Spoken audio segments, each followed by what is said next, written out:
Okay. How's everybody doing? Good to see all you. Hope you're having a wonderful day and an appropriately spooky Halloween. It's a me. It's a me in my Borderlands hoodie. I'm Octavio today. But yeah. Okay, now you want to say hi, Kevin? You've been ignoring me all morning. Okay, come here. Come here.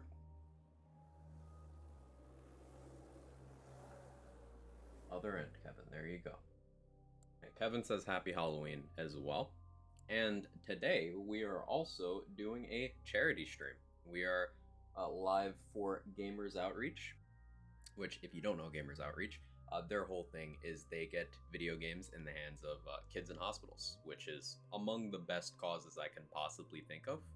Like, if you were to just create a list of words that would generally be associated with being a good person, it would probably be that set. So, we got the goal down here. I set it low because I can increase it whenever. Um, but you can see the dono link with exclamation point charity. Nightbot should also spit it out periodically, but it'll pop up on screen, and we have a progress bar down here. But to tell you guys a little bit about Gamers Outreach first, I got a video. Give me 1 second.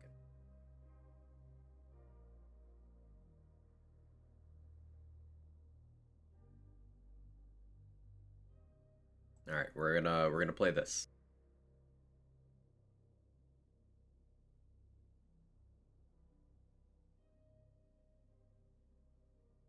Sorry for flashbang.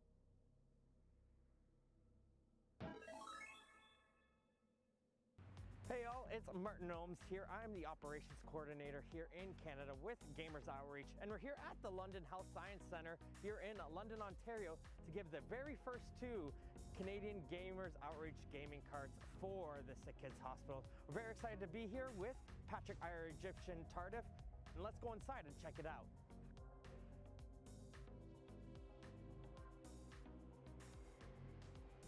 The Children's Hospital actually began as War Memorial Children's Hospital and has evolved to become one of the biggest children's hospitals in Canada.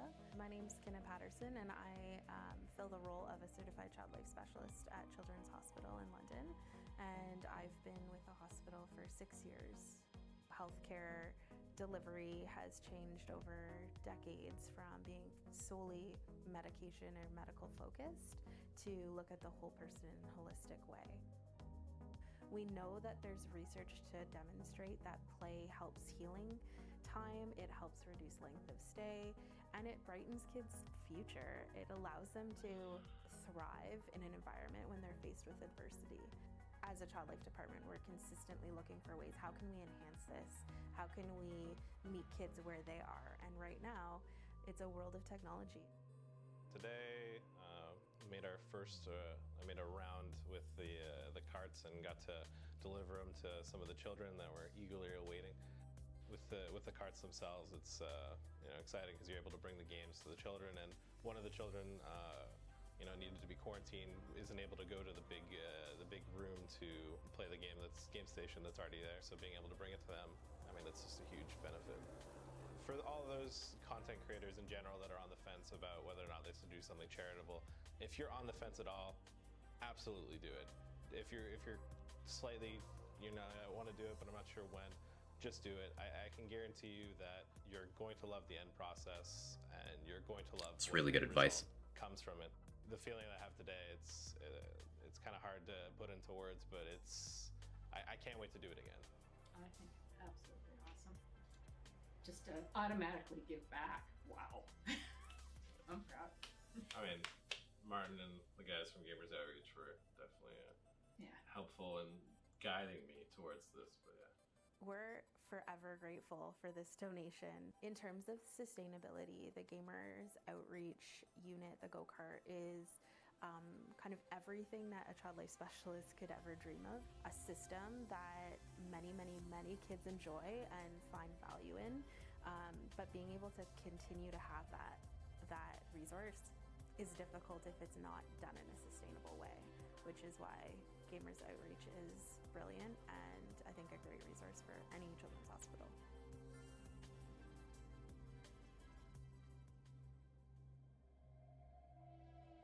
Okay.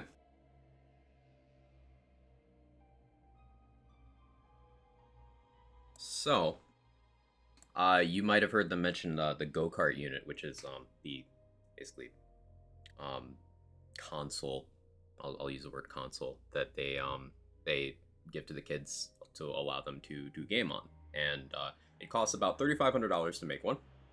So I'm very interested in raising money towards that goal, and to that end, for every $500 that we get, if we happen to hit $500, I will match it. So if you guys get us to 500, I will put in 500. Just as a general goal. Now, because the content I'll be doing today is a marathon, I'll have to keep track. Which is why we got the progress bar. Normally, I don't like progress bars.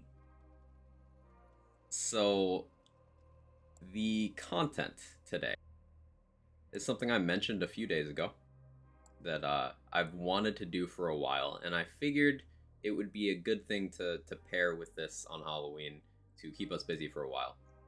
And what we're going to do is, some of you might be familiar with Endgame Rush, which is taking all of Borderlands 3's Endgame activities and doing them all start to finish with a timer.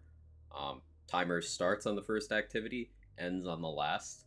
I figured I'd do a more enhanced version of that. So we're not only doing the normal Endgame Rush activities, we're doing them all with the Bloody Harvest event on, because happy Halloween. Hope you're having a good spooky day. But I'm also adding in the events. So we'll be doing cartels, and we'll also be doing Bloody Harvest. Obviously, I'll have to turn off Bloody Harvest to do cartels, but... And at the very least, we'll be doing this on a couple characters. The goal is to get it done on all the characters, but here's my splits. Let me just move that over.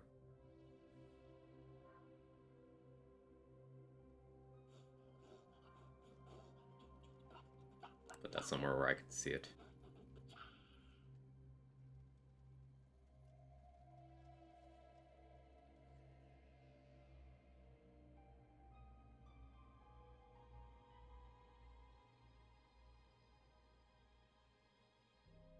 Okay.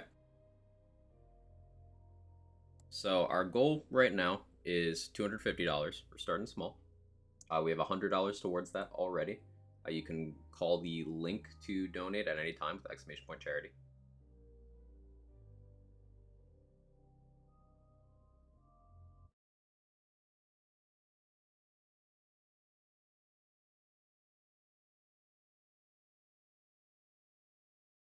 Trying to figure out where to put my splits here, because I've not used full splits in so long that I don't know where to put them on my screen. Ready for a fight? I need my mini map. So I guess I'll put them on my right monitor. And destroy that guardian. But before we actually start, let me make sure I greet everyone. Ember, Glenny, Lucky, Rune, Loke Boys, Itsukado, Aurorius, Snowspawn, Baron, Kitty, Sora, also happy birthday to you, Sora. Coffee, hope you're all doing incredible. Sorry, you said already. How long is this charity event going on? It's been a month-long event. Now, my internet issues really bit me in the butt there, because I planned to do this about 2 weeks ago. That's when the issues started. But it's a month-long event, so this will be going through the end of the day. I will be streaming. The goal is to do about 6 hours. Maybe I'll go longer if we pick up some momentum and if I'm feeling it.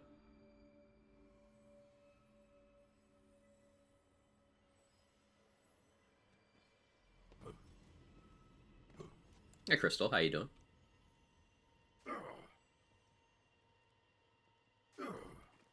Get paid tomorrow? That's okay, Amber. You're helping out just by being here.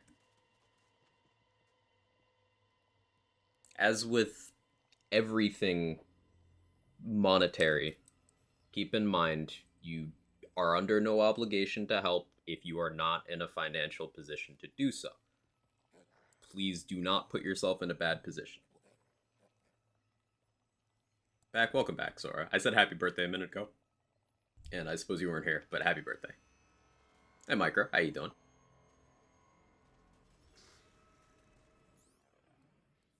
Okay, so I might get tutorial crystals here.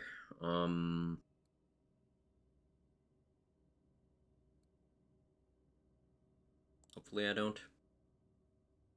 But I might. Jack, thank you for the 28 months with the tier 2. I appreciate it.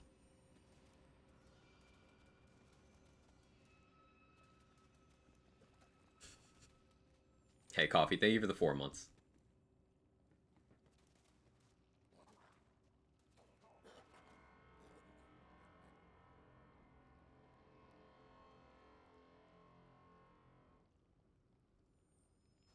Alright. So, we have True Guardian takedown. Text-to-speech comes in now. I saw Quag at a pasta buffet after a Face Punchers Anonymous meeting. He didn't touch any silverware.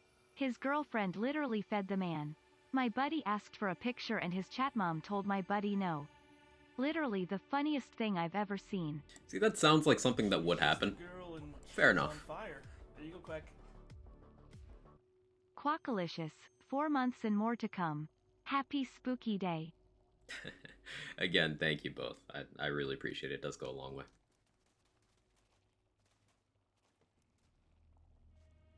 Okay, so True Guardian takedown, True Maliwan takedown, Slaughter Star, Cistern of Slaughter, Slaughter Shaft, Trial of Supremacy, Trial of Discipline, Trial of Cunning, Trial of Instinct, Trial of Survival, and then Trial of Fervor. Then we've got Hemovorus, Bloody Harvest, and Cartels. Pasa was at one point a real, I believe the originator was an NFL player. Beautiful. Wonderful. Alright, let's do the thing.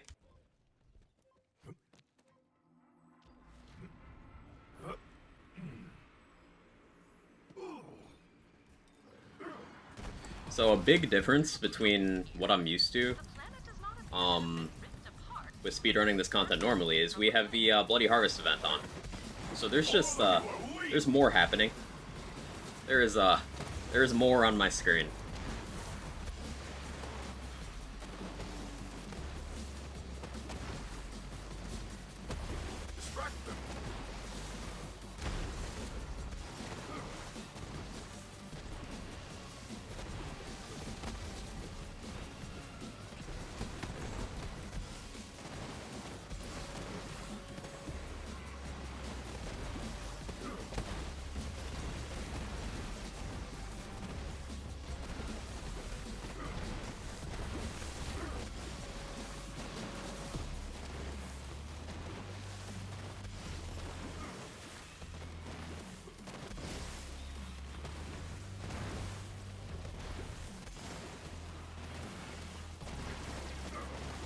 The hugs take you.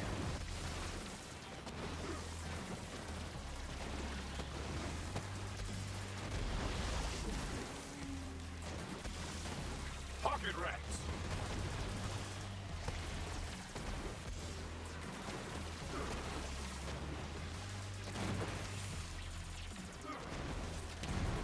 An Iridian temple. That must be the source of the signal. Time for fish to bounce between 3 skulls back to you. I believe it. Should keep Halloween can't speak. Halloween event on. Yeah, same brain cell, Micro. It is my turn to use the brain cell. Different somehow. They attacked this planet. What purpose could they have? Bother to remember. Distract them.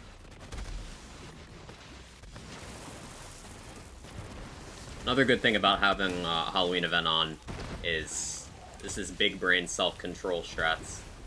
I'm not gonna stress out about like record times or anything because having the event on makes it ineligible to begin with. I can just go fast.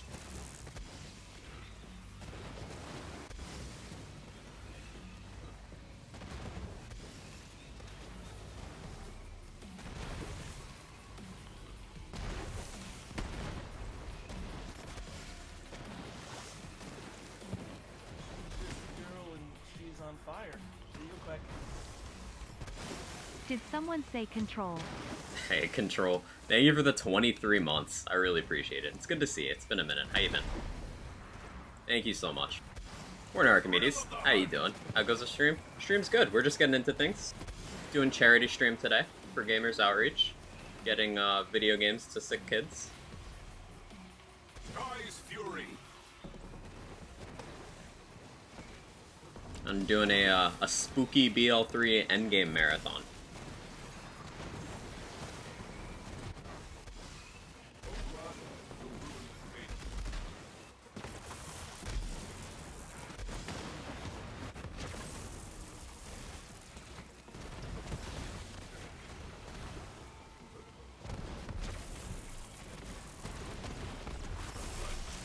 The chaos.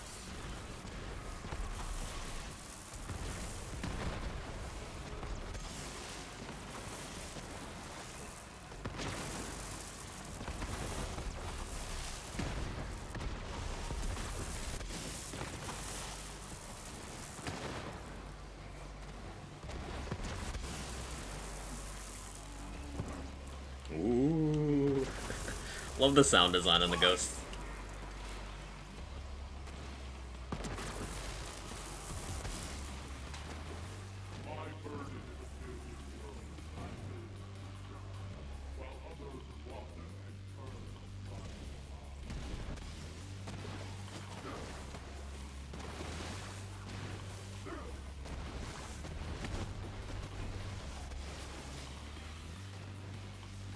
Overwhelm them.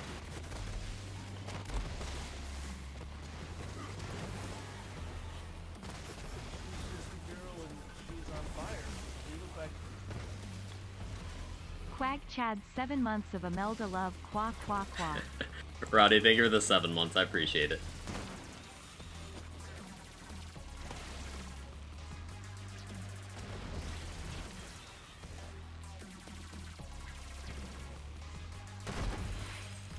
...2016 or 6 years ago. Time is weird, isn't it?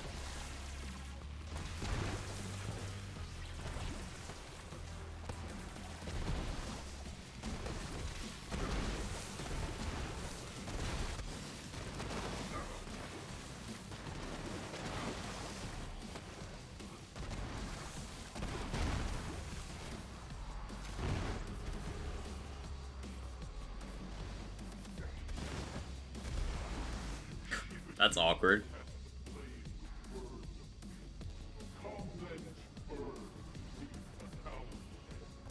That's never happened before.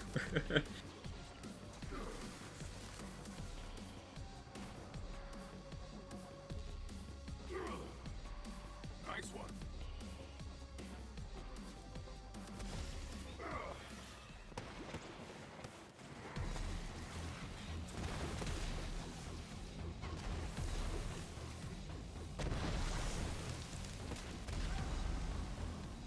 That's fine. No. Stay alive.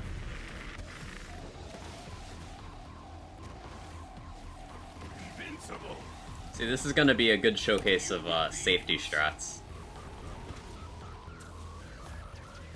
Because instead of doing like the riskiest play possible for everything, for a world record time, I'm just trying to get a good overall time. So consistency strats and backup strats are gonna be at play a lot. Hey Peric, how you doing?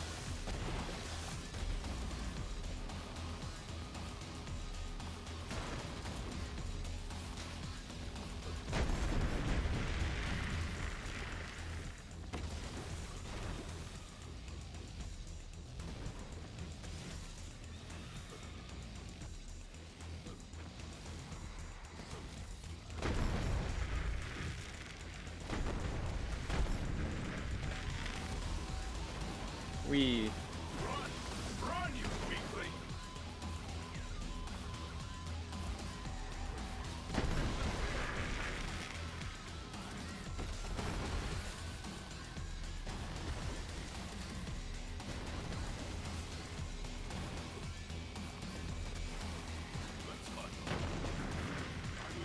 is down.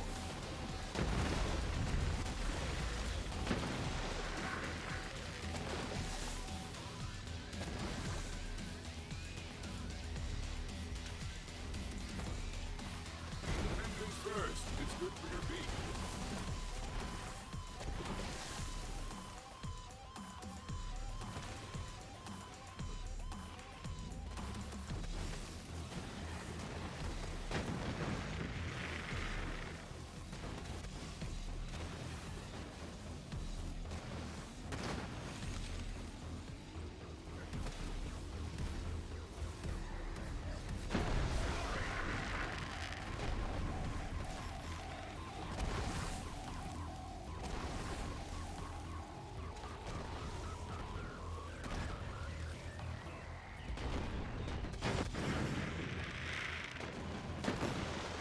I'm actually not that far behind a decent pace. That's amusing. Your path ends here. Built for the destroyer, an endless perfect age. Hey, Snowspawn, thanks for taking care of Nightbot. I appreciate it. A world. But though our fallen master paved the bloody way, your breach unlocked goal destruction.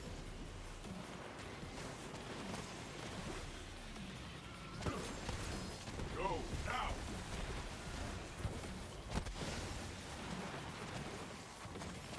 Let them hear your rage!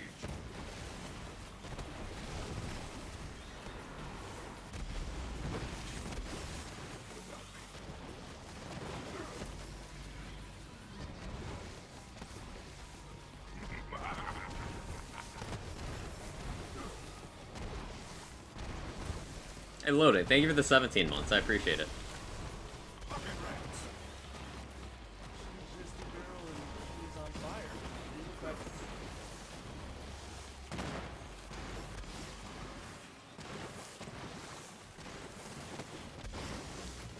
she's just a girl and she's on fire. But Quagsire.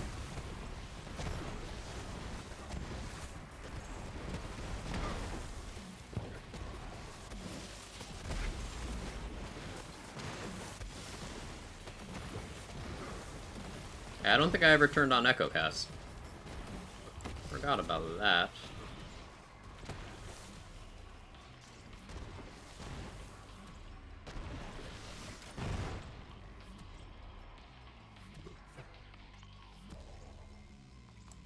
Doing great.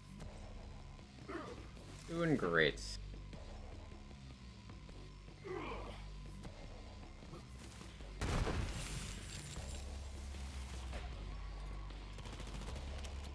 Excited to be helping out a good cause.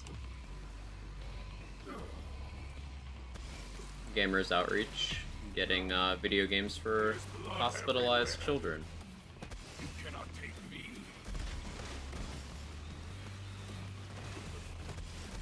By playing my favorite library bot throwing fish at aliens.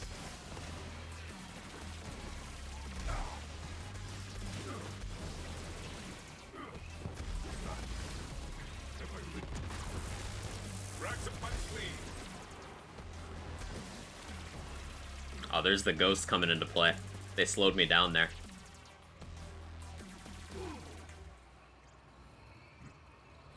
Back home from weekend trip, Bestie had a good time, tired as heck. So you doing okay, doing okay. I hope your weekend trip was good.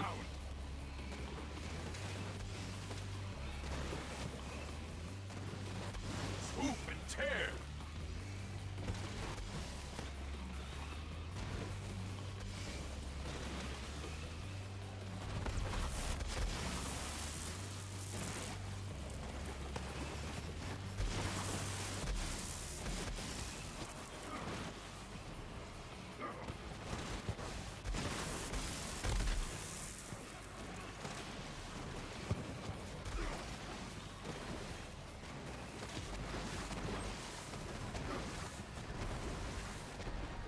So this is also something of a test drive for me pushing this as an actual format, if other people wanted to run it as well.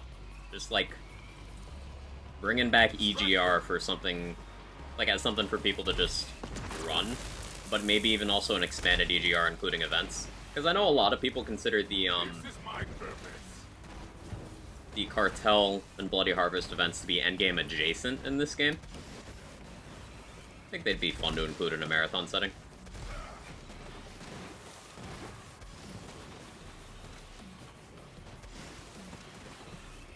Nerd. Hey, Pris.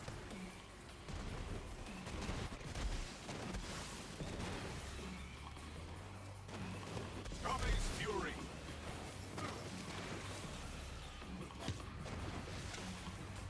You are of light, and yet you do not comprehend. You wish all have gone. The hunt take all. Don't hold back.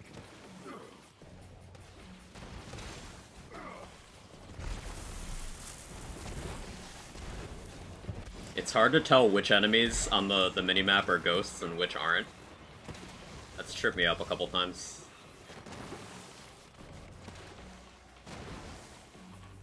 Oh yeah. Turn that on. RC Ninja, how you doing? Happy Halloween. Happy Halloween, Tom Nasty. How are your last reps going?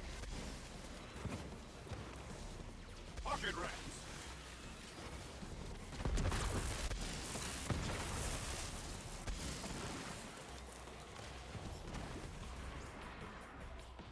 Great, glad to hear it.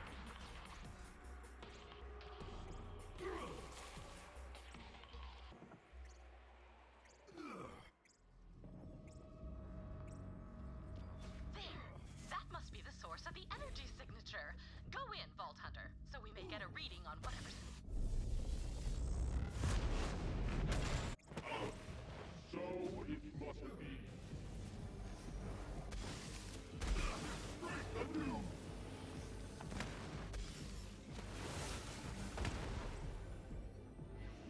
How's your day doing? Pretty great.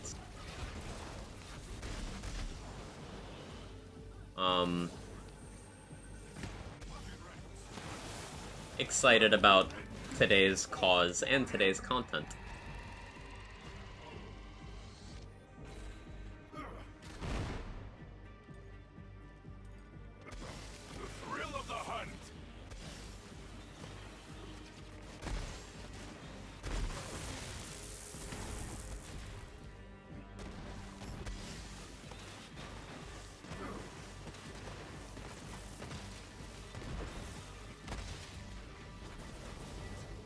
And I love how much we've cleaned up that Hear you, room. beast. Feels so much smoother than it used to. Let's see what you hide.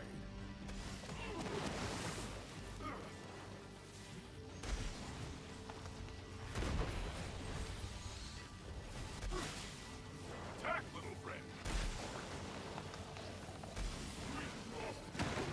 The bloodshed, the chaos.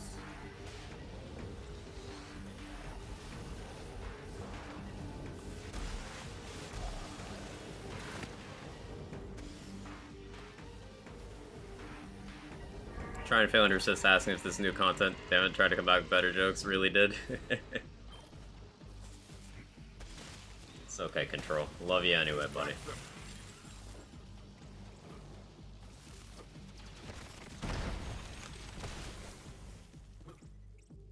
Oh, fun invisible wall.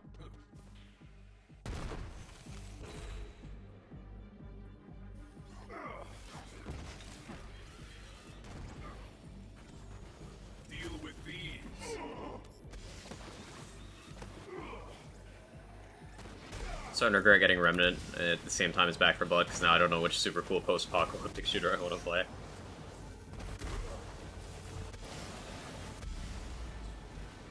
That is a dilemma.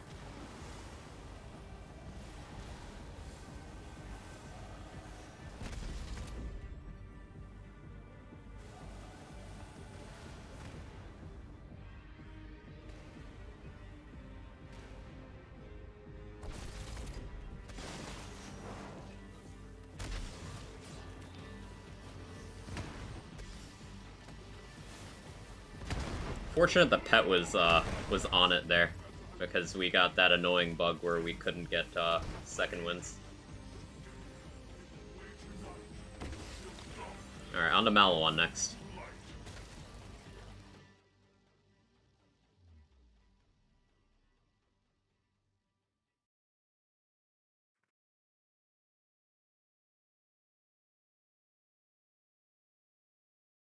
Played Bloody Harvest this weekend just for fun, now don't do playthrough. That's cool. Remnant, this is a discussion. Priz, you're just saying that because it's been the longest since you played Remnant out of the games we've been discussing lately.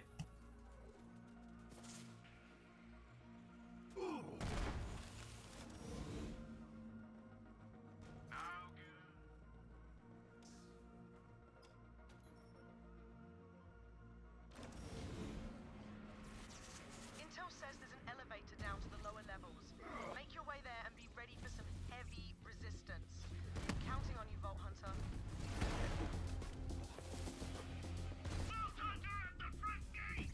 Keep them away from the facility! Competitions. Police bound! And the hunt takes all.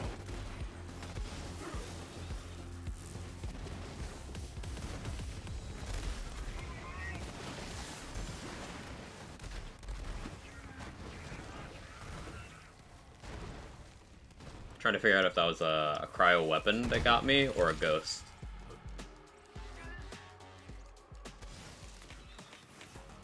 Overwhelm them.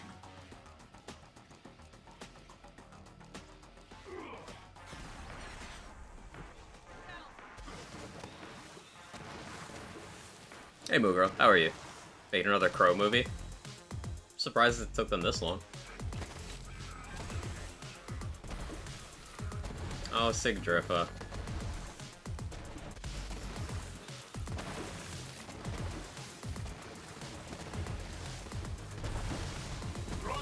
Good old Malawon takedown bugs. Pocket rats.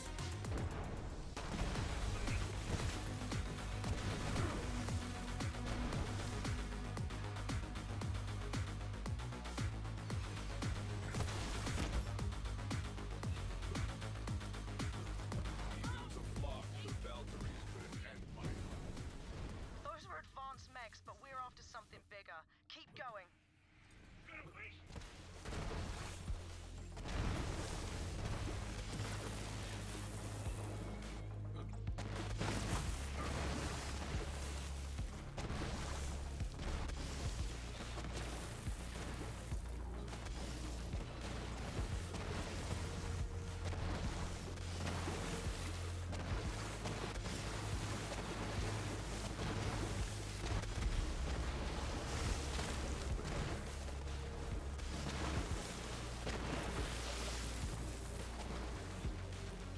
Distract them.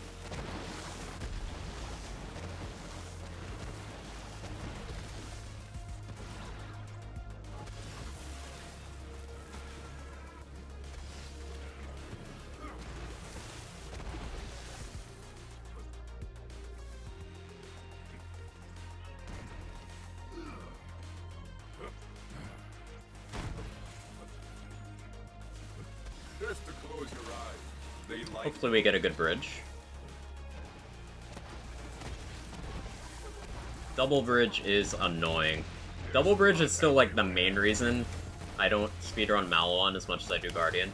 It's between double bridge and boxes that I'm just like, eh. Also Valkyrie's bugs. you there. How would you pass? Rise fury.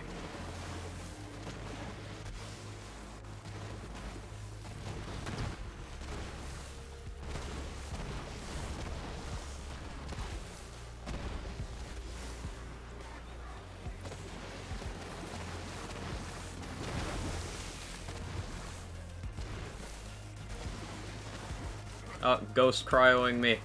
Stop it.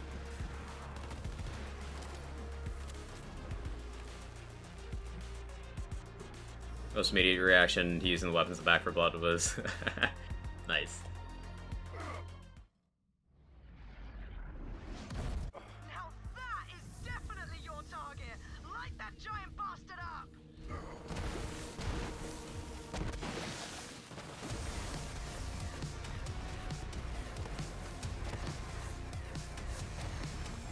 accept the slow cycle.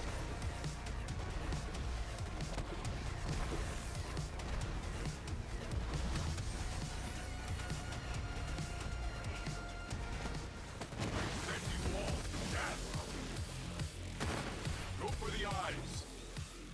Get back here. Take down for thee. Okay, that's that. On to Slaughter Star.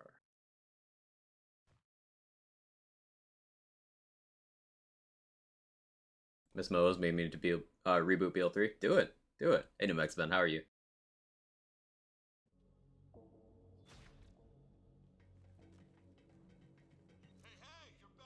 So I've not run Slaughter Star in like a lot of months. And I never particularly got good at it on this build. So this will be an experience. I don't remember any of the spawns, and I'm probably gonna die to a barrel.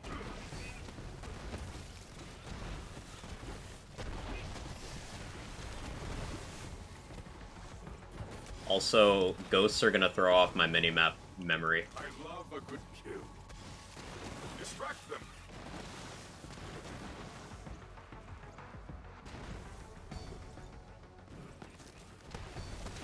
The hunt takes all. There's this map out in space.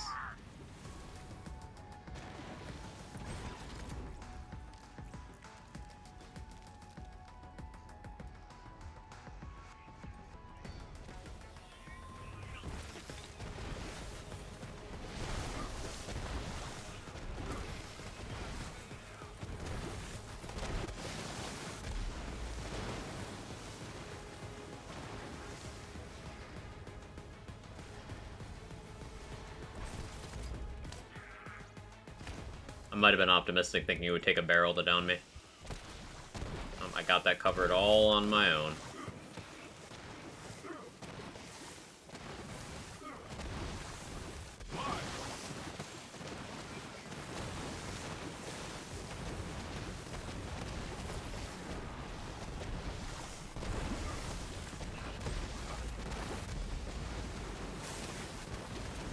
Slaughter to remember. You're a monster, but in a fucking good way. Wow, wow, wow, wow, wow, wow, wow.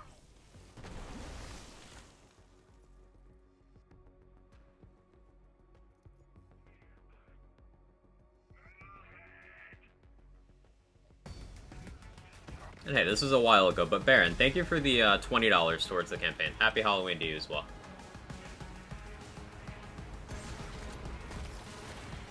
Finally had time to tab out and check it. You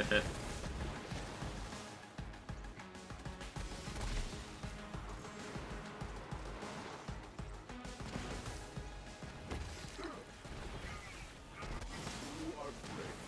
This is the way you think.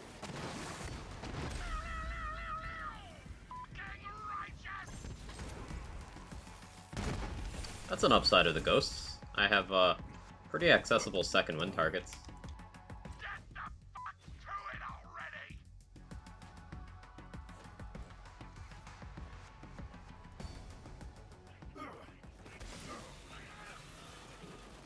Run! Run, you weakling! And this is getting me real nostalgic. Not the ghost part, that's something entirely new I'm having to play around. As you can see. No, the EGR vibes. There are more pleasant. It's a community challenge that we ran twice. Feel the bloodlust. And it generated a lot of interest in just endgame content speedrunning. It's been quite a while since I've done the format, but really a good time. Gives you a great idea of the strengths and weaknesses of your build. For example, you might have heard me compare Grenade Racks and Rackstab a few times. Grenade Racks is much better in the mobbing-based areas of non-takedowns. Like, Grenade Racks is several minutes slower than Rackstab in each of the takedowns, but it makes up so much time in all the other activities that it ends up being significantly faster overall.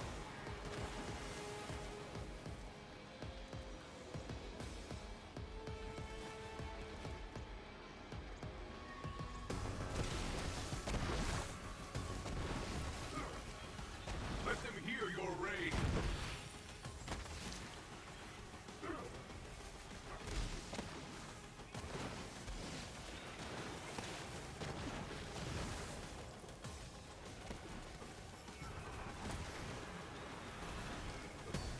Also, I just realized I'm on my GTD specific rack stab save. Doesn't affect too much, but I am slightly worse at mobbing against low HP enemies. Because of that, my cooldown's a lot worse. Should be okay. The fight music for Captain Haunt the other day, so good. One of my favorite tracks. Really good. Death to Fish nostalgia, of course.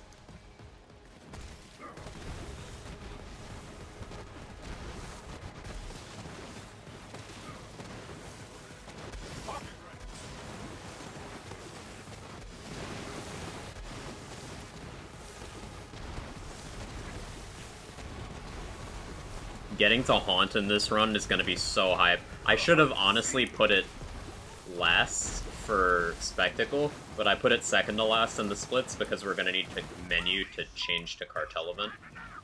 So it'd be easier to do that once than twice. But like, Haunt should totally be the final boss of this.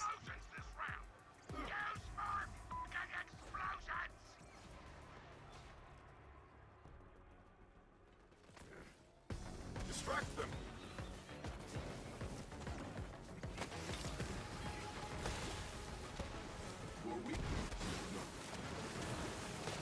I do want to tackle this on multiple characters as well. I've not decided on what builds I want to do it on Moze or Amara. So that's going to be interesting.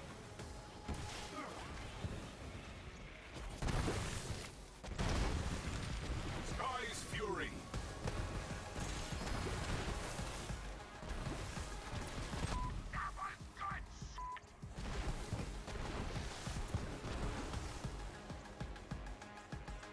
Force Cartels start next time. Ooh, do like Cartels first and then everything else? Maybe. We could do that. I could rearrange my splits.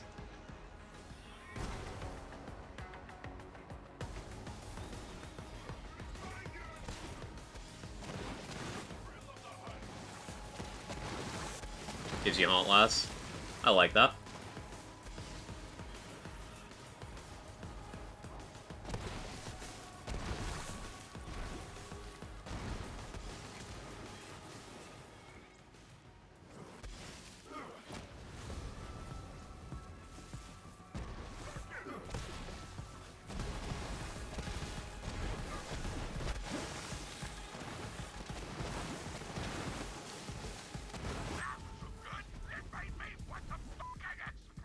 Not pushing times as seriously either, so no GTD first isn't as impactful. That's true.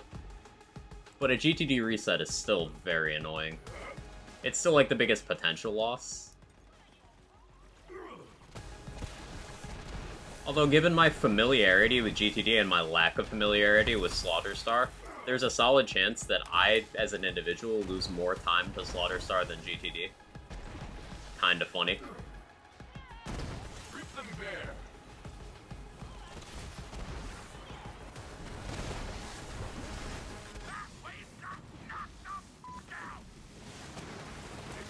Like, even if you look at Time Trials history, Slaughterstar is one of the categories where I have almost never held any records.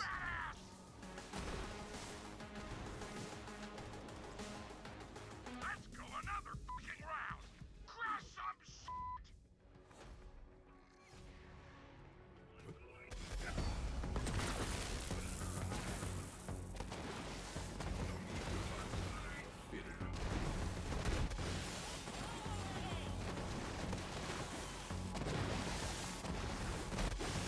Our server is breezing through these waves.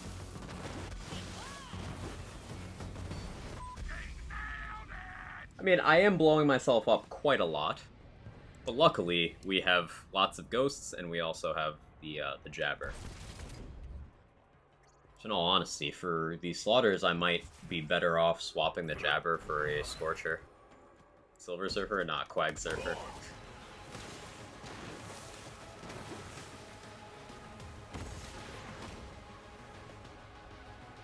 I'm not familiar with that, Archimedes.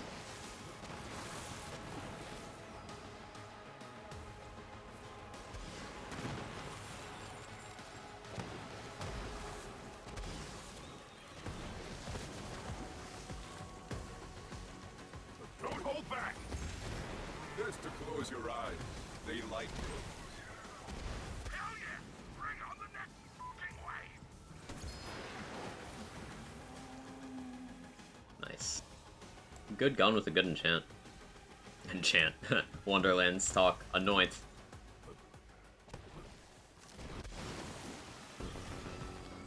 I like how Wonderlands has been out for, 7 months, and I still can't get my terminology straight in either game. Ward, shield, enchant, anoint, poison, corrosive.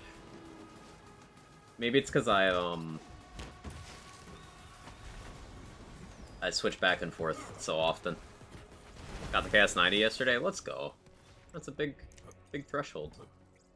Anything above 75 is purely like, hey, I like difficulty. Good for you. I also like difficulty. The bloodshed. The chaos!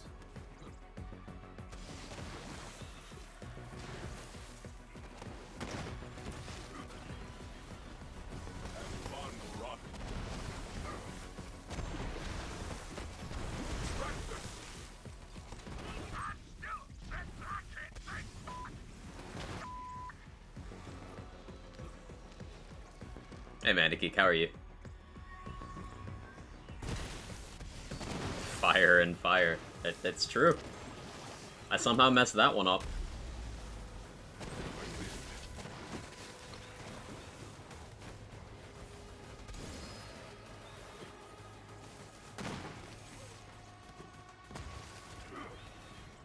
Pocket rats! Been getting the chance as a boss though a few times. Chaos Trials are fixed, Coffee.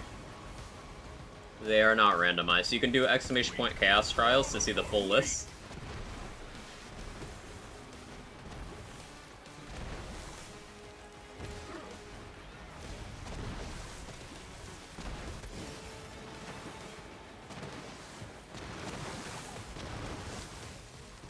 The only thing that would have made that route better was more Almost done with Slaughter Star. Get ready for some more pandemonium! That's a big word!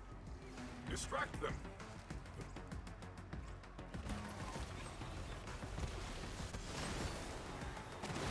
Hey Carter, how you doing? Happy Halloween.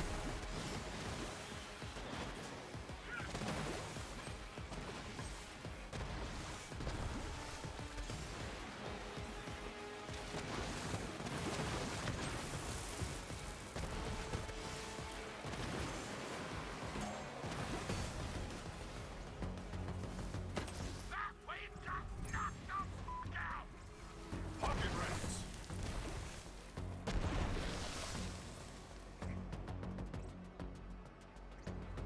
Hey Jester, how are you? Love Wonderlands, but the BL3 DLC is so good, like something like Cartel or Guns, Love, and Tentacles and Wonderlands. Well, Cartels and Guns, Love, and Tentacles are two totally different things. Guns, Love, and Tentacles is a story-focused paid DLC, and Cartels is a gameplay-focused free add-on to the base game. I'd say they're totally different. For example, I have no interest in a story-style DLC. I don't. As much as I love the story and atmosphere and characters of Guns, Love, and Tentacles, it has zero replay value from a gameplay perspective. So, I don't want that at all. But Cartel's Bloody Harvest as events are fantastic. In terms of paid DLCs for Borderlands 3 that I'm a big fan of, Designer's Cut and Director's Cut. because Arms Race is gameplay. It's pure gameplay. Also, it came with the purple skill trees, which added a lot of depth to build crafting. Kind of similar to how Blightcaller and the class combinations on armors presented by the addition of Blightcaller injected a lot of diversity into what you can do and how you can build. And then Director's Cut gave us Team of Horus, which standalone raid bosses are my least favorite flavor of raid bosses, but it's still playable endgame content, which is good stuff. Can I get an epic voice? I don't know how to do that well. Also, we in marathon, Broken. We in marathon mode. But how you doing? Good to see you. Nervous? You don't need to worry? Nah. It's good to see you.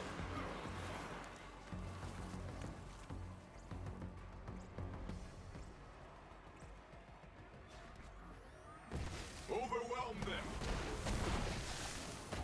Drop rate of God Roll Backburner.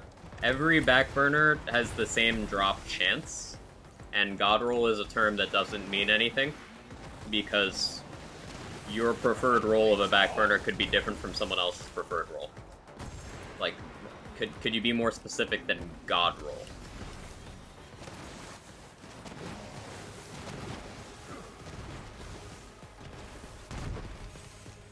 But yeah, every Backburner is the same drop rate. Now, whether or not you get the specific parts you want on it, some are slightly more weighted than others, but again, God Roll is a non-indicative term.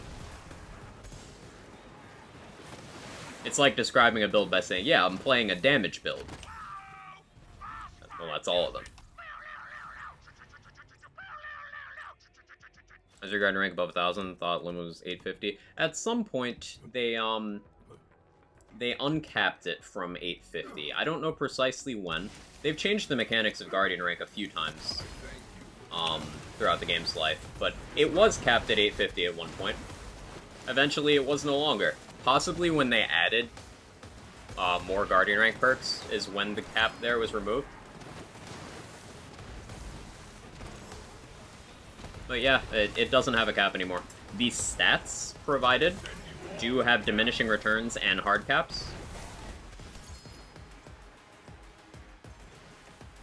But the rank itself doesn't.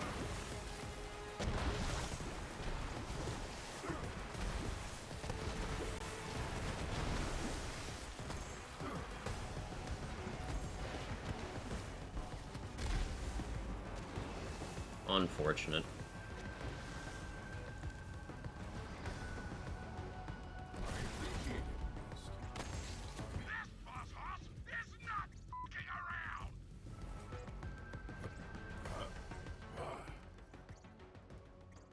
Pretend you're a Minecraft streamer. Maybe no. Like a Wonderland strategy and go back to not using guns in BO3? No, not at all. Not at all. I just like both things concurrently.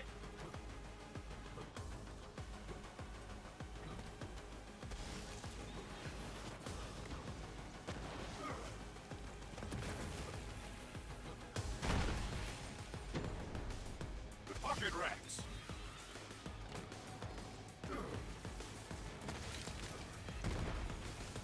So unlike time trials, I am gonna go until it's officially over, not just the boss kill.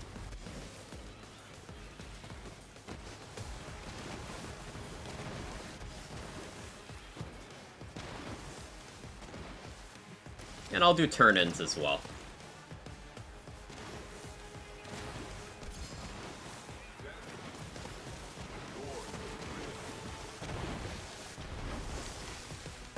Or, no, I won't do turn-ins, because I didn't do, mission complete for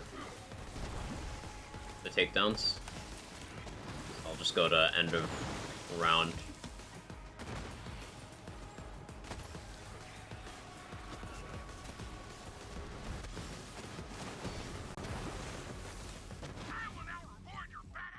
Cool. Cistern next? Yeah, Cistern.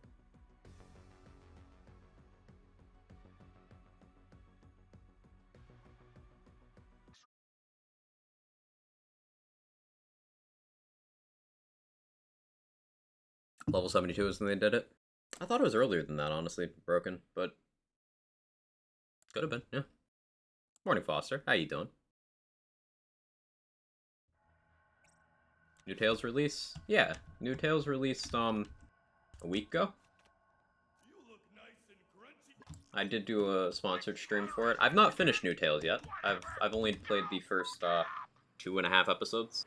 I'm gonna finish that on stream at some point, probably this week. Probably this week. From what I've played so far, though, I've really enjoyed it.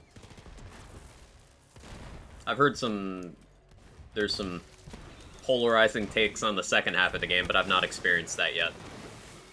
So, I have no opinion. Hey, Turbo, how are you?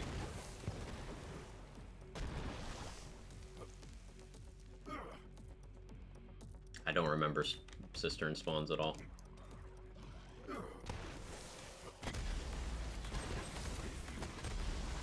Oh no. Yeah, this is gonna be awkward. I don't normally run fish here on, like, any build ever. It is very dangerous. And it's overkill. Enemies in Cistern don't have very much health at all, so you don't really need the damage the fish provides. Better off going with something more controllable.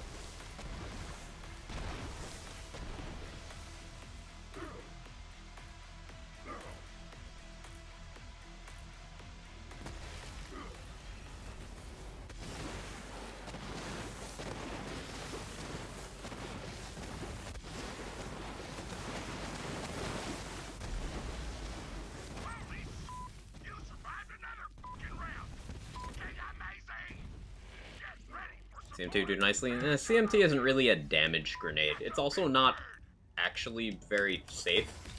Because if you invest enough damage in a CMT to get it to do good damage, it's also going to do that damage to you.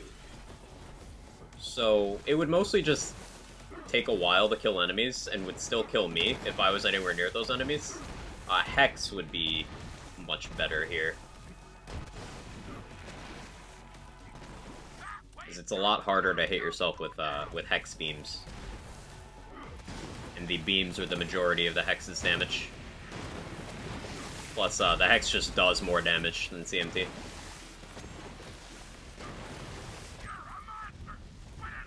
Partially due to being able to roll elements, but also because it's just built different.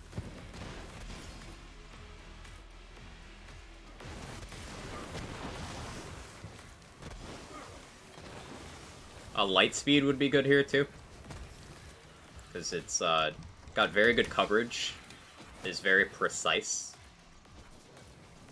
Like, I can take out an entire spawn from a distance without waiting for the travel time of Peregrine or Fish.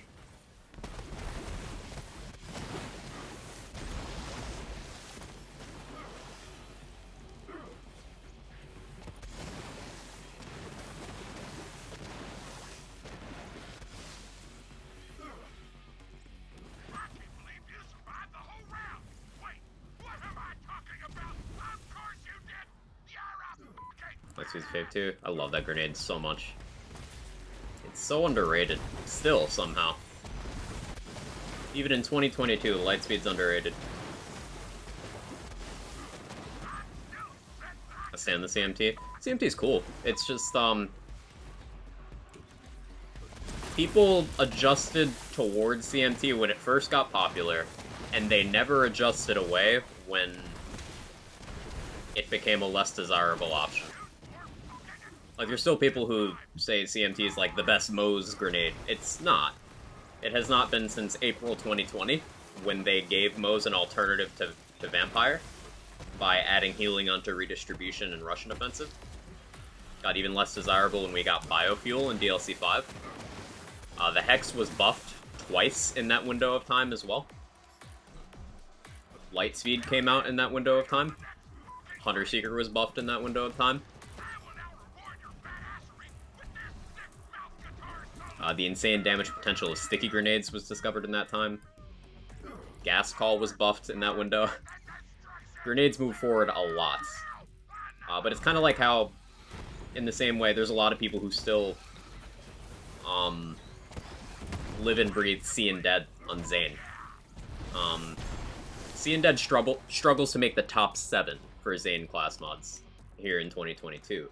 But for a while in 2019 and 2020, it was easily number 1 for most practical uses. A lot of people never updated their perception of it as the game changed after that.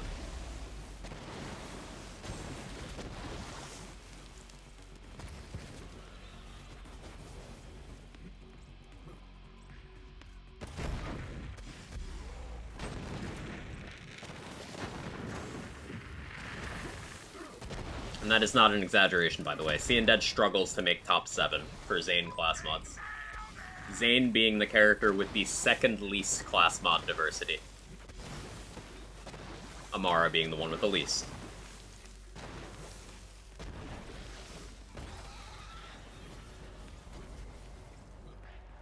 Miracle Bomb and Core Buster, best nades. Those are fun ones.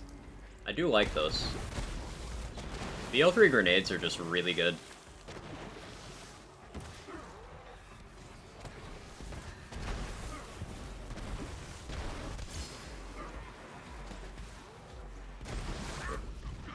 That was preventable, but it's okay, we're fine. We had ghosts to the second wind off of.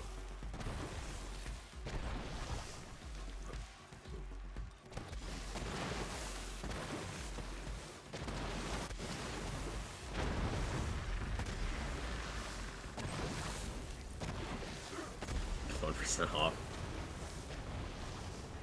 Thank you for the $50 towards the campaign, New Mexican. That's huge. Let's freaking go to you as well. Thank you so much, New Mexican.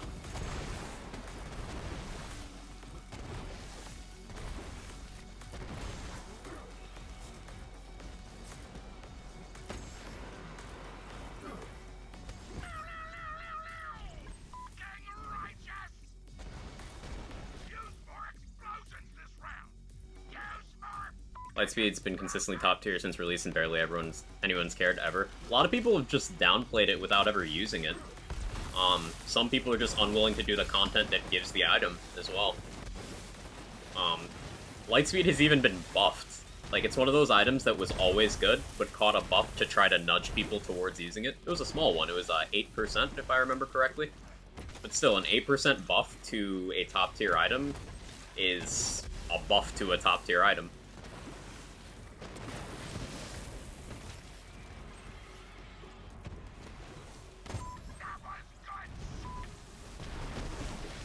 For the content format I'm doing, Grenade Racks is one of the fastest builds possible across all characters, not just on Black. And it switches between several grenades throughout the run, Lightspeed being one of them. Uses Lightspeed, Gas Call, Sticky Grenades, and Fish Slap, I believe were the ones used. 2 different elements of Lightspeed, total of 5 grenades.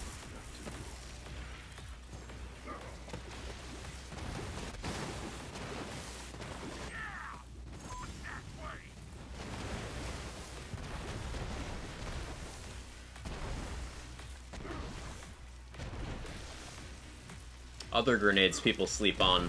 The Pipe Bomb. Porcelain Pipe Bomb.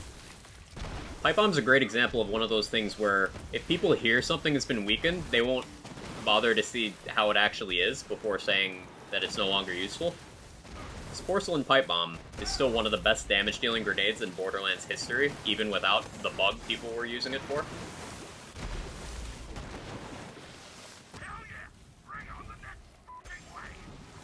But because the bug was fixed, people wrote it off. Pipe Bomb's my favorite. It's so good loading screen.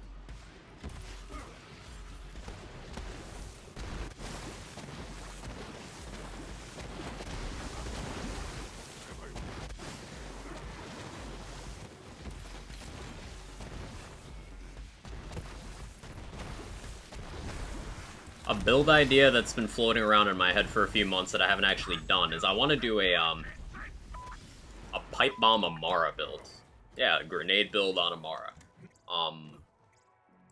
Specifically on Amara because she can use Clear the Mind to turn off the unfavorable aspects of using radiation as a primary element. So I think that'd be fun. So that's the only real weakness of the pipe bomb, is that it's radiation. That can be a double-edged sword, it can be an advantage if you use a red suit to survive it. But usually it's just limiting how it can do against bosses, because most relevant bosses are armored, which is an unfavorable matchup. But Amara's Purple Tree Capstone can make that into a neutral matchup.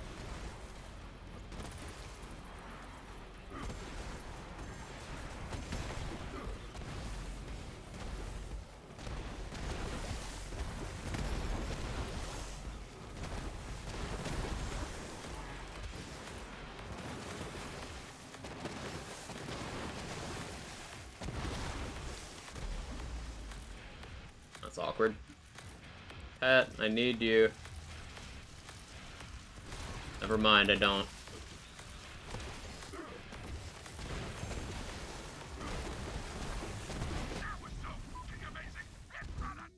Cool. Where next? Shaft.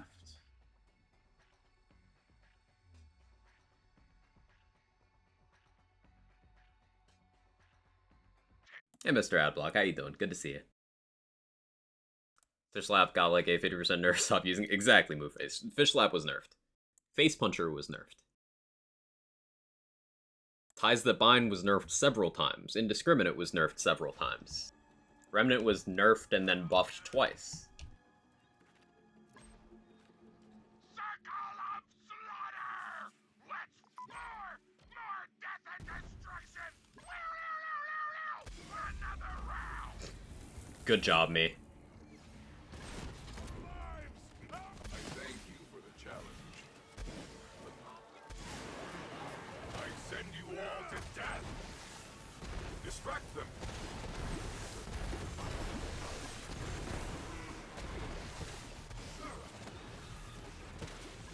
Use more fucking explosives this time. More!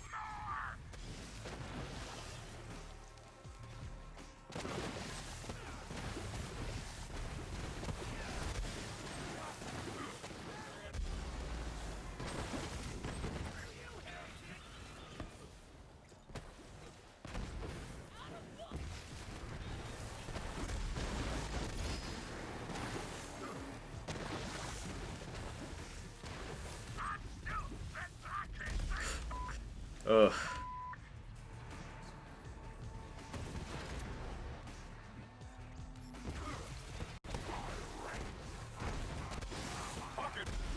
It's too many fish bouncing. Cub got nerfed, that was a sad day. Nah, Cub got bug fixed because they buffed Cub that day, but they accidentally buffed it by too much. So then they rolled it back to a point where it was still stronger than it was before it was touched at all. So Cub was still buffed that day. The only thing that would have made that round better was more fucking explosions! Use more explosions! Where did Indiscriminate end? 31? No, Indiscriminate is 5.5 now. It is 5.5.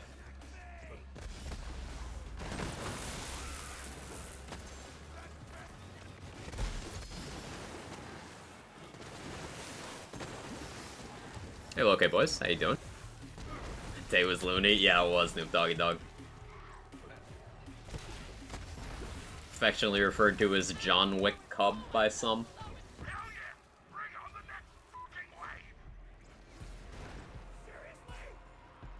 Cub's still bugged? Yeah, it is. It's just not bugged in a way that causes it to get exponential mayhem scaling.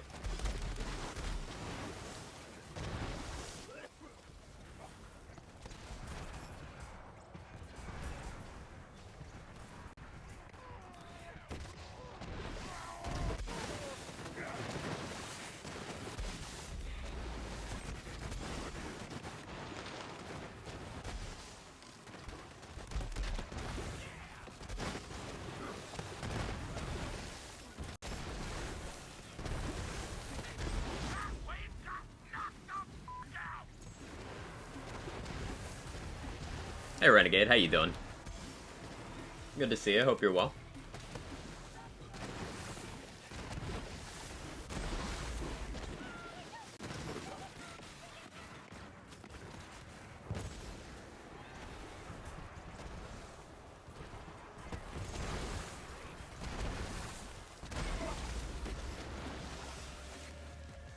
That was badass! Get the fuck to it already!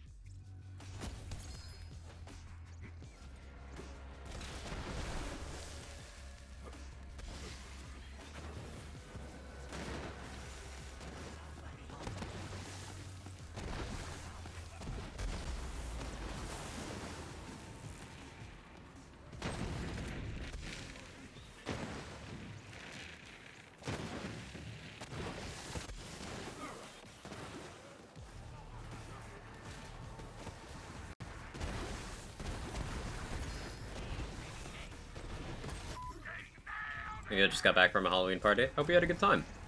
Hey Trade Secret, how are you? Flamethrower Cup was a thing for 24 hours. You can still get it to kill with the flamethrowers, it's just not very efficient. I really like using Molten Roar though, which is technically a flamethrower variant, salamander variant. But admittedly that's to get Cub to blow up for those benefits, so I don't know if that counts.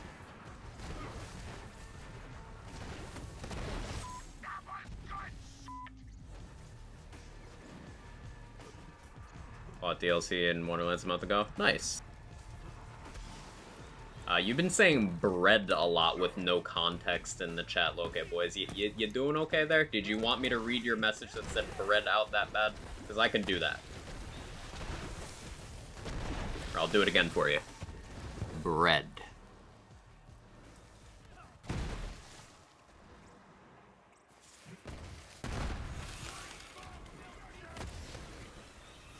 Pretty good, glad to hear it.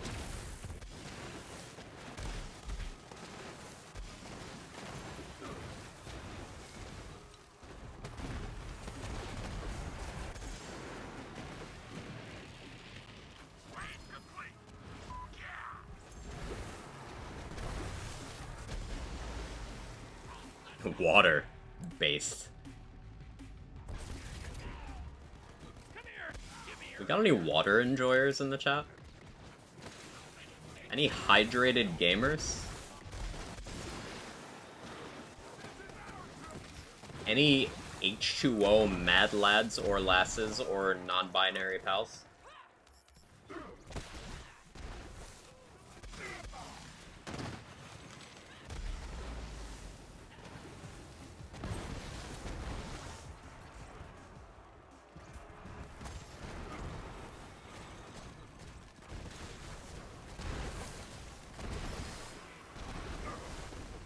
Is it known that Cub dying is counted as a kill for the player?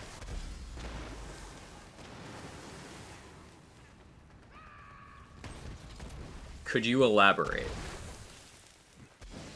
For what purpose does it count as a kill for the player?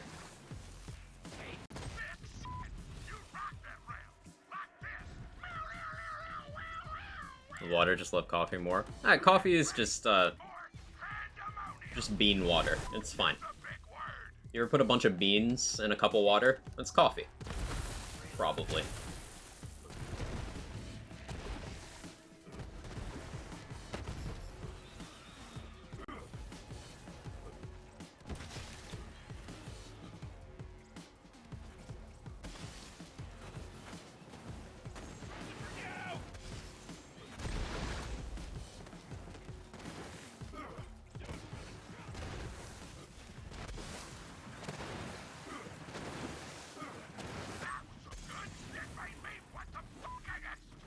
Hey Lyman, how you doing? Hot delicious bean juice. Can't live without it. I do love me some Advance, but it has not completely replaced coffee.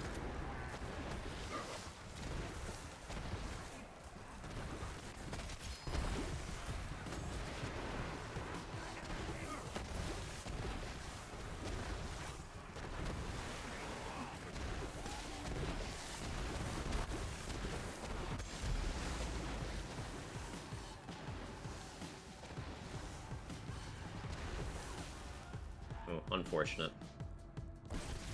Yeah, that's where not having my 50 red ASE actually made a difference. That shot probably would have killed if I had it.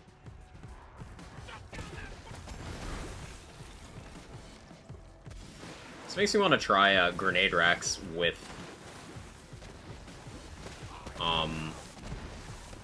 grenade regen instead of that ASE. But the problem with that is those ASE 50s are actually really nice on grenades because grenades don't have mayhem scaling. I'm doing melee stuff, which does, so there's a significant disparity in what I get versus what I'm doing with melee. But with like a light speed, it's a huge slice of the pie. So probably still not worth giving up. Be useful for Life, maybe. Maybe. Could also be useful for initiating kill skills before a fight on some builds.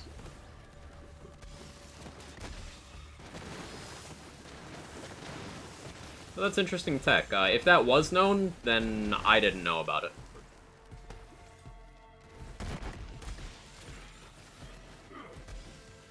Could maybe use that for Schluter, for fights you otherwise don't have the ability to trigger Schluter easily.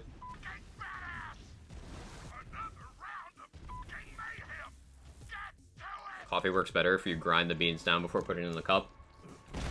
But it still works.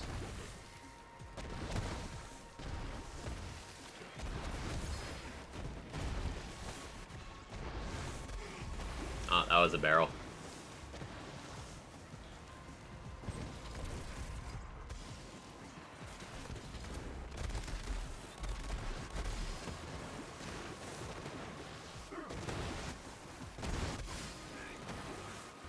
That was a well-placed bounce. Good job, mate.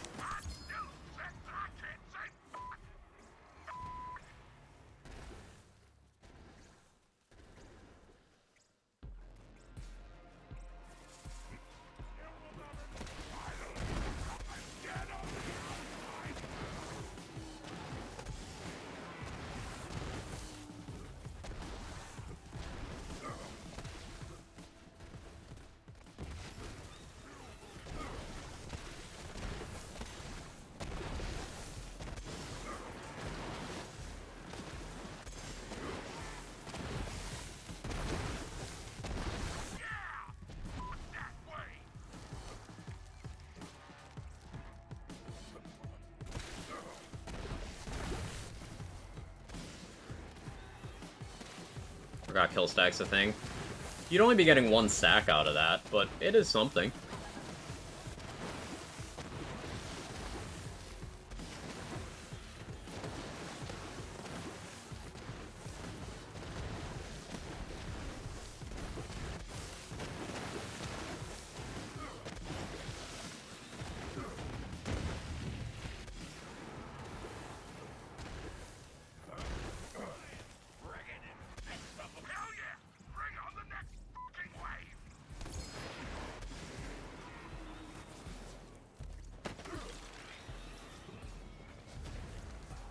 Fire alarm checks in my building all day today. Ooh.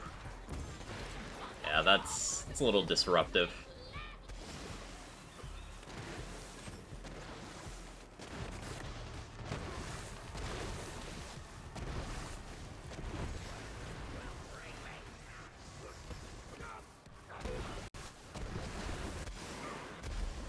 Completely random tangent. I don't know why I'm so excited for Haunt for this run.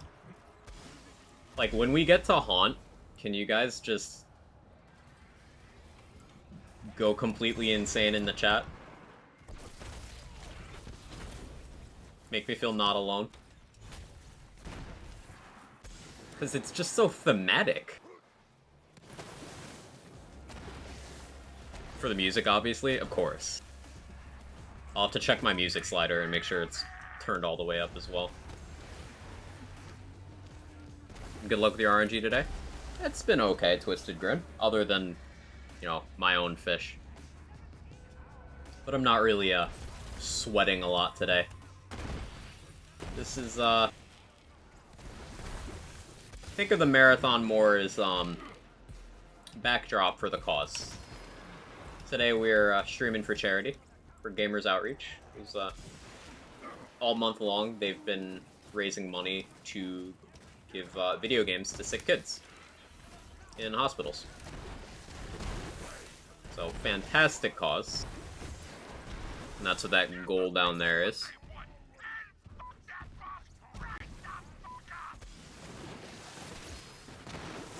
So this is just some thematically appropriate, spooky content. As a backdrop for that. Yeah, that was Slaughter Shafts. Trial of Supremacy now. Which one's that? No, that's Survival. I don't know why I put the splits in this order. I should reorder those. Alright, it's Cunning first. Hall Obsidian? Yeah, Hall Obsidian. Yeah, I don't know why I have Supremacy, Discipline, Cunning, Instinct, Survival, Fervor. I think that was the order I remembered them. I should really put them in order map-wise.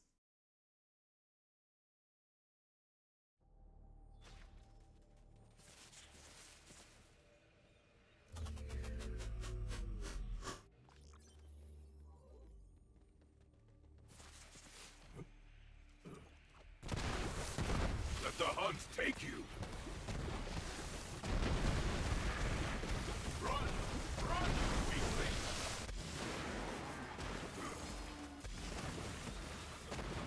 The hunt continues.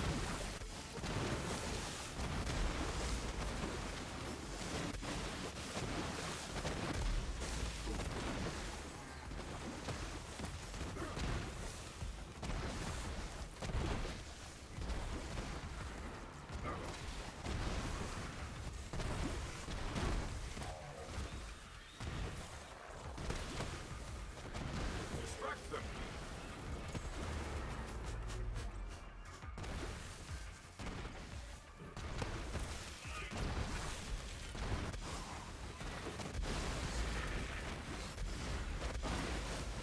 Have I lived?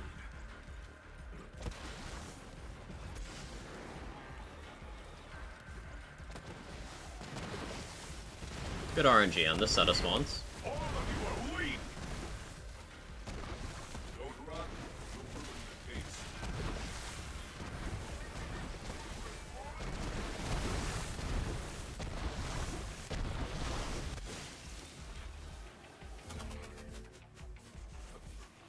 These ghosts being here definitely adds an extra layer.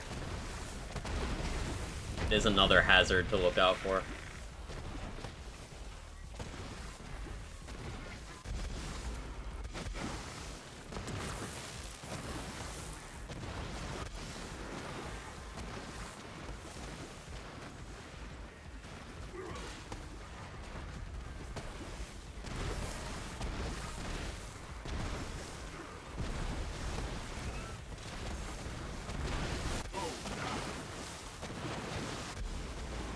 Oh, I got slowed by a ghost and couldn't avoid my own fish. Some kind of arena slaughter shot Wonderlands would be so fun. Yeah, I can get on board with that.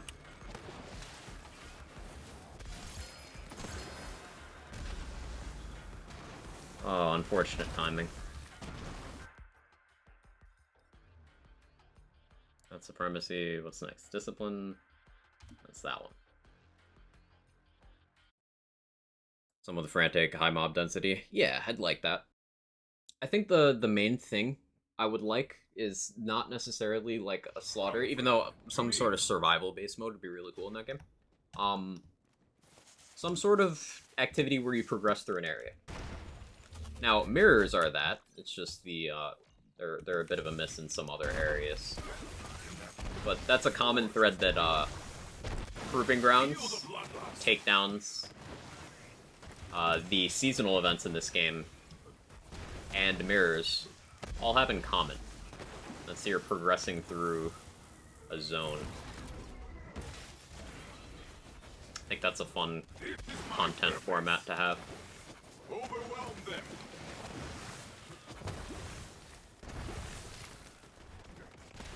My hunt is never ending.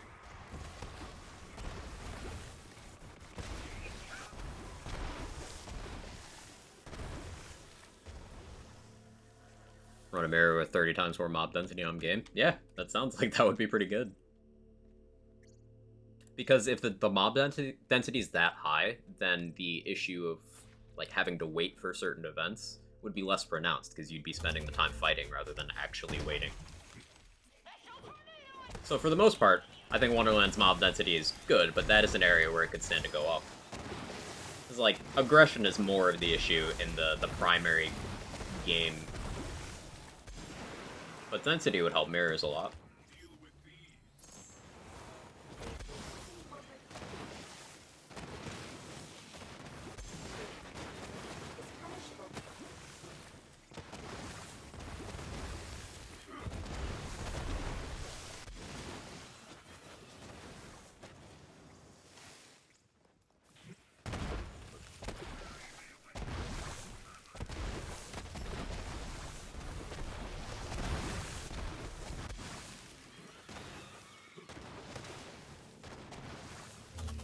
This is the 4-character EGR.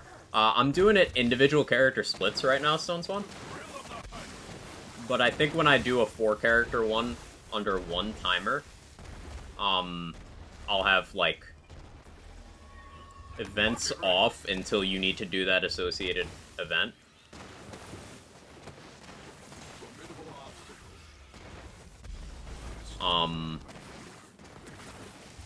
But yeah, this is all EGR activities plus both seasonal events. You know, the ones with bosses. Current splits are just for flak.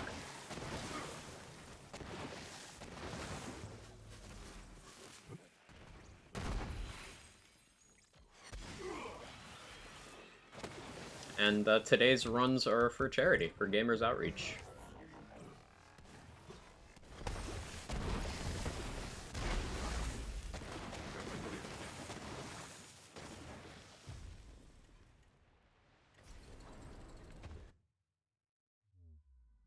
Hunting next. Hey, Braun, how you doing?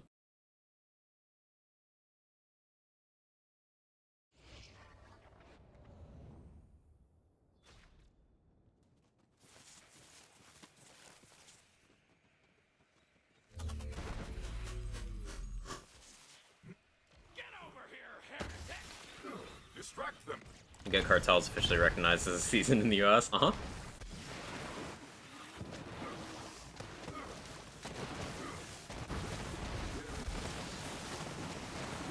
Pathetic end for a pathetic creature.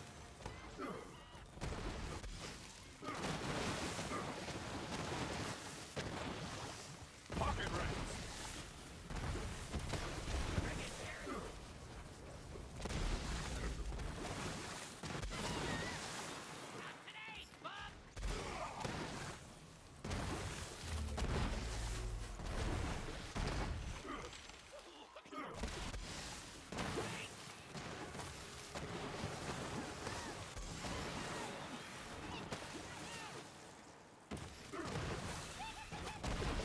Overwhelm them.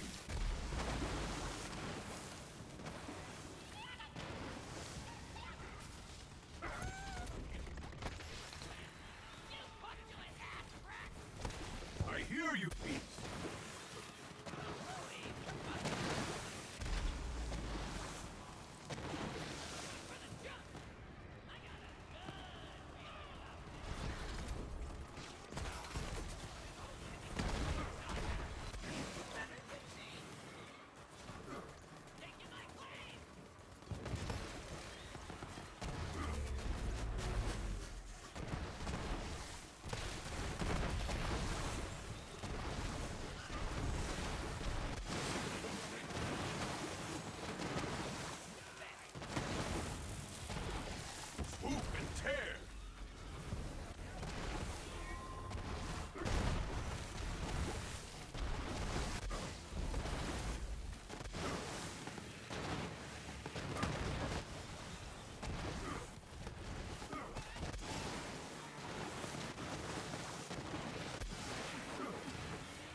I would have been surprised if that fish actually hit.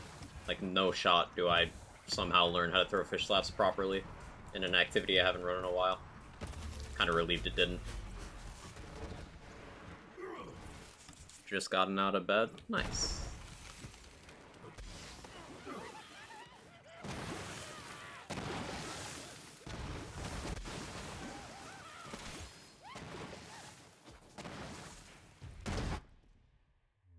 Okay, instinct. This one. I just have to go now. Have a good one. Have a good rest of your day, Sora. And again, happy birthday. Glad to have you back.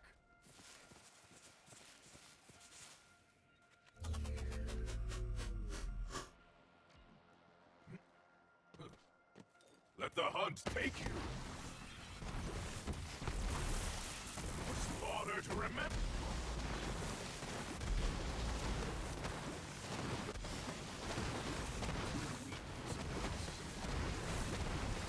Fucking rats.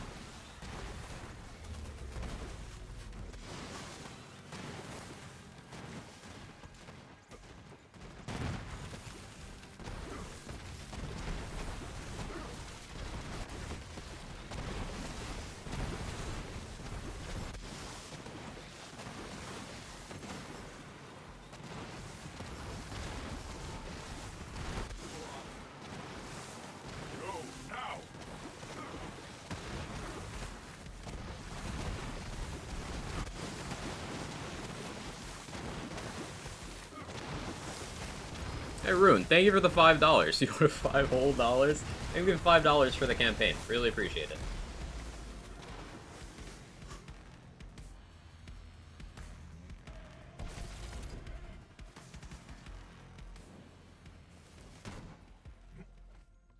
Oh, wait, no, I'm supposed to be on that side. I have not run most of these Proving Grounds in a while. Especially not on Flak. My Proving Grounds should look a lot better on Zane, because I have the most Proving Ground experience there, in terms of the characters. That's another question. Which character do I want to run next?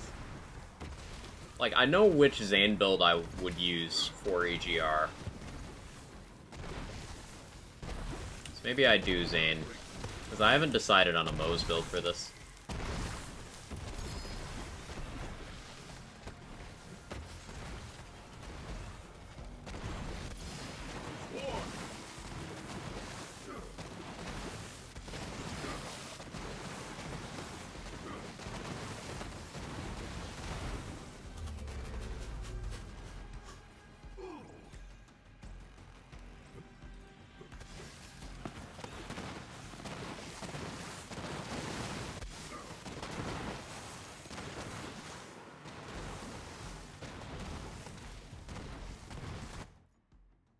Survival,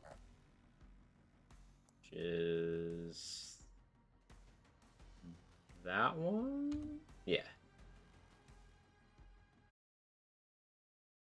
Alright, got survival, then fervor, then hemo, and then events.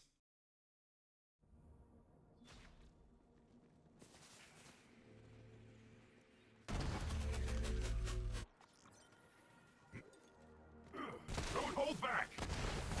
Fall and be reborn to the hunt. Weak. All of you are weak. Overwhelm them.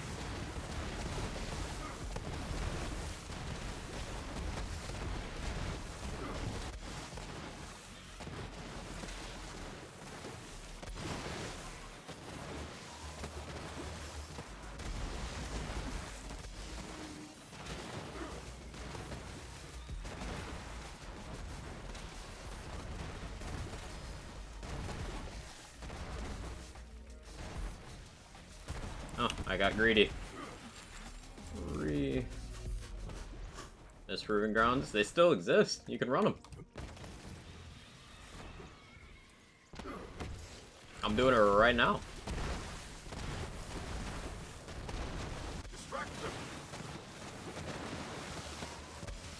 There's been some pretty cool advancements in time trials for proving grounds over the last week or so.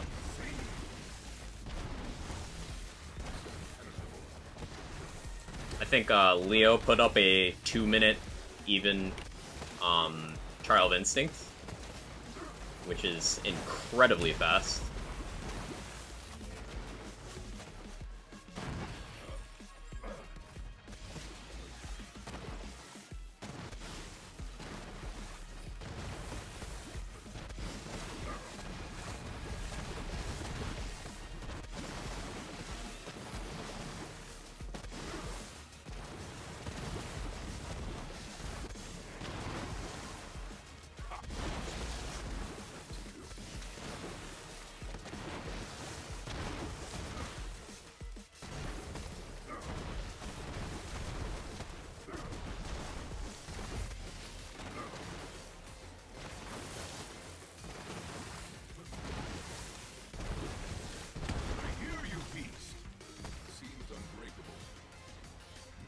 Killed something with a spike shield. Lovely.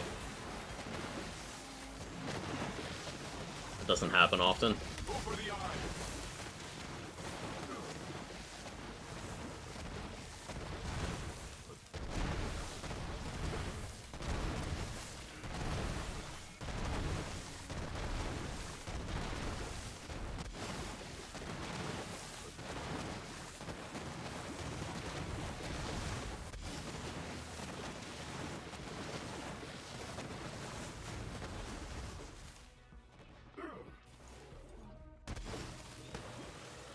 I'm surprised I remember that lineup.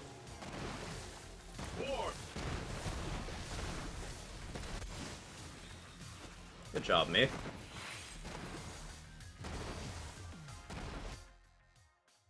Fervor time. Oh, that's instinct. Bad menuing.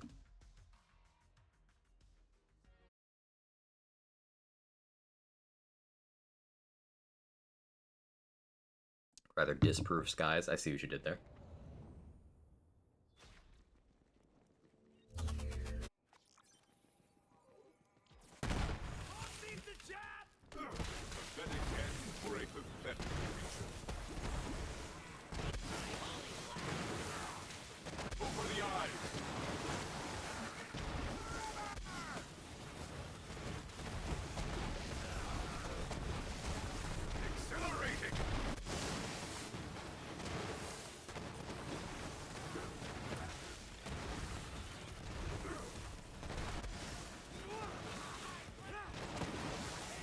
So this run has gone by really fast so far, at least for my perception of time.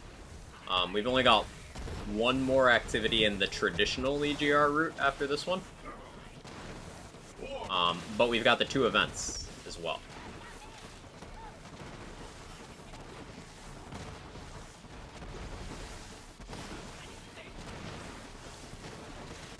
So just as a general ballpark, an hour and a half is about where, like, the real high-end builds for EGR on, like, a really good run end up.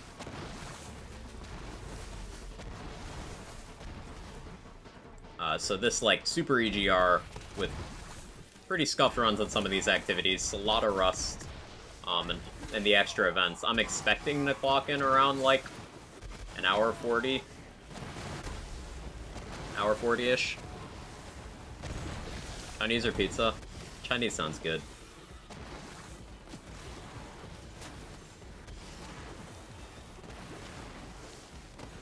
Absolute peak EGR times that I'm aware of.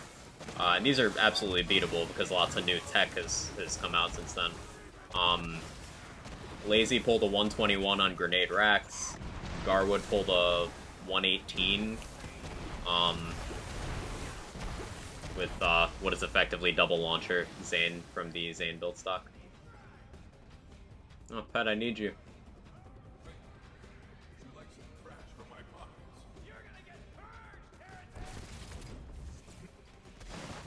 Things like that are why I don't generally like this build for this content.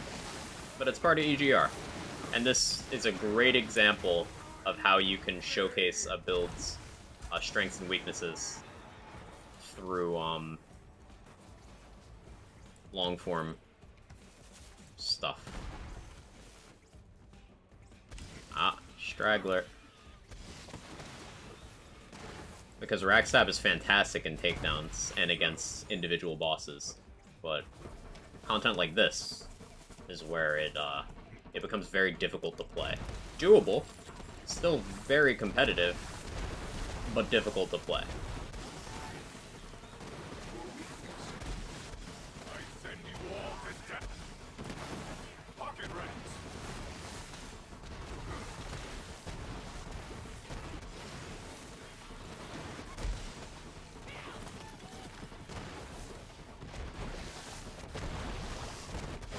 Monday Chinese place is closed. Sag. I guess pizza wins then.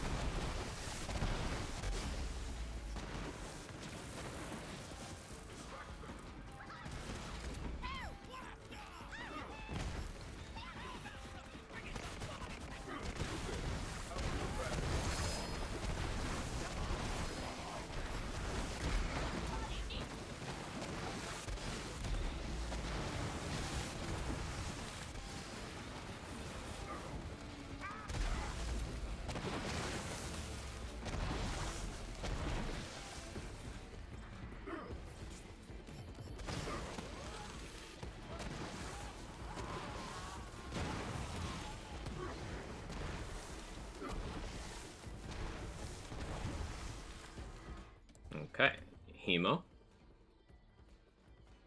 Where is Hemo? Oh yeah.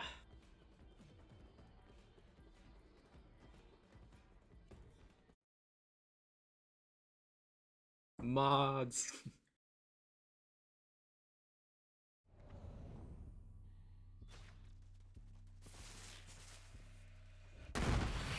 On whatever builds I run through this, I gotta make sure I have Iridium. Now, the chances of me not getting 500 Iridium going through all the other activities is low. That's one of the many reasons Hemo is late in the run rather than early. But, like, could you imagine getting here and just not having Iridium and having to grind it out during the run?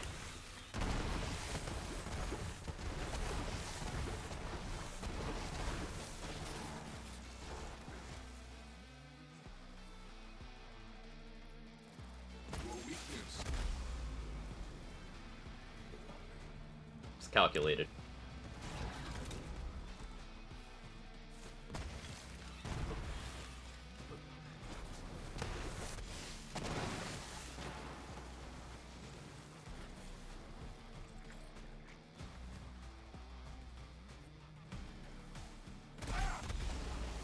I also don't think I had the quest, so I might have to go farm the ectoplasm.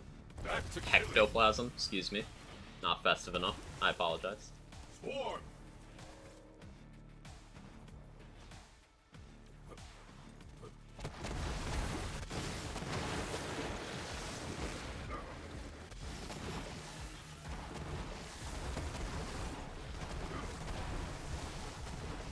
Mighty will fall.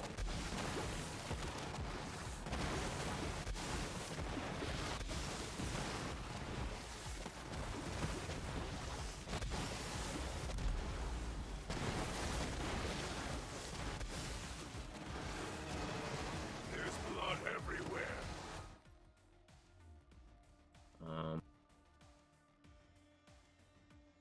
Let's see. Do another EGR event with seasonal events be cool? Yeah, I think so too. Boston, Shaft, and Cistern should drop 500. You might fail to pick that up in the speedrun. Right. I should at least get it from Shaft. Cistern, the chances of me picking it up aren't 100%, but from Shaft, they're pretty high. Definitely not Star, because that goes into the pit.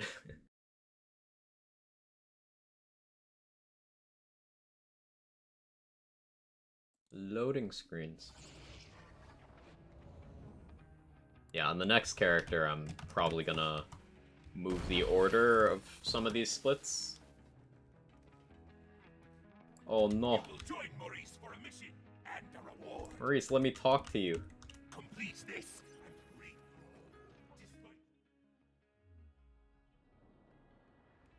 Okay. It's okay. Trial of Instinct gives you ghosts real fast. Is there a dot build, or are you chucking a non-LA or not with Lightning Bolt and using Ricochet one to great effect? Yeah, I was using a Ricochet one as well, Masons. It's quite powerful. Need of you, beast.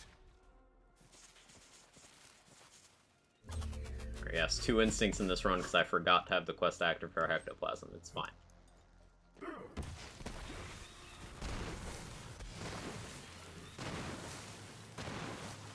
Fly.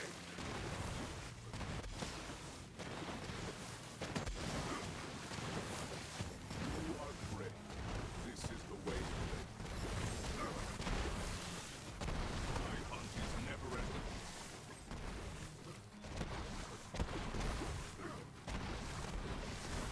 Maybe for this, I should make sure on each save I've pre-completed both the Hectoplasm farming and the Dakota rings.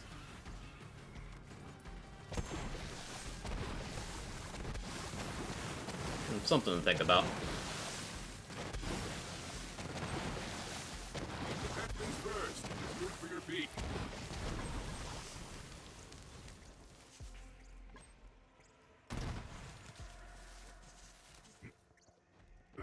This is impenetrable. Ran the non-ricochet one for boss Snake Redirect to help me. Of course, yeah. The cool thing about the ricochet on part for chain lightning chucks is that there's no downsides. So like it is equal damage to the non-ricochet one. It just also has multi-target capabilities. It's real nice. The ricochets just do half of the impact that the main bolt did, and no damage penalties anywhere in there for the main bolt. Just simply better.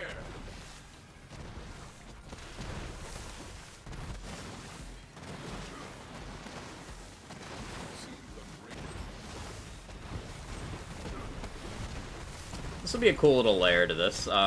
Rooting event swaps if I do need to get the Hectoplasm during the run. That could get interesting. Hey Zachy, how you doing? Someone tested it for me since that's not my strong suit. It says it has a respectable dot. Yeah, it's over 1k card dot for like decent parts on a lightning chuck. To me. And over 1k card dot for a gun is quite good. It's quite good.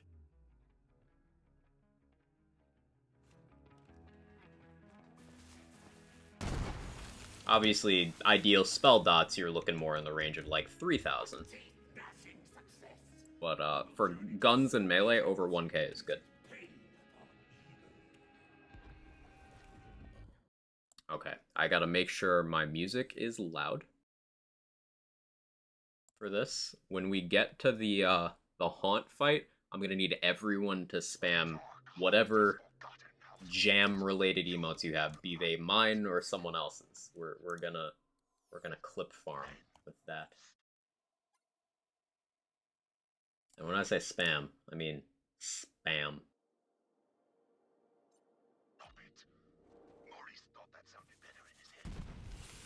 You'll know the moment when it comes. Pocket rats.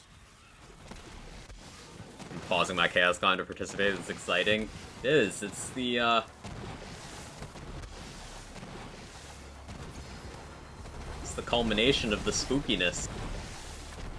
Now, in the next run, I'm gonna restructure the splits so that Haunt is the actual final boss of the whole run. To be thematically appropriate, but... Run! Run, you weakling!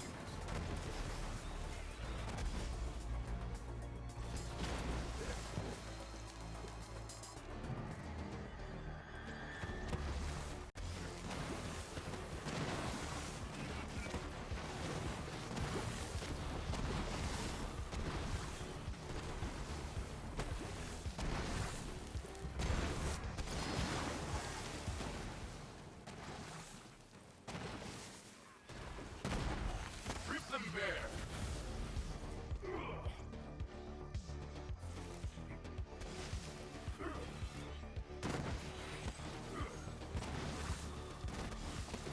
This is my purpose.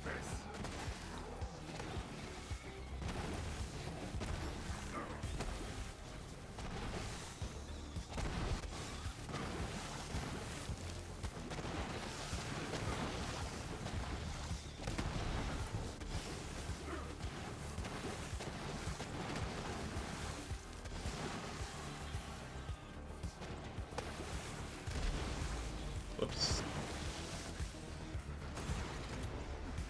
Alright. Time is almost here. You guys ready? Hey, Peter Panda, thank you for the 22 months. Alright, you'll know it when you hear it.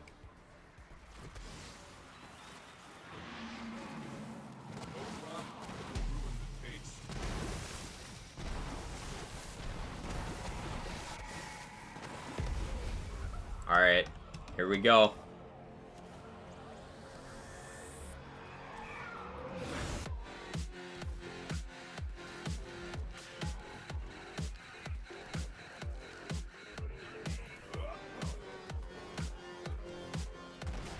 This will never not be the best track in gaming.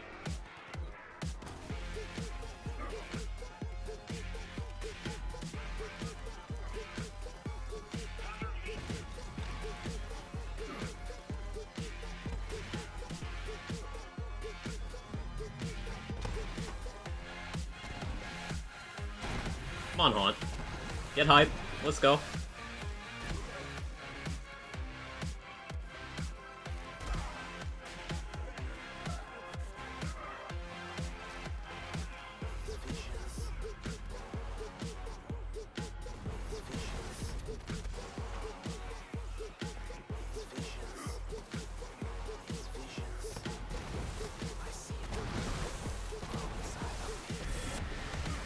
Did I intentionally take too long there? Yes.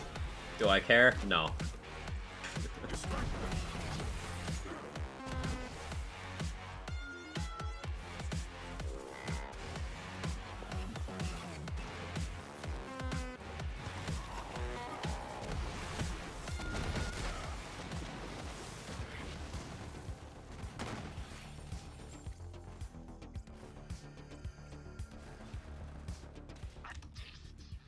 Probably optimal to save quit in there. But oh well, I set the rules here. We'll do quest completion for this. That was fun. Thanks for spamming, guys. Love that track so much. Just the design of that piece of content. Mwah. Beautiful. I have need of you, beast. You are most useful to Maurice. You will be of the greatest help in future research. Maurice has such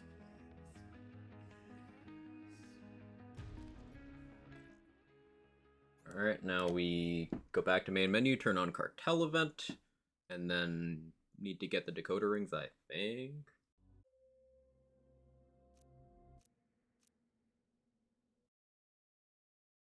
And then we'll do Joey. Time for the run will be once we killed Joey.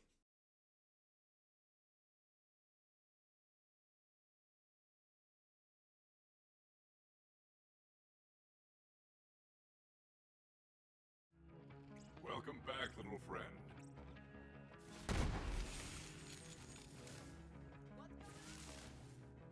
You will join Maurice for a mission and a reward. Maurice, let me talk to you.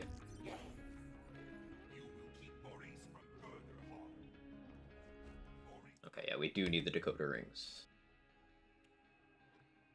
So optimal routing here is probably to leave one proving ground for farming the hectoplasm and leave another one for farming the decoder rings. I'm hop out, have an awesome day. Thanks for hanging out, loading. I appreciate it.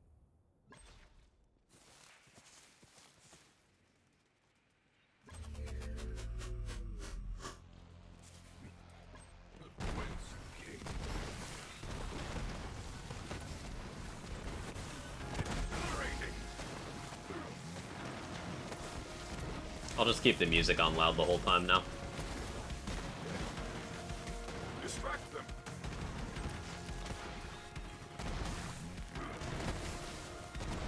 Because it's good.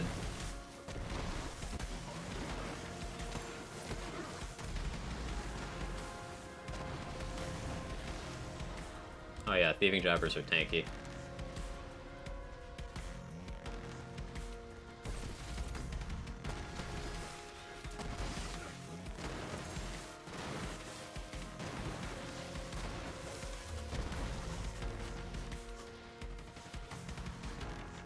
Pocket rats.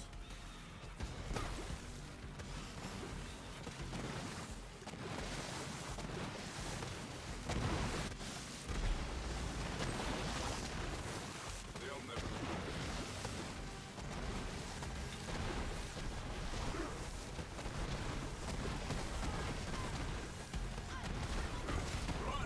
Run, you weakling. I know a lot of people like getting the Dakota rings and ectoplasm from slaughters, but with Proving Grounds there's less waiting.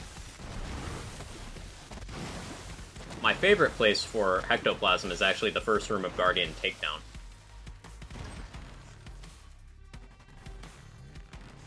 But my favorite for Dakota rings is Trial of Instinct.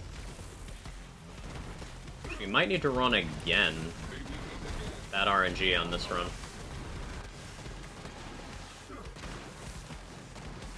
Oh, this room might have us covered. We might be okay.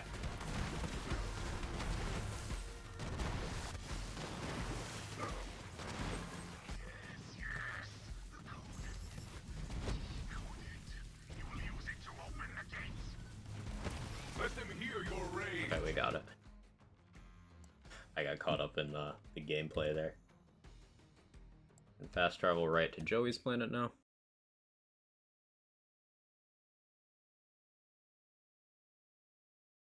So the sub 150 is the goal. I don't think it'll take me a full 5 minutes to go through here, but we'll see. Depends on how much I down myself with a fish.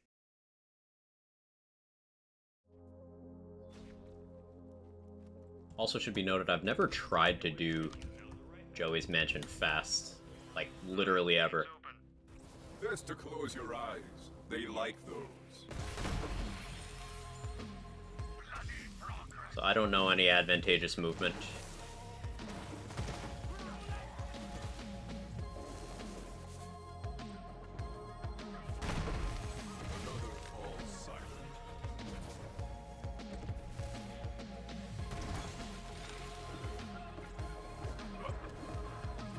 Overwhelm them.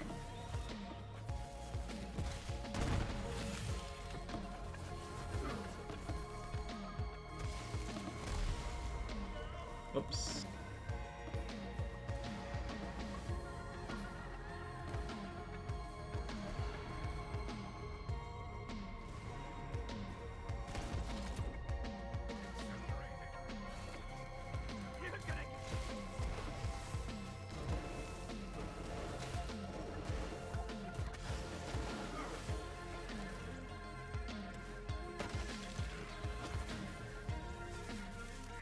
The cartel leader remains hidden. You will enter the mansion and locate the piece of the fountain puzzle. Hey Doom, how you doing? Speedrun this is a bit weird with different enemy spawns. Yeah. Because, like, you have the different enemy factions, and then you have different spawn patterns even within that.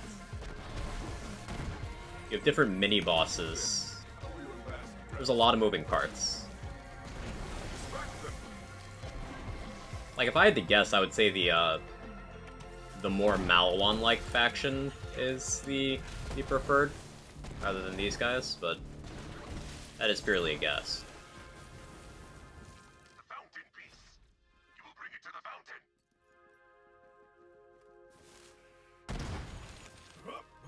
Yeah, the mask placement also affects it.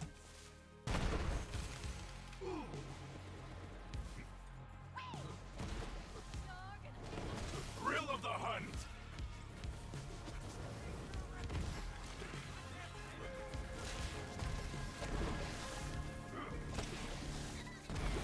Oh, Tyrone going immune would also be a run ender.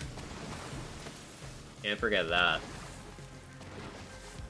At least in a competitive run.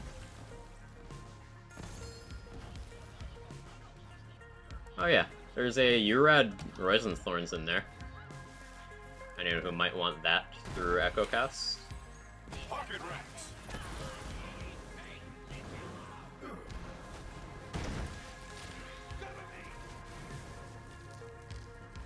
Why did I turn there?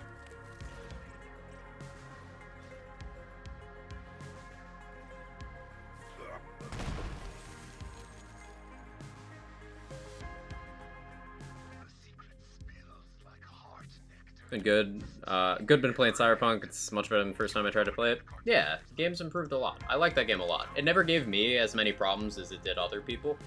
I was just a bit lucky. But they've done a lot to improve the game, both content-wise and performance-wise, over the years. Excited for the expansion when that comes out.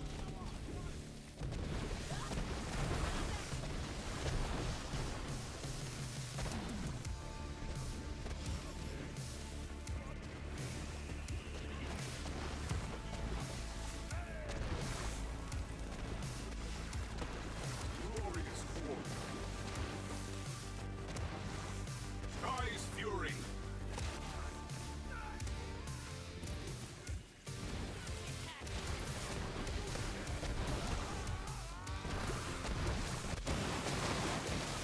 Congrats to the one winner. I send you all to death.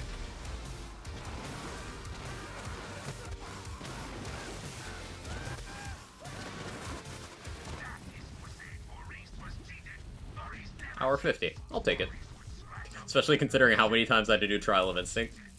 I'll take it. You will return to Maurice for a reward earned fair. Decent no pew pew. Hey, son. Also started DMC5, really fun, just kind of swapping between the two. Great choice in games. I really love DMC5 as well.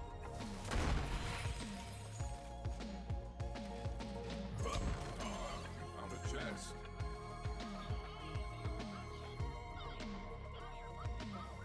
Because bike? Because bike.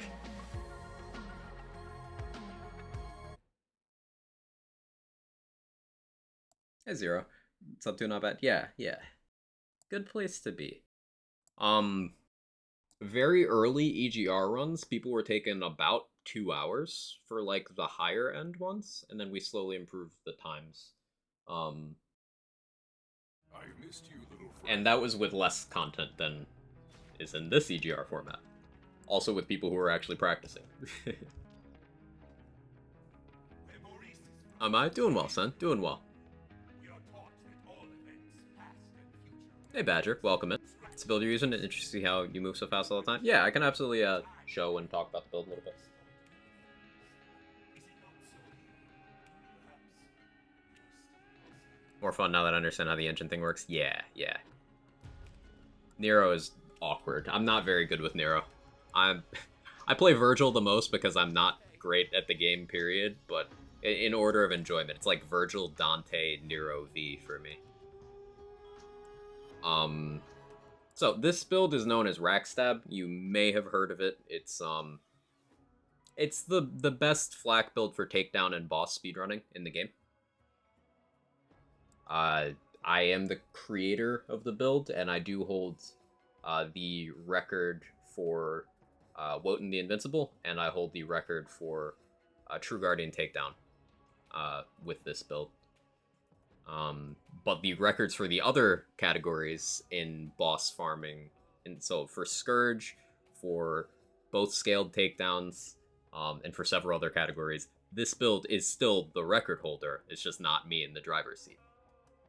But the way it works is we use melee damage on flak. So the fish slap counts as melee. The stinger counts as melee.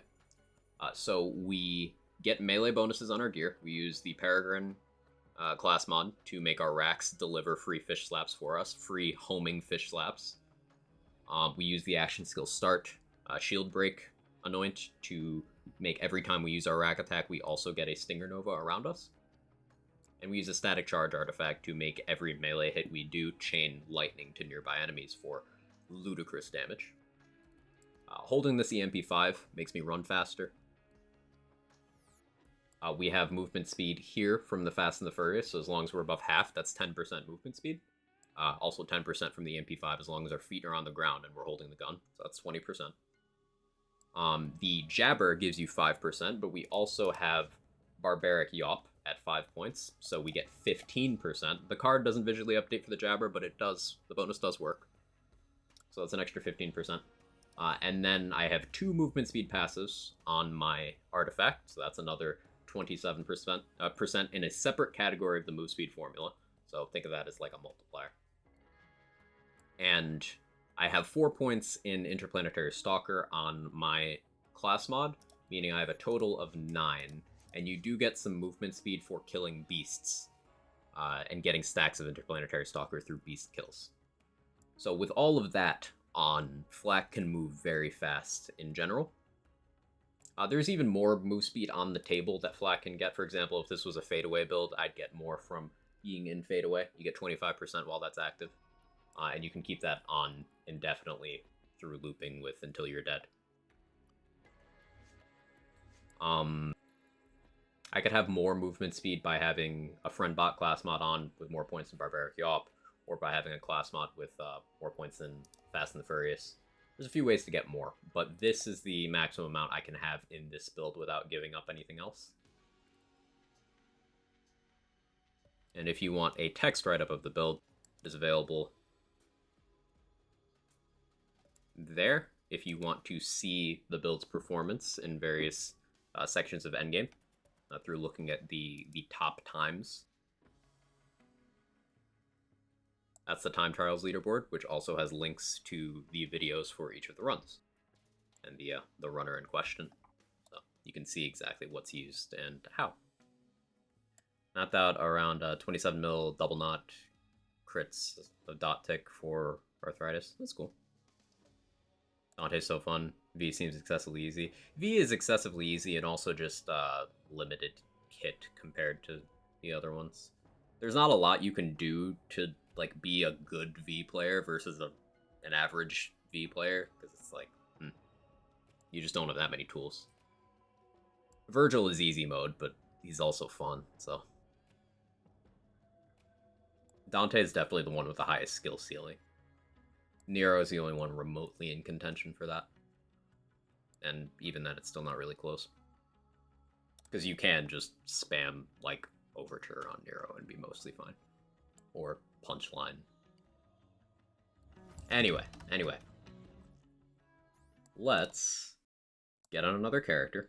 I want to do this on Zane next, but I'm also going to create new splits.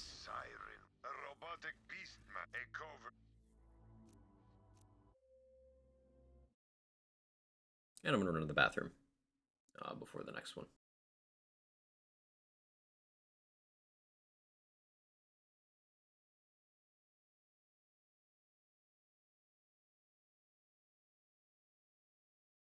Oh yeah, just as another reminder, we are 70% towards our goal of $250 for Gamers Outreach.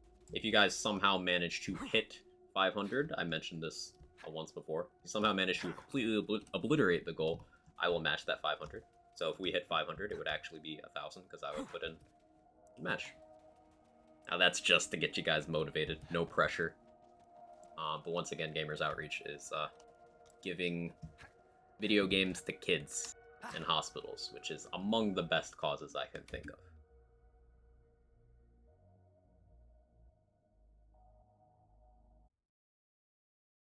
Hey Cheeky, thank you for the Prime for the 7 months. I really appreciate it. Time Trials, thanks for getting me through work each day. Happy to do it.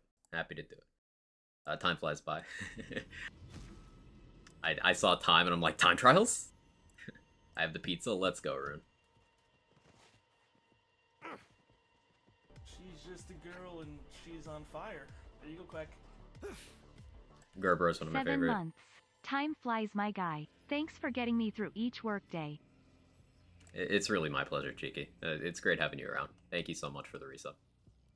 Gerber is one of my favorite arms so far. It doesn't mess up combo flow, locking in a spot. Yeah, Gerber is nice because you can use it for movement or damage.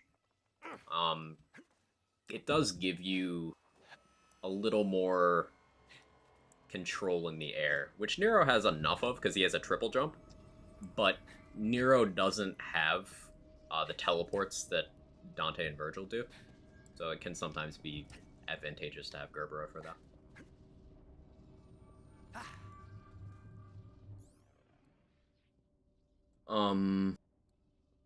Okay, let me get my gear and stuff in order, and then splits, and then I'll go to the bathroom. Yes, I'm delaying going to the bathroom, so I won't have to go as early into the next run. Big brain. Go fast. I'm doing the thing, Dex. Going fast for the kids. Probably go Hex here.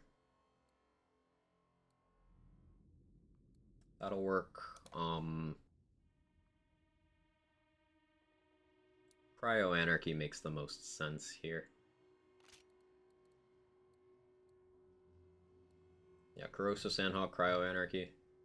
That should get us far enough.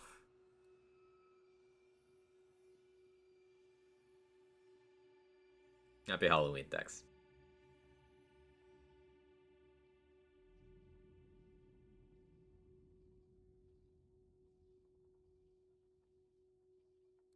Okay, first, let's look at the map and see what order these Proving Grounds are actually in.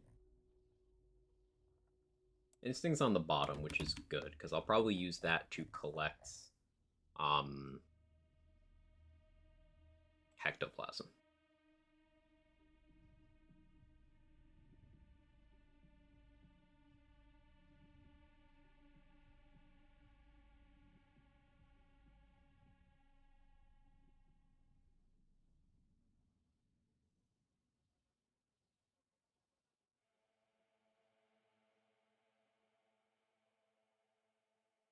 Okay, 1 second.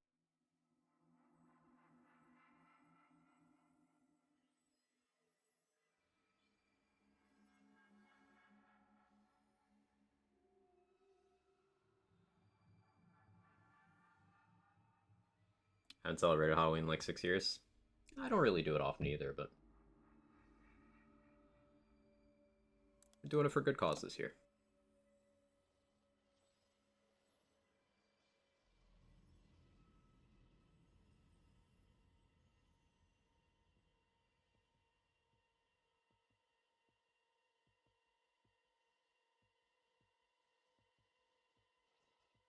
Right, we'll move Instinct down there.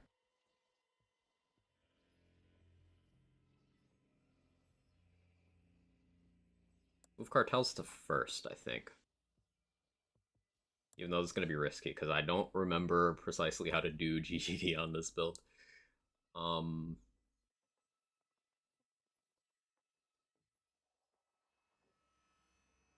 Proving Grounds. That is Cunning first.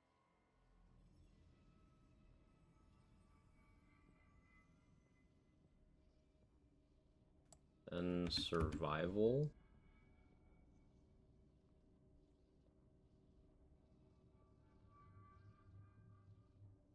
Discipline.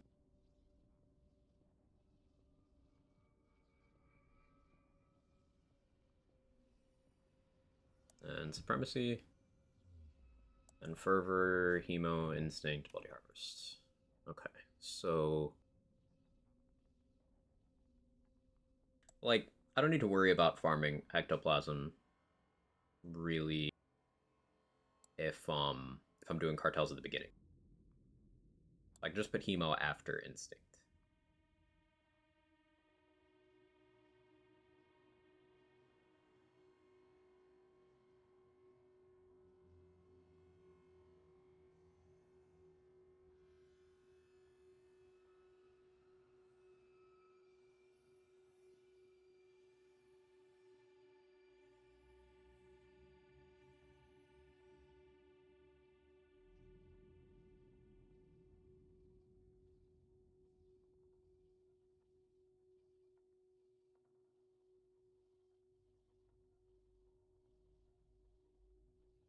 Okay, that looked good. We got Cartels, True Guardian, True Maliwan, Slaughter Star, Cistern of Slaughter, Slaughter Shaft, Trial of Cunning, Trial of Survival, Trial of Discipline, Trial of Supremacy, Trial of Fervor, Trial of Instinct, Hemovorous, and then Bloody Harvest.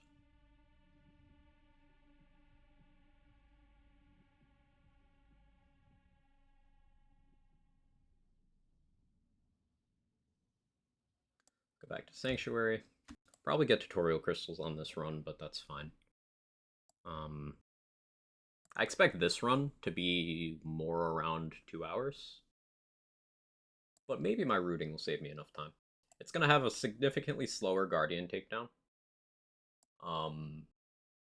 Proving Grounds should be faster. Slaughter is probably faster. Malawan, comparable. Hey Felicia, how you doing? Happy Halloween. Shout out to Claptrap. Nah, I'm just kidding. No, I'm not. You're alright, Claptrap. Just watch the stairs, go homie.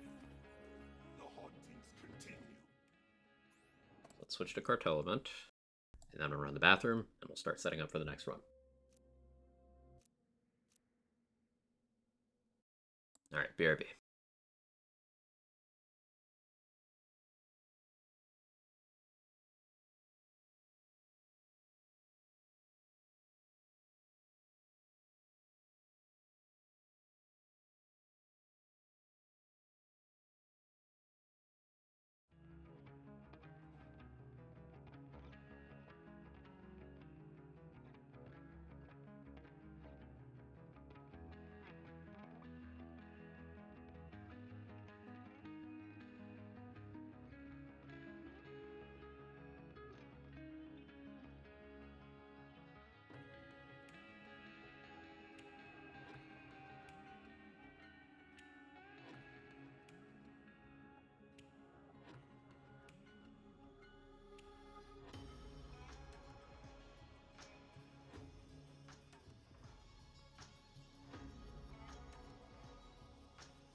Okay, we back.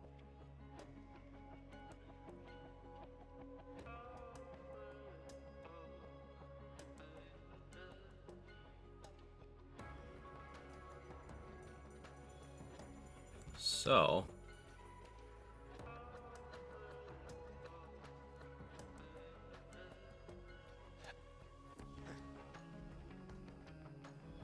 thinking.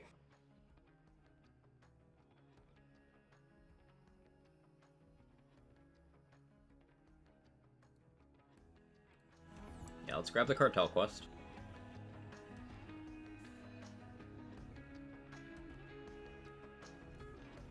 Guess I'll spend some Guardian tokens. I have one.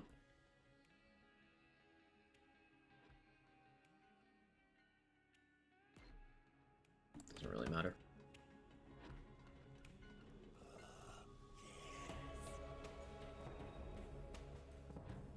Ah, do I already have the quest?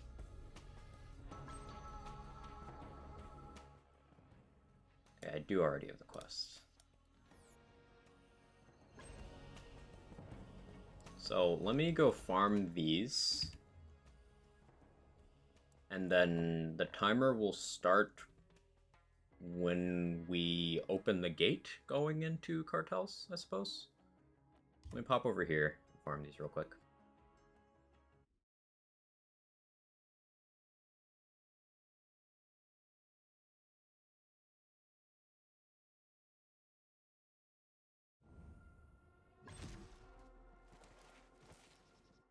Make sure I actually have appropriate spec. I don't have Fractal Frags on right now, which could cause me to be slower, but I do have drone delivery, so Sentinel will at least throw grenades.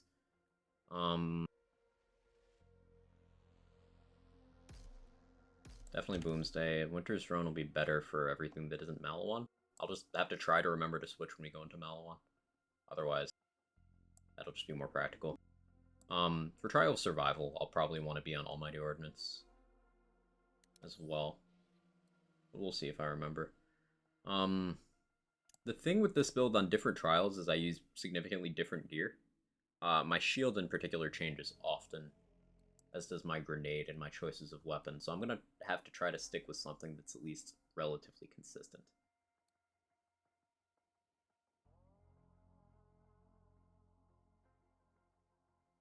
We'll go with some additional movement speed here.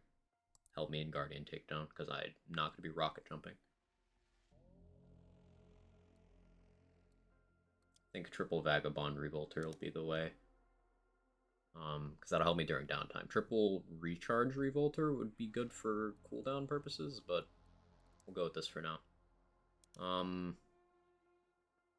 Rad Hex, Shock Hex, Light Speed, probably Rad Hex. Hey OG Awesomeness, happy spooky day. It's going great, I hope you're doing well. And let me just... I totally missed. Bisect Hosting, 3 minutes ago. I think this is while I was in the bathroom. Thank you for the $1,000 to Gamers Outreach. $1,000. I totally didn't notice because it still had a 1 there. $1,000. Okay, so as I said at the start of the stream, for every 500 we raise, I'm gonna match. So I'll also be putting in 1,000 now. Which, let me just do that right now, because we have the time.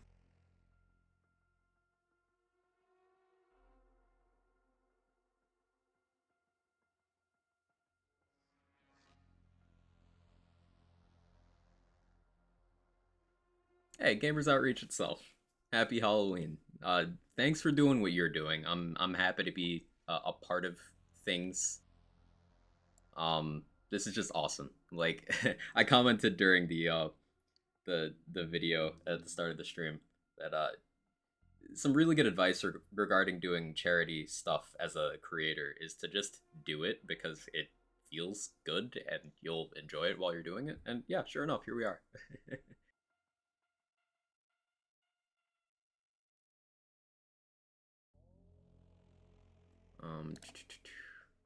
Go.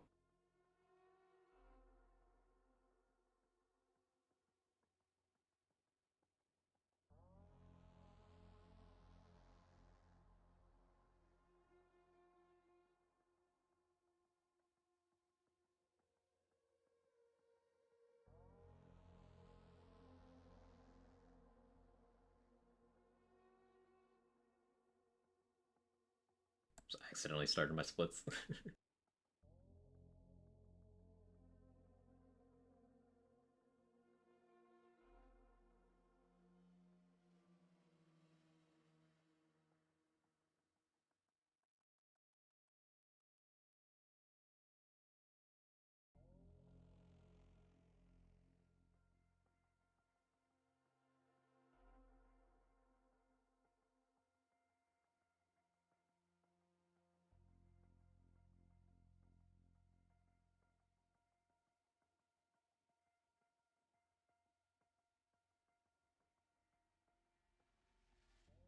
There we go.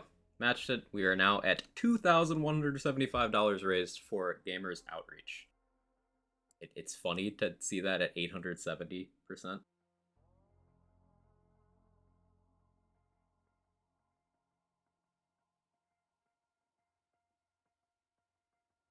So let's see.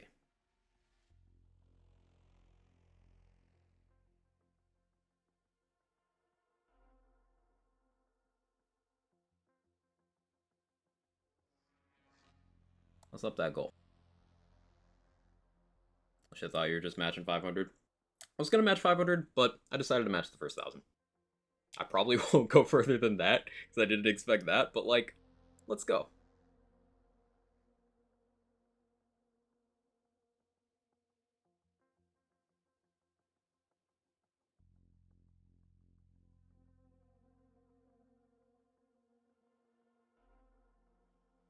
Hey, Boom, thank you for the 25 months. I appreciate it. Making Quack broke? No.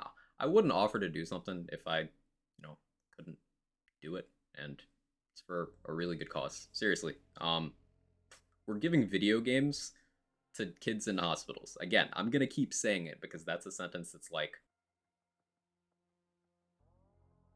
can you think of a better cause? Because that's got to be one of the best ones.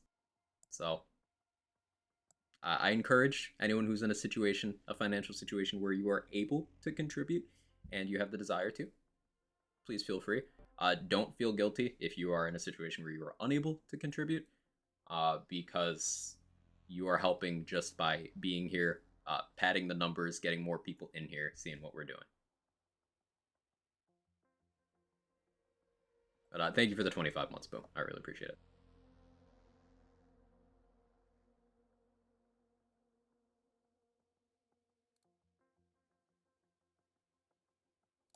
What was I doing? Oh yeah, I was figuring out which weapons I want to use.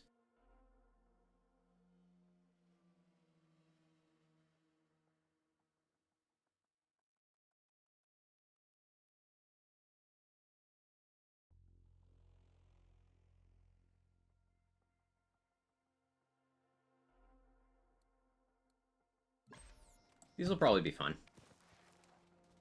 So we don't need to start the timer yet. This is just me farming up the decoder rings to use.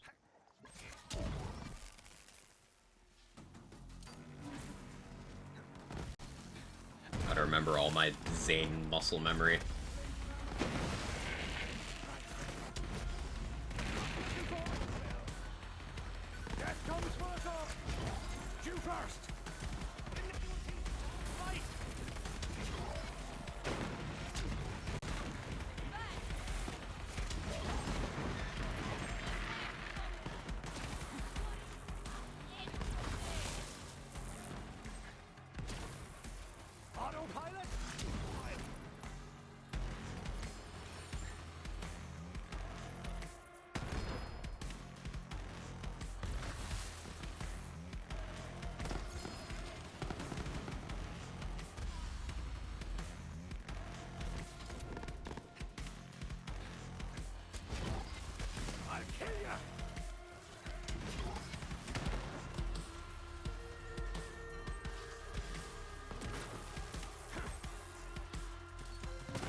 Let me move that there. My muscle memory is that whatever gun I hold most in a build, I put on 4. I don't know when I became like that, but that's what I do. Shadow Ranger? Yeah.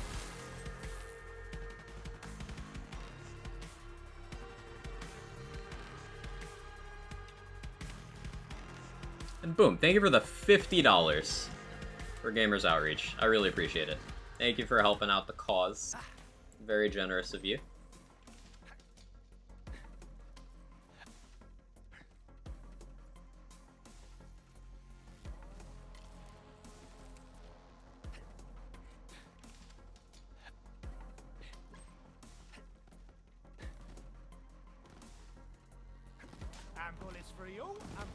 So the mechanics of this build are pretty different from the Flak build I was playing.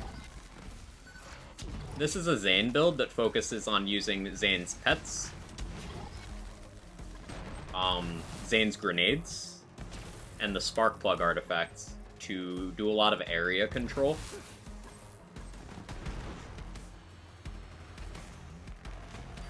And I did briefly hold 9 different world records for Zane endgame speedrunning on this build.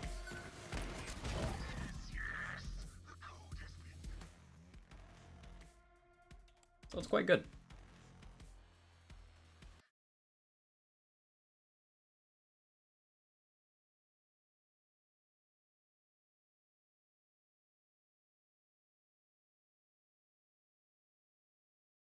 Gonna learn and get back to Cyberpunk. Good luck on the runs. Thanks, Doom. I hope you enjoy your Cyberpunking. Go chat, let's make it 96% so we can get the funny number. New Mexican tried to get the funny number earlier and ended up 1% off. It was a whole tragedy and a half.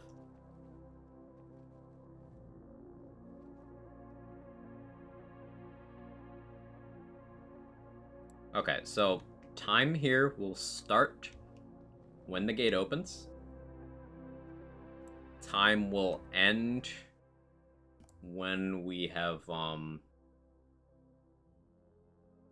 completed Bloody Harvest, which will be last. After Cartels, I need to go back to the main menu, switch events. So I think once Joey's dead, that'll be fine for me to save quit switch events. So we'll go boss death instead of quest turn-in for both events. Let me just make sure real quick that I have Hemo available on this save. I do. Do I have Iridium? I do. Not all 6 trials. Slaughter Star. Slaughter Shaft. I considered putting Arms Race in this run as well, but I decided not to because it was like build agnostic. I think if I do the combined one with all 4 characters under one timer, I'll put one Arms Race run in, just cause. It's not Endgame, but it's in the spirit of the run. Hey Darkflame, how you doing? What's your build? Remote Ranger from the build stock. Hey Shalato, hope you're doing well. Alright, we got Cistern there. Cool. Sorry, can't let you in without a password. Go ahead and type it in. Hey, that's the right password. Cool for you. Fire at will, little bud.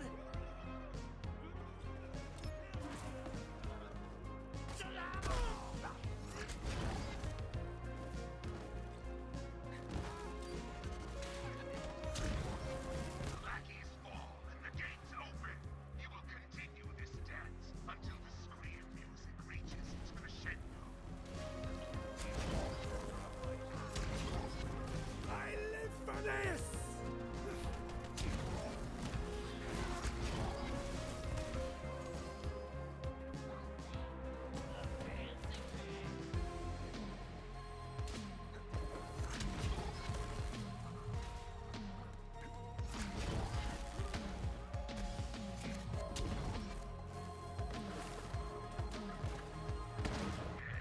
The cartel leader remains hidden.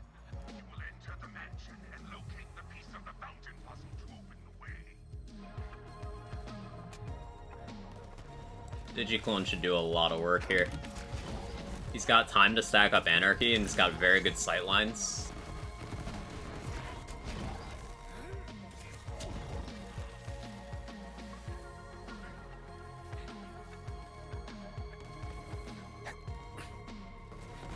Eddie! Bricks!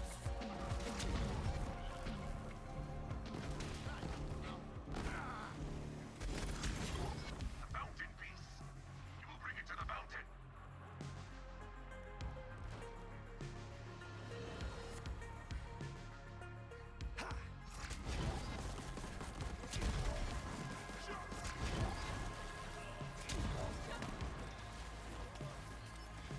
Use wisely!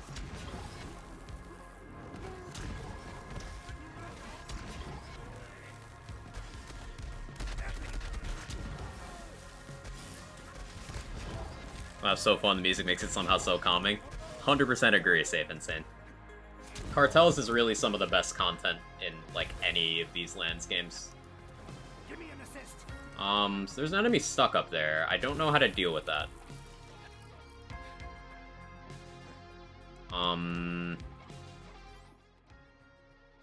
That's a problem. I don't know how to deal with that. I don't really have anything in my kit that can, short of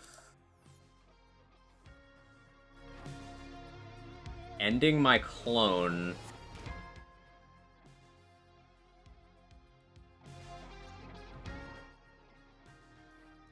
Need to wait for the cooldown.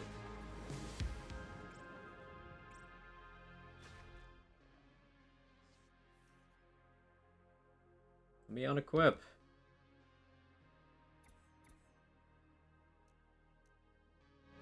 Oh, I've got a Sentinel's gotta end. Okay, that's fine. Restart it still early? I could.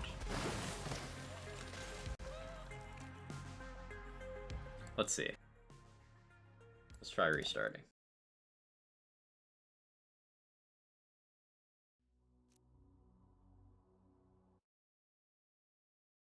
The gate will already be open though. Alright, let's see. What are we gonna do about this? Maybe it's a good thing we put cartels early on this. Yeah, the gate's already open.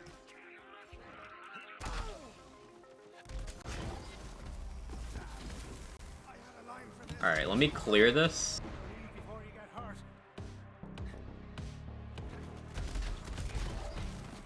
I'm gonna clear this and then back up my save before I get to, before I zone in for the first time. So I can just overwrite my save if need be.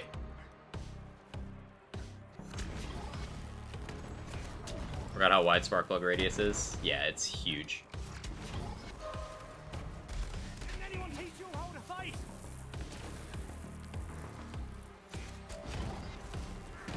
Assassination on the house.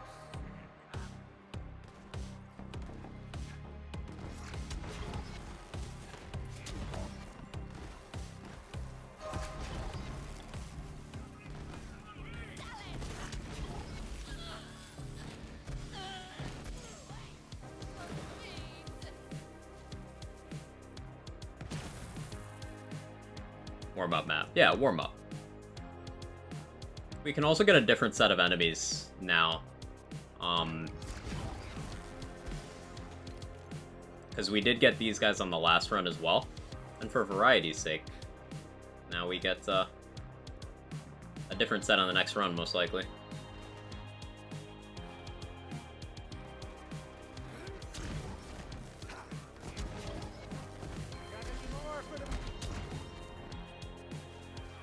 This is maybe why I should keep a rocket launcher on me as well. Because next time an enemy's stuck up there, I could just, like, shoot a plague bearer or something.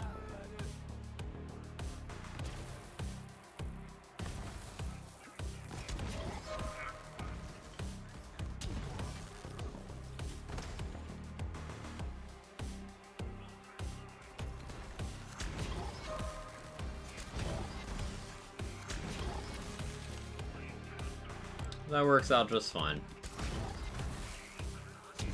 Oh, I suppose I should also ask you guys too. What are your thoughts on including arms race in this kind of format? Do you think it fits, or do you think it being independent of builds kind of moves it aside? I don't have an opinion on it, so... I'm getting Tyrone's glitch and have to restart. Yeah, the Tyrone one is annoying as well.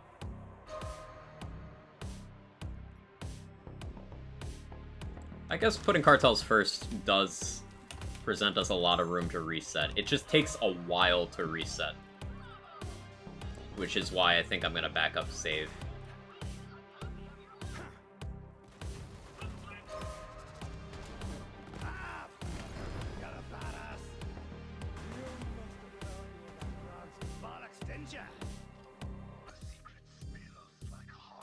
Doesn't fit IMO. Independent of build, super RNG, all based on luck. Well, not all. Yeah, not all, but largely. Doesn't fit. Would you give the same answer for a 4-character version? Like if I did all 4 characters under one set of splits? Would a single arms race run make sense, or still no? Wait, is Sentinel in here? Sentinel isn't in here. Oh no, it is. Cool.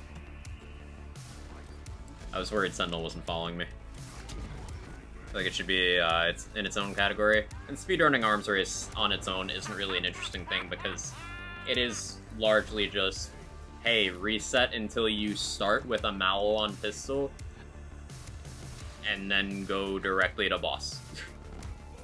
Like, that's it.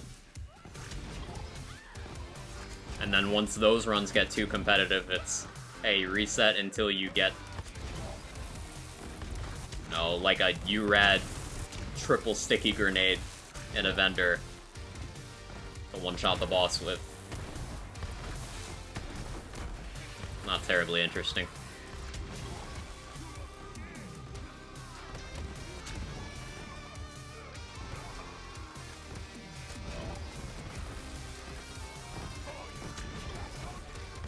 Maybe non-Ellie Sentinel would be best here as well.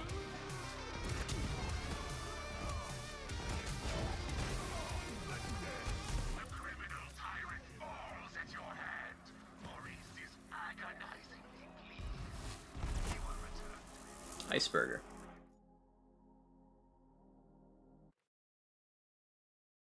Doll pistols are superior in arms race. I'll die on this hill. They're good.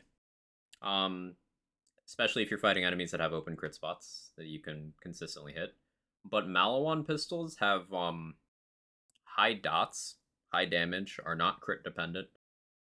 Get splash in their formula, so if you get like a splash artifact, it's an extra multiplier that the doll ones wouldn't be getting. Do you think arms race, all chests would be a fun category? It'd probably require modding to no circle. Yeah. No circle or significantly slower circle, some variety of that, yeah.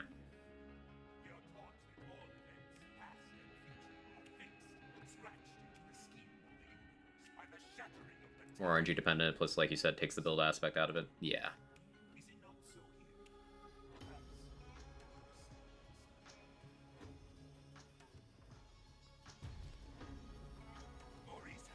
Okay, we'll grab this again. Now we're gonna farm the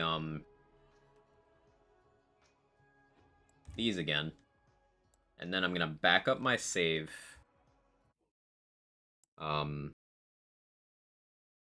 Once we have the Hectoplasm. Or not the Hectoplasm, the Dakota Rings. But before we go to the villa.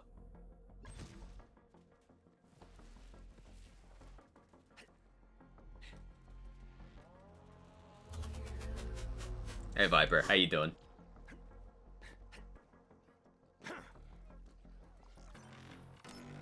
Use wisely, fuckers!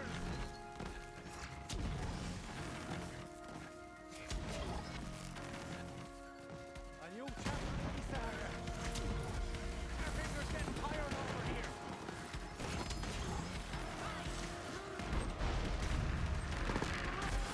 Doing good, how's you? Doing great. Enjoying, kind of developing a category for, BL3 Endgame speedrunning that I hope some more people than just me and Stone Swan would want to run. Also, we're absolutely crushing the charity goals.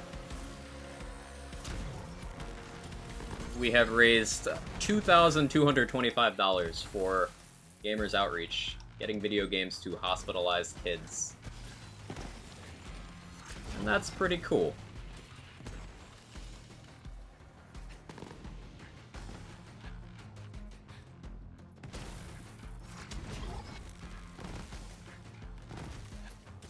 I'll run it. Son will run it too. I wish I didn't know there's a free cave card. Now I'm gonna think I'm missing it everywhere. There's a lot of free vehicles in game Doom. And there's a lot of terrain where that car you're mentioning isn't exactly ideal. Like, I prefer bikes because they're easier to handle. And there's 3 different free bikes that you can easily get that I can think of. Do it as well. Let's go, Rune.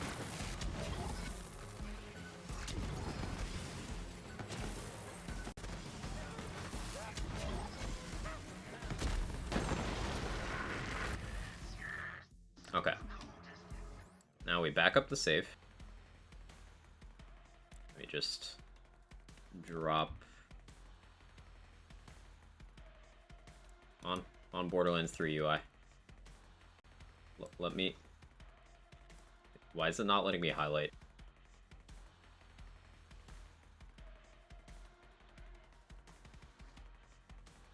Weird.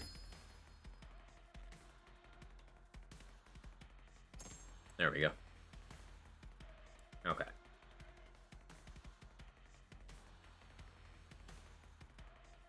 And I haven't accessed my BL3 save folder in so long.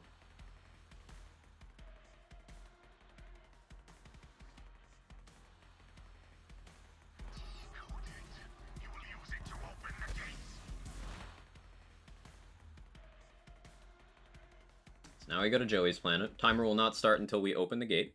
It'll give me time to switch Sentinel's augments.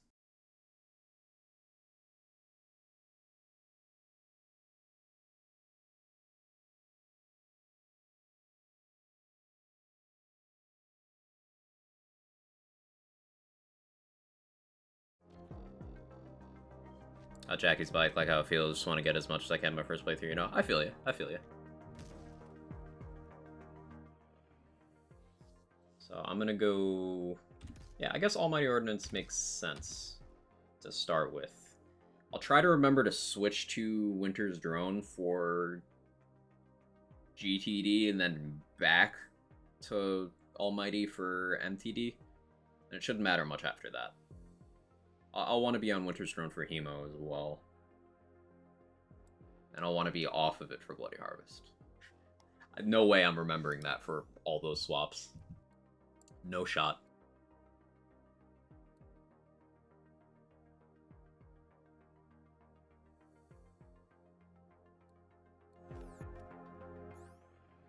Also, I should go with a non-elemental anarchy here. Because I'm not giving Clone a Cryo Old God.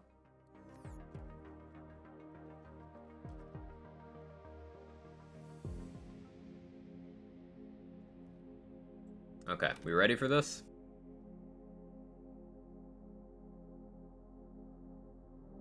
"75 hours into my first playthrough, did restart several times." Yeah, my last 3 playthroughs, Ember, are all just, I got really far and I'm like, hey, what if I tried this build concept without finishing the game?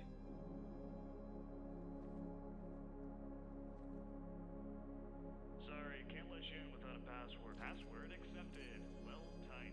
You're free to proceed. Give him what for? Oh, we did get CryptoSec.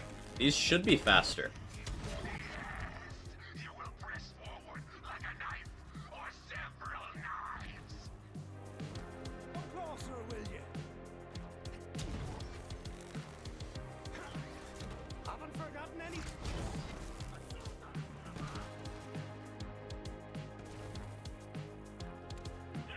Like several knives.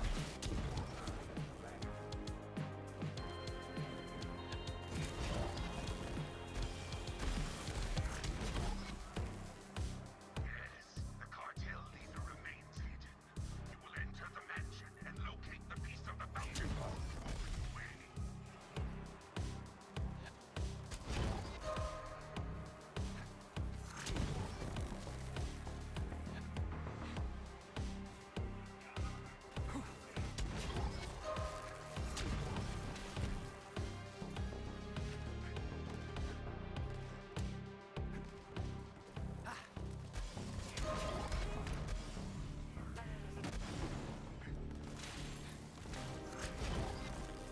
The fountain piece.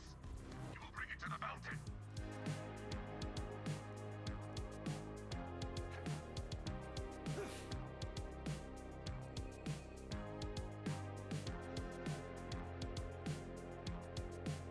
Do I not have Doppelbanger on right now? I don't have Augments on Clone. I count this as a successful operation. It's gonna be awkward to fix.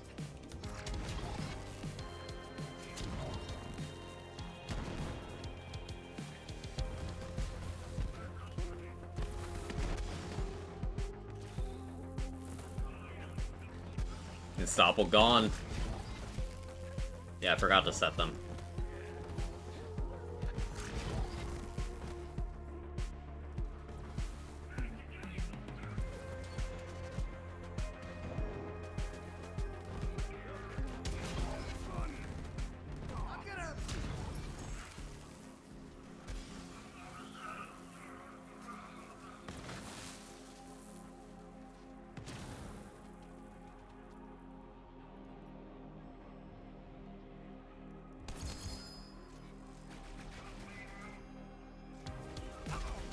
Hopefully that's a good chest for you guys.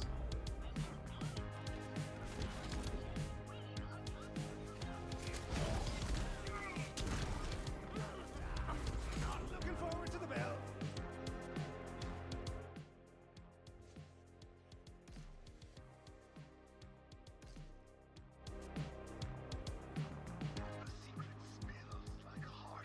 Doing Rotshot playthrough now. Thanks for that. I mean, it's execution for leveling, then Rotshot at 40, because playthrough Storm Dragon's Judgment. Understandable. This is actually timed perfectly as well, because Sentinel will expire, meaning I get Almighty Ordnance back for the boss fight.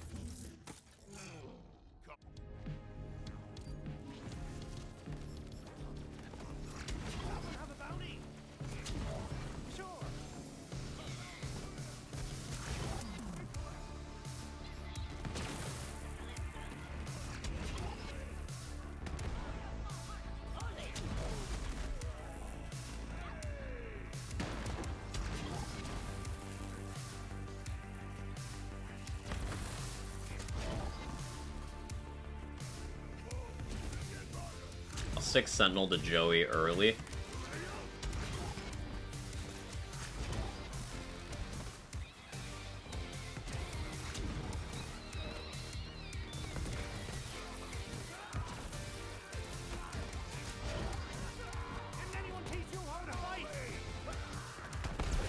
You moved at the best possible time for your help, Joey.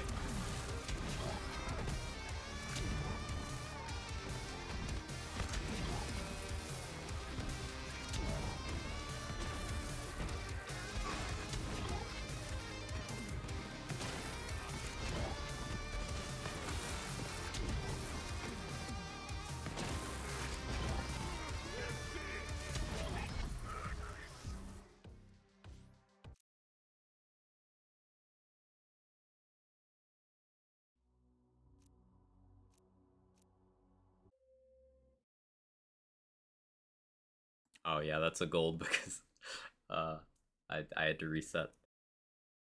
Yay, gold! Thought about an item that could only be obtained in the prologue, didn't want to spawn in, so I restarted as my most recent reset. Yeah, there's a few things that if you progress past the heist you can't get anymore. Which is unfortunate.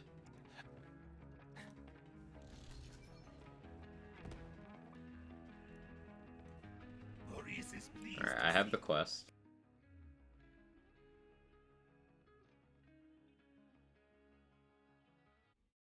Set Winter's drone.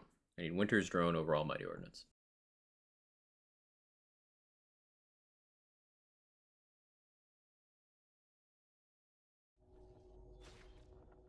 And Viper, thank you for the $20 towards the campaign a few minutes ago. Give kids video games, not regret it. Saw a bunch of kids trick-or-treating and felt bad they don't have sweets, so I'll give the kids video games instead. You are a legend, Viper. Thank you for being you. Thank you for helping out. Means the absolute most out of anything. Like, this cause means a lot. It's good stuff. Thank you for supporting.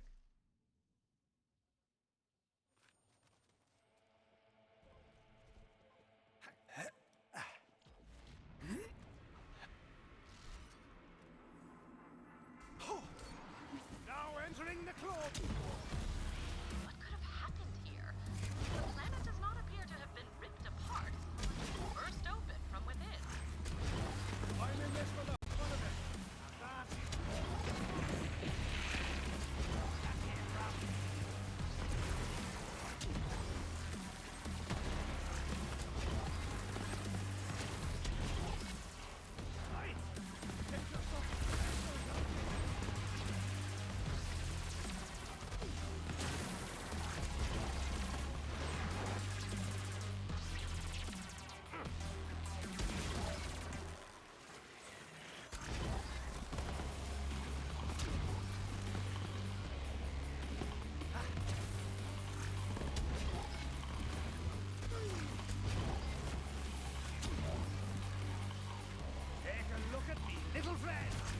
I haven't run GTD on this build in so long, I don't remember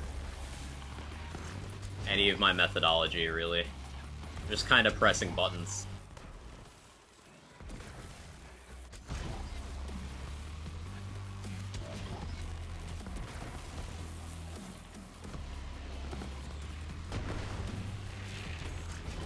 I think I blew up clone too early.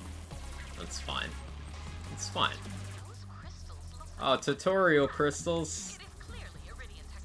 I should have expected that. I'm too fast.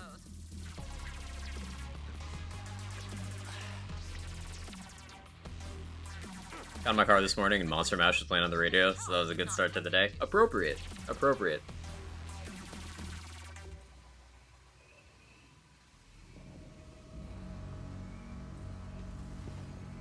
We are 90% to the new goal.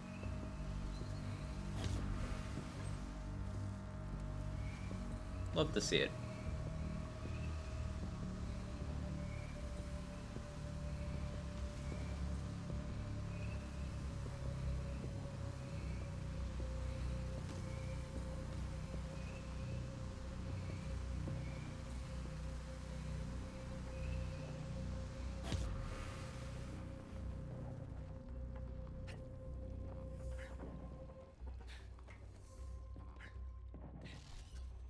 Do I have the movement speed for this? That must be the source of the signal. I should not have tried that. I should not have attempted that.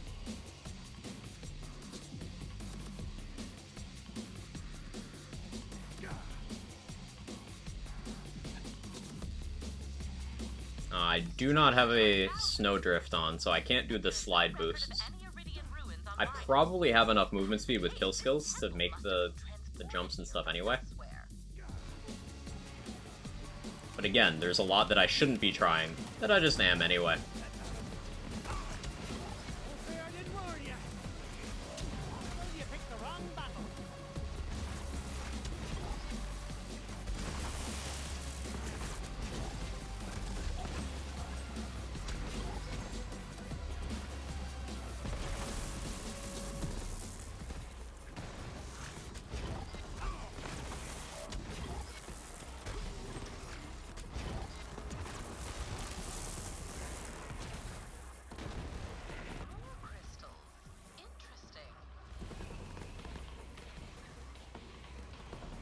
Ground slams, oh how I miss your ground slams. Ground slams are so much fun. Field 3 ground slams are amazing. Evening, Brucey. How you doing? Trigger finger's getting tired over here. You got a job to do.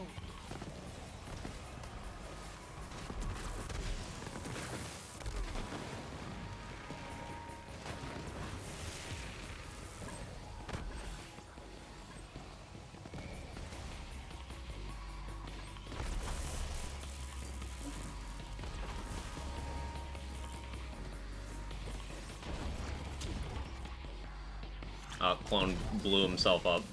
Awkward.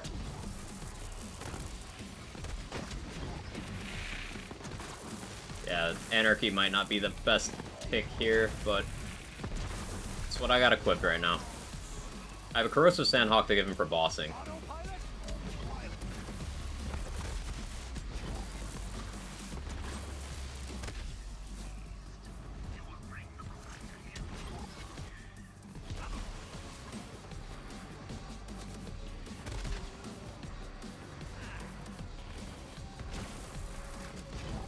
Good, hope you're well. Doing great. Having a good time today. Very proud of us for what we're doing here to help out Gamers Outreach, who's helping out sick kids by giving them video games.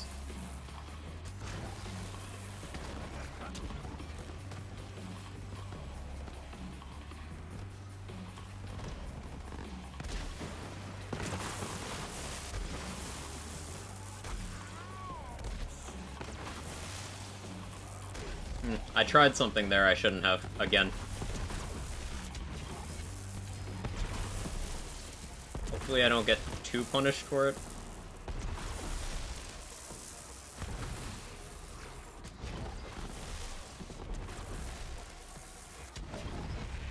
Clone AI in this content is a whole can of worms.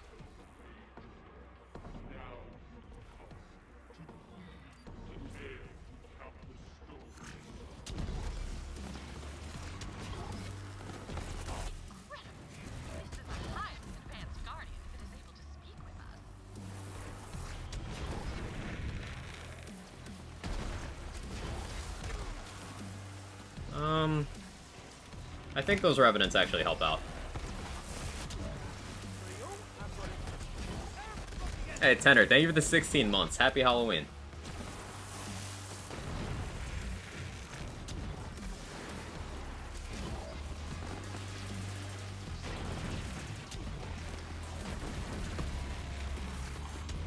I totally should have given Clone a free radical for this. It's technically not too late for me to change gear, but Fire at will, little bud.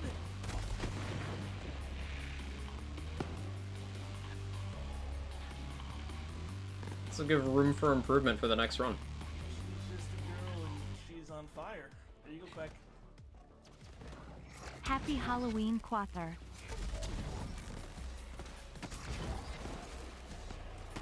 86 those pricks.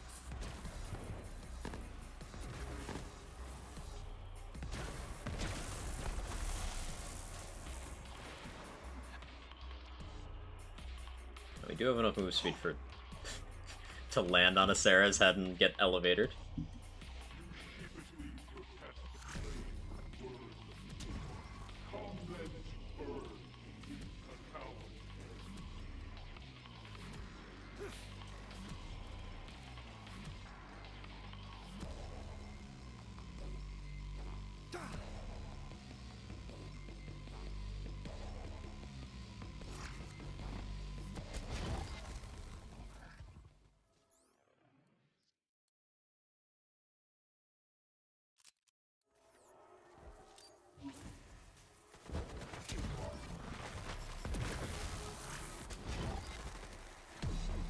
See that?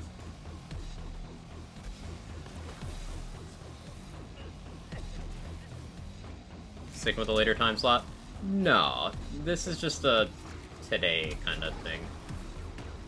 What I happen to be doing for today. I had to take care of some extra stuff this morning.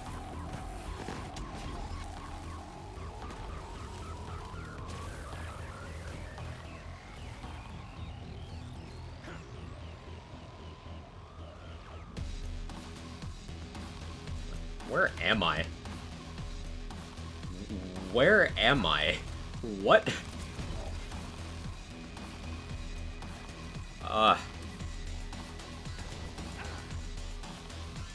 Okay.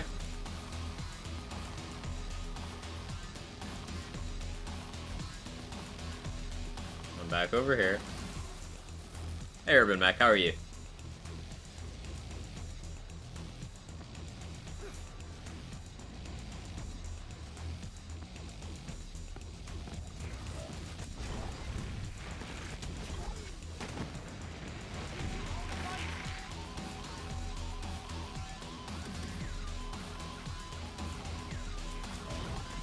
ISP treating you today? It's good today. It's good today. ISP knows we're streaming for a good cause today, apparently.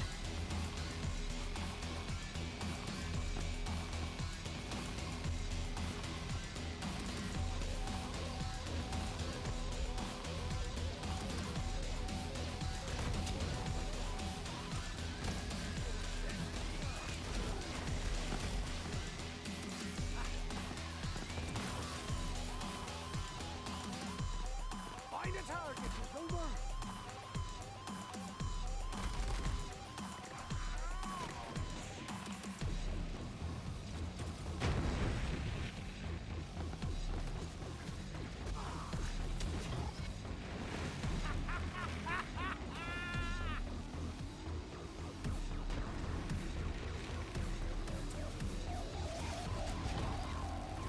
You couldn't hit a cow's arse with a banjo. Let you do the work.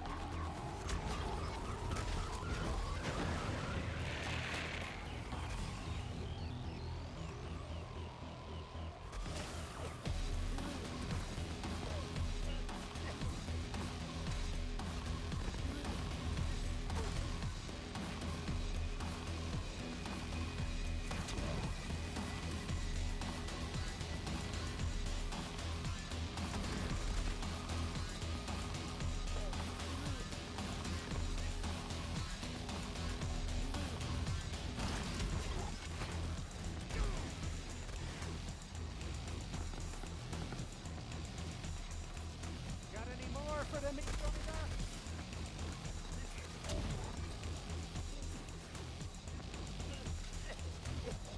I changed strats halfway through to just kind of take advantage of clone being buggy.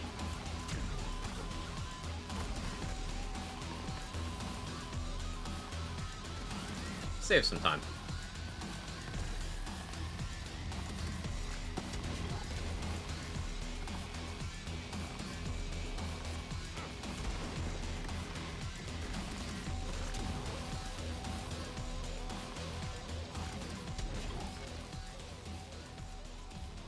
Shame to see such brilliant ancient technology destroyed, but I must admit you make it entertaining to watch.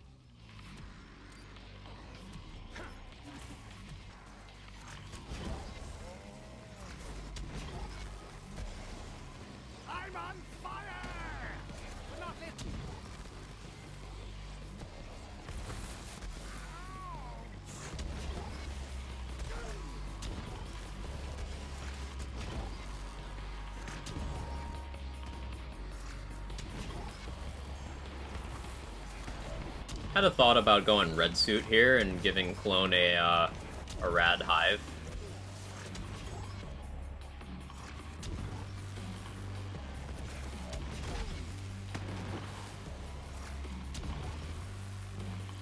Might not be bad. Sentinel's bugged out. Unlucky.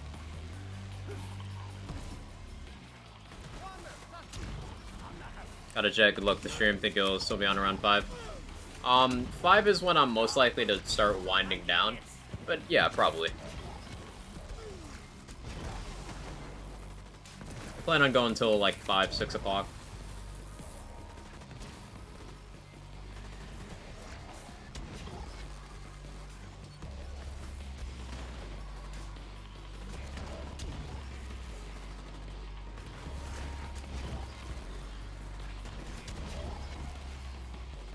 Now, the awkward thing about having a bugged out Sentinel is that I can't manually end Sentinel. That's only going to end with time.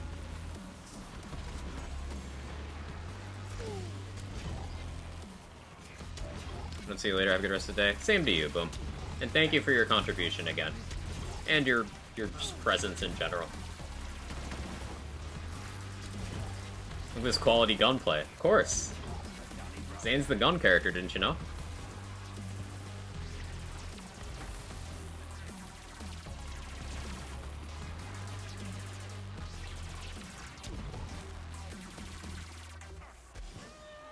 Oh, ow. You know, I'll just be safe here and actually use the platforms as intended. Like I said the other day, problem with most of BO3's content is it doesn't work.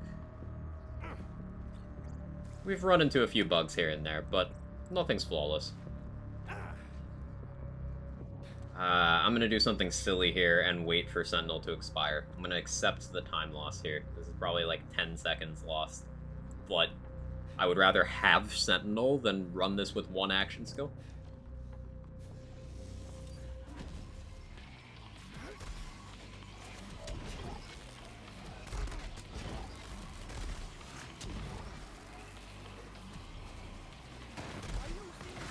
Open your bloody eyes! ADSing for the Hyperion shield to absorb some damage from me.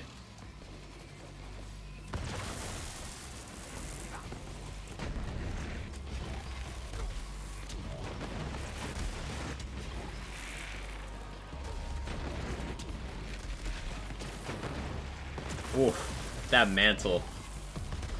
Clutching it up.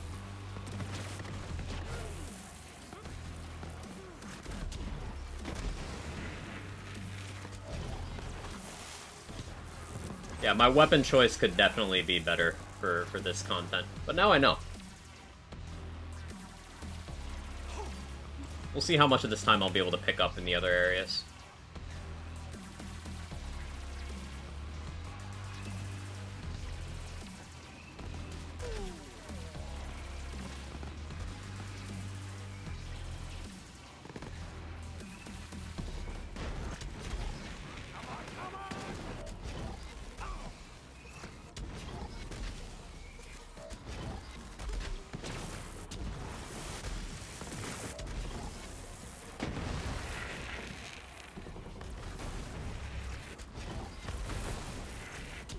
Pucker moment, yeah.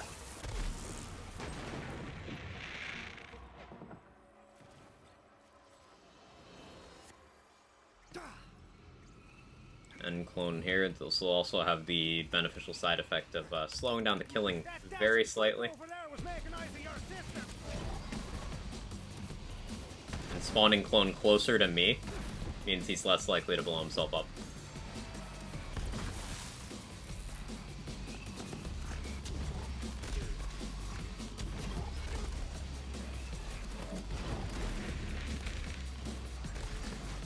Still happens. It's less likely.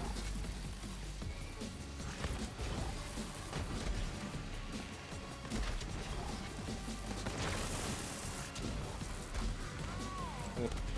Ouchie.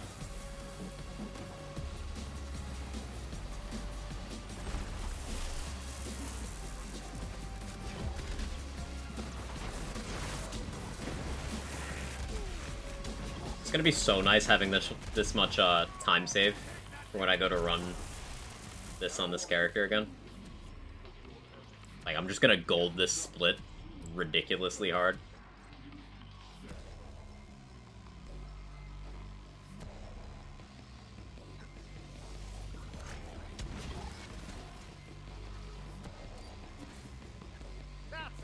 Good-looking bullet.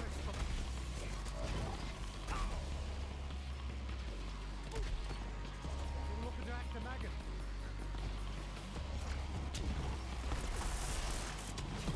It's possible you picked the wrong battle.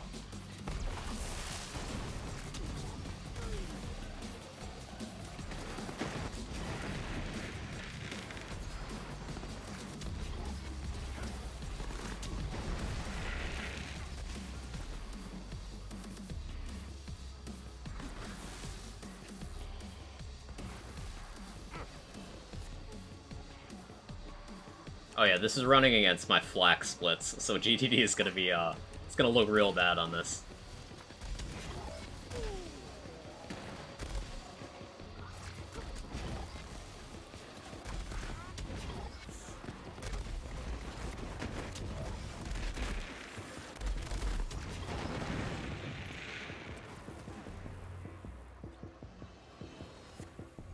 Alright, spawn him with a, Sandhawk. Dealing with items is gonna be tough. Hopefully I don't get too many in, the first teleport. Source of the energy signature. Go in, Vault Hunter, so we may get a reading on whatever's inside. Yes. Oh, do you have commons? What do you mean? Oh, are you looking at EchoCast? There's a bug with EchoCast that was introduced, like a year and change ago. Basically, EchoCast can't properly see, gear from DLC 5 and 6, so it will show it as weird-looking white items.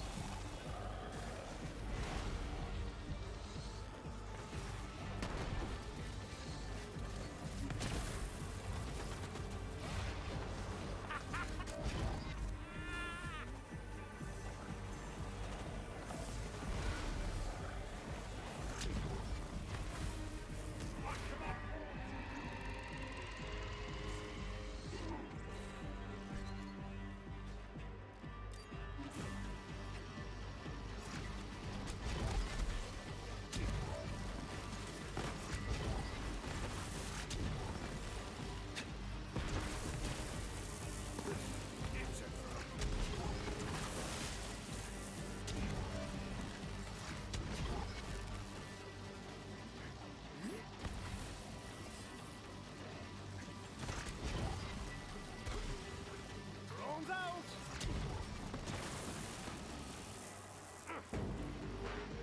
Oh, missed a straggler. Yeah, I haven't rooted this room at all for this build. Like, I almost think that it'd be optimal for me to shoot in this room. Blasphemy. But, like, I think if I was also shooting a hive, no GA swapping, but if I was also shooting a hive along with clone, that would, it'll clear out those spawns quite well. Reveal your secrets.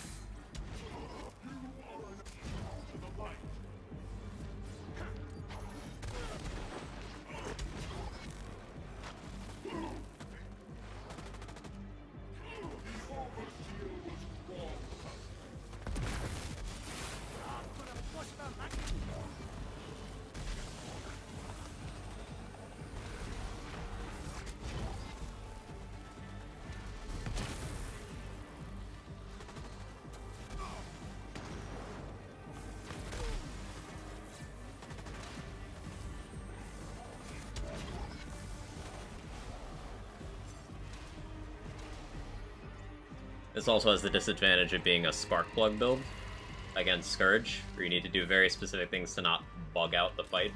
There, there. Good looking.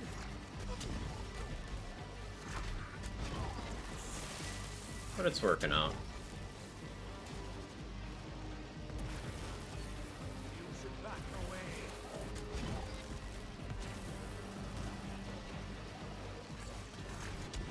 Yeah, we're gonna come out of the GTD split probably behind by about 5 minutes. I fully expect we make up that time in the Proving Ground splits. Also, we don't need to go do Instinct like 3 times in this run, which helps a lot.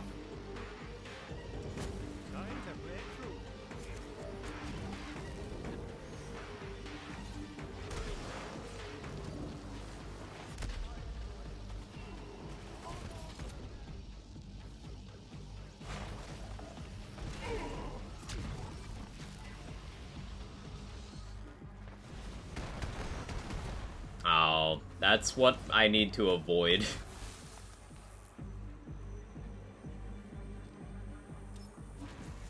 Unlucky.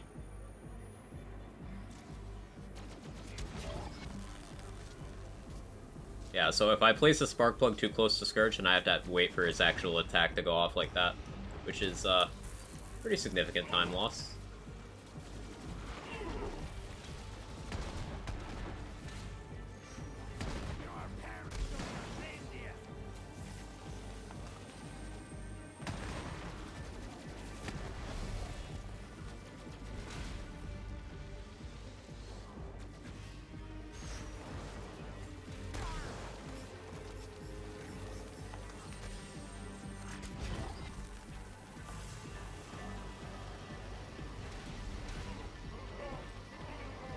Alright, we can leave once Scourge's health bar disappears.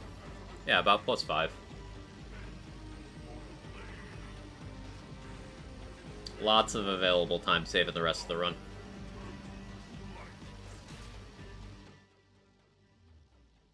Malawan.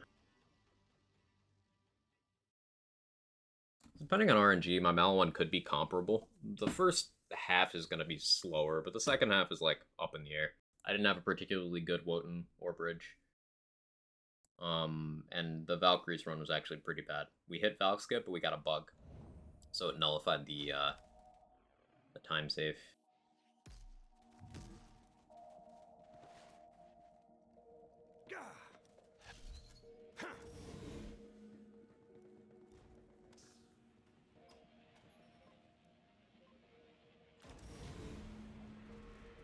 Intel says there's an elevator down to the lower levels. Make your way there and be ready for some heavy resistance. I'm counting on you, Vault Hunter. Begging for a burial. Out and about.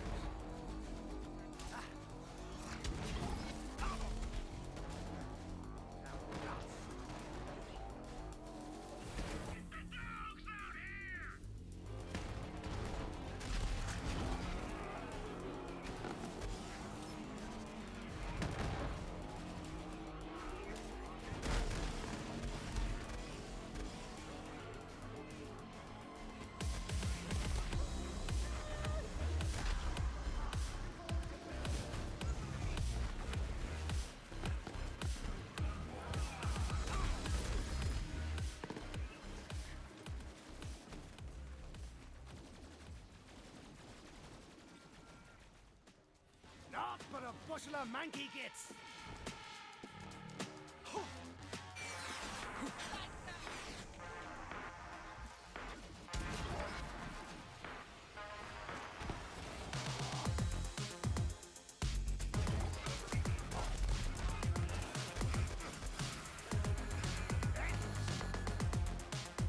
With blood, in case I wasn't clear.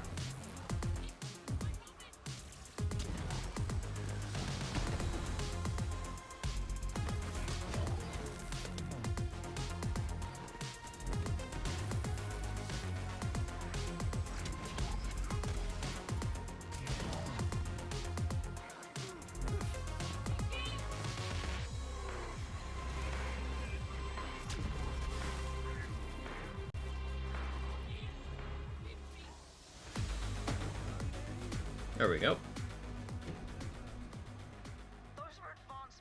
Do I miss the BL3 music? Same. It's so good. But it is there for you to consume. You can go back to BL3 at any time.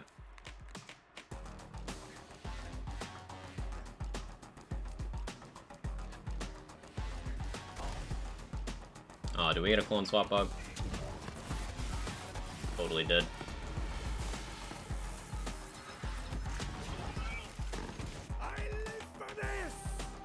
You actually swap this time? Clone, please. No, he did. Okay.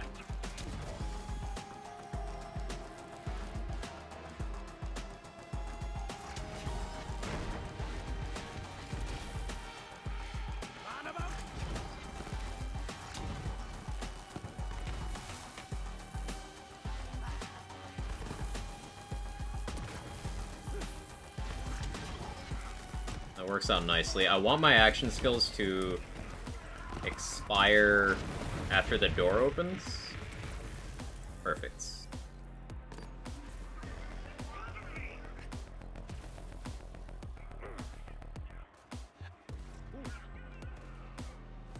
Beautiful. Clone blowing himself up there is optimal.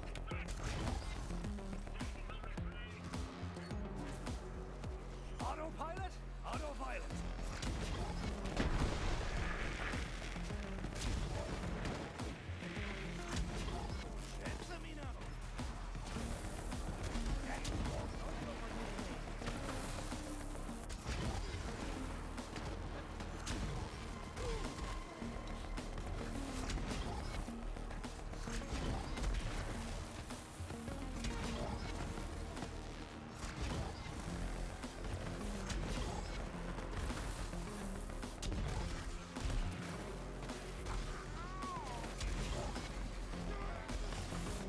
Is this a double bridge? This looks like a double bridge. That's fine.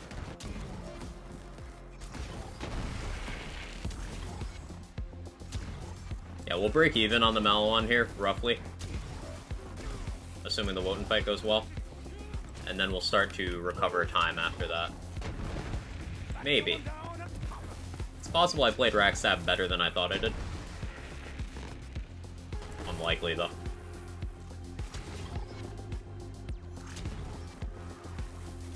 That's actually problematic. I didn't want Clone to die there.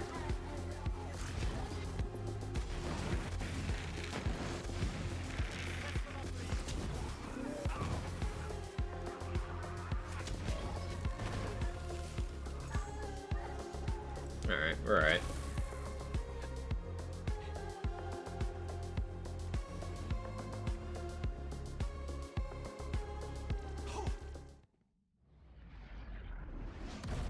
Now that is definitely your target. Light that giant bastard up.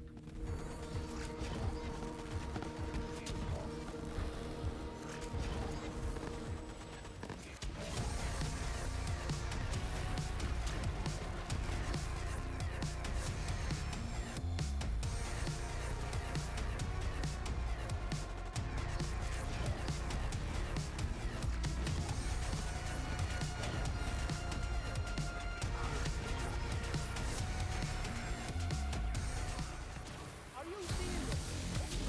FBI.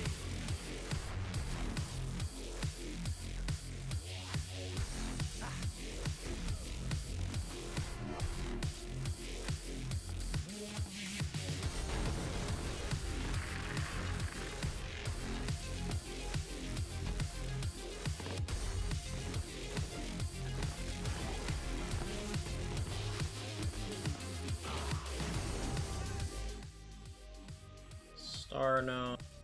Yeah, we lost a little time there to weirdness. Unfortunate, but oh well. Can't win them all. Does this build work?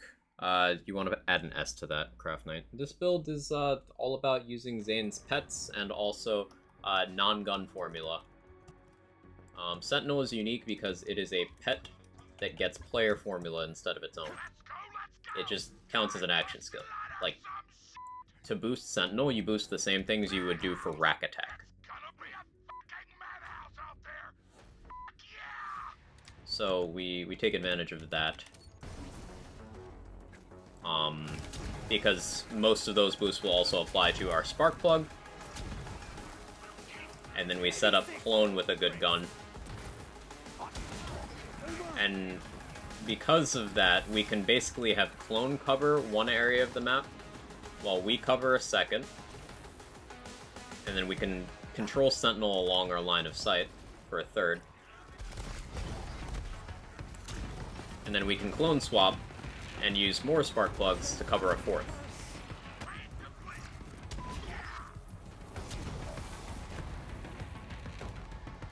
I should really give Clone a Breath of the Dying here. Let's do it on the next wave. Hey, quick question, Agrotech. Who asked? Follow-up question. Why can't we like multiple things at the same time?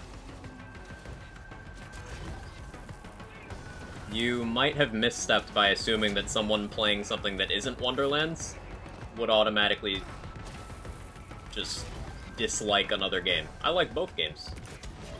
Please don't be that individual. Didn't mean it in a bad way. Read back what you said.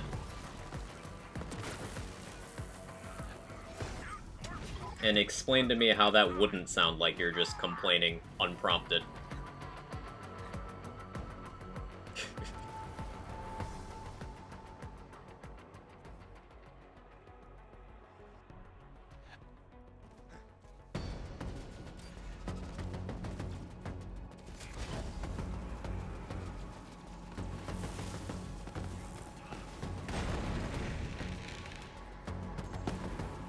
Normalize liking multiple things.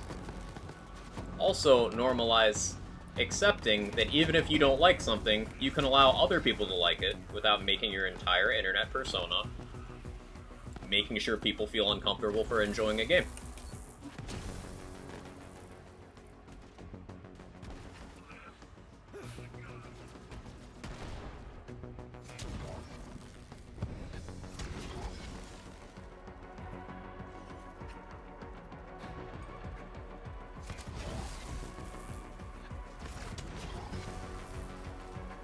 Never said anything about not liking it, never said other people couldn't like something. Here's the thing, Agrotech.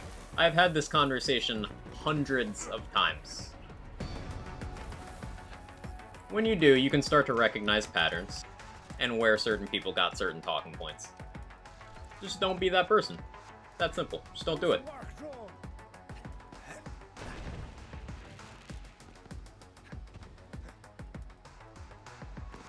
Now, if you'd like to hit the reset button, and go back to before this conversation,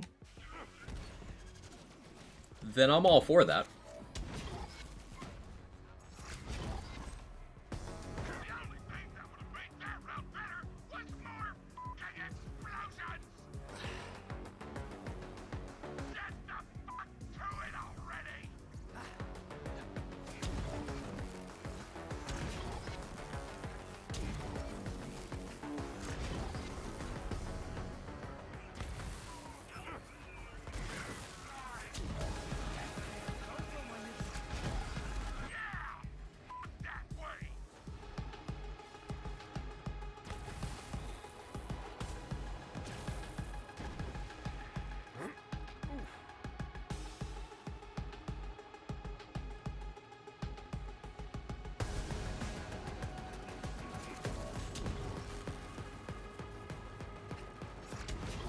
If not, that's okay too.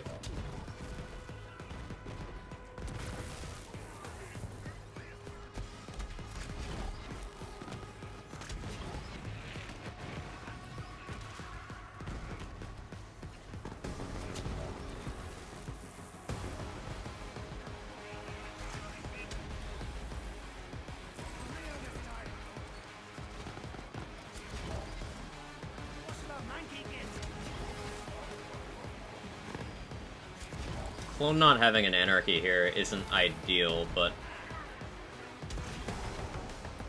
we've got good enough weaponry that it should still be fine. I'm really gonna want him to have an anarchy in the Proving Grounds, though.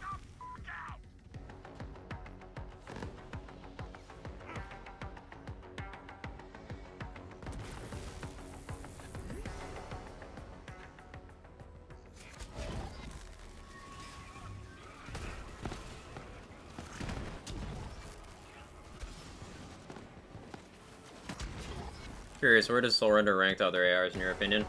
I don't like ranking, because depending on builds, things could wildly change places. But Soul Render upper middle of the weapon class. Upper middle. Not close to the best, not close to the worst.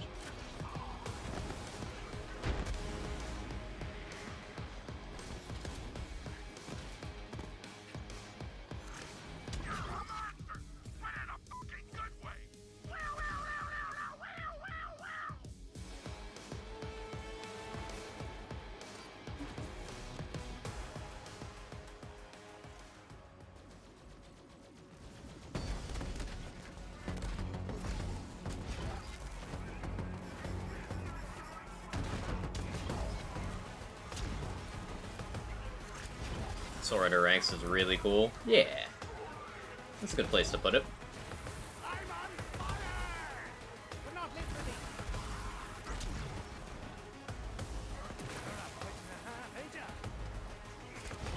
But this topic also ties back into the last one, where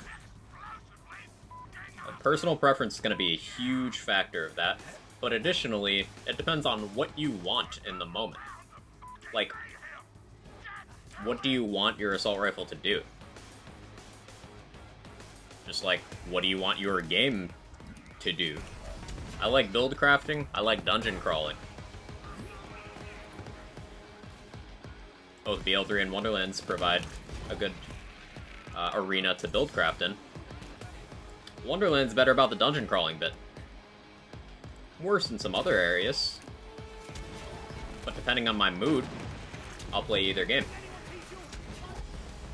So it really rubs me the wrong way when assertions like, it's just worse, come out as absolutes, when it's simply not how anything works.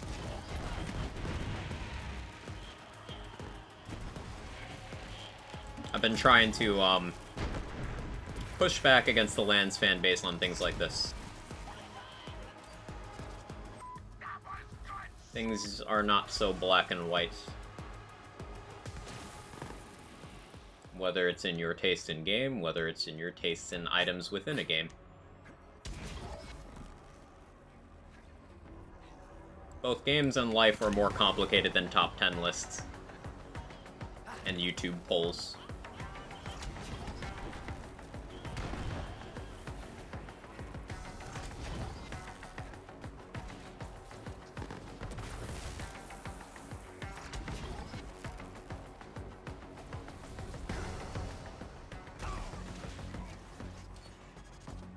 You can only like one thing at a time, like more than one thing is wrong. Alternatively, you have to view every single thing you consume through the lens of one thing you like. It's always a competition, it's always a comparison. Don't forget it. It's exhausting.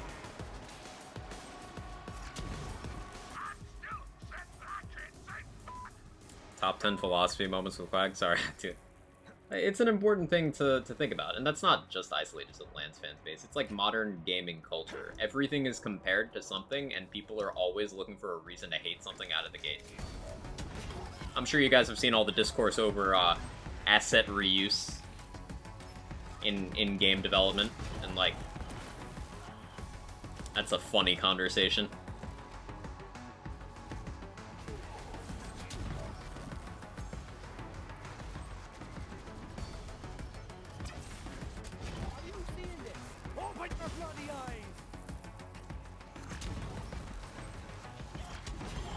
And then there's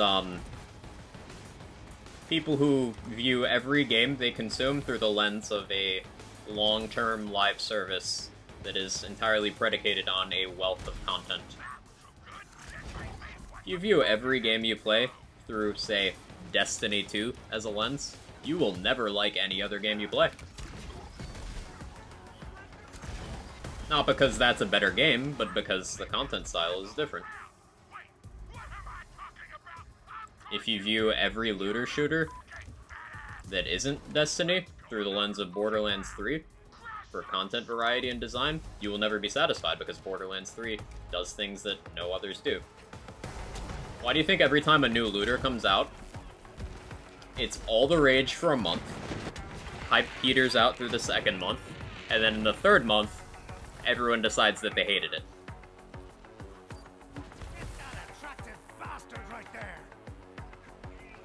People can't enjoy anything in an open mind, through an open mind, in the spirit it's intended to be consumed. It is always a comparison, it's always competition, and it makes you miss out on a lot of cool stuff. Like, I had a conversation recently about how many games I like are just ones that people hate on the internet all the time. And it's not me being contrarian, it's just me finding enjoyment in the content I consume. Like,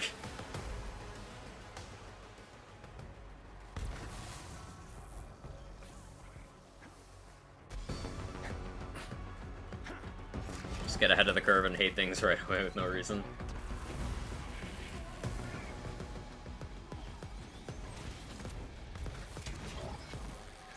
Even Destiny has gone downhill, no creativity anymore. I started playing Diablo 3, the endgame's just like Wonderlands.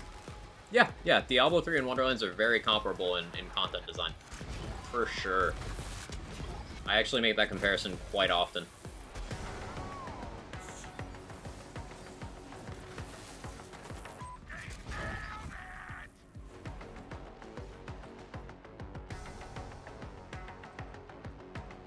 "100% agree on that, Hovented."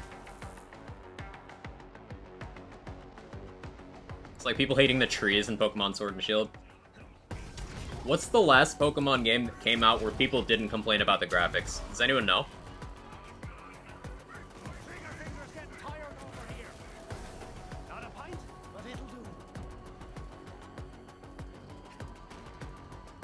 That was weird enough that I'm just not gonna engage there.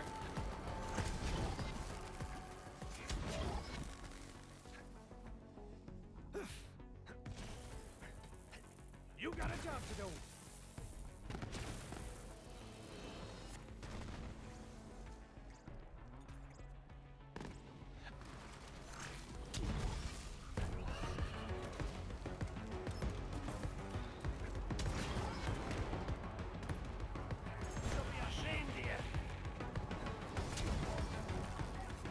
Is that what's happening, Rune?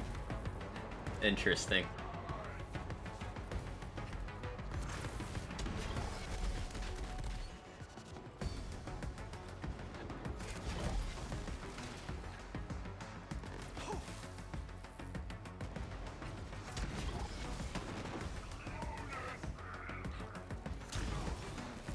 Chaos 97, let's go, Coffin. Someone's gonna have one, surely. No, I don't even have one in my computer right now.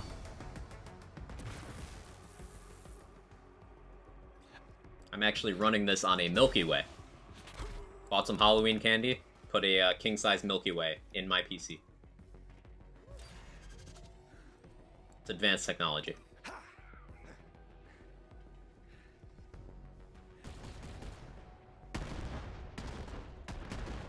Oh, not enough radius.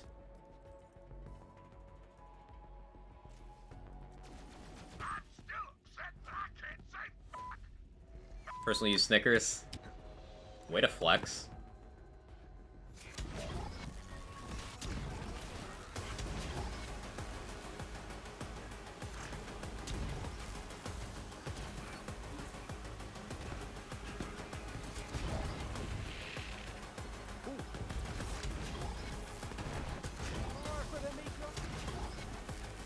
I think we can recover about a minute on this, provided Red Ray and Blue Fire go well.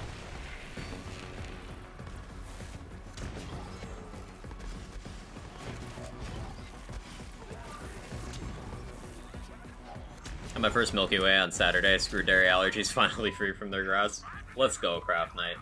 I don't know how that works, but hey, you enjoy.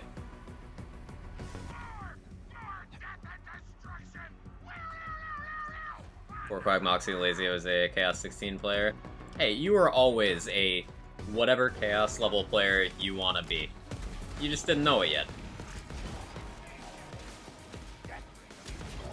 Proof of that. I'm not playing the game for you, it's you doing it. A little bit of guidance here and there.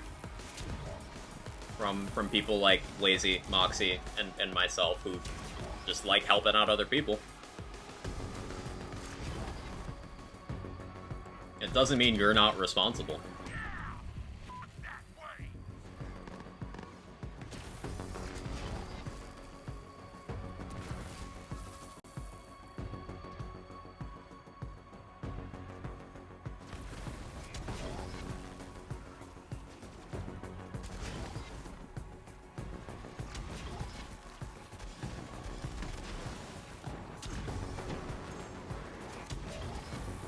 Also, I had my cheeseburger last night, so I can walk into the grocery store and actually be able to eat stuff that looks good.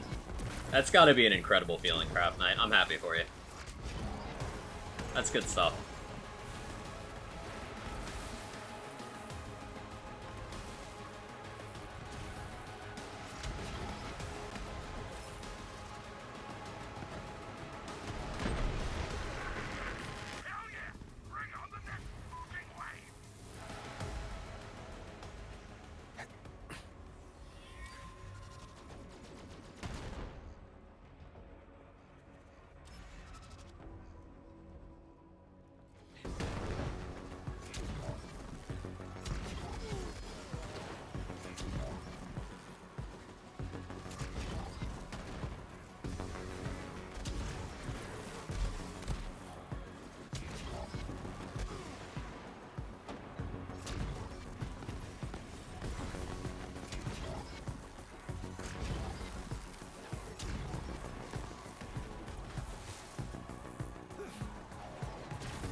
Yeah, hopefully we can recover about a minute here.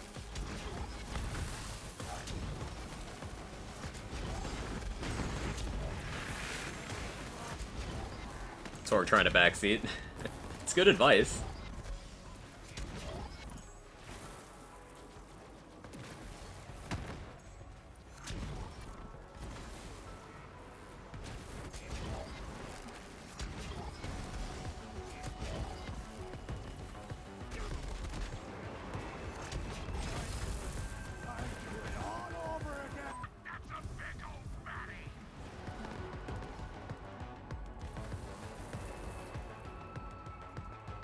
We're going a little slower than I thought. Am I gonna break even on the slaughters? Surely there's time save on the proving grounds. Copium.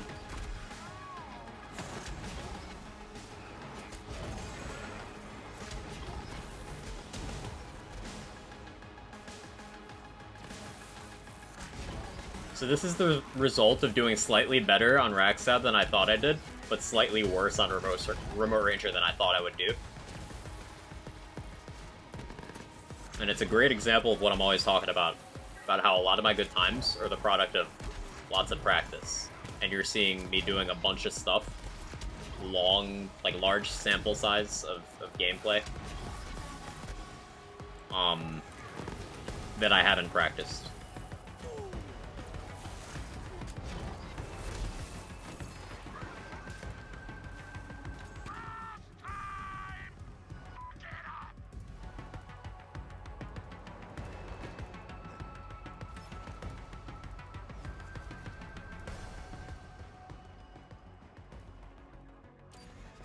Clone, please. Please don't do what I think you're doing. Okay.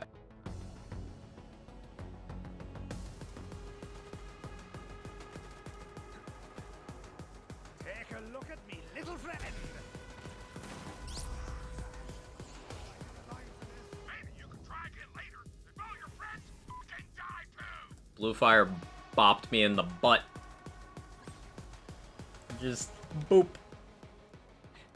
Very unfortunate. These enemies didn't even despawn. Ooh. Very unfortunate. Oh well. Time save for next run.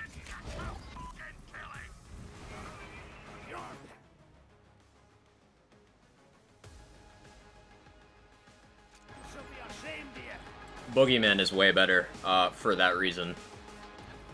So I should get a Corrosive Boogeyman over a Corrosive Sandhawk. Because it's less damage than the Sandhawk, but it hits faster. It's got better range, it hits faster. Game said time save? Yeah. Oh, we were still gonna lose a minute. Now we're gonna lose like 4, maybe 5. Truly unfortunate. But oh well. Did I spawn you with the GA? Didn't intend on doing that.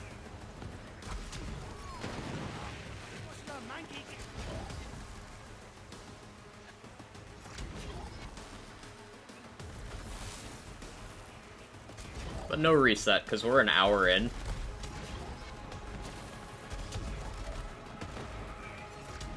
And I still want to do at least one more character. Hopefully 2. Because if it takes us approximately 2 hours per character, that's an 8-hour stream. I plan on doing at least 6 today.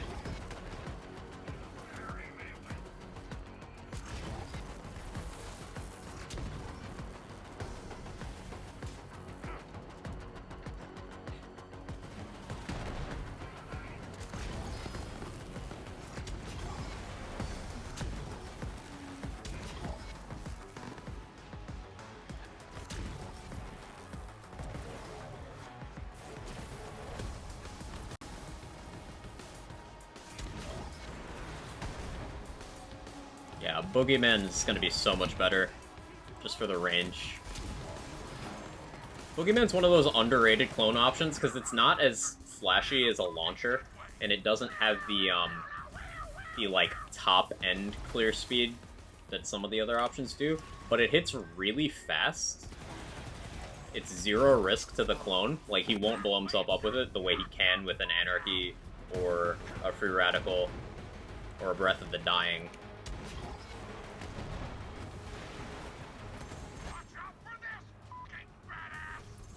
It's pretty good because of all that stuff.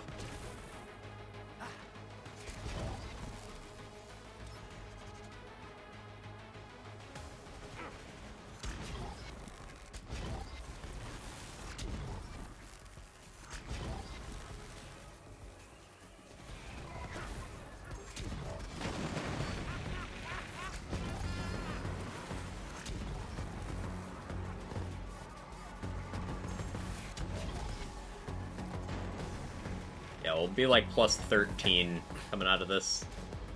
Also, the bosses won't spawn again. So we're gonna have to wait for the point where they would spawn, and then kill the enemies anyway.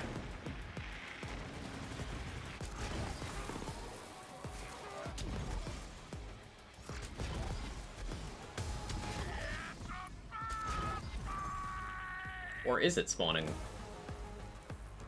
Wait. Did they fix that at some point? That used to not be possible. But this is super weird. I'm not sure what I'm looking at. Out and about. Oh, you're aggroed. You can see me.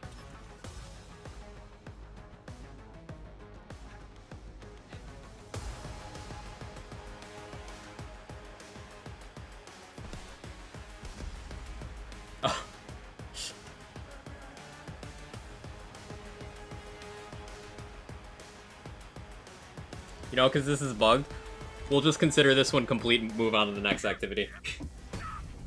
Because that's probably unwinnable.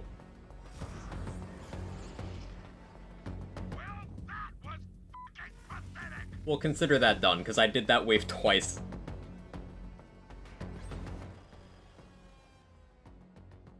Borderlands 3 moment. What's next? Cistern is next. Alright.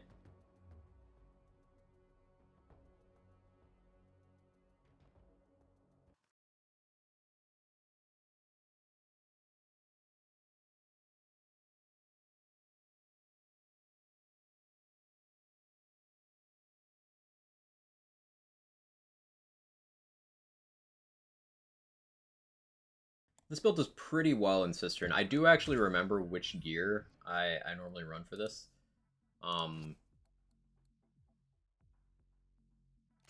I use Super Soldier and I give Clone a no pew pew.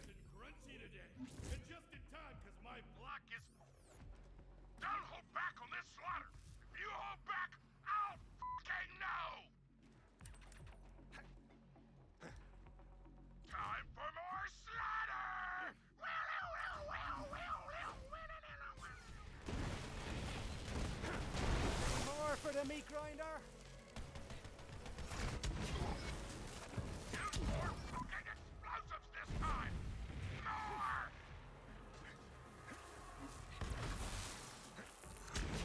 Oh, let's cook some food. Won't be able to guess what it is. It's definitely not addicted to one meal. Nope, no way.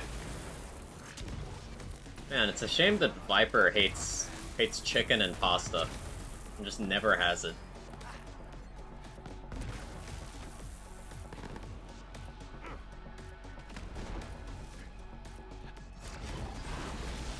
Did you guys know that Mr. Viper has never once consumed chicken and pasta?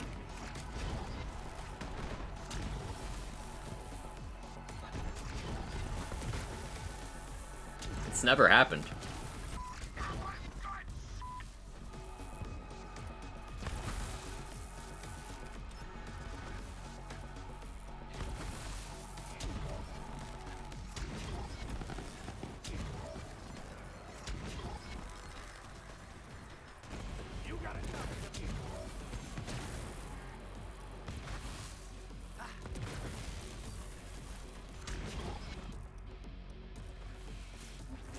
Clone? Please shoot the Rex. Thank you. Shoot that one too, please. No? Not feeling it?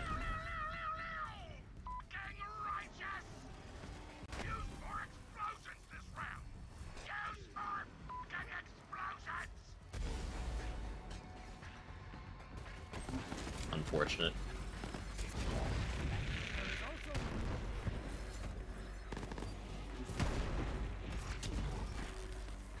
Recipe and quality snack, nice.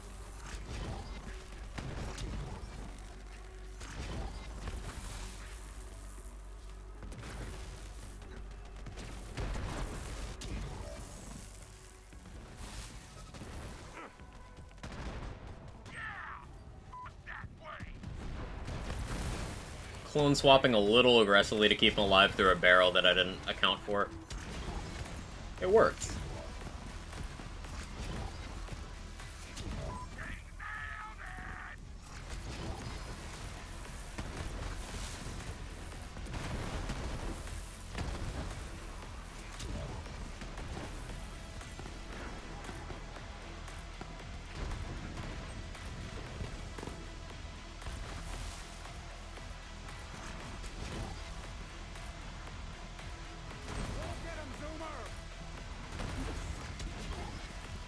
Any homes behind Big DC. I will be here. Possible you picked the wrong battle. Goddamn awesome! You're a fucking badass! Get ready for some fucking action! New round! Go! Home stuff.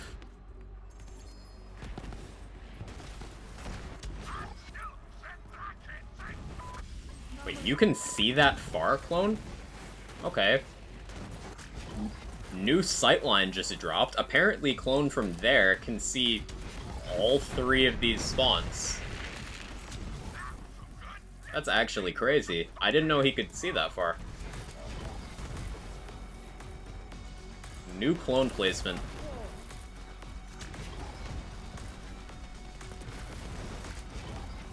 Is Convergence decent with Clone? I've actually never tried it. The thing with Convergence is it's not great against moving targets.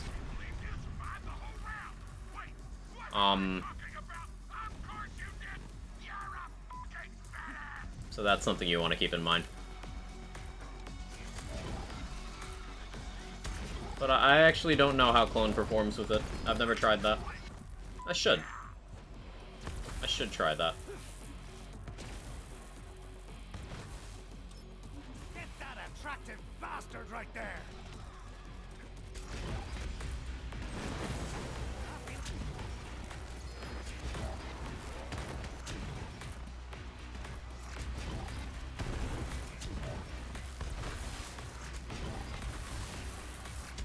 Won't say the results. Oh, keeping me in suspense.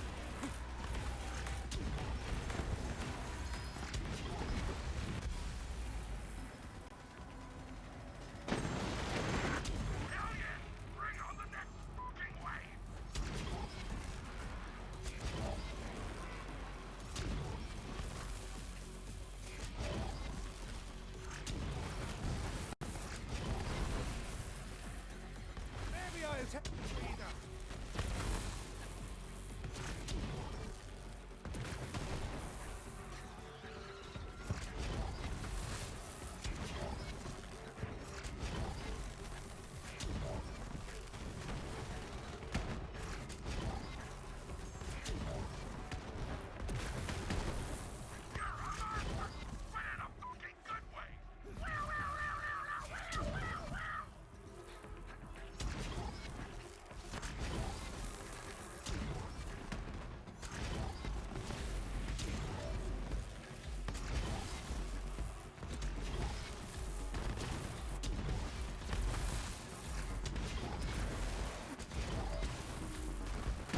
And this has got the theory crafter and me itching.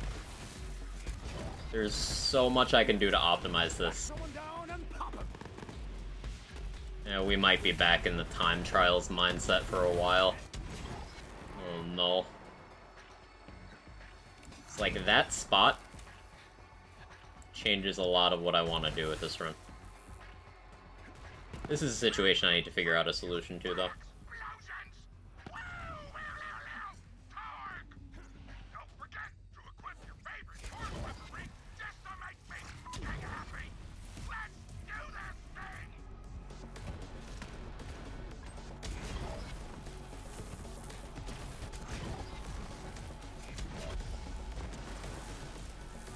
Question is, can Clone see over there? He can. What? So Clone can see almost every spawn in the entire arena from right there. Only one he can't see is, like, this one.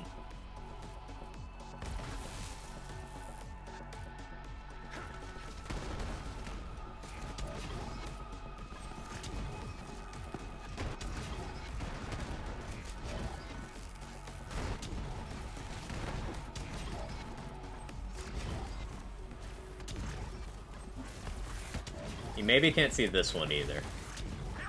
Yeah, so it's just like the far two spawns he can't. And I could probably find a pixel for him to stand on where he can actually hit that as well.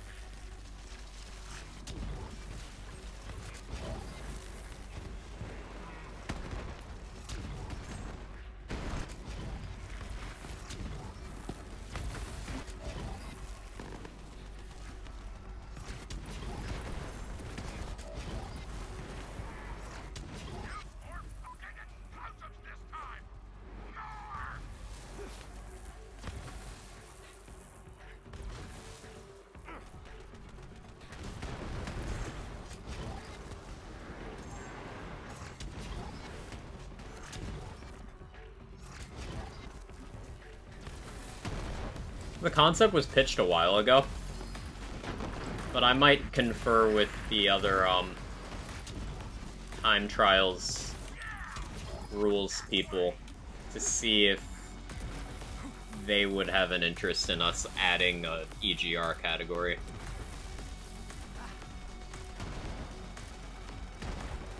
It would probably require a lengthy addition to the rules.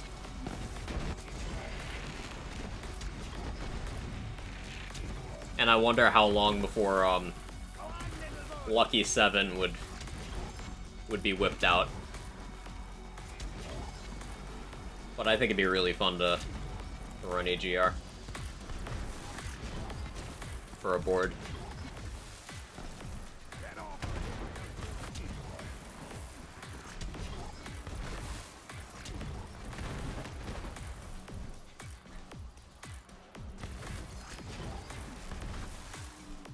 Letting you do the work.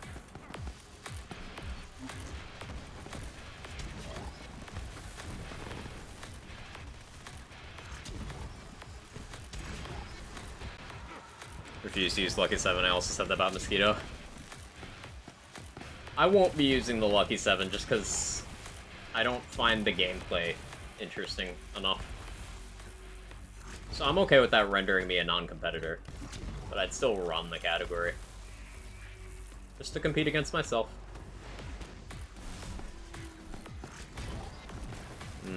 I've had bad luck with the prismatic racks here.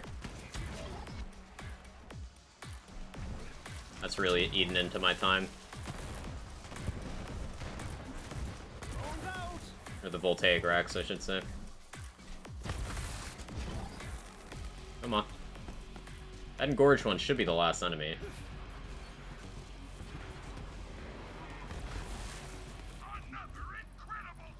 Oof. Somehow still ended up losing time. Pain and suffering. Surely there's time save in Slaughter Shaft, right? Right?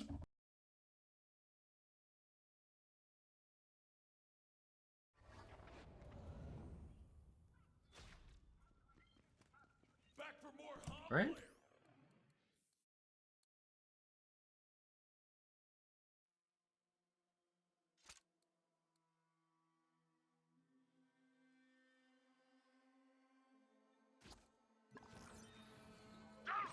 Hey Swin, how you doing? Good to see you.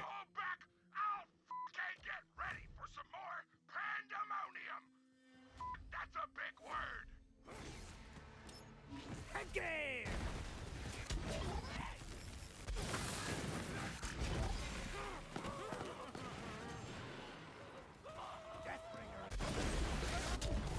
Swin, I've got the EGR bug again. Honestly, so weird to me that some boards are like, yeah, we don't track certain categories even though the runs exist somewhere already. For BL3 specifically, Matthew?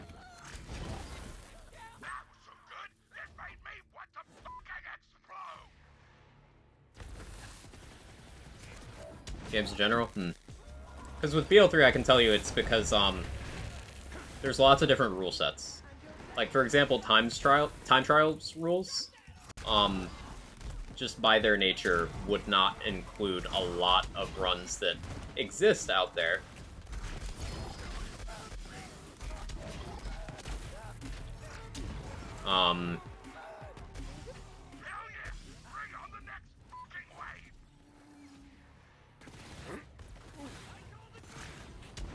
That's like the main thing.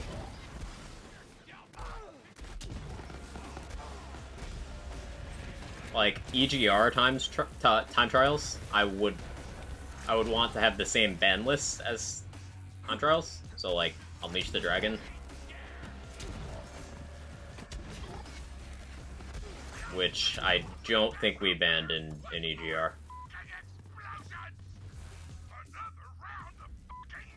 And on my mind the last couple weeks. So I've been thinking about pitching it as a category for official Borderlands 3 time trials.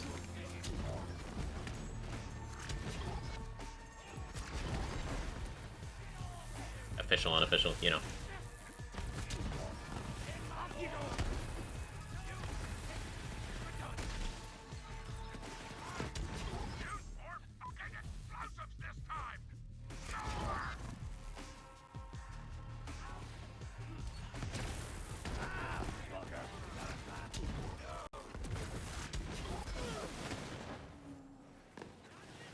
Did that one have a bounty? No! Sure!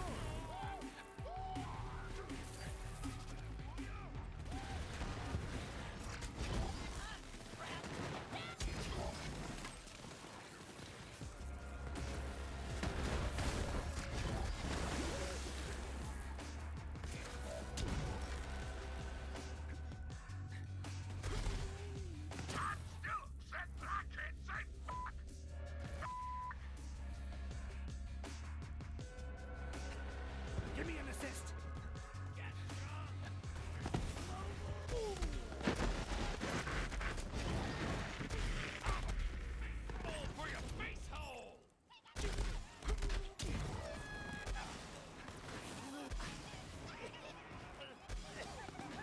Give you a radical for a little bit.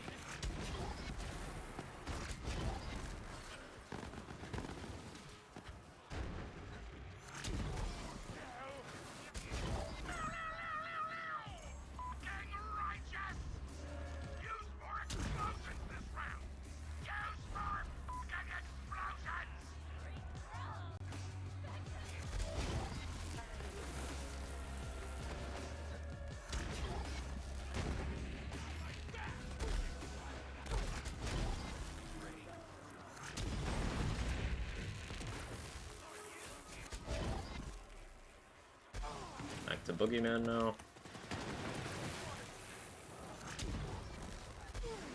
Cycling clone a few times throughout the run gives me a little more comfort on Sentinel uptime.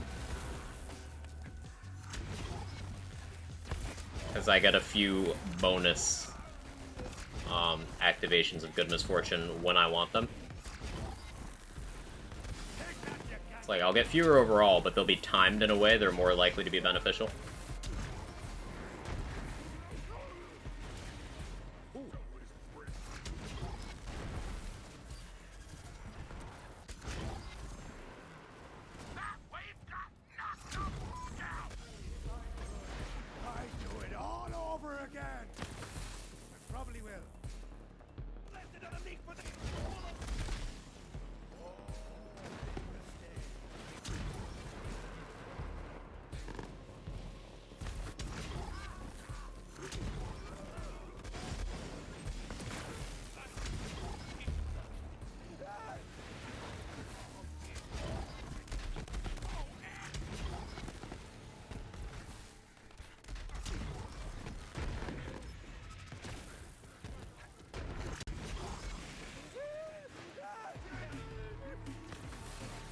Do I have the wrong shield on? I do. Just wondering why I didn't have Terror.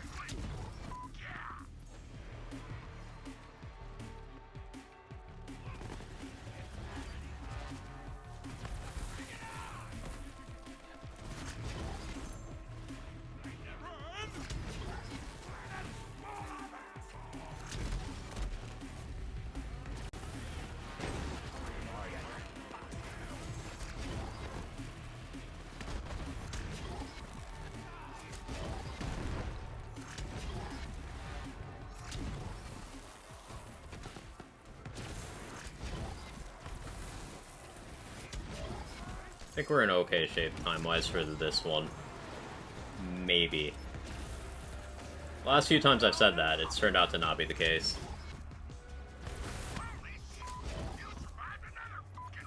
But we shall see.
Sentinel ended.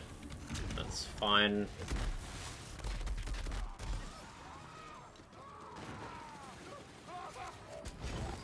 I rooted it out in such a way that it should expire in the final wave, and then I'll be able to re-up it.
Spark plug hitting through walls is such a blessing sometimes.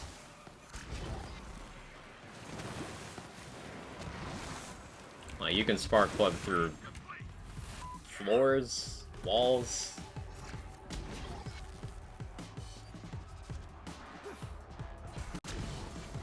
The fact that you can ground slam to set up a hollow point on the other side of a wall, which will then give you ground breakout on your next ground slam to apply to an entire extra pack.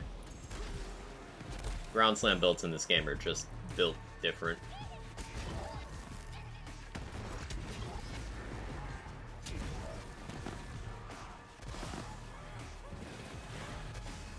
Food for thought. A well-optimized ground slam build is closer to a crit build than a gun build is.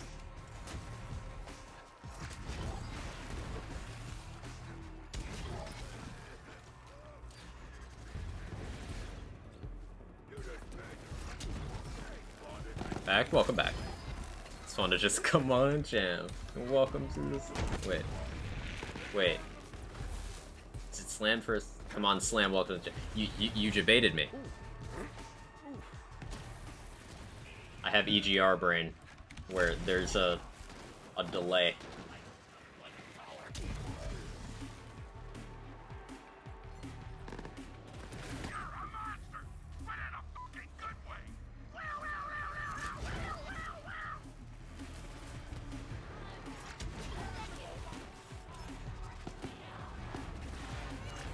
Sentinel should be expiring soon. You know what else is expiring? My frame rate.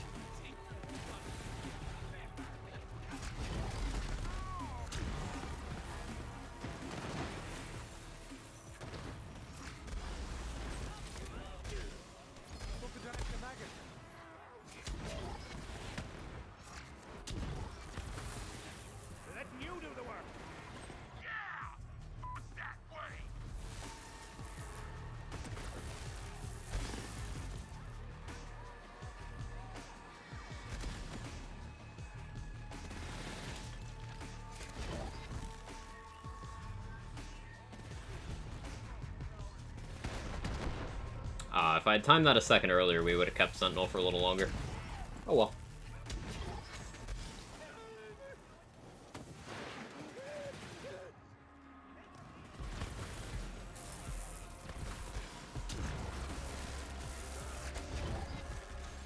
As long as I don't die here embarrassingly, we're good.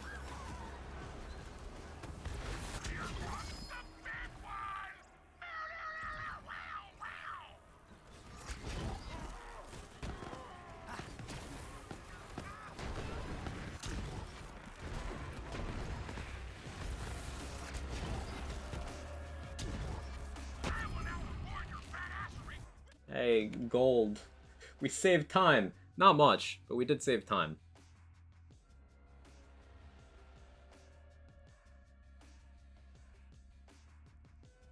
Alright, now, I don't know if I have,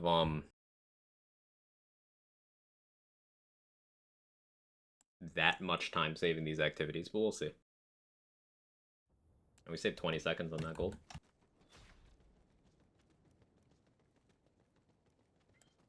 I should Anarchy here. We're gonna see how I do without it.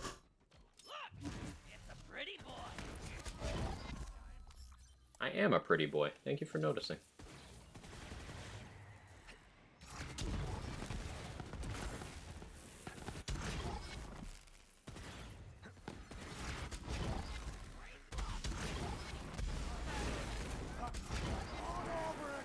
Where's the in-game music right now? Do we just not get music on Trial of Cunning? Is that just how we're living life right now? Everybody gets bullets.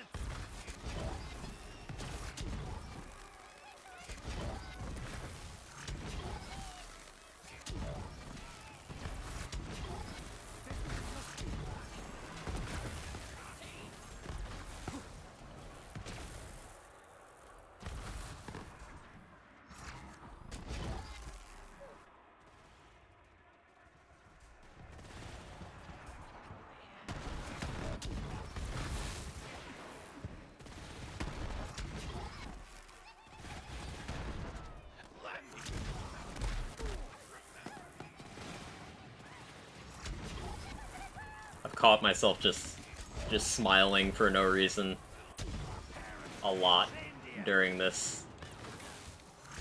Because this is what I like. Putting a build to the test. Competing against myself. Figuring out where I can improve my setup or my approach.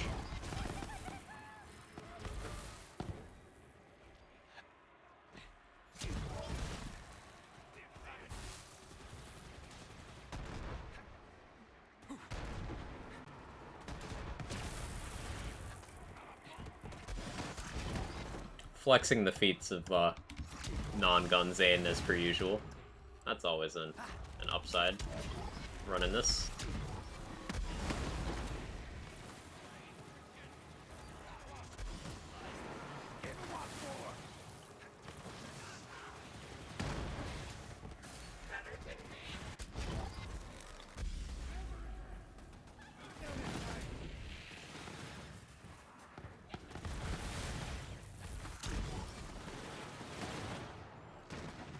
I was made for this!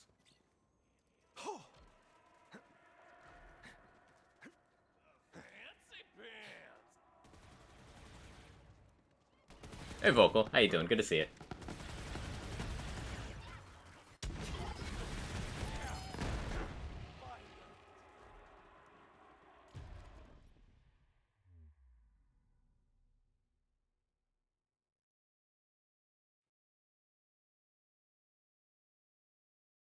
Can't complain. How about yourself? How's the game? The gaming's good. Gaming's good. The fundraising's great.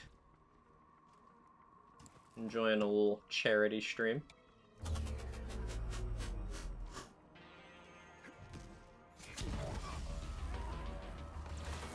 Now, I don't have the weapon that I normally give to clone on this content equipped currently. We'll see how it affects my time.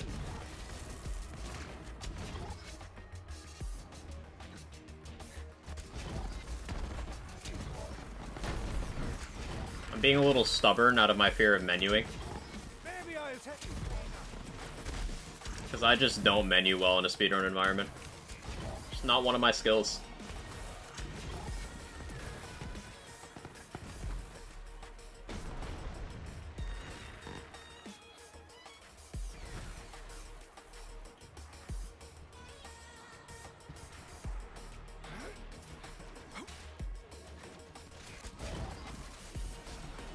Hey, looks like we didn't get Marty. That's cool.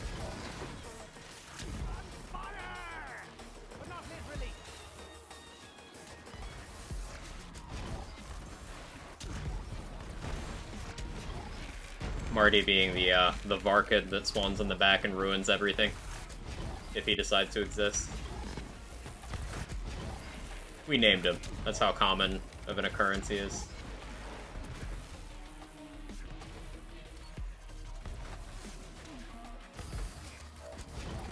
I still do have some decent muscle memory for this activity because it's one of the ones I did run a lot.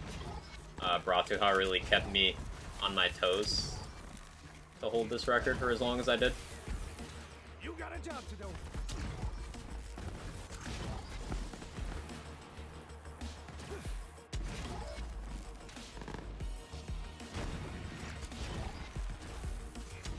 It's possible you picked the wrong battle. All over. Probably will.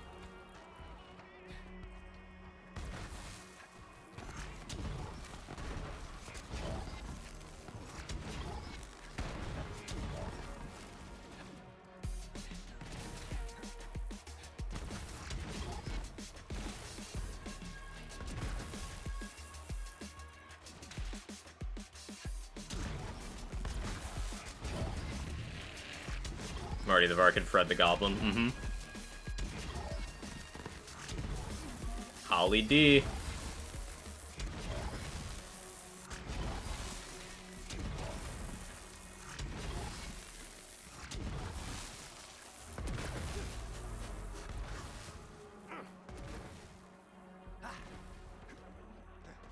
Man about town.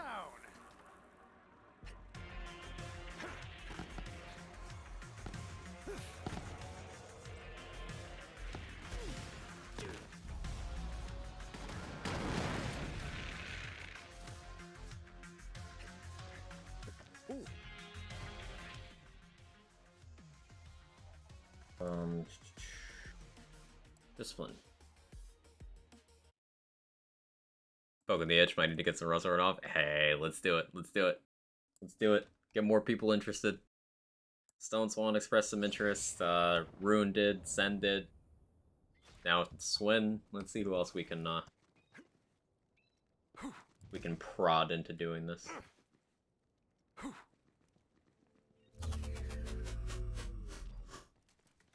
Letting you do the work.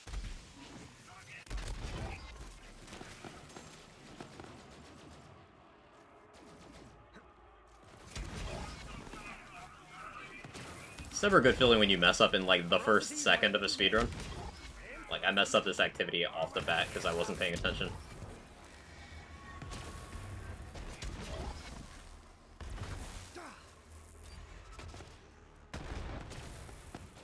But we got very good spawns. That does cancel out a little bit of the blunder. Like that was extremely good spawns. So we're still on very good pace. We're all pitching in to get my BFF's little bro a new computer for Christmas, so I'll probably convert another soon. Ooh, sounds good. Speaking of getting kids computers and gaming, Gamers Outreach is pretty cool. Scale of 1 to 10, how is that segue?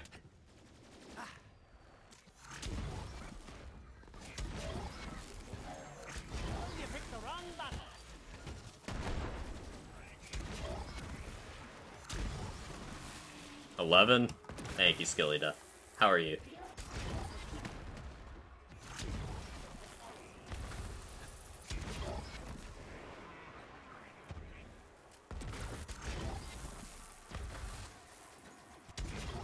Good, come to chill. Love to hear it. Very chill vibes today. Am I? Doing great. Enjoying doing some Endgame Rush. Just a Endgame speedrunning format of BL3. I've not done it in a long time, but I've wanted to revisit it for a while. I'm doing sort of a spicy flavor of it. Because I figured it'd be a good thing to test out. And it'd be good background for a spooky themed charity stream. That's what we're doing.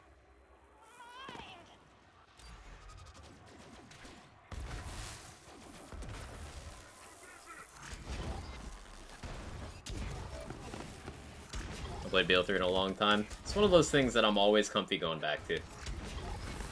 I'm still enjoying lots of other games at the moment. Playing some Wonderlands, playing some Back 4 Blood, playing some Cyberpunk. Priz might have gotten me interested enough in Vermintide to try that out.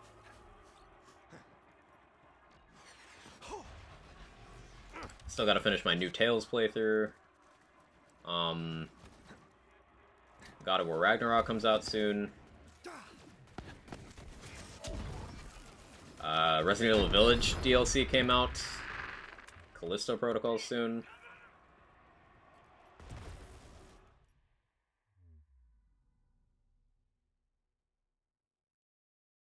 A lot of games. Still need to get the DLC for BL3 before it come back. It goes on sale pretty often. The whole game does.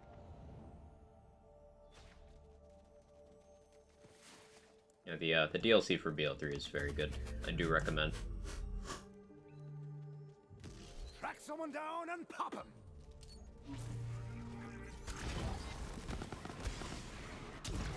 Have it all on PS4 if I need to get it for PC though. Yeah.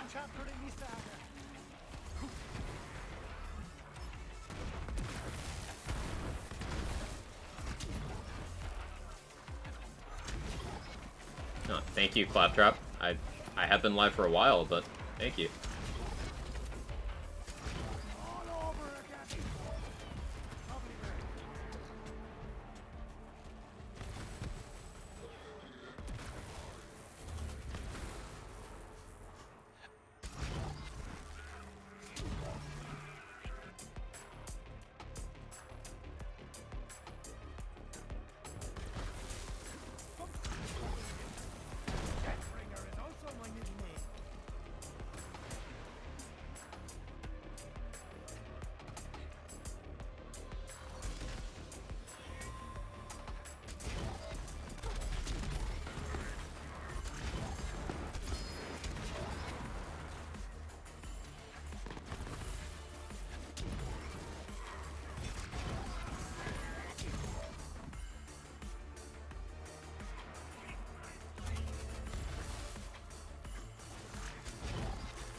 God, how much of a bop the music in this Proving Ground is.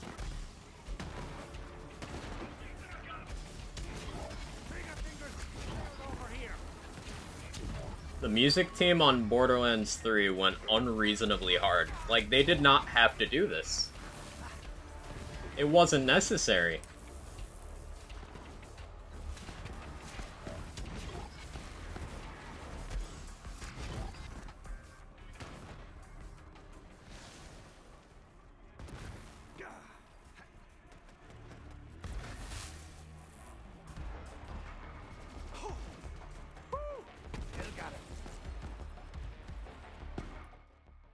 Gold there. Big gold there. 30-second gold.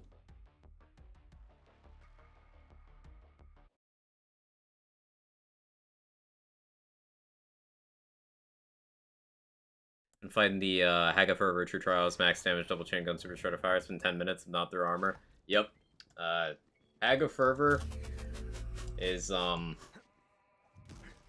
several times more difficult than non-True Trials raid bosses in terms of HP. It is a lot to beat through. A lot.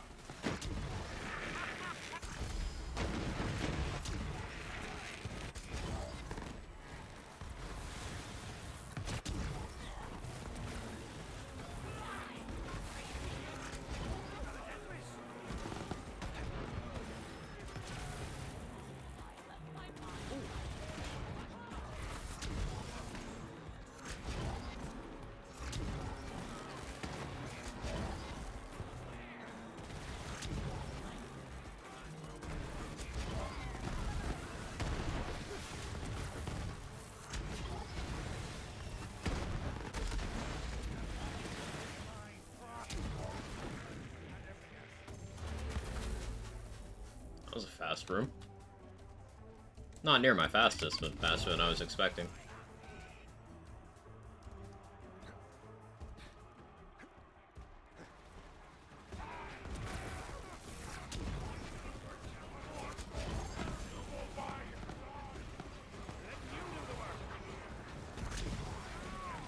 Yeah, I think this is the Boogeyman really showing its teeth. It's just so consistent.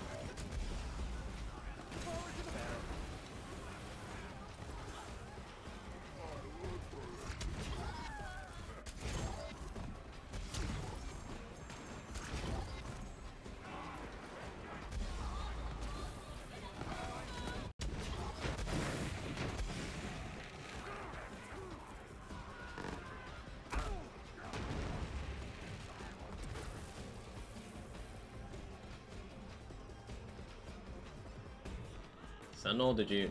No. I thought you were finishing those. That's okay.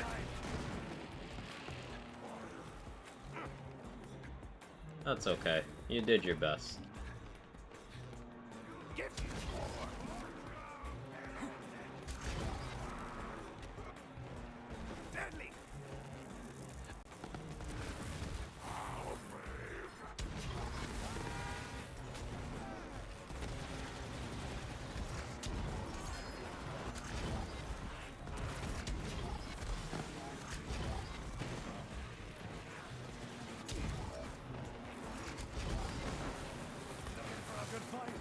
One thing I used to be a little bit better at was, Sentinel, you don't really need to command it that much. It will, if the target it's fighting dies, it will pick something else as close to the center of your screen as it can.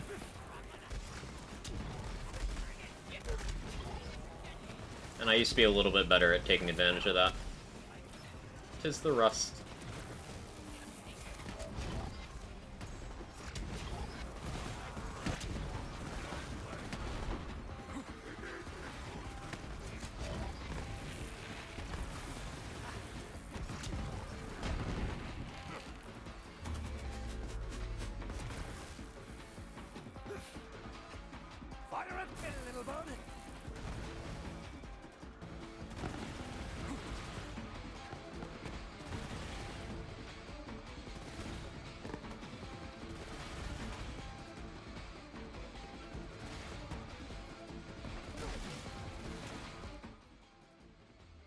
Another fat gold there. Hope to see that. We're definitely losing time on Hemo, though. There's no shot that Hemo is even remotely competitive between Remote Ranger and Rackstab. Unless I, like, give Clone a fish and get really lucky. Which I don't even think I have the fish for.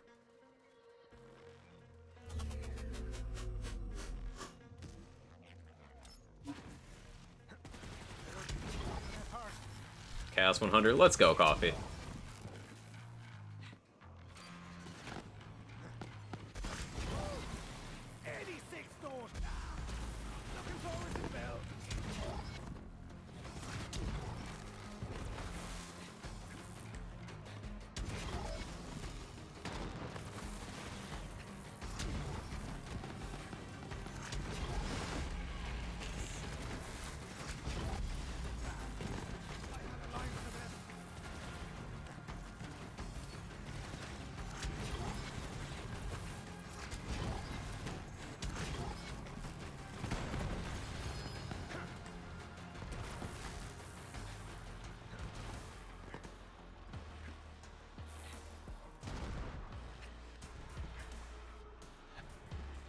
That swap not work? Oh, that's so unfortunate.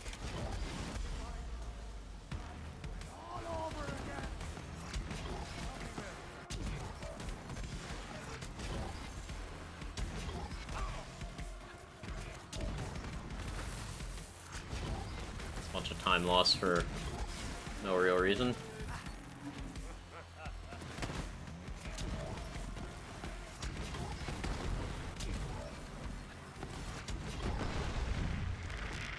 So I don't think this one will gold.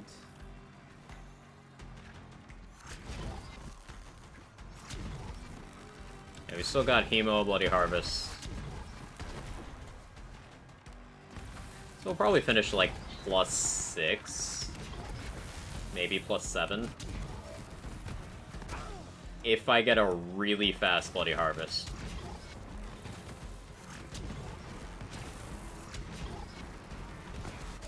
I have no idea how fast Hemo's gonna be, though. Like, I might legitimately die during Hemo on this build. It's not really set up for it. There's another problem to conquer.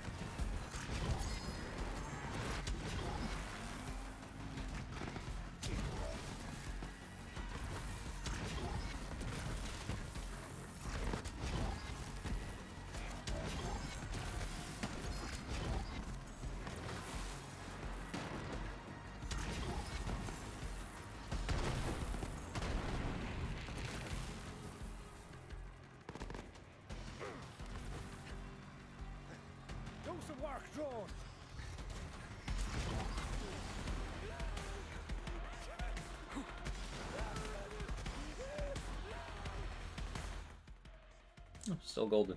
Cool. Hemo time.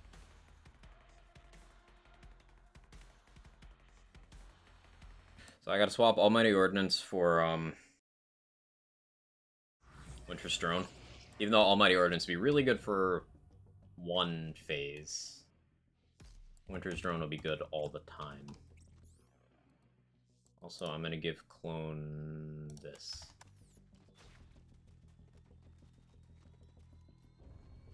I keep slamming the floor because that's a lot of my damage. I have a Spark Plug artifact on. Spark Plug is extremely good at dealing damage.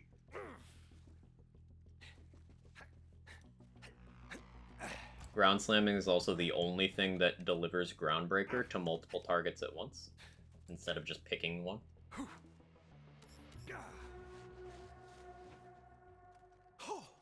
Hey there, good looking.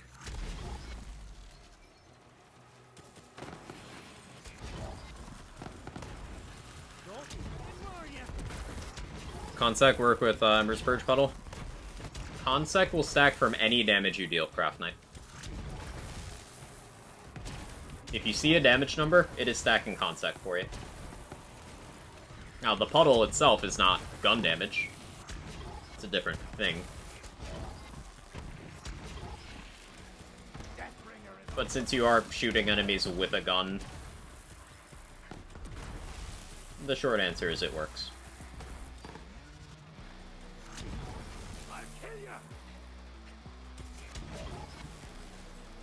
That's awkward. hoping you wouldn't be that element out of all of them.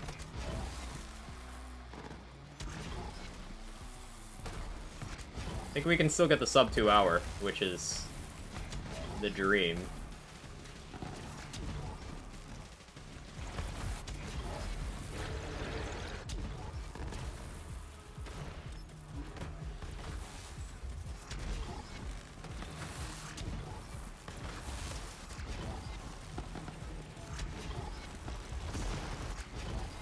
Having bad RNG with this Embers.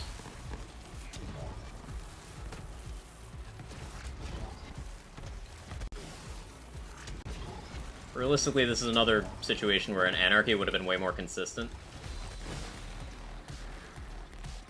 Also,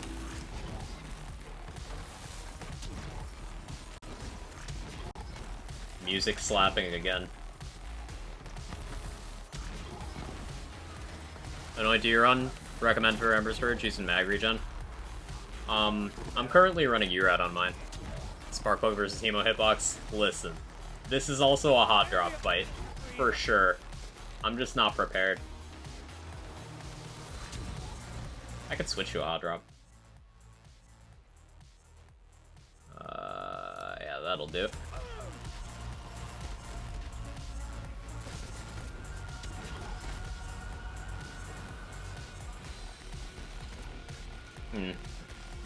Alright, I need to live until I get Sentinel back.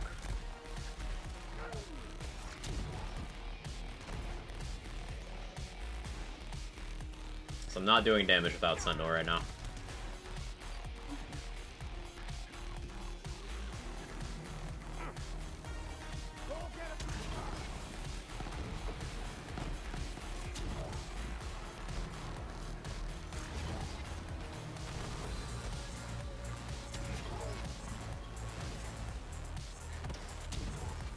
Yeah, we're plus 2 minutes on Hemo right now.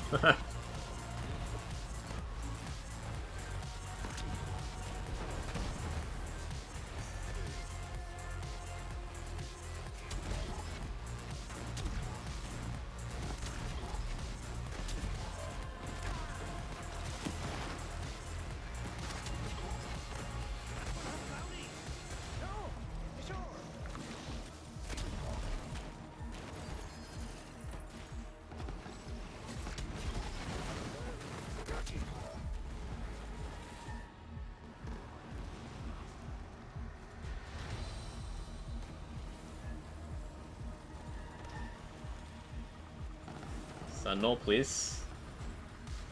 Sentinel, please. Groundbreaker's got me. No one got me. Groundbreaker got me.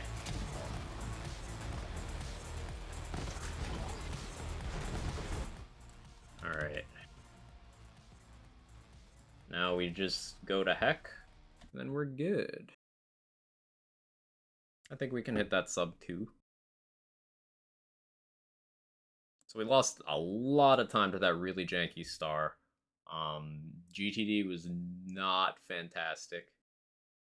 FTD was okay. We golded a few trials, which is where time save is.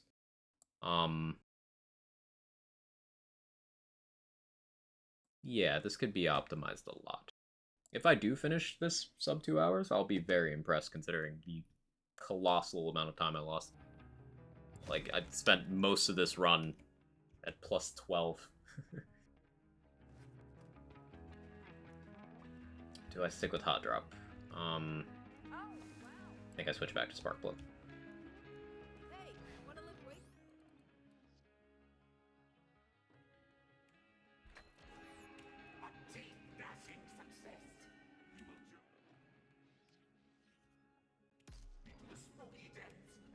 Almighty Ordnance.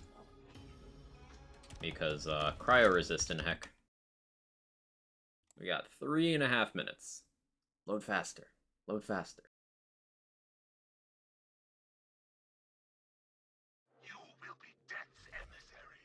Maurice knows well the diplomacy of the claw. No, not me!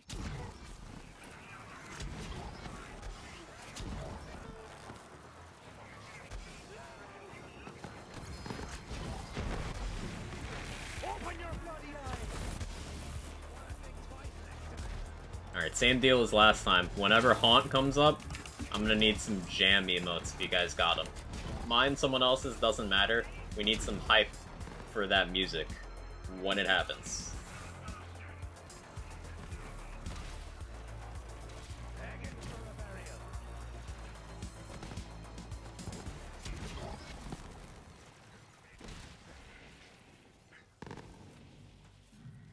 Do some work, Joel.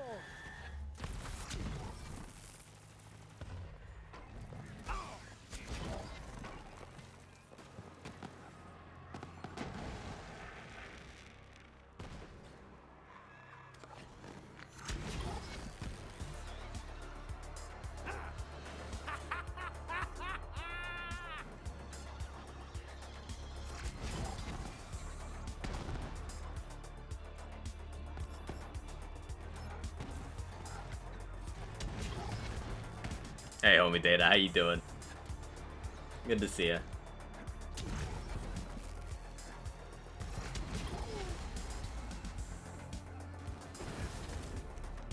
Paint the town red! With blood! In case that wasn't clear.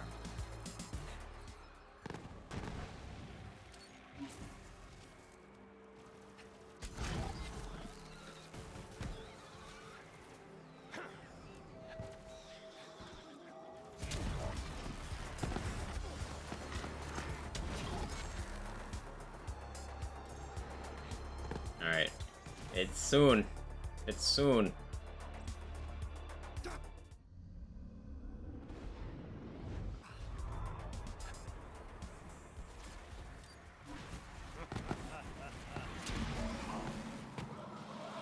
Alright, the time is now.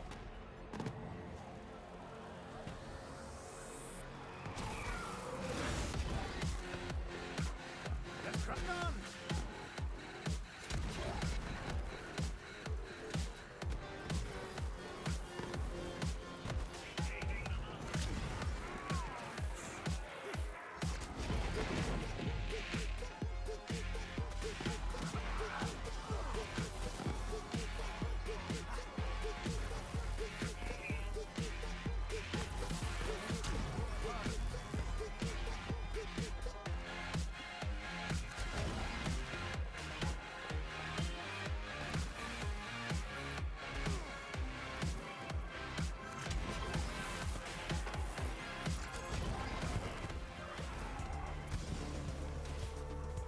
Thank you, chat. Hey, we got the sub too.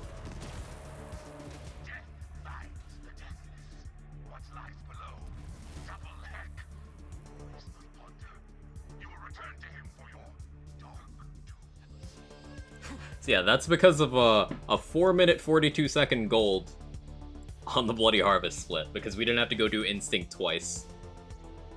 And we just had a much faster Haunt, both due to better play and less dilly-dallying with the music.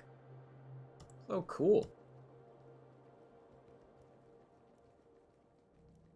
So we had a time of 1:55:03. Sorry, 1:59:47 for this.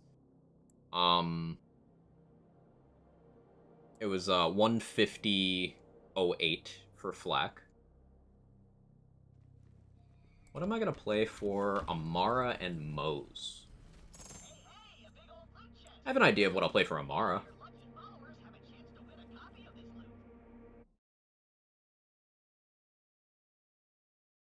Hey, Higgy Brit, how you doing? Ties the Bind? A Ties the Bind gun build would be pretty consistent, do well in, like, every piece of content. But that's not me enough. We gotta be weird. We gotta get silly with it. Shoot gun, right?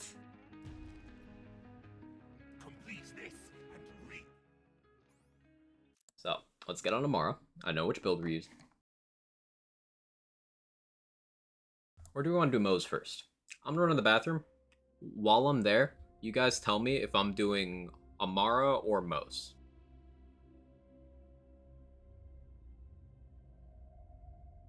So, BRB.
Okay, me back. Thank you, whoever started the poll.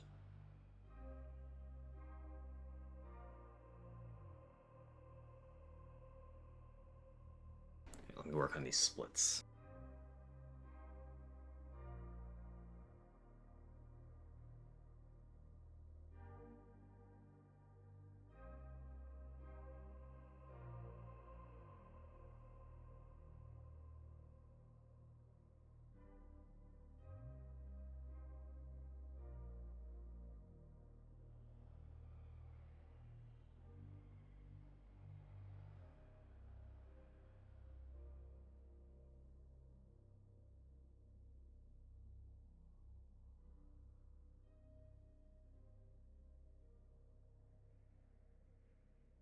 And Cyberpunk crashed? Ooh, unfortunate. If Gundava, then Amara. If not, then Moose. I don't think I have a Gundava save right now. So what I'm thinking is for Moe's, I would do the Boogeyman setup. Where I just hold down a Boogeyman for 2 hours. And for the Amara setup, it'd be the Pestilence one.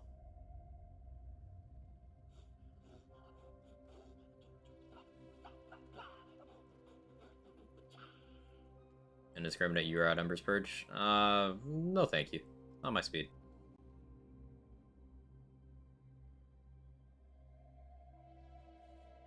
In that case, Boogeyman's. I'll vote as well.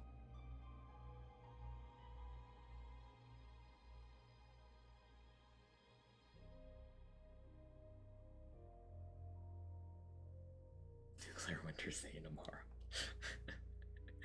What about Gone Fishing Amara? Kona.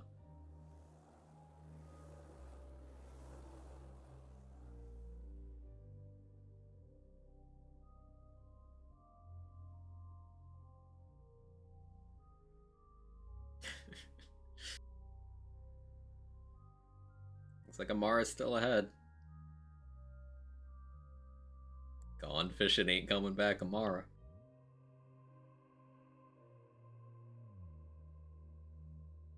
It's 5-4 right now. That's why I'm holding off. It's 5-4 with me voting for Mose.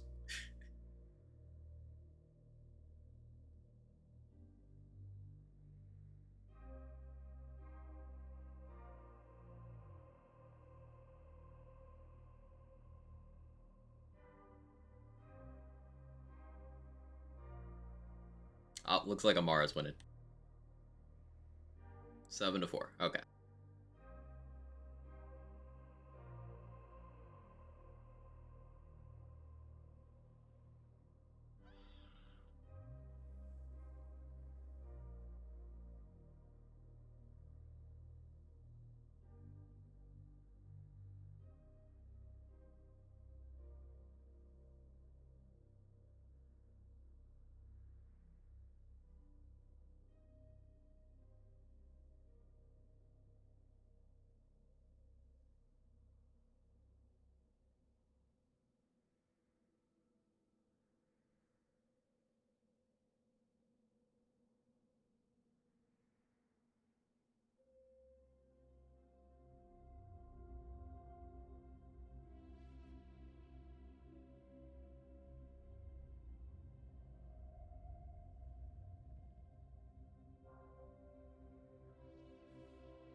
Silent majority wants Mose.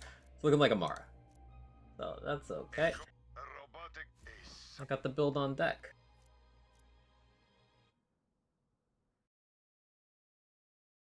Off topic, Cyberpunk of fishing? It does not.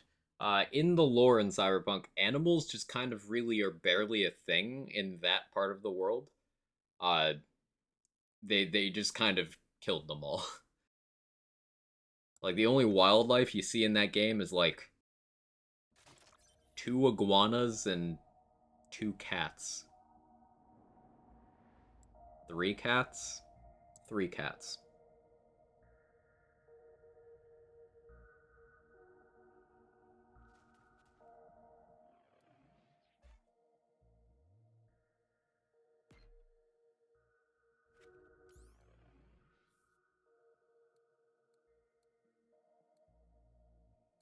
Okay. Do I have the quest already? I do. Beautiful. Let's head over to Trial of Instinct. Get those decoder rings. Also need to look at my map and fix the splits. I copied the flak splits, which I still haven't reordered. I need to reorder them again.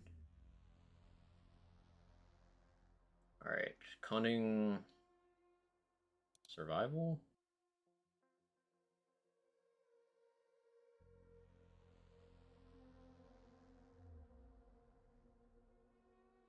Cunning survival, discipline, supremacy, fervor, instinct.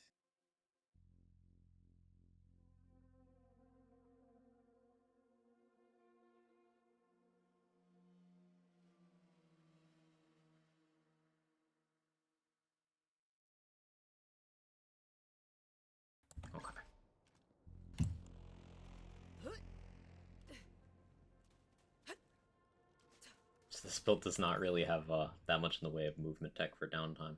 I guess being better about mindfulness.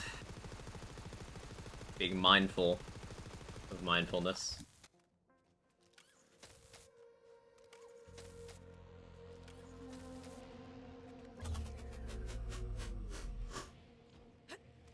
Not done here. Back off.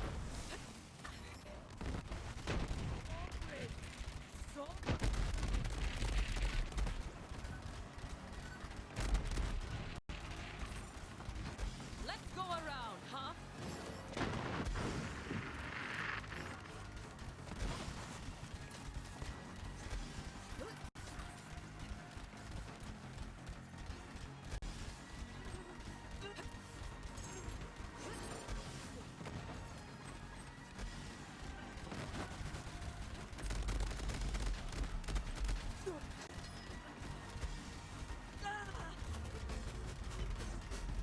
Timer? I'm setting up for the run right now, dude. I need to get the decoder rings so I can start the timer when I go into the cartel mansion. Or when I open the gate to the cartel mansion. But I need to actually have the decoder rings already so that I can start from inside the quest.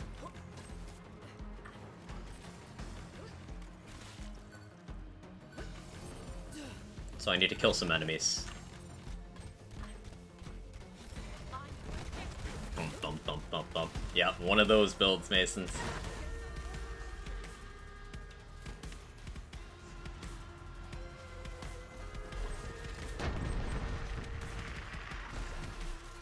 I am the greatest. Not bad. No, you're all good. Just trying to help. I appreciate it. I do appreciate it.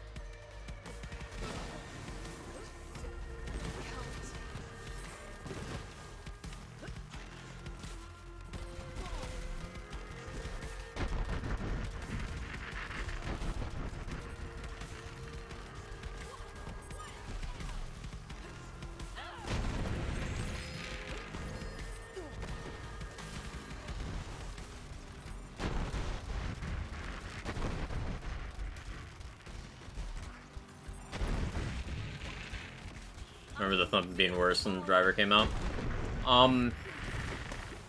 It's not connected to the driver itself.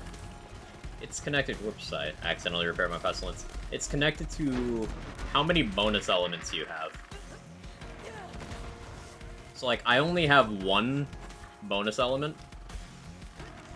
So you're not hearing nearly as much thunking as you could. They nerfed the thump? No. I'm just not using as many bonus elements as a regular driver build usually does.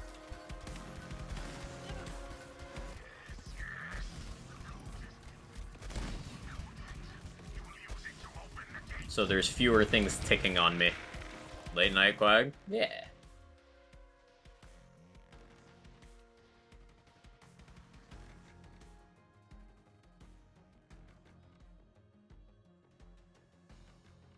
Backing up my save.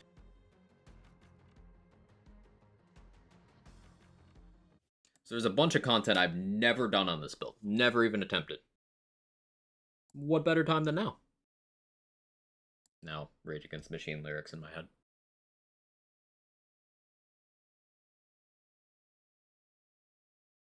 Save daylight, right? I need to readjust timing. I have no idea. Is that still a thing? I thought they got rid of that. I have no idea.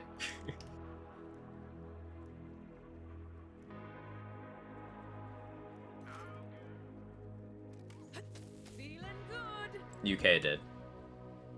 Yeah, UK did. That's why Lazy was on past 5 my time. US hasn't yet. Yeah, I don't know if we do that anymore. They, like, passed a law in the last year. It's like, yeah, we're not doing that.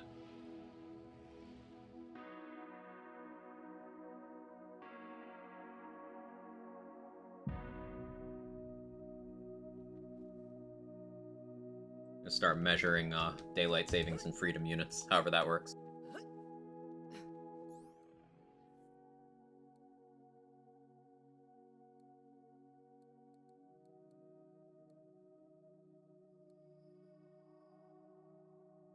Fastenable nouns is not both. Ah, right, obstructionism.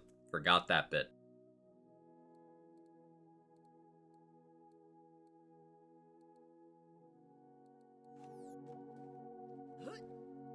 Full context, there is a large pile of proposed legislation sitting on the desk of one individual who their pride of their career is not doing their job. So yes, it is one person stopping them.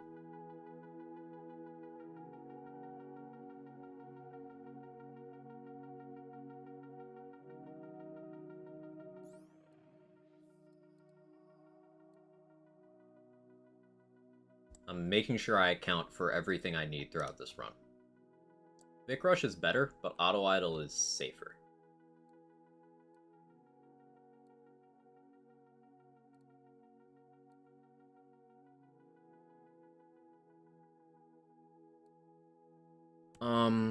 I was thinking last time I was playing this, I could move around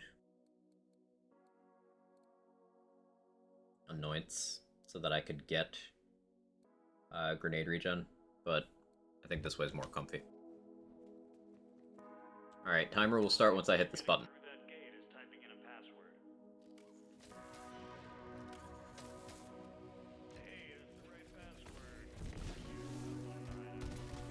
Anyone else want to try?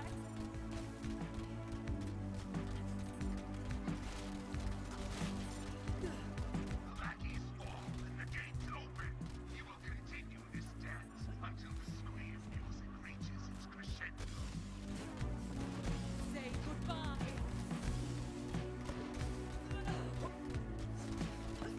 Ooh, into the break.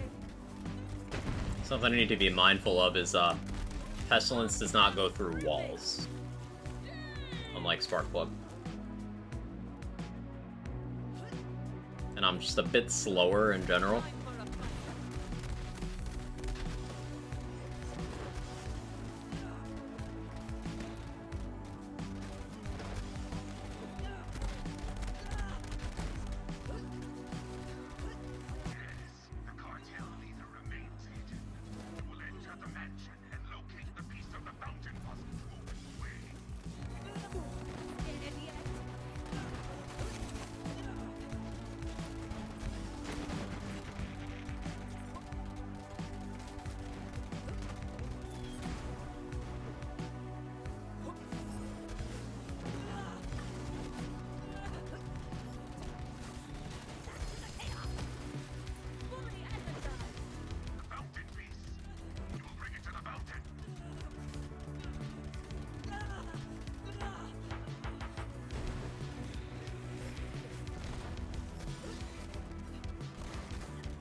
It's awkward.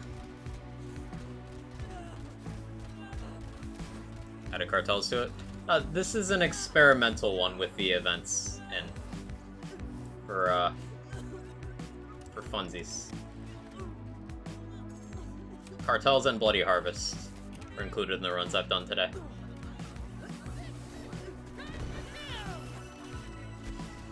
Because they're not Endgame, but they fit the theme well enough.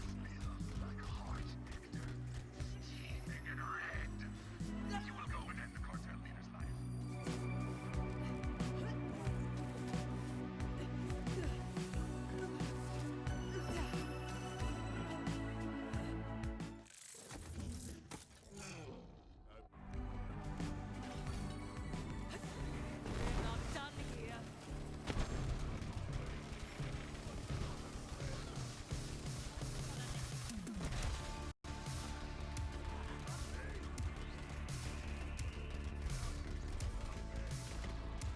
It's on now. I am brimming. Cartel's just here for map and OST. It could be those things as well. I'll get you.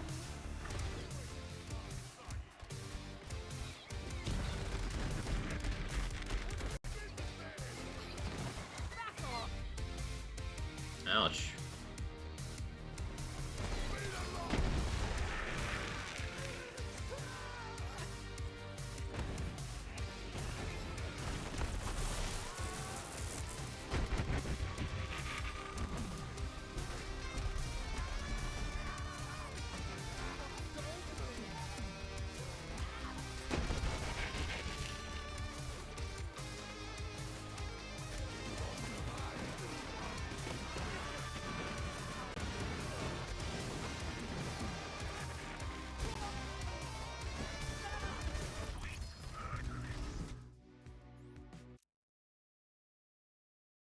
Cool.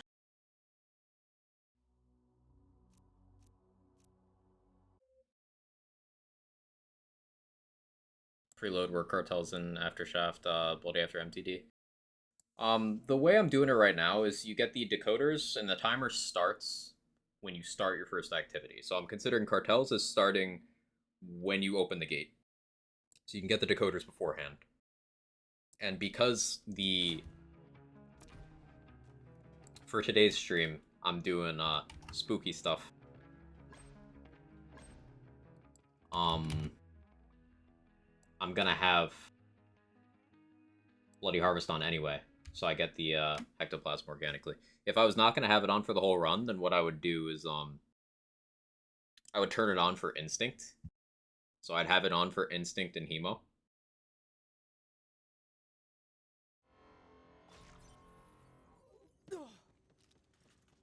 Enter the breach, Vault Hunter, and destroy that Guardian.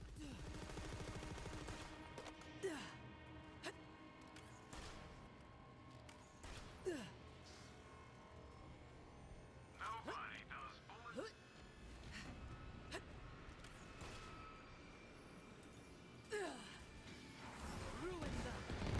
What could have happened here? The planet does not appear to have been ripped apart, so much as burst open from within.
No tutorial crystals this time too. That's cool.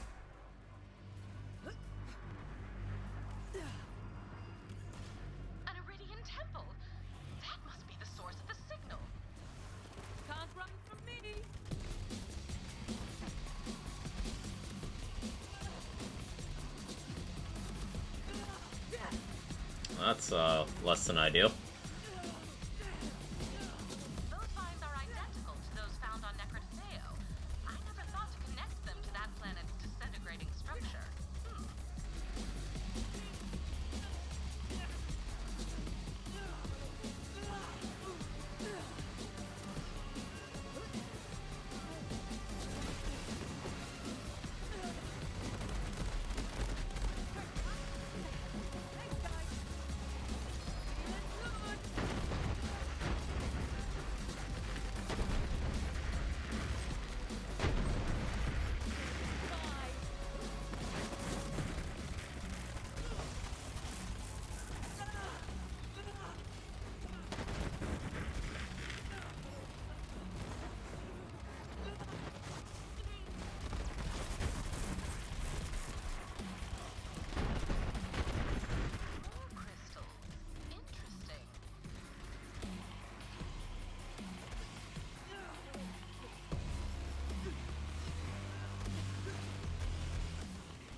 Yeah, I can't do that.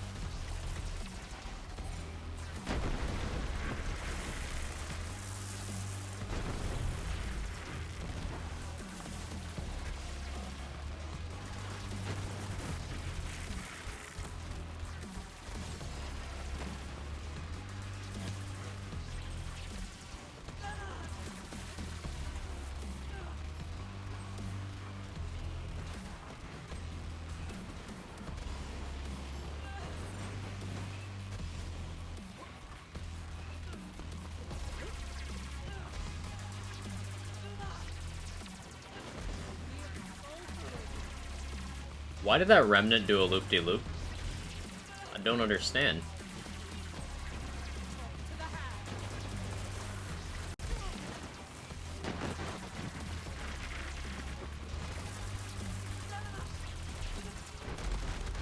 Because remnant, I guess.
I'm gonna have to do that jump, like, I'm gonna have to actually do the platforms when we do this on Moe's.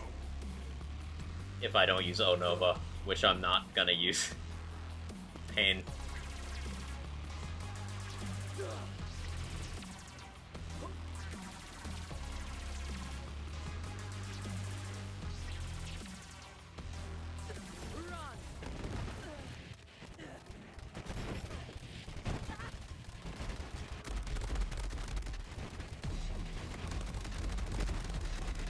Did I take too much time?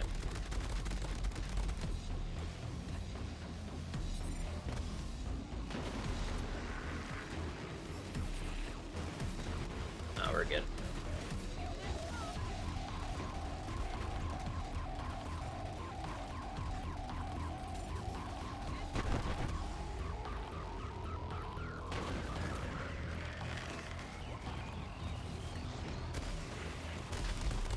That time I took too much time. Actually, this corner might be safe now.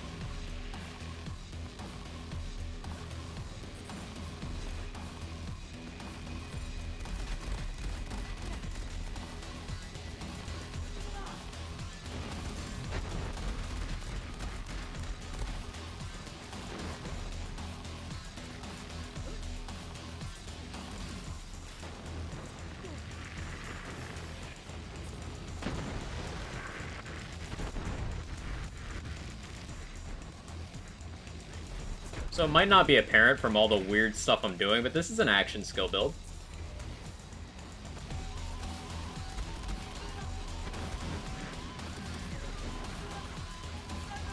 Just so happens that throwing a fish is an action skill. Reloading my pistol is an action skill. And shooting my not a shotgun is also an action skill.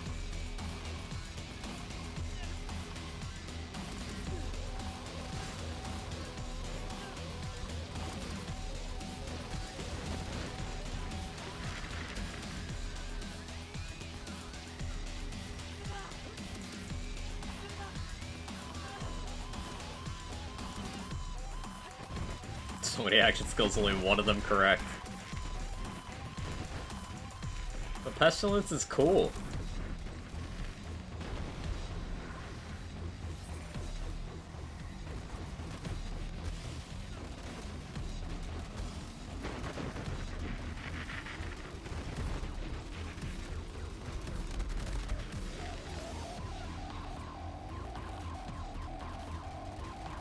Also, the way this build's set up is, we don't take damage from our own fish.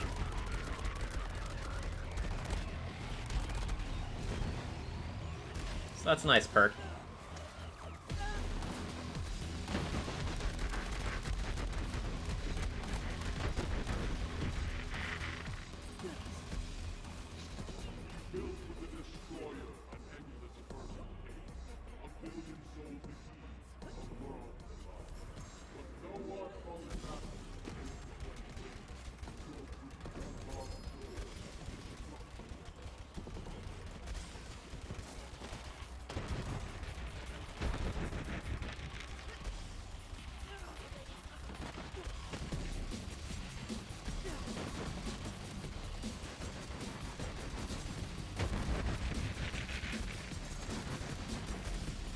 Ah!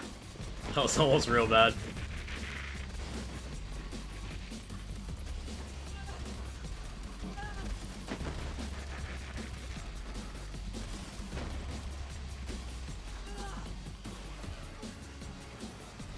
Always amazed by how strong non-gun builds are in a shooter.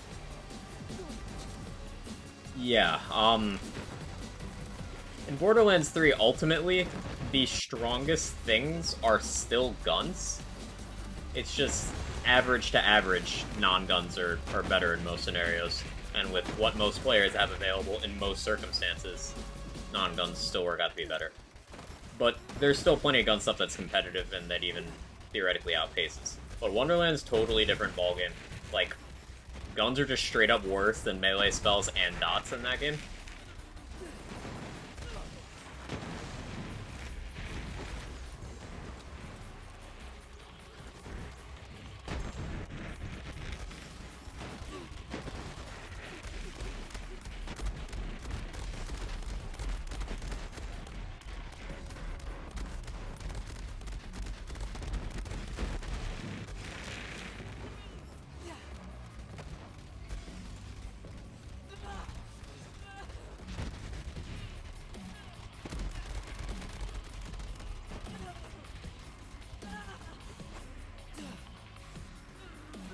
I almost died to my own dot and then almost to the knockback from my own pestilence. Oof.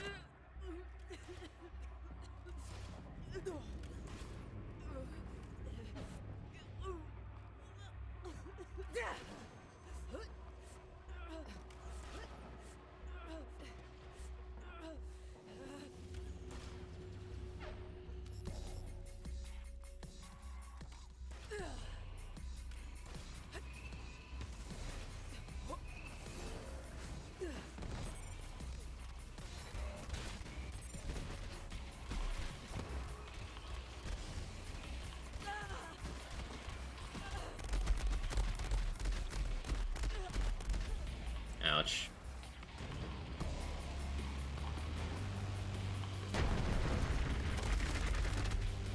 Ouch. Why so aggressive?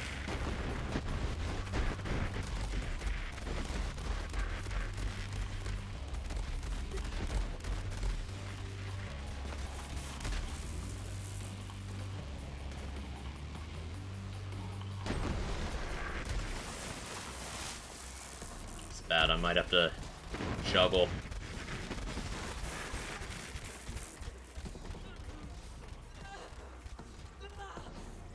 Yeah, I might have to juggle. Bit off a little more than I can chew here.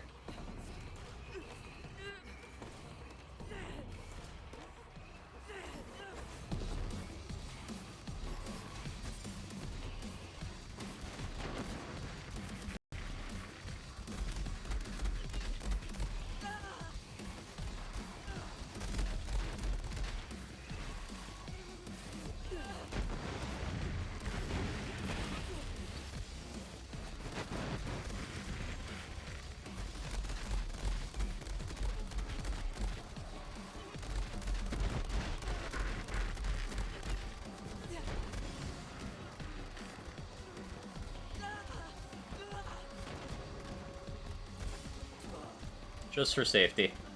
I probably could have finished that okay.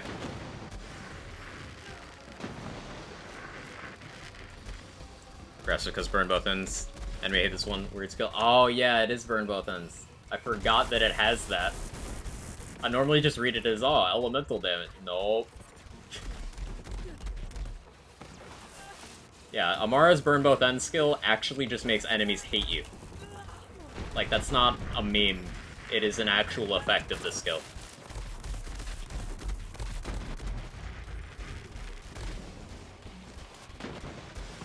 Now, normally that's not relevant. But in a situation like this, it is very relevant.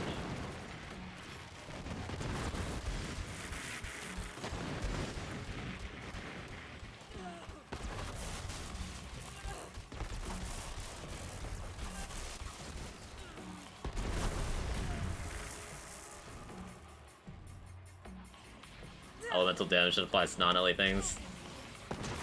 It's boneless when you apply it to non-Ellie.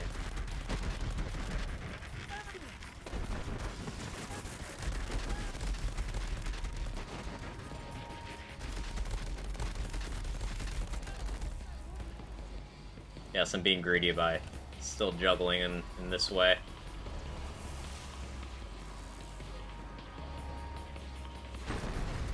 That was almost bad.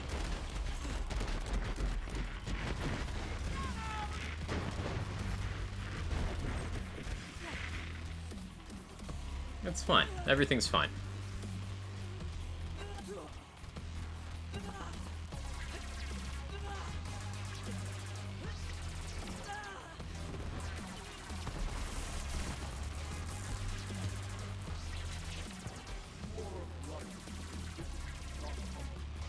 Do I have enough move speed? Ah, barely short. At least now we know.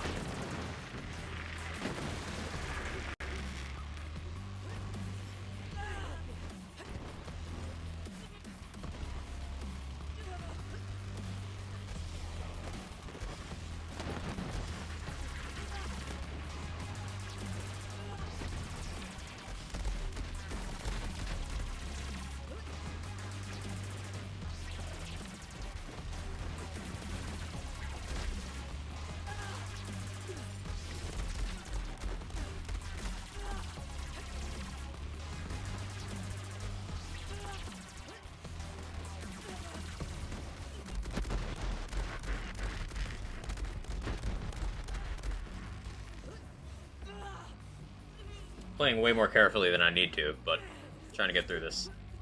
But yeah, we're gonna lose some time on GTD for sure. But we're running against flag splits.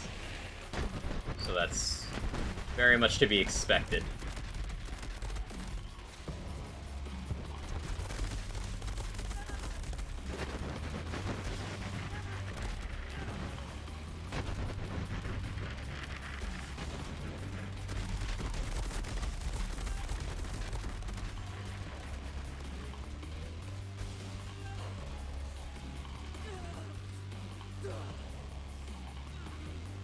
Slides so slow without a snowdrift on.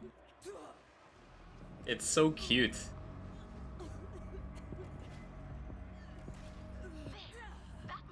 If I can finish Scourge in 2 minutes, we'll only be, or in 4 minutes, rather, we'll only be +2. But Scourge is tough. I need to dodge this attack. Dodge the second one. Alright, we're good. Oh, you did 3. You did 4.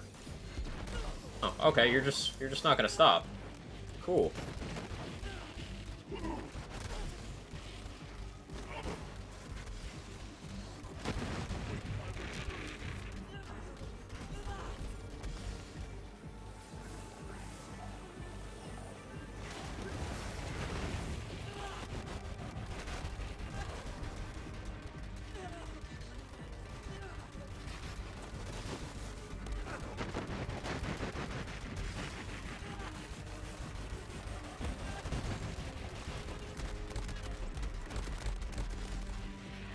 Hey Evernoob, how you doing? Good to see you.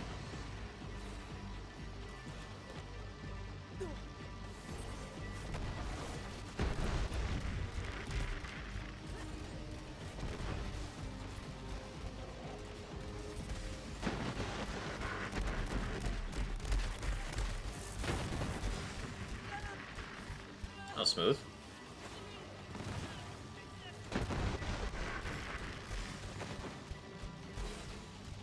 That room went well.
Not normally a spawn set I'm jazzed about, but that actually went quite well.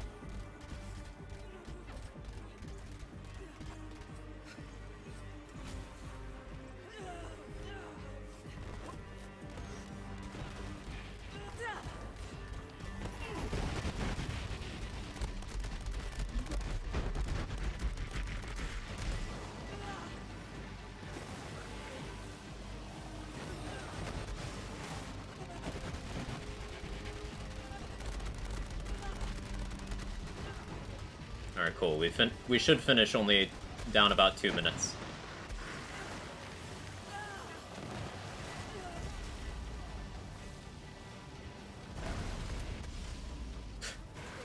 Unless we die here.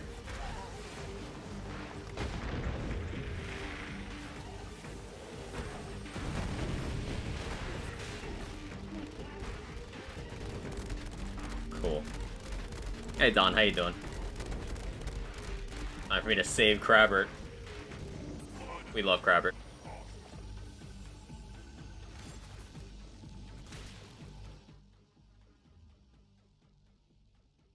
On to Malawan. So yeah, we had +5 on that that GTD, +518. But keep in mind that Flak GTD is way faster than Amara GTD, and also using the build that I've done thousands of hours of GTD on versus one that I never do takedowns on. Or one that I never do GTD on. I do Mal1 on this one fairly often. So, only losing 5 minutes on that split compared to Flak times, it's actually phenomenal. Intel says there's an elevator down to the lower levels. Make your way there and be ready for some heavy resistance. I'm counting on you, Vault Hunter.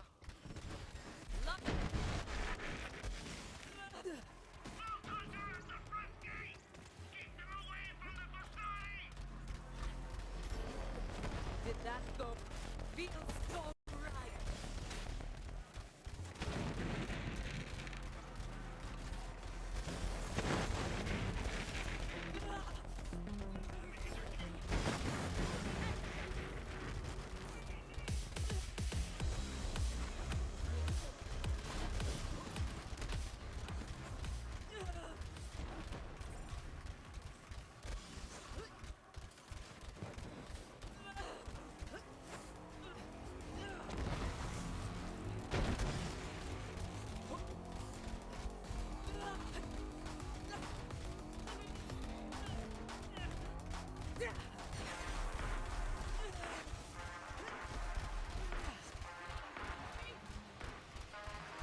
That could have ended really badly.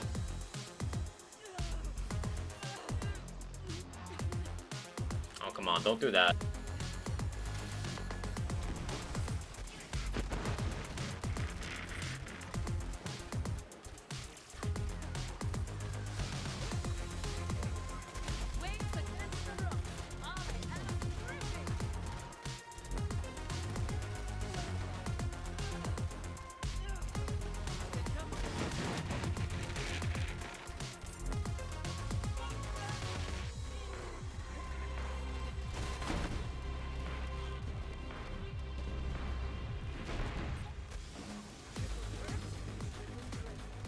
Go.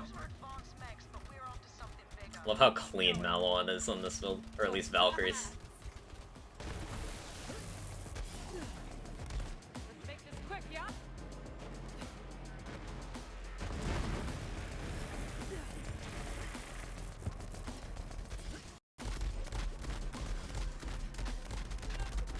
It wasn't so invincible. Don't worry, everyone, Crabber's safe. Okay, I can let out that breath I was holding. Thank you, Viper.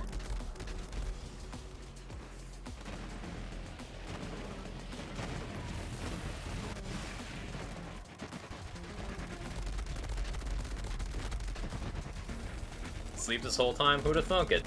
Classic Crabber.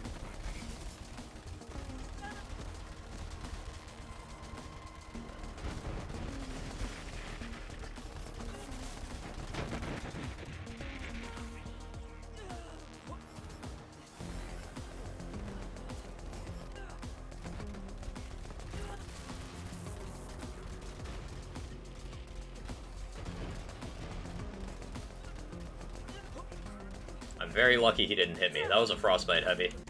It's like worst case for that spawn.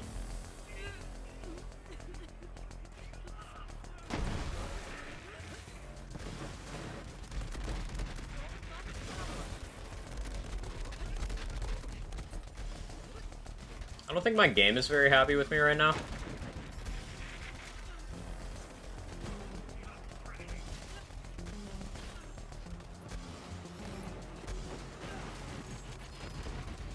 It is certainly chugging along.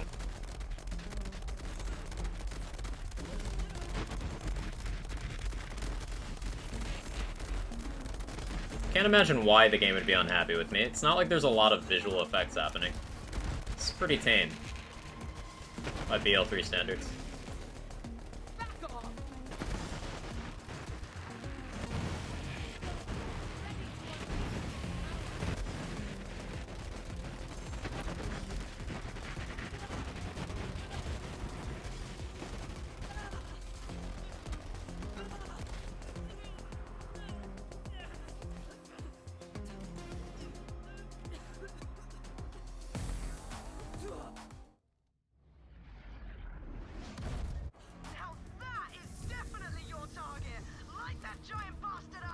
God, I need to wait for ads.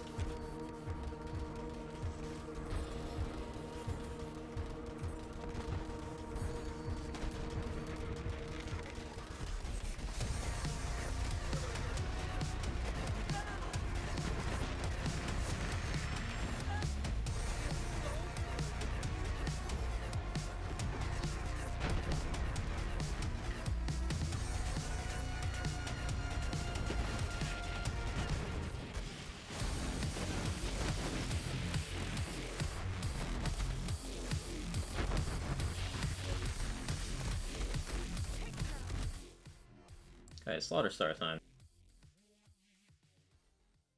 Only lost 23.5 seconds there. Good, good, good, good, good. You know Tower Bubble? Yeah, rusty. Me bad at video game. It's okay.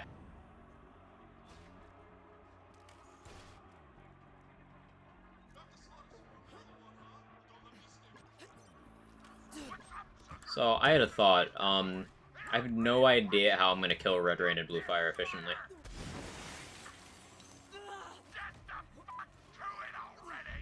That is not a good start. It's fine. Get close to me. Yeah, we're good. We're good. Calculated.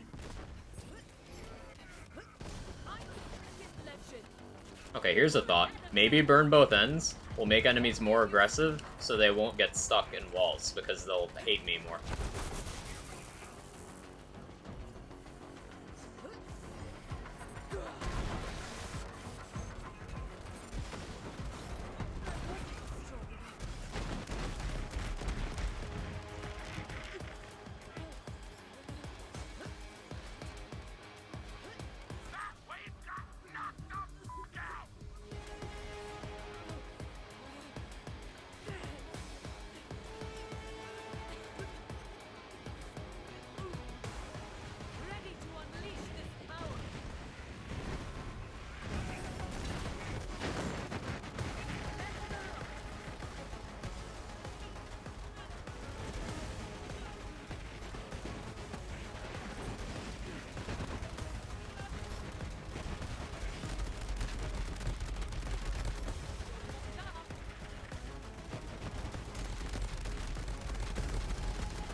Tandava hitting through walls is really nice here.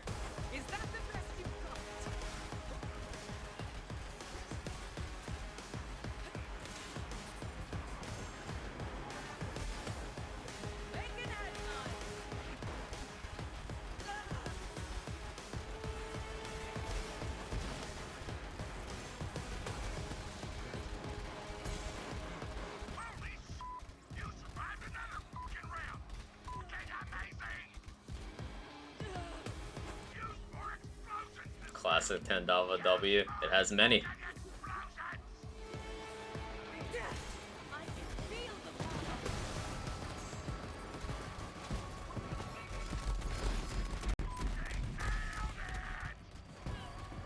Like, that's just an efficient clear. That was just satisfying.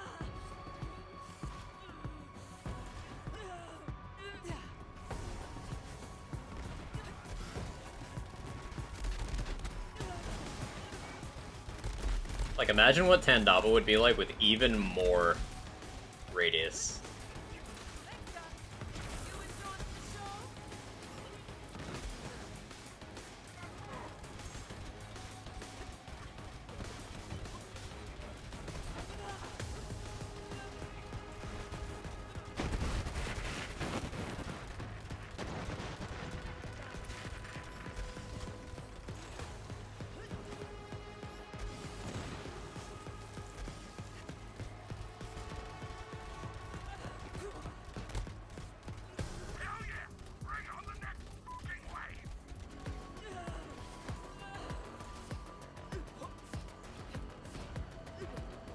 The sheer, yes, sheer number of explosions makes it very fun.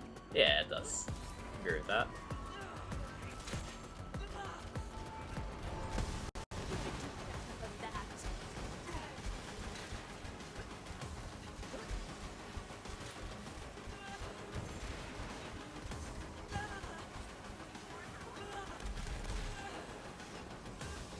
It's definitely fun alternating between the explosion from my action skill button, the explosion from my reload button, the explosion from my swap weapons button, and the explosion from my shoot button.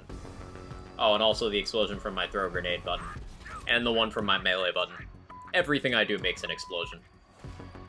Also, there's the explosion when I kill an enemy that seeks out other enemies and then can cause another explosion.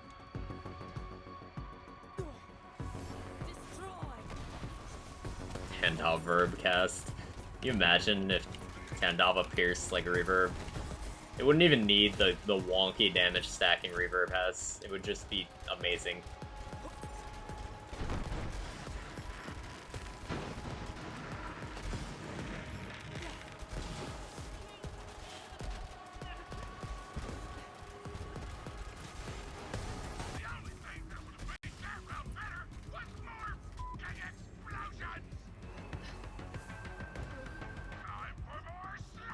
It's going pretty well.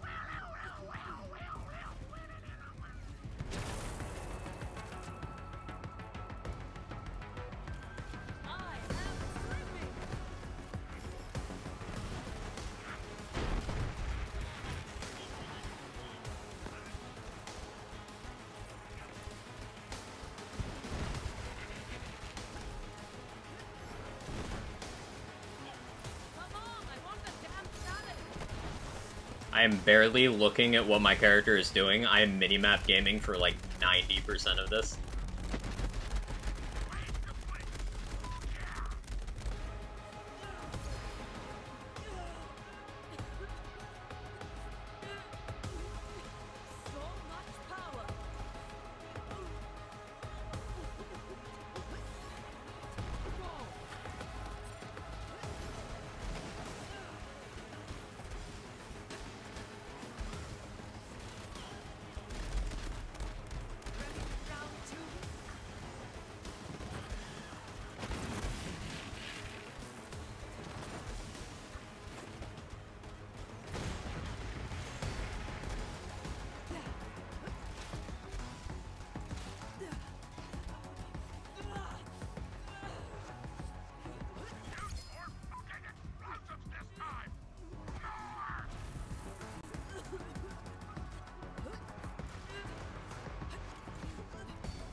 This build would be insane if Kensei applied to, like,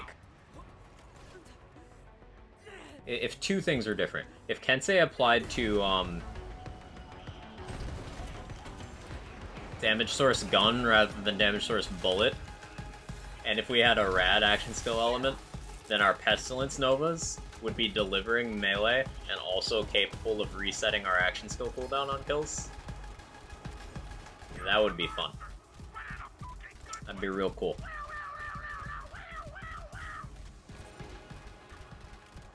I'm unstoppable.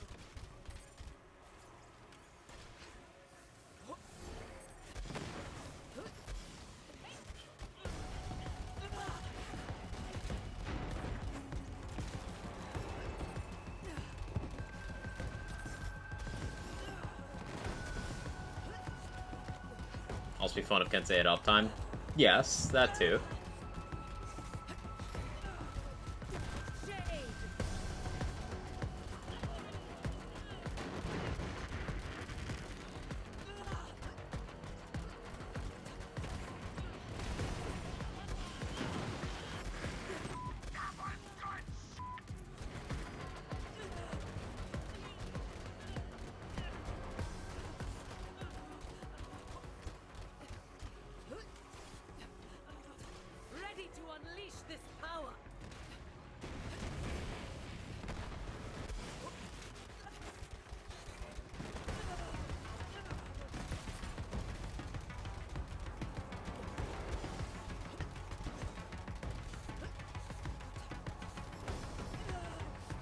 I guess it was copium after all.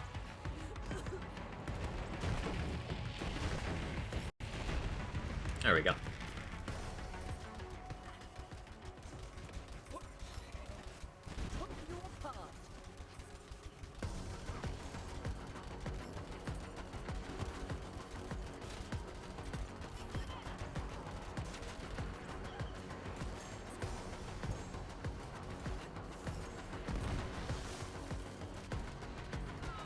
Welcome back, Sora. How's your day going?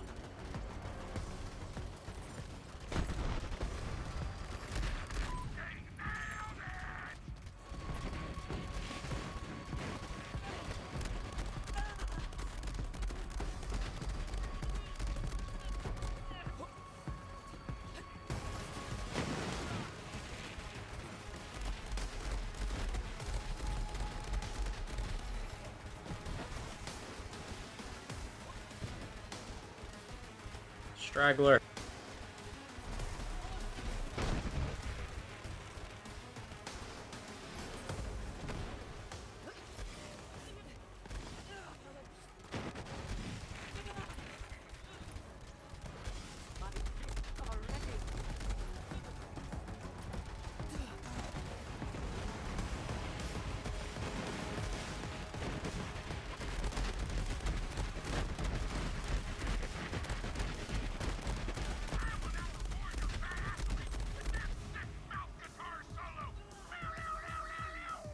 Doing well, doing well. The awkward thing is going to be Red Rain Blue Fire. I don't know how I'm going to get kill skills for them. I might need to, like, wait for enough enemies to spawn.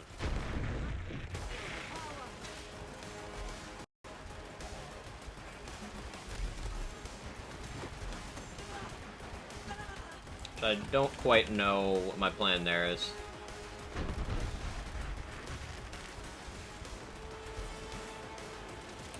I guess spamming fish and hoping is an option, but I doubt I have enough front-loaded damage, especially on a rad fish. Which begs the question, why don't I have other elements of fish? I should. I don't.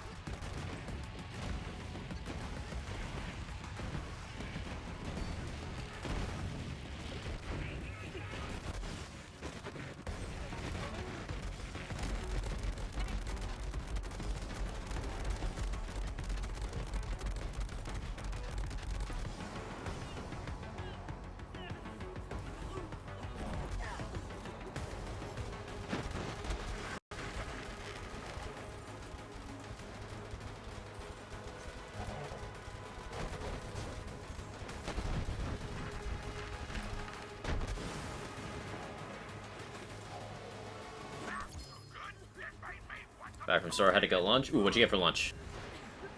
Chicken nuggies at dinner? Ooh. You do like chicken nuggies around these parts.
Hey Taco, how you doing? Hey Matt.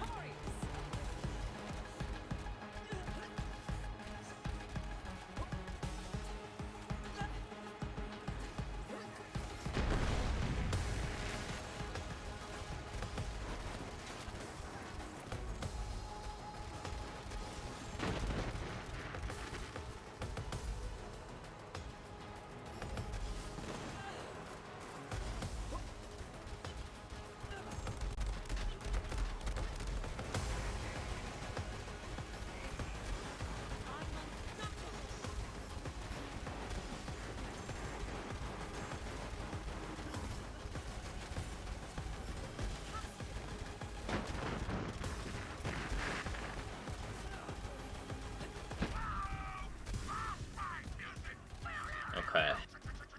I guess I've gotta just go for the fish spam and not get bopped off the other side by, Red Rain. Well, how are you? Doing great. Doing great.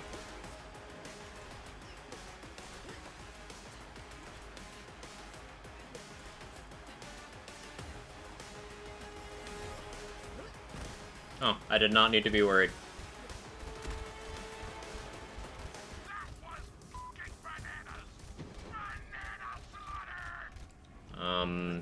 I'm gonna kill the enemies for equality with the other run. So for EGR rules, we required completion of the round, including the enemies. For time trials rules, because of some anomalies, we required killing the bosses. Because I ran the other runs this way, where I'm killing the enemies themselves, I'm gonna keep that consistent for now.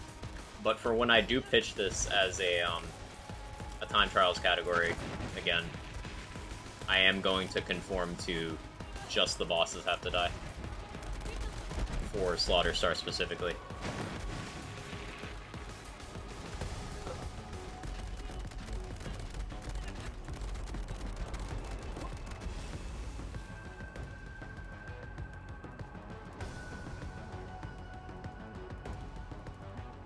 Unless the last enemy bugs out and doesn't spawn. Okay, you know what, whatever. We should go with the bosses. This is the game proving me right.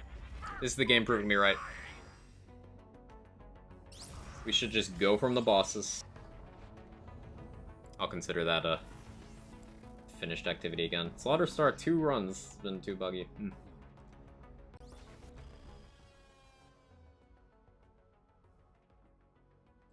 What's next? Cistern.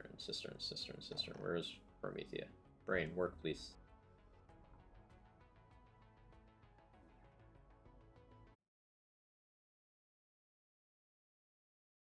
And the brother Matt, thank you for the $100. Quagsire indeed. Thank you so much for the $100 towards the campaign. Much appreciated. Hey Pericles, how are you? Good to see you.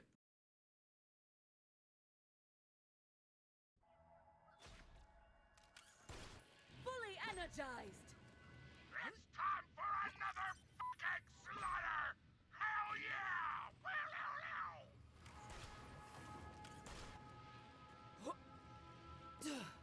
Madhouse! It's gonna be a fucking madhouse out there! Fuck yeah!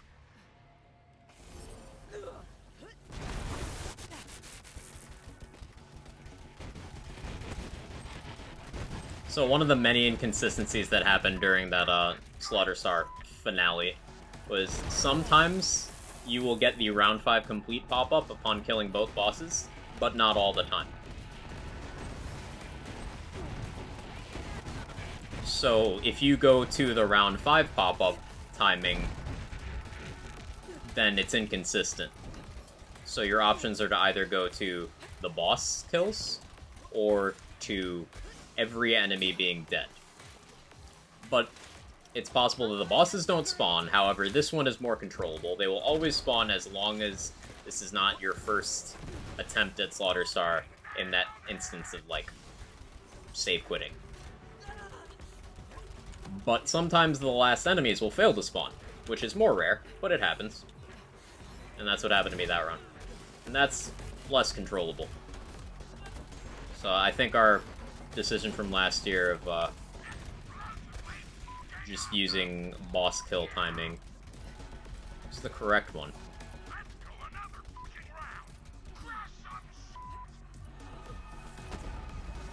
Ow.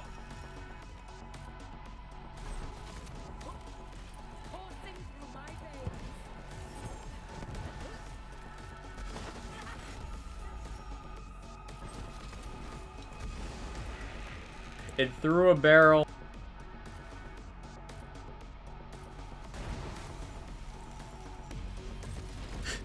That was so stressful. I had to aim for my survival.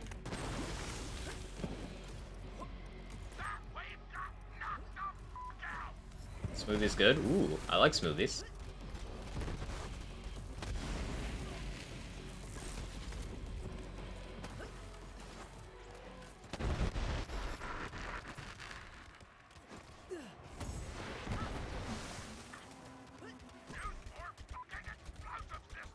Go to sleep now. Have a good night, Zara.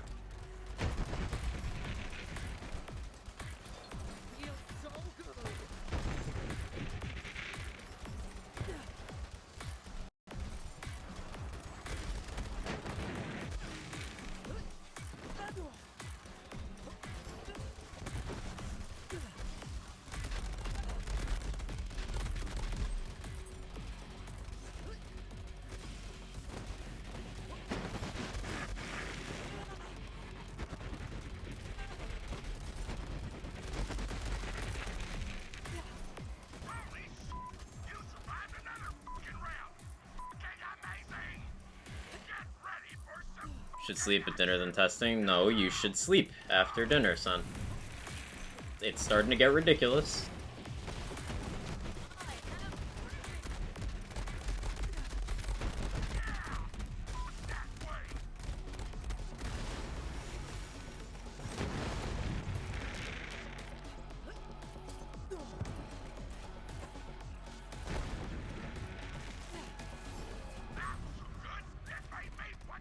Sometimes I think what is OST so meh compared to BL3. I mean, in fairness, just about every OST is gonna be meh compared to BL3.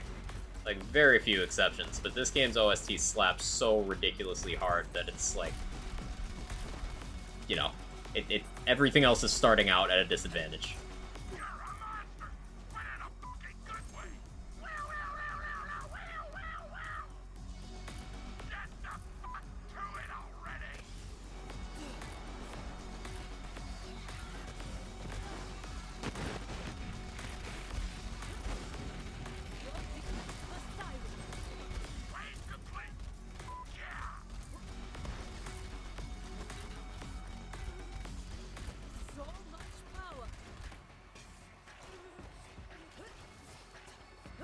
Oh, forgot which wave I was on. Rookie mistake.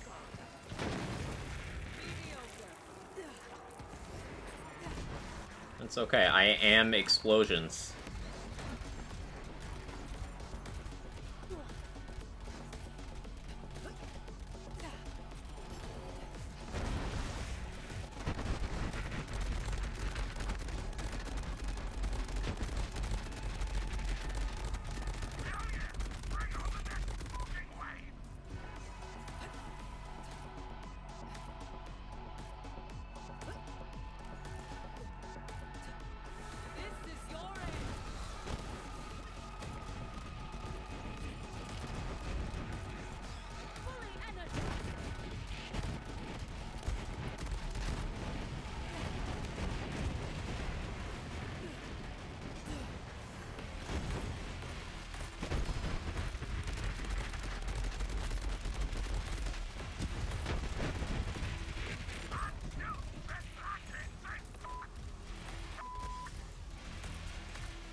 Oof. Minimap gaming is paying off. The more I'm looking at the minimap instead of the enemies, the better this is going.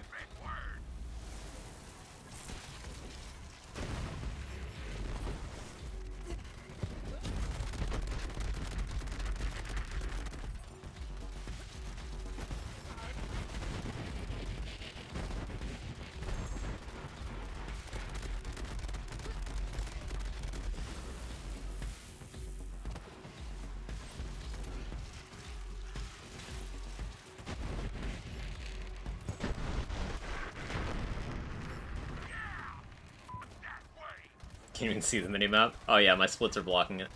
I had to put them somewhere.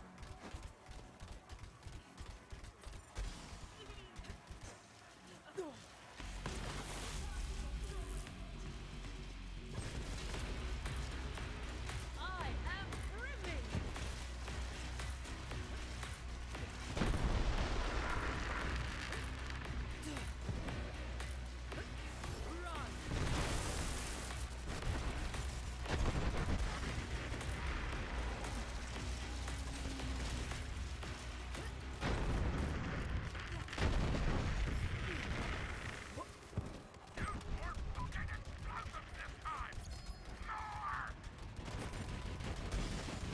This next set here should be there, right?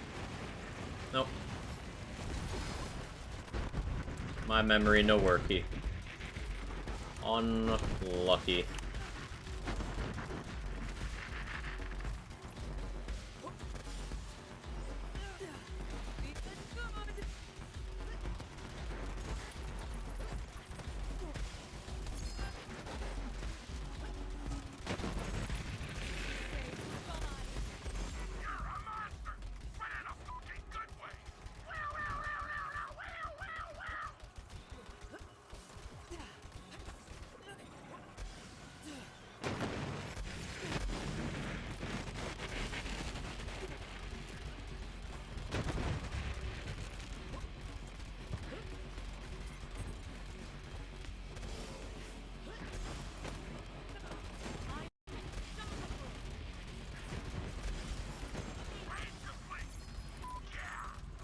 That was a good Tandava.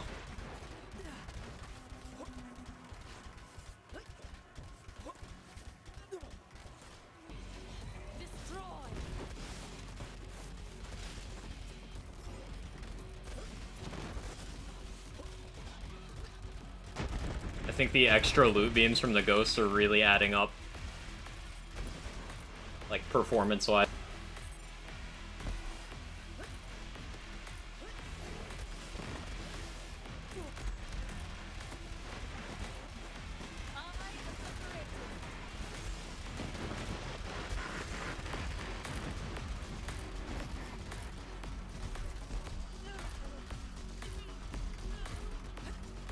How do I deal with these?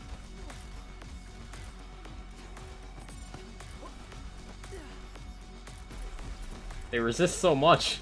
Rad immune.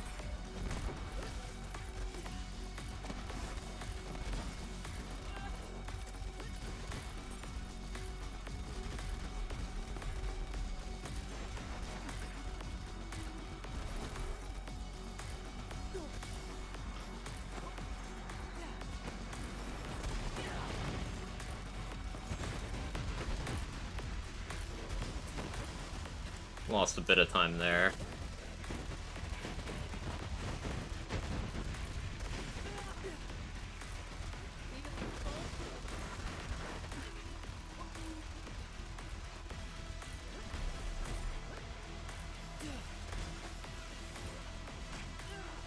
Come on, Tandava. No, why'd you delay?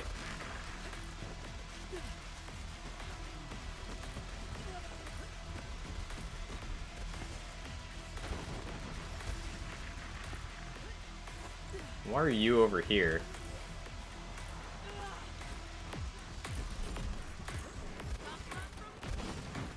Where's the last enemy? Where are you? Of course it's you.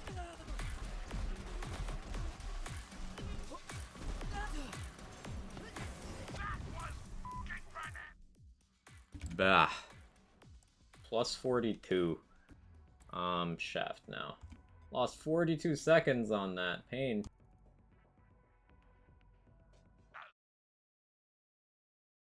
Flyers go burr. Yeah, bad aim plus unfortunate immunity.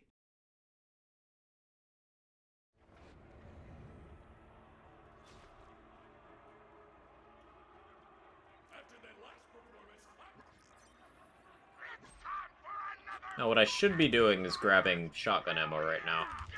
But in an attempt to not waste precious seconds, I'm just gonna blow myself up instead.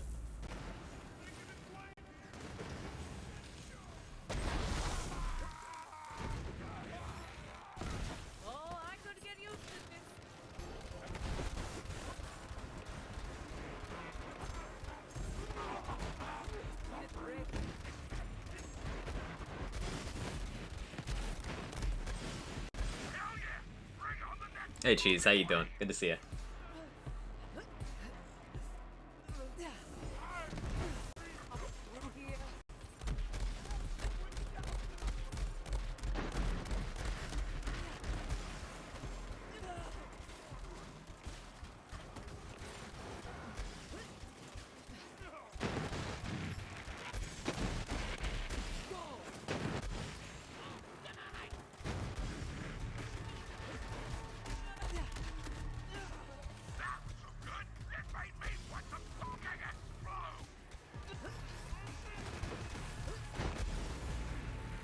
Deserved.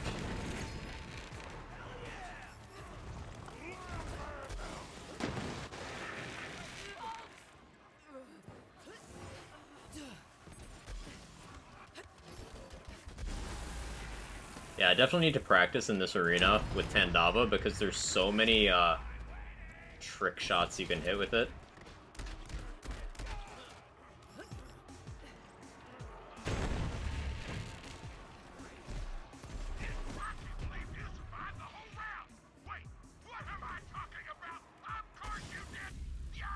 Oh. That wasn't ideal. I just started the wave, so I only lose a couple seconds. Awkward. I forgot the barrel respawn there.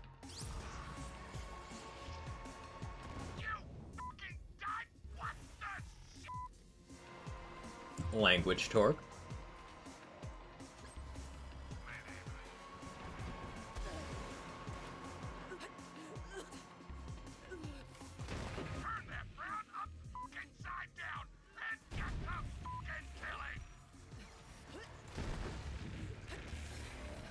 Ready for round two?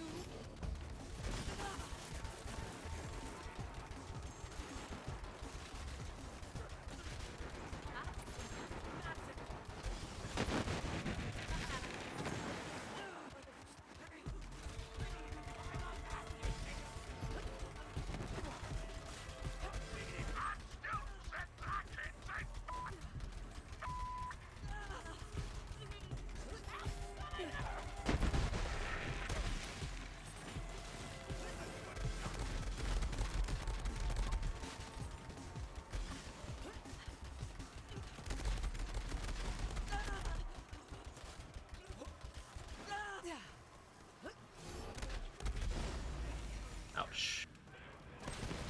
Hey, thanks, Remnant.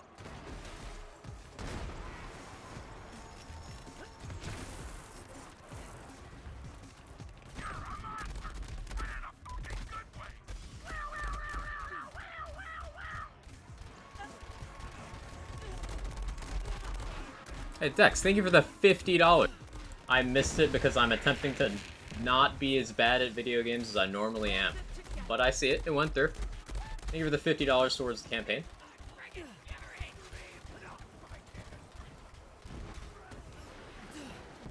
This is also why I'm totally gonna buy myself a third monitor. Like a decent one for Black Friday. So I don't have to switch between OBS.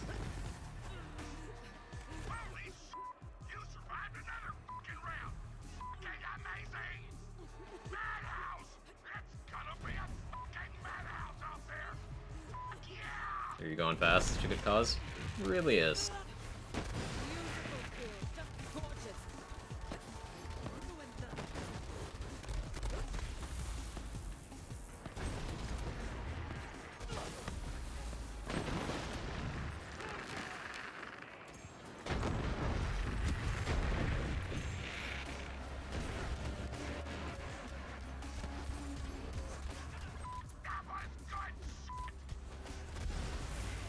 Oh, that respawn there.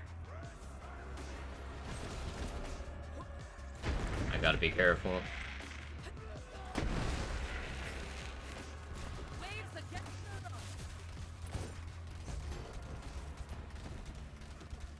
It's a little too high on that cast.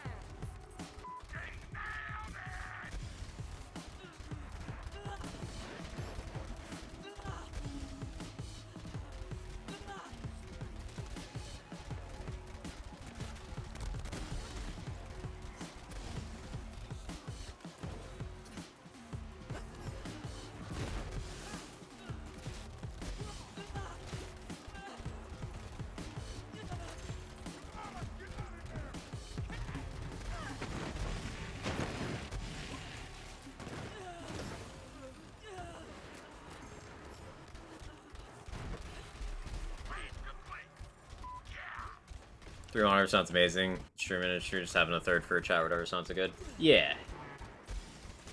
It's one of those things, upgrading from 1 to 2 was huge, because, you know, can look at chat and game at the same time. Cool. But when I need to do a third thing, it's tough.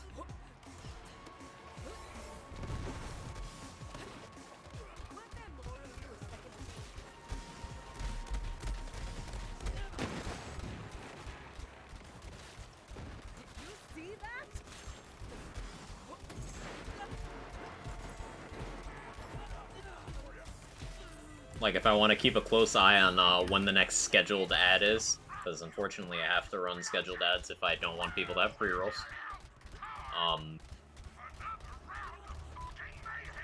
Then I need to tab out.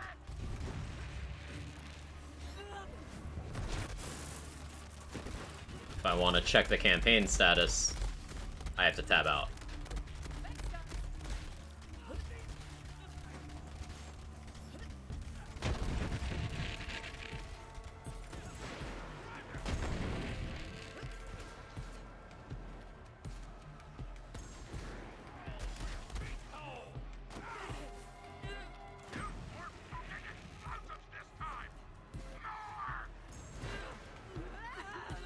Let me not die to the fire puddle. That would have been awkward.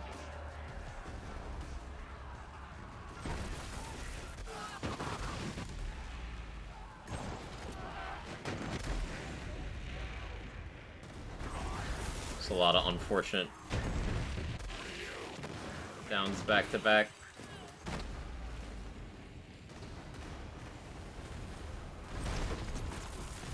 Alright, I need to stay on my feet for a while.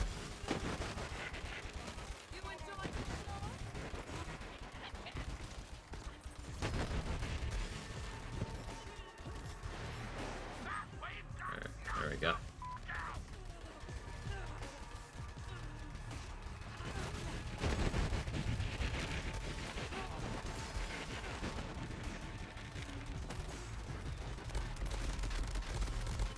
Hey, Iterative Ship, how you doing? Did you think I was finished? Iterative. I can't speak. Loving it.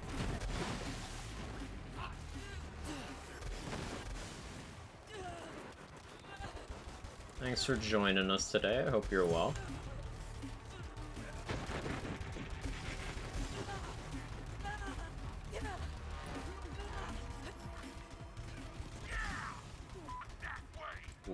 Ooh, that was a big fire dot. Scary.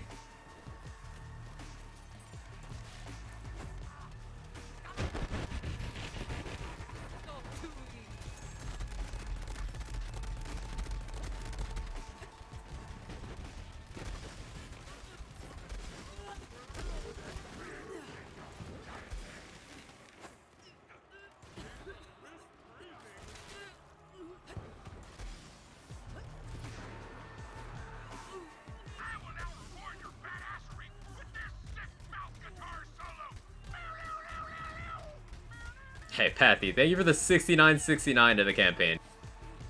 Know you the best. You're dealing with a siren. 99% to the goal.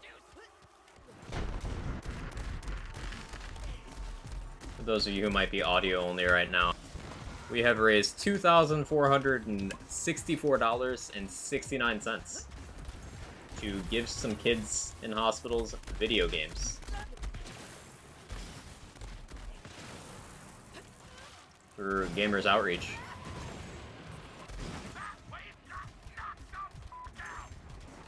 Sorry, I just stopped speaking for a moment so I could remember how to brain to not die to video game.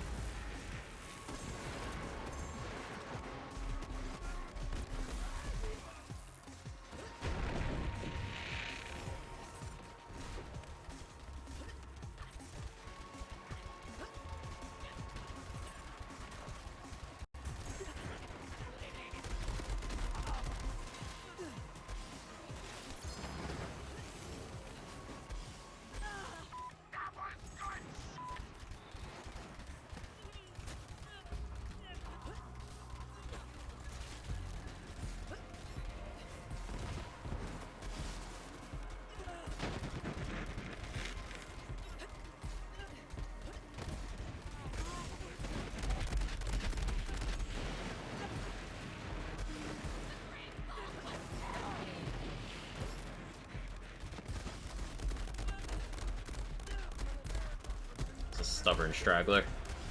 It's okay, I should be up here for a bit anyway.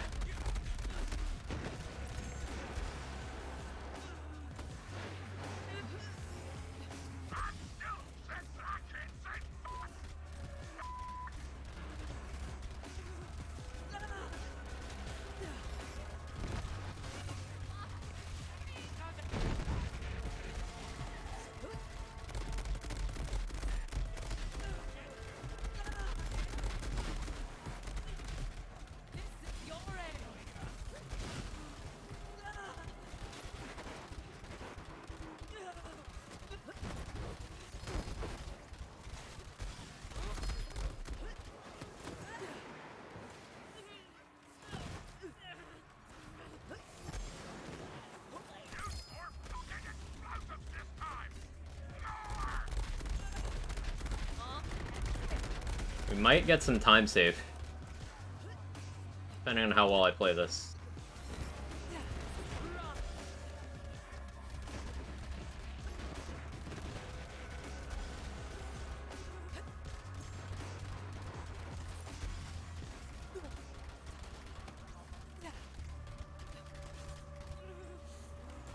Brilliant. I am brilliant.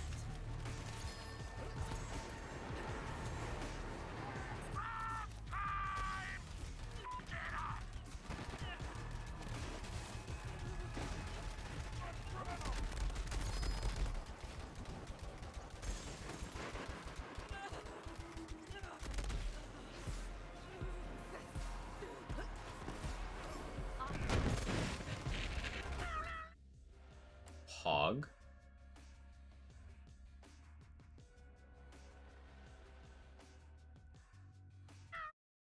I'm gonna head out. Best of luck on the runs. Thanks, Viper. And thanks again for helping out the campaign. It's appreciated. And thank you, Leg, for $37 to the campaign. Much appreciated.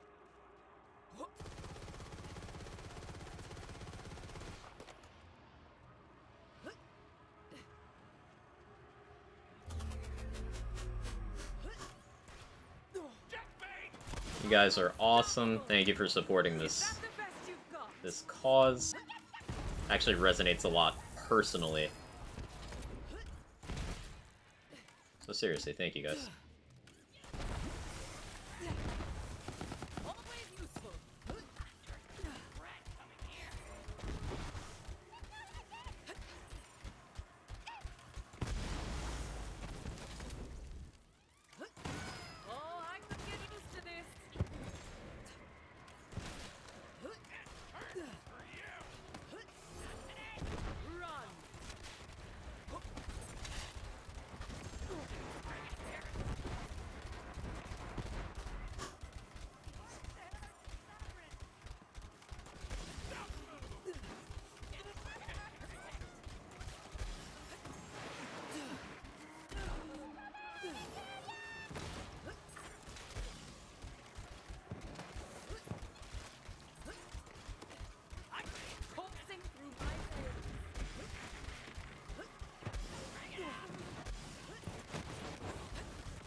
You're welcome.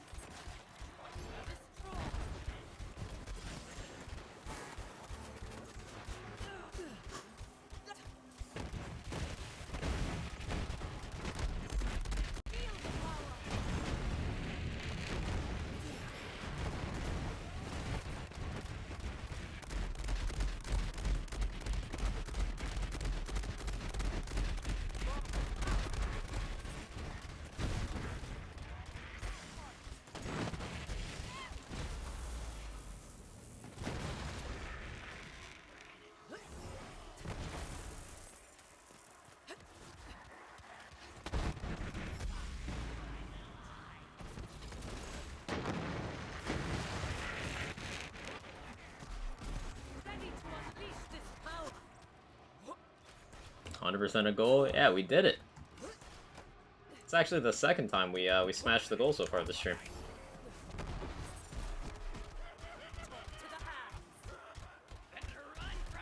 trying to avoid knocking him down, but...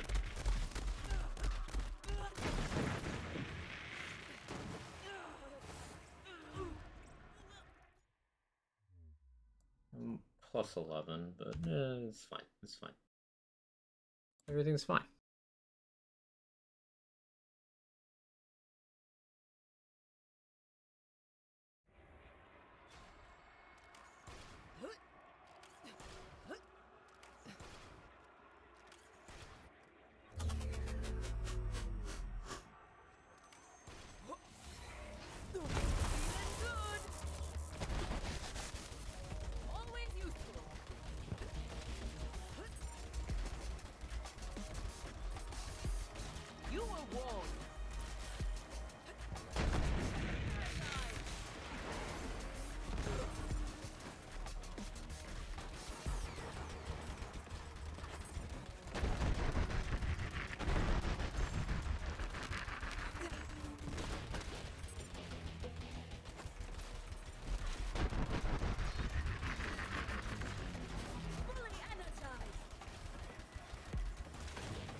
Marty! We got Marty this time.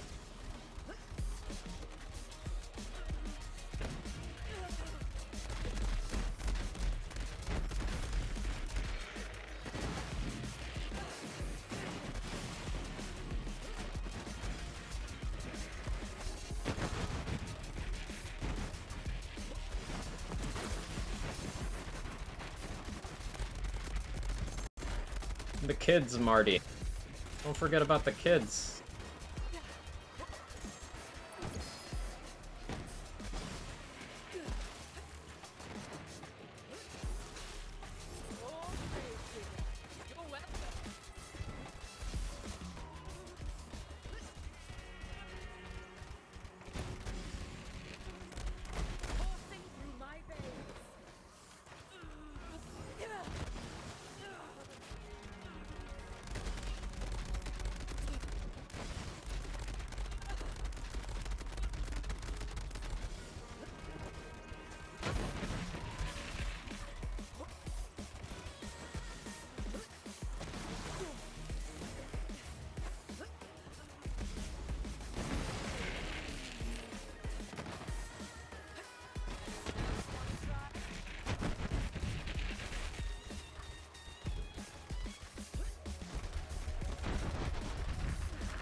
This is so toxic. Get down here. Ugh.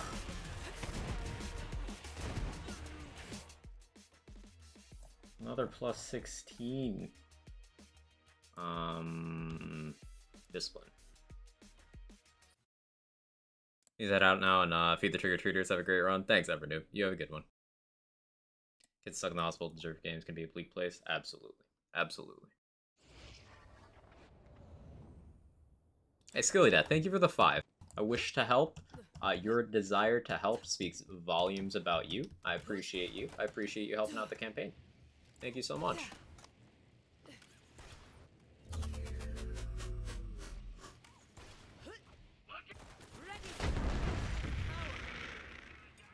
Impressed even myself.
One more. One more set. I didn't count so well. So much power.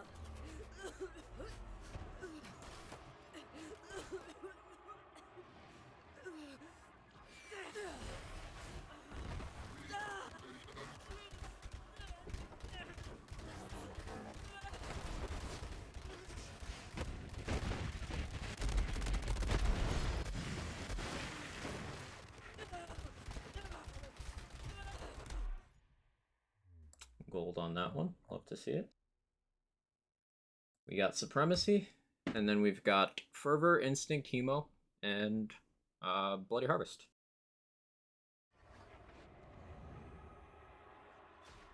On pretty good pace. I am brimming. I do have to use the little streamer's room. So we've got that extra difficulty modifier, and you know.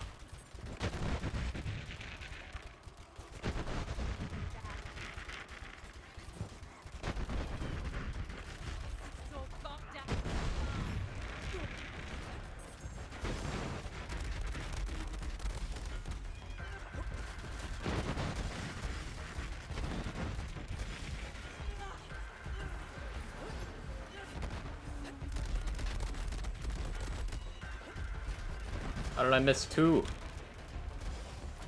Skill issue. Severe skill issue.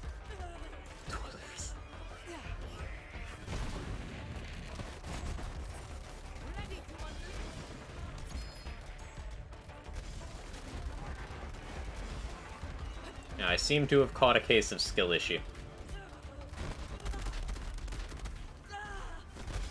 It's normal for me, but I do not recommend it.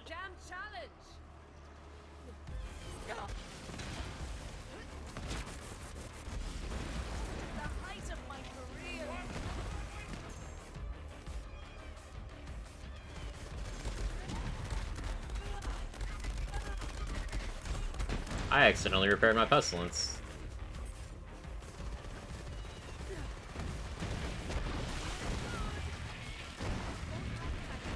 There we go. You mess up a reload cancel, it has some consequences.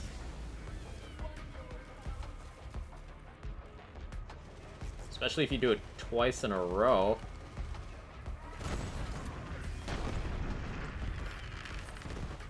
He's throwing. This man is throwing for content.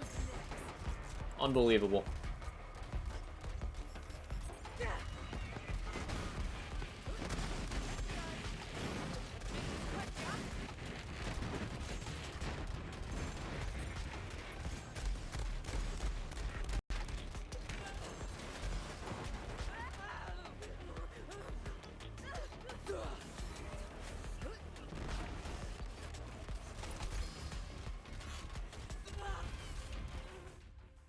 Oh, still golded. Cool.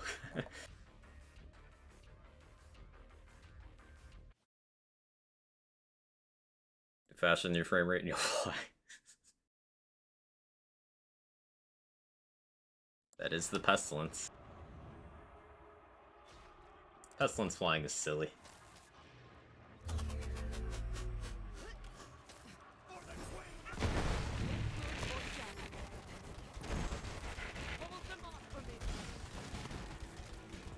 I did it again!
It's fine. Went all according to plan.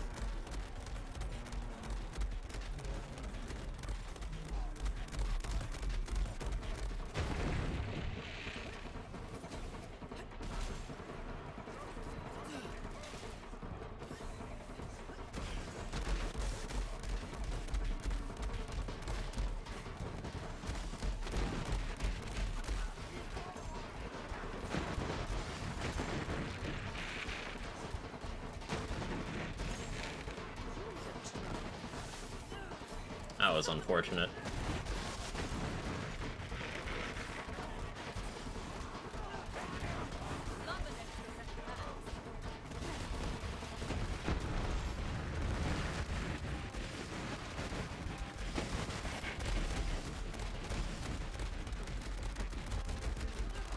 At least I recovered well in that room.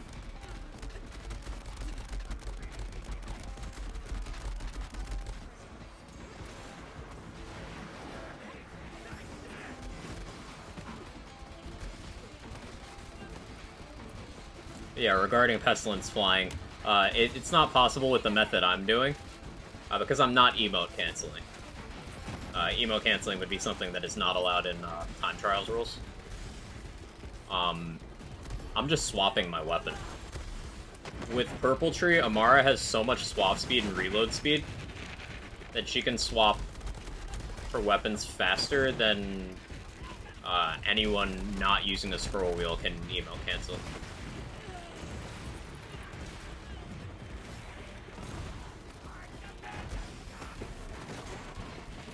So this setup you're seeing right now is also console friendly. Doesn't require any shenanigans.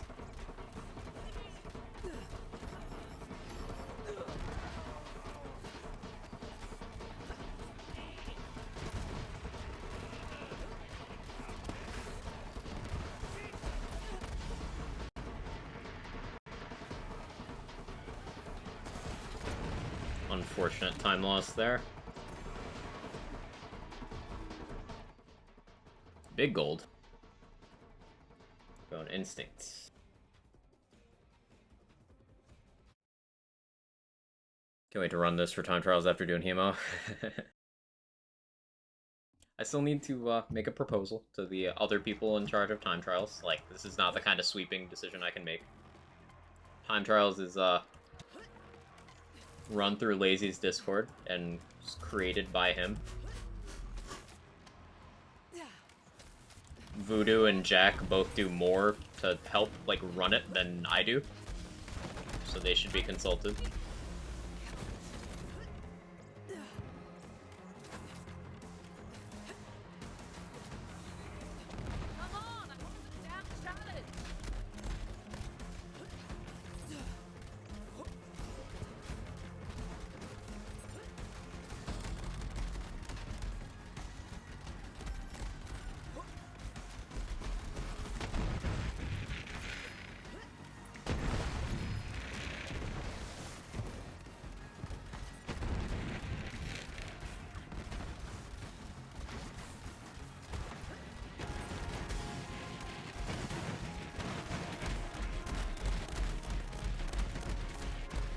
Ah, let me not get stuck on terrain.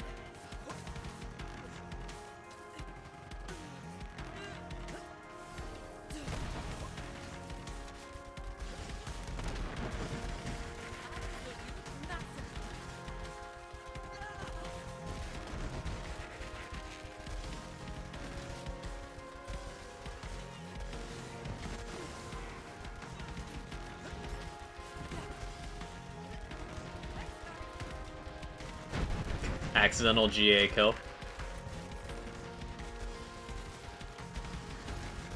Thought I was holding the face puncher there. I'm looking at my minimap entirely.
Lost some time there, but Hemo time.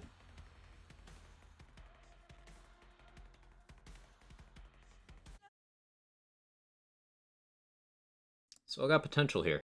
We've got 11 minutes to do Hemo and Bloody Harvest. I think I should have bought ammo there. I think we can do it.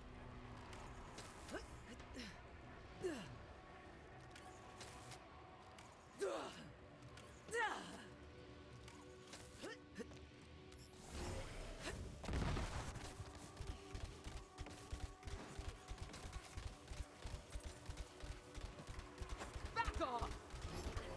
Scared yet?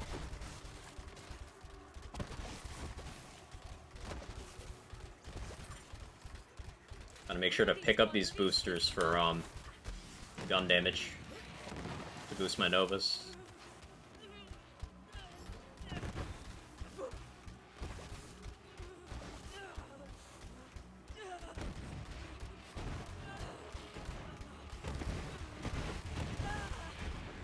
Ready for round?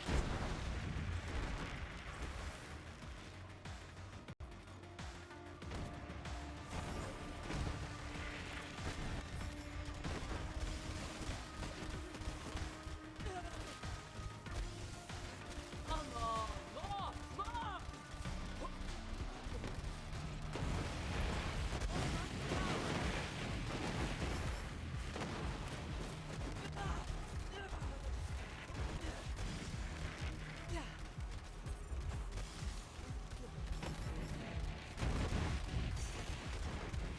Hemo, you wanna... Okay, take it at your own pace.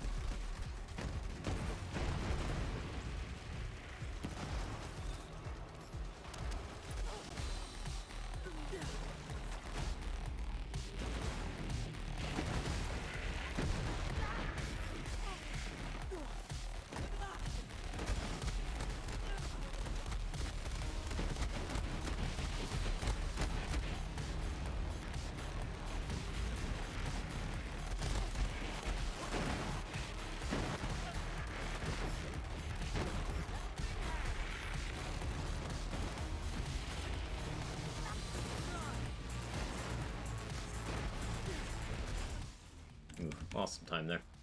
That's okay. Unlucky. Barely see screen with boom boom boom happening. Yep. Minimap useful. So we got to talk to Maurice, get into Heck, and then kill Haunt in under 7 minutes.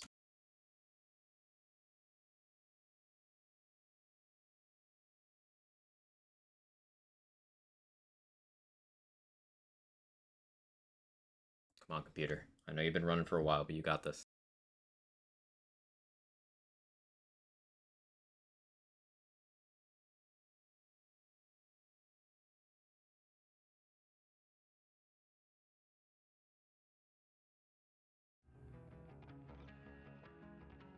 It does not got this. Oh, here we go. Here we go. We're in. Yo, if I catch Go. any air filtration, set the bottle over there. I'm gonna Maurice, let me in. Let me into Heck. Maurice, let me in. Hold them off for me! Thank you.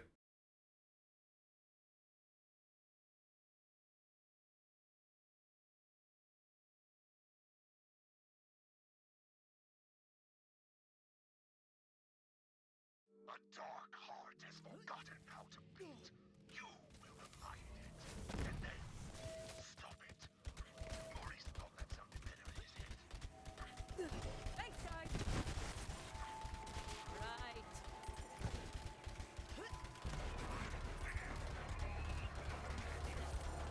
I'm unstoppable! Alright, it's almost that time again for the 3rd time today. You gotta get hyped, you gotta get ready for Haunt. It's almost that time. So anyone who's got jam emotes, you're gonna know exactly when they come in.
Alright, it's almost time.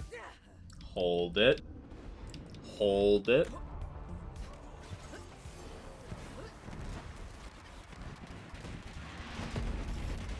Alright, it's about that time.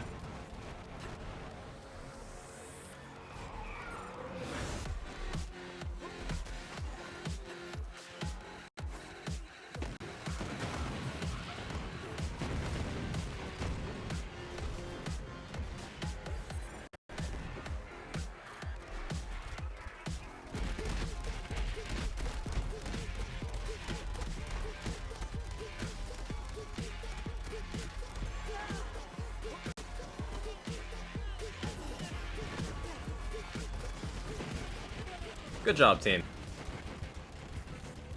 I stopped the timer a little late, but that's okay.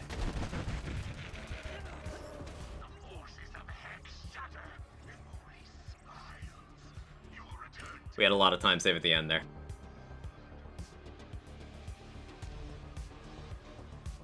Good stuff.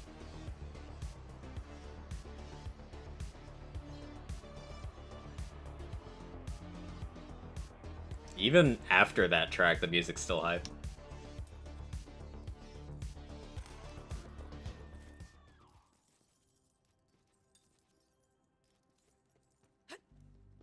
Casual 334 time save. It's because this is running off my my flag splits, which I did cartel at the end, and I didn't have the decoder rings beforehand, so that resulted in I had to do Trial of Instinct 2 extra times to get the decoder rings and the hectoplasm.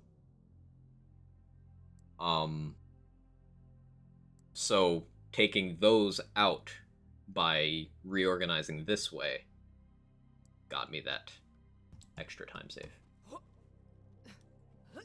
Also in the flak run, I just kind of fooled around during the haunt fight for like a minute because I wanted to listen to the music more.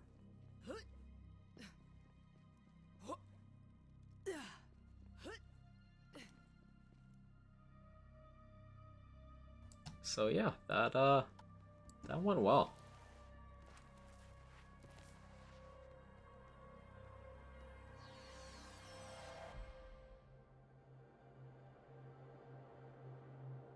I'm debating. I don't know how much more energy I have. Ooh, Hornet. You want to roll on that? Terracry or Hornet? 40 melee Preacher is also useful for some stuff. Has Jake been screaming at any walls lately? This morning. Yeah, this morning. It's time for the moose to show herself. I'm thinking. I'm thinking it probably is. I probably got enough energy. I got enough energy. We'll do a Moe's run too. It's gonna be way slower because this Moe's build is way less complex. It boils down to me hold down gun. It's a gun build. Let me think. If I set it up to be an auto bear build for the slaughters, that'll work out fine. But for that, I think I need to acquire a Rocketeer, an appropriate Rocketeer.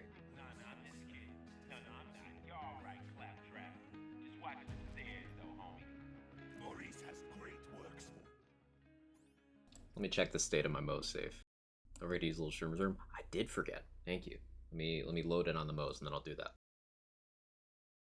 Forgot I was holding it.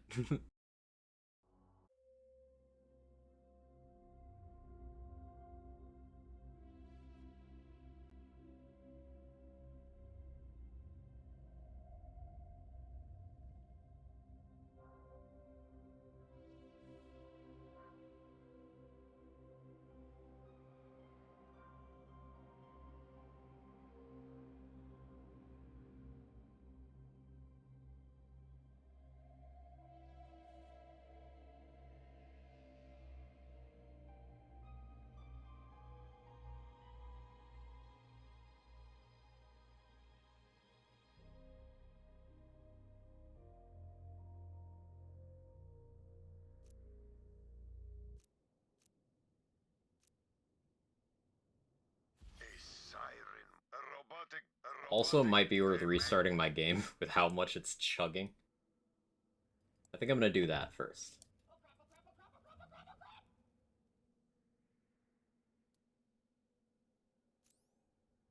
Let me restart my game. I'll go to the bathroom. Kind of need that Amara build. It's crazy powerful. I'll probably be streaming BL3 again tomorrow, Sergeant Decoy, unless I change my plans. So I will try to have a well-constructed overview of it then.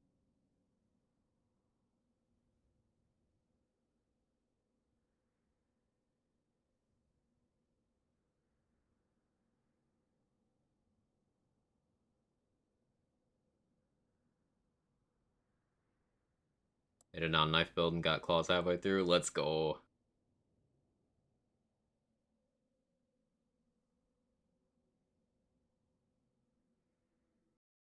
BL3 takes a while to stop when it's been open for a bit.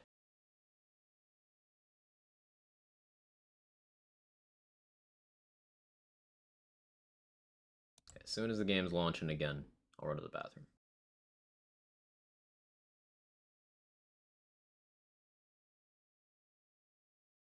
Once again, thank you guys for helping out with this campaign. This has gone, like, wonderfully.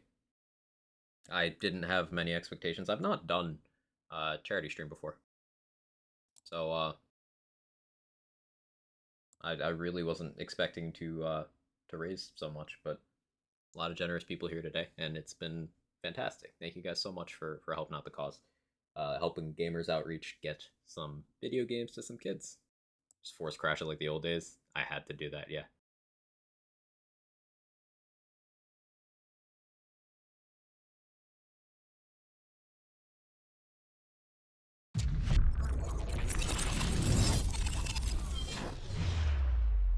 I'll save you.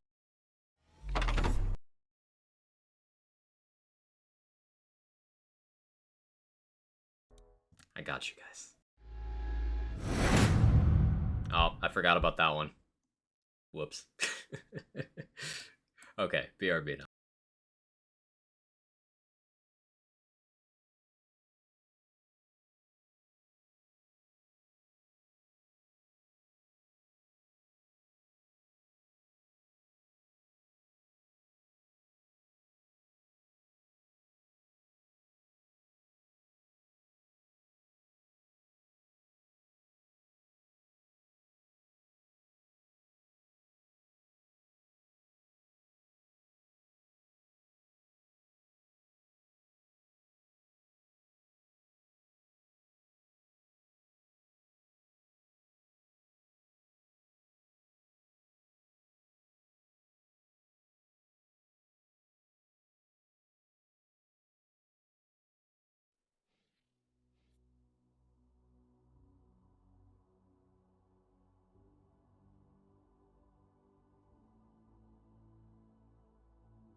Okay, I am back. You missed me? Yeah, you guys missed me. Alright, so let's get on to the Boogeyman safe.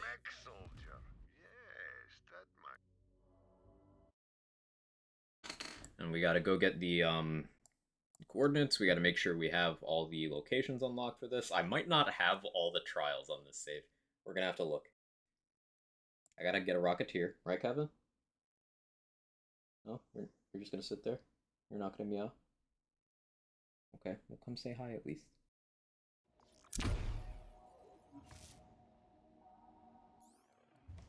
Let's see. Do I have a Rocketeer? No. I need to get a Rocketeer. Let's check my map. I gotta discover the rest of the trials as well. Alright, so this presents a perfect opportunity. We've got survival, supremacy, and instinct. Sleep's important, I'm off. Good luck with the Mo's run. Thanks, Priz. You have a good one. Thanks for hanging out. Okay, let's make sure we have the slaughters as well. There's Slaughter Shaft. There's Slaughter Star. So this is more proof, in case you needed it, that I've not taken this build through this content. So it's gonna be interesting.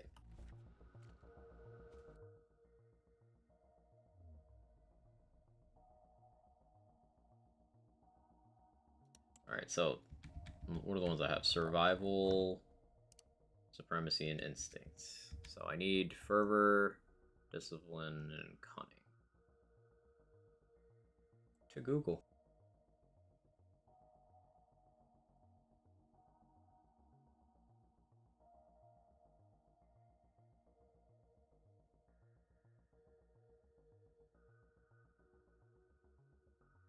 Okay, Fervor's Jacob's Estate. I can go grab that one real quick.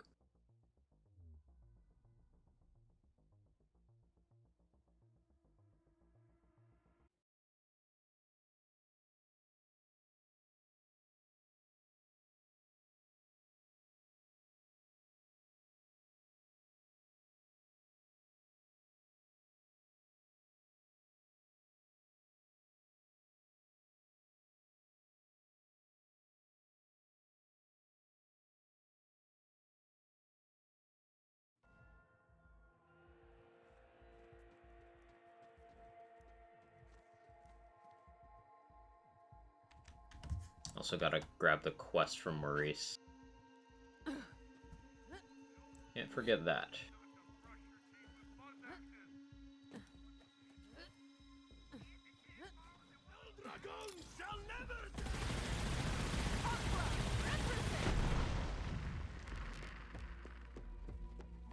I don't know why I felt like coming over here. I just did.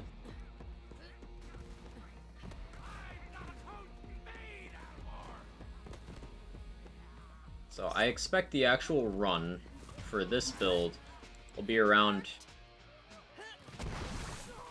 2:15, maybe. It's gonna take me a little bit to get the pre-run setup done, though.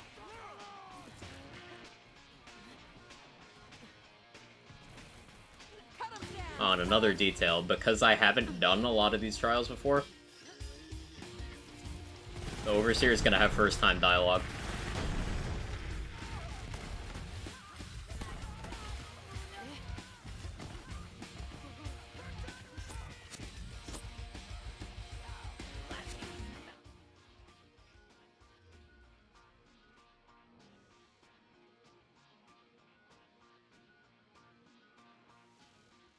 Alright, what's the next one I need? Cunning.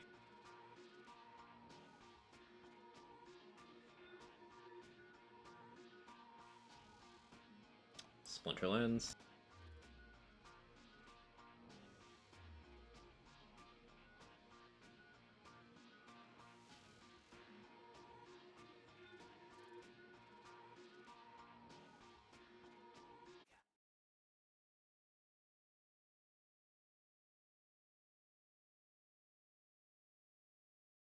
Yeah, Splinterlands. Thank you, Decoy. What's the other one I need? Was it Discipline? I think it was Discipline's the other one I need.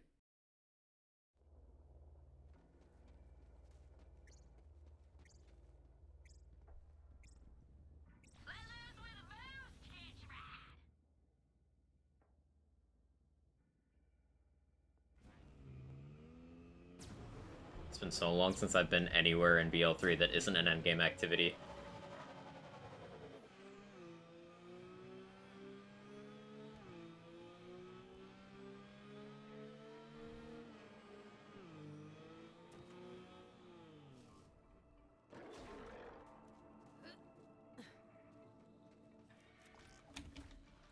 Alright.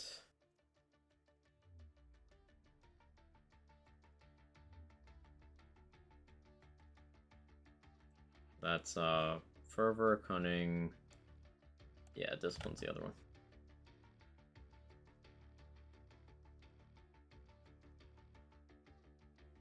Radiant Outskirts.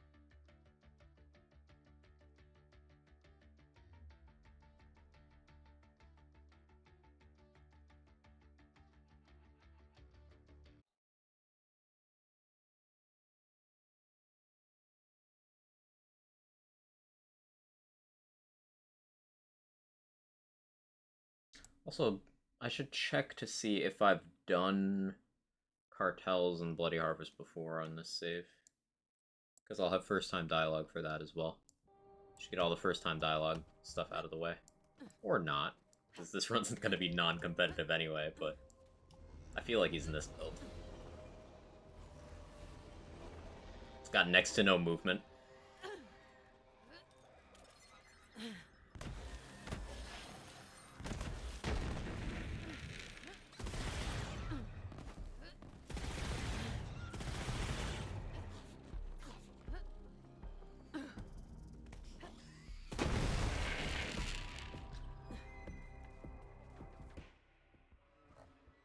Oops, this way. Oh, she doesn't have movement like Xanamara. Well, she can, that's the thing. With all tech in the game, like, on the table, Moze can move faster than Zayn and Amara. Yeah, faster.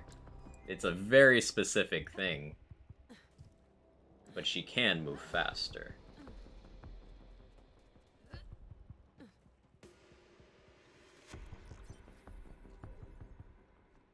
And while Flak physically moves slower than both Zayn and Amara, Flak has faster times in most activities than Amara does.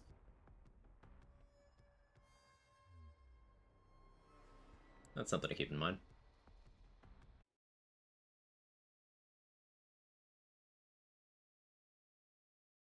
Flak bad, right? Of course. Flak bad.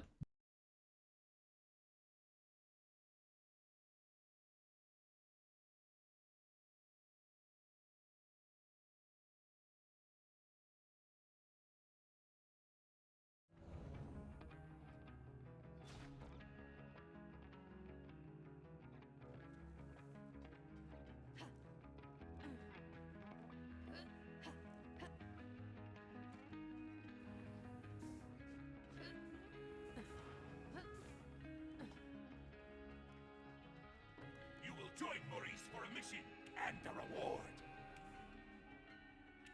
You will do Maurice. Okay, I have done Cartels before. Cool. Maurice is not yet safe from the Iridium cartel. Since your assault, their leader has secured the hideout against further attack. The entrance requires a code.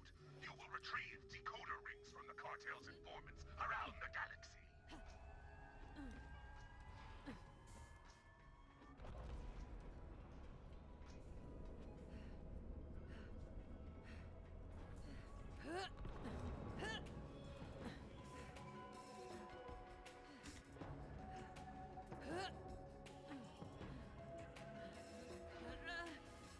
Lumberjack said, you got wood?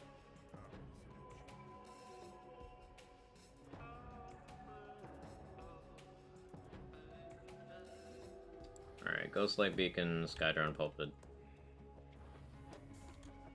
I got distracted momentarily.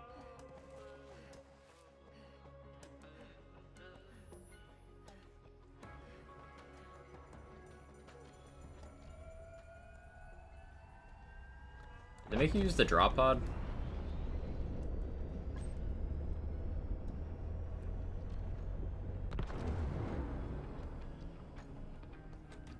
They do, okay.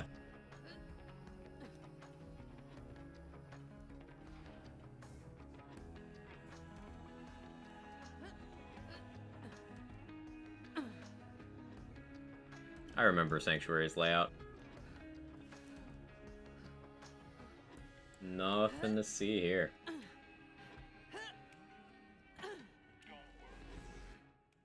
Let me also make sure I have chemo. I do. Okay. Then I'll need to go back to Sanctuary and navigate to 2 more. Use the drop pod 2 more times. I think maybe I'll just put up with the first time dialogue.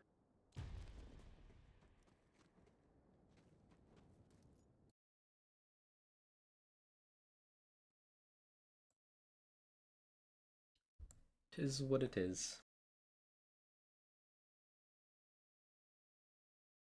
We'll get back to the action very shortly. Just setting up for the next run, which is going to be As I said, about 2 hours, 15 minutes. So total stream length today will probably be 10 hours? We're 7 hours, 14 in right now.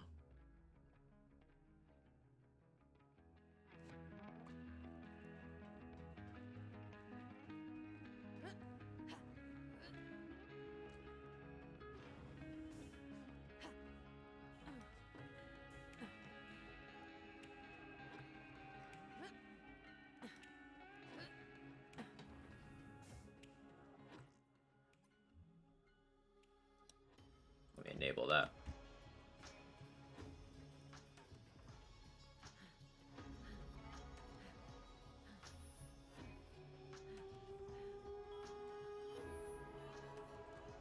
I'm also debating just not getting that Rocketeer. Because it'll take some time. And, Hey, Soccer Chick, thank you for the 13 months. I appreciate it. Happy Halloween. The fish slaps haunt you tonight. They do be haunting.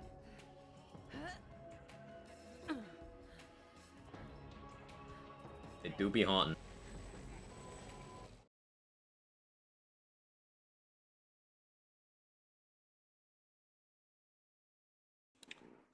But Soccer, look, we raised $2,506.69 to get some kids some video games. Kids in hospitals, specifically. Let's say we're doing a pretty good job getting annihilated by our own fish.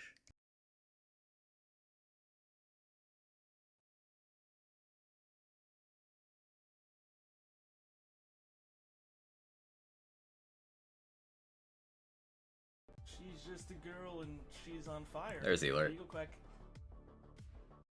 Happy Halloween. May the fish slaps haunt you tonight.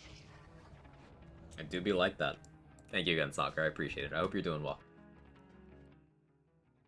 Now, since I can never remember what your work schedule on any given day is, are you just getting off work? Are you getting ready to get on work? Or is it like a 9 to 5 kind of day? What's happening? I never remember.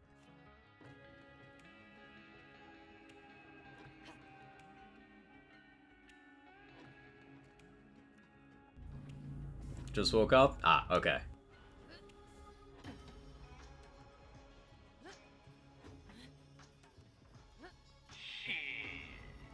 That's all. Go to work at 11. I'm sorry.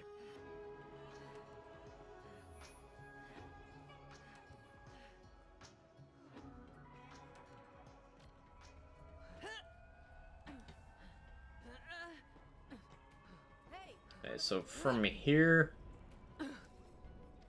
probably pop over until one of those trials. May as well be this one. Because you need to get the Dakota rings. And then we'll be all set up for the run. I do have a corrosive boogeyman. Or several, really. I have appropriate boogeyman elements for multiple things. As fun as it is to meme and use only cryo, there's contour I'm going to want to element match a little bit more. Specifically, I'm going to want a shock one for some GTD stuff and a corrosive one for Wotan. You know, it is what it is. Only 2 more night shifts. Hey, getting close. Getting close. Oh, wait, I don't have to deal with the first time dialogue, because I have that dialogue skip mod on that I forgot about.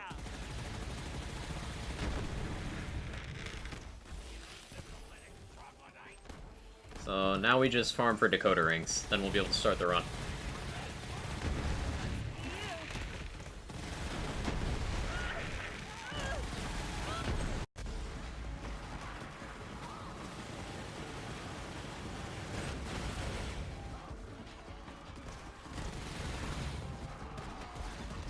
One of those builds where I think maybe I'll turn down sound effects just a bit so you guys don't have your ears fried by Boogeyman.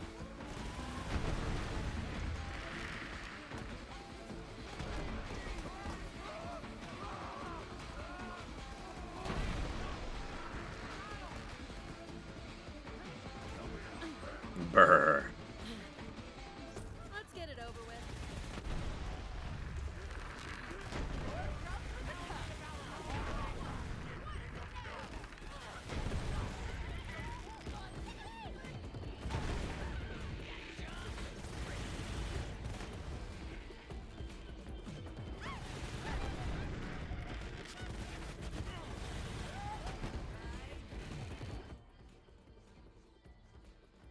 this is the Skag done spec.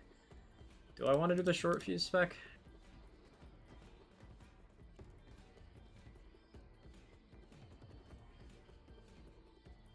Do I do the short fuse spec, chat? I'd have to give up RPMs and some stroke the embers, or more realistically, I'd give up Scrappy. Yes, I know it's stoke the embers. It's just funny because they misspelled that in a in some hotfix notes a couple years ago.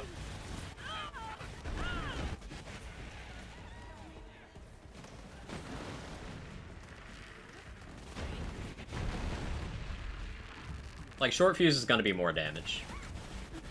For sure.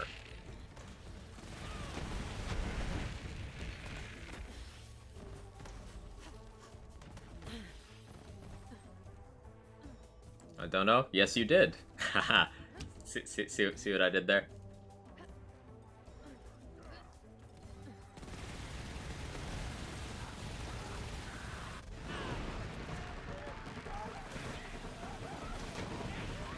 I'm truly the funniest man alive.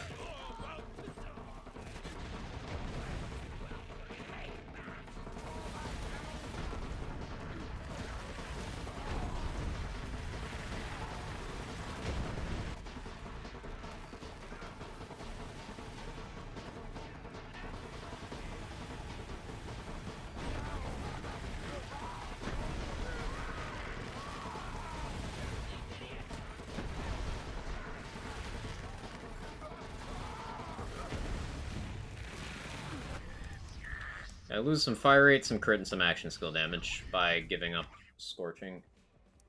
Could give up some Red Tree instead, but I really like having Wild Swing for meme value. And Experimental Munitions is cute. I guess I could give up Drowning in Brass, although that's a lot of gun damage to lose. Because that's losing 24% gun damage per point. I gained some fire rate back, though. Maybe I give up EM, 2 Drowning in Brass, 1 Scrappy, 4 RPMs? That leaves me a point in RPMs, which is important because double dipping action skill damage on Pet. And also action skill damage goes into Skagden. Big surplus. Big surplus less important, but Was it to open the gates?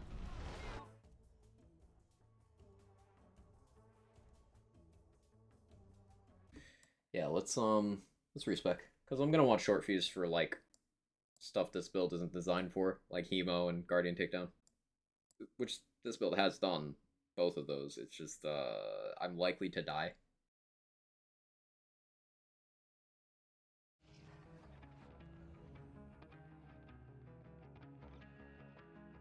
This is also the part where I back up to save.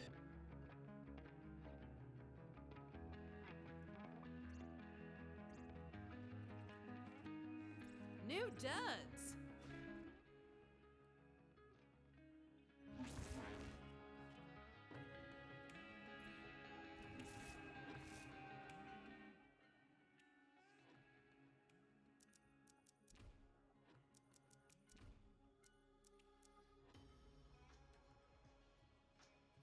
If I'm not bothering with the Rocketeer, then I don't need Auto Bear.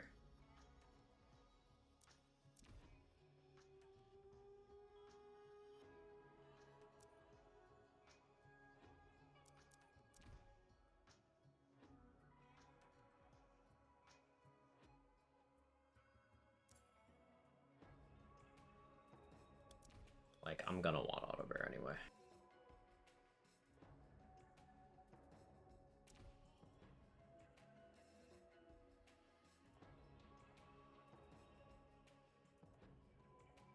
What am I doing? It's Flare. I want deadlines.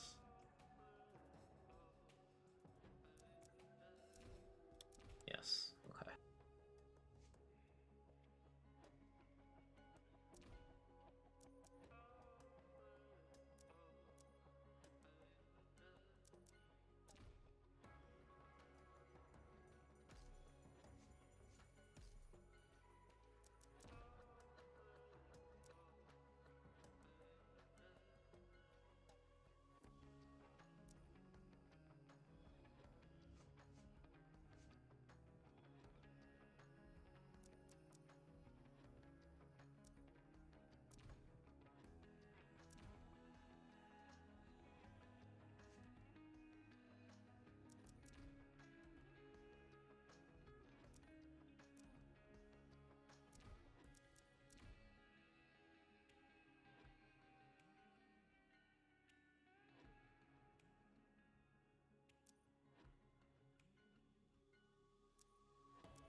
think I put one too many point there, but it's fine. It's fine.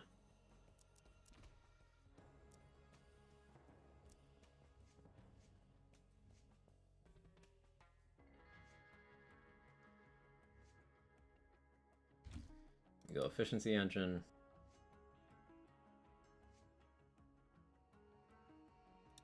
Second in RPMs. Okay. The spec will work fine.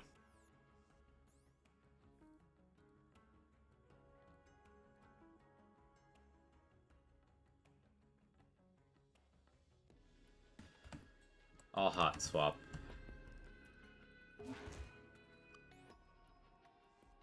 I'll swap as necessary. It's a better plan. Okay, we're getting ready to start the run. Timer's gonna start as soon as I open the gate. This one is gonna be a longer one. Probably over 2 hours. I don't see this one getting sub 2. Unless it's secretly just insane at Proving Grounds, despite not having any movement speed, except for double time.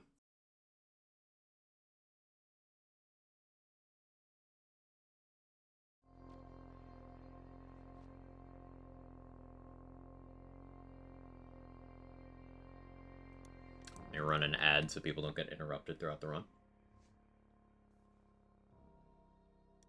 And let me just verify. I got all 6 of these. Slaughter Star, Slaughter Shaft, Darkthirst Dominion, Cistern of Slaughter.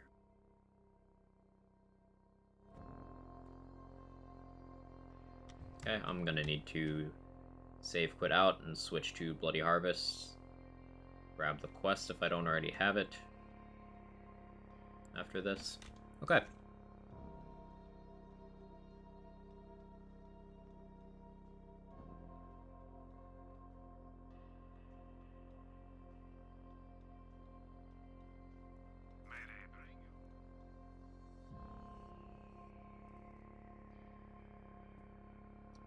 Time will start when I hit the button. Splits are in order.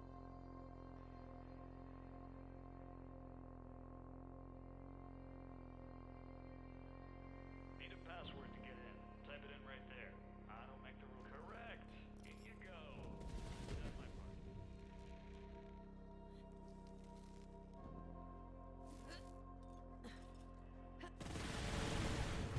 Bloody progress. They will fear you.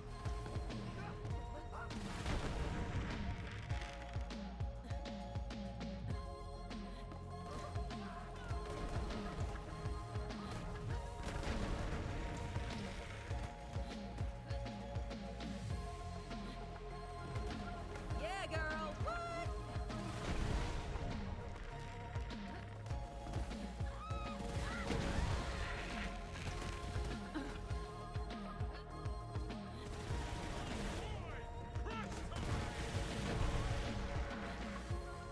Yes, the cartel leader remains hidden.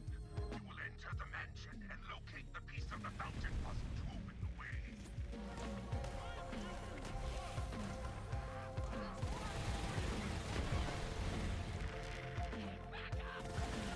Check out that body count.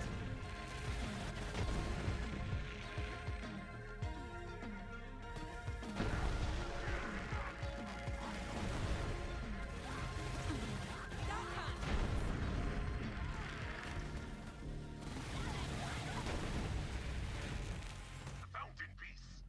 You will bring it to the fountain. That's one of the upstairs ones. That's unlucky. These tend to be a bit slower.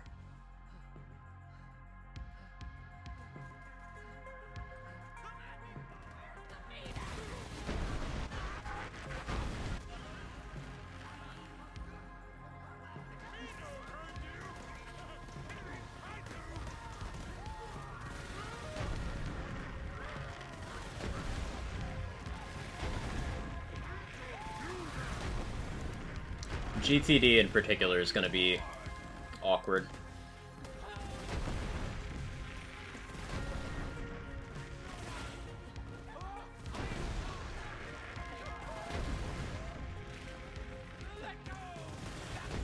Because for crystals, for example, I'm gonna have to just kill. With a gun. Which means aiming for a long time. And if any of you know me, you know that that's not exactly, my area of expertise, traditionally.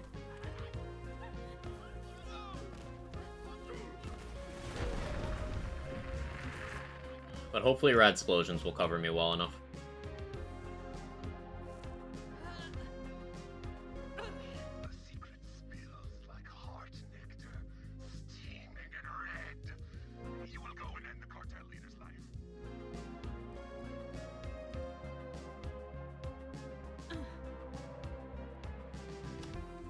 I should have killed Cub before I dropped down here.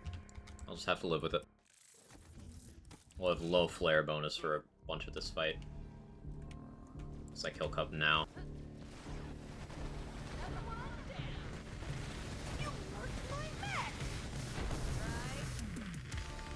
That's why we have the back burner equipped, by the way.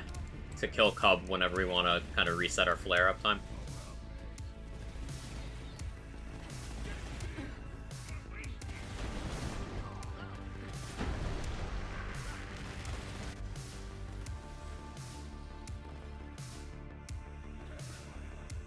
Unfortunate.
Pog.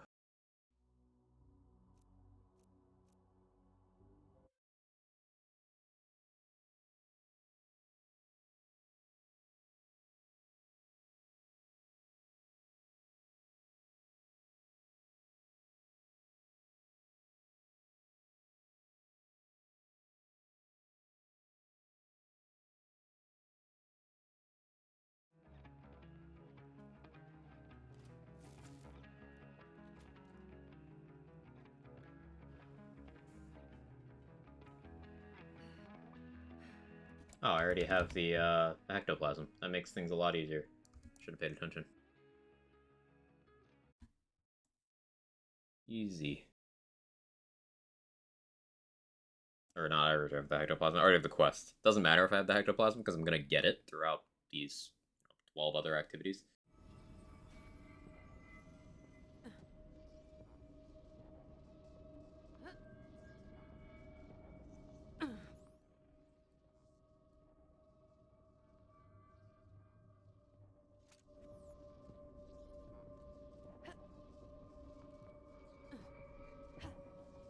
Lose a Havoc stack for that, but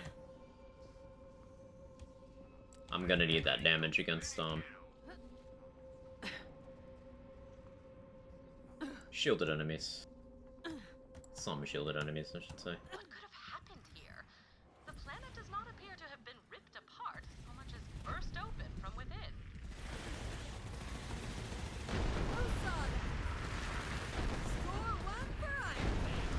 Fortunately, our rad explosions are enormous.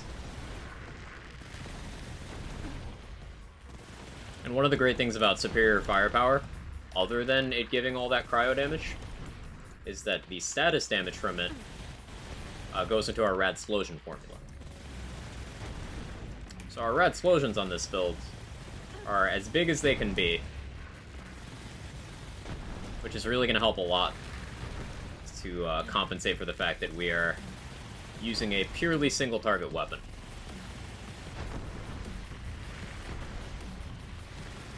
Tango spotted.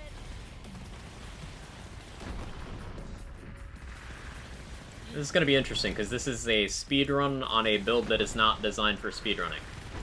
We do not have the tech for a lot of the situations that come up. We do not have the movement speed. I don't really have a lot of the safety nets either. So I'm curious to see how this ends up going.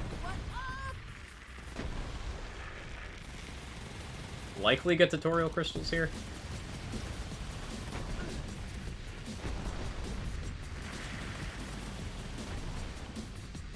Yeah, our Amara time was tutorial crystals, wasn't it?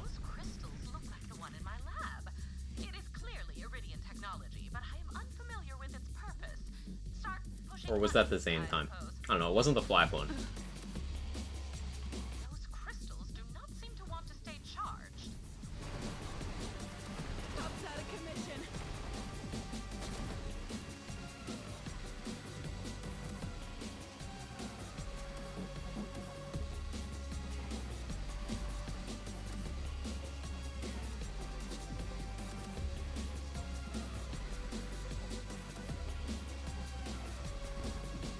I forgot to refill my drink.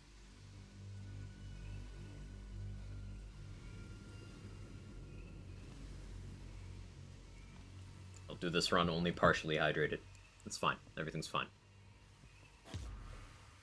This is gonna be a painfully slow GTD split. Not looking forward to seeing the red on that. But hey, we spent most of the Amara run in the red. And still came out ahead.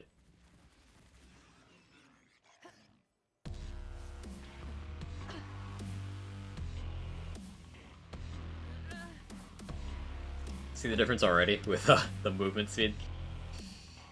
Our only movement speed in this build comes from double time, which requires having Cub active, which I'm not going to do unless I know there's combat.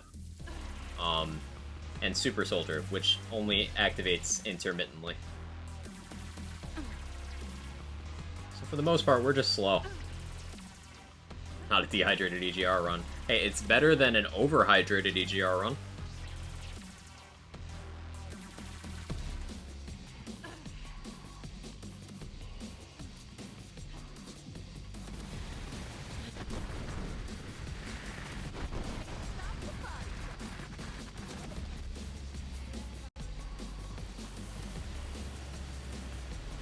Stay down, scrub.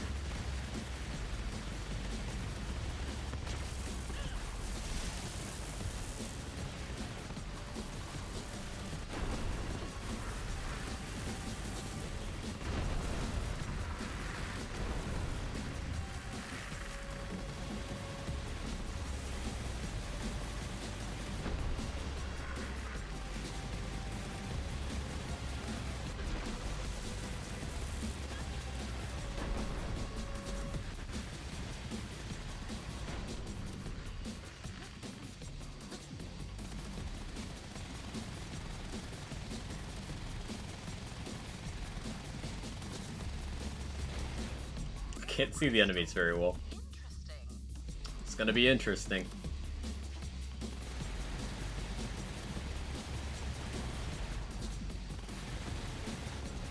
That's just what I do.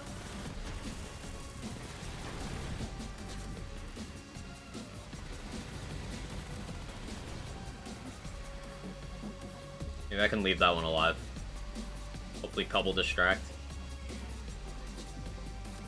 I urge you to go faster, more motivated. Racehorse strats, only speedrun, overhydrated. I mean, I've set some of my best times while overhydrated. So I can't say it doesn't work, but I can say I don't want to do that.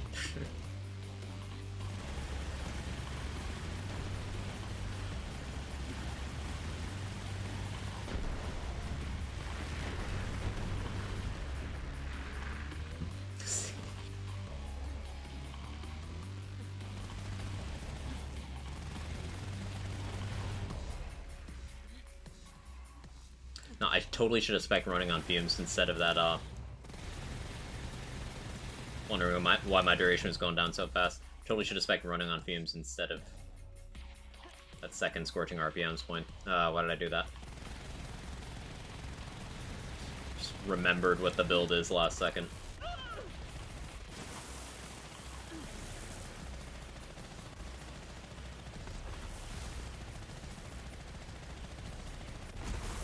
Better luck next life.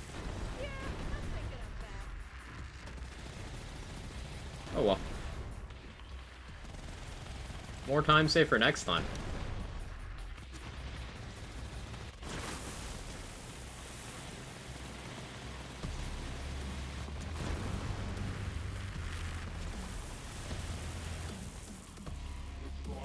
Went way better than I thought it would.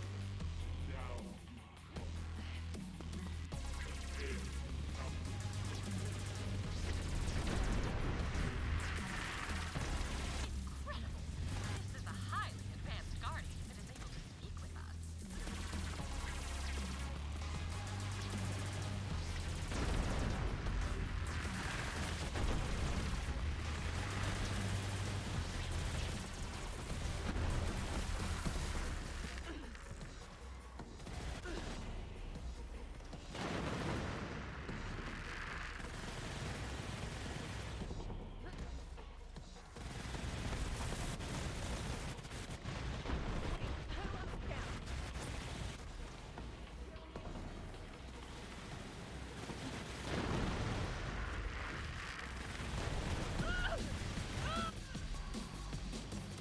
Hey Dusty Turtle, how you doing?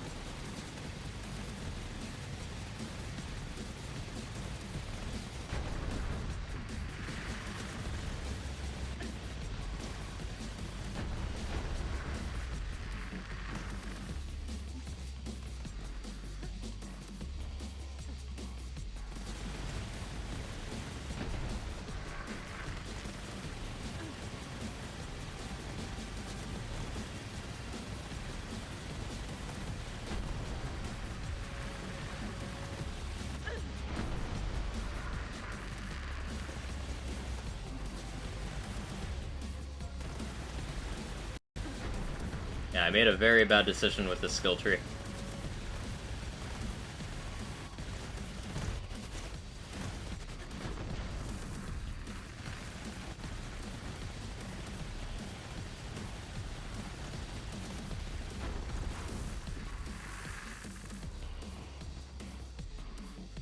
Hopefully it's recoverable. If not, I mean, a 15-minute reset isn't too bad. So you're causing mayhem and destruction? Yeah. We're causing mayhem and destruction for a good cause. Today we've been doing a, BL3 Endgame marathon. Doing all of BL3's Endgame content. Ooh, that's a time loss.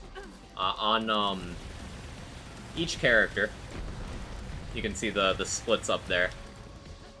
All BL3's Endgame content, plus both of the events. The formerly seasonal events. With the Bloody Harvest event on for everything except cartels. And timing it all. Mose is the final character we're doing. But we're doing this all for a good cause, because today I'm streaming for Gamers Outreach, and they're raising money throughout the month. Today is the final day of their spooky fundraising initiative. To get video games to hospitalized kids.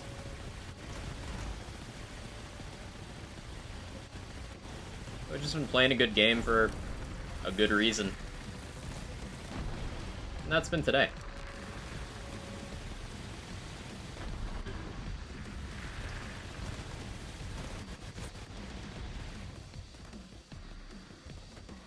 Today we've raised $2,506.69. I'll take that. I'm very tempted to reset here.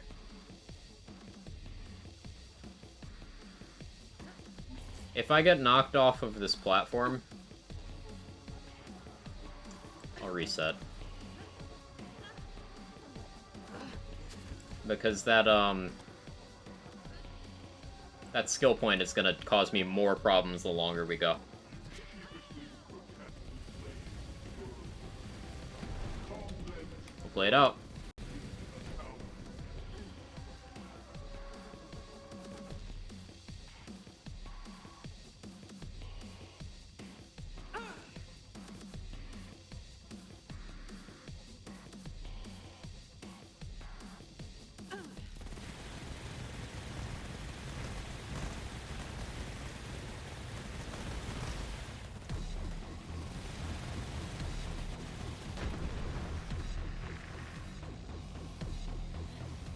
Other streamers doing the hunt. For St. Jude? Yeah.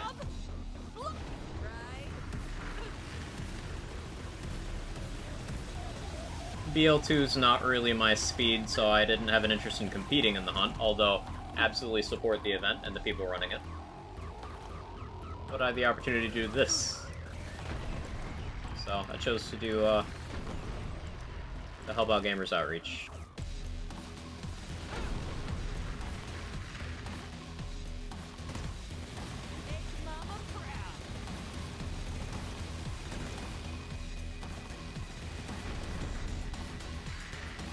Change your schedule? No. Today I'm just streaming it at a regular time, 9. It's a charity stream today. I moved stream start a little bit later today so that I could take care of some things this morning so that I could stream a little bit longer.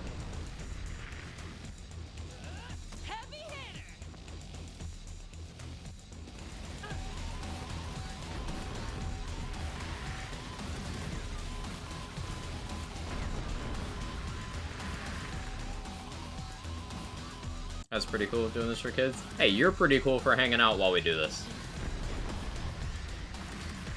But yeah, I agree that, times like this, when good causes are on the table, this particular corner of the internet is great at coming together to do good things.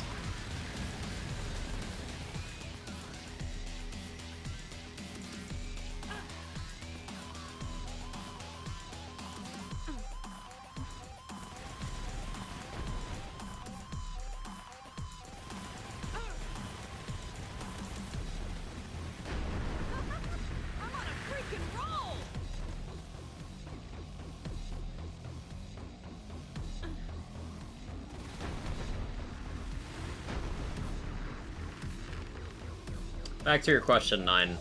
My plan is to stream normal time tomorrow. I just had some disruptions last week because, ISP issues, which seem to have abated.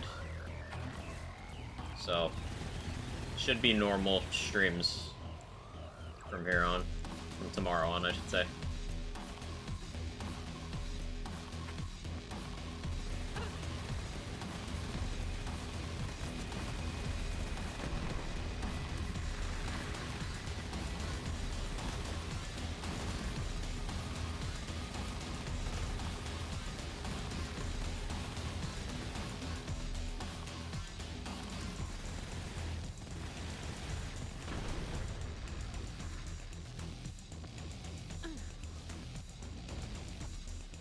Just feeding the birds.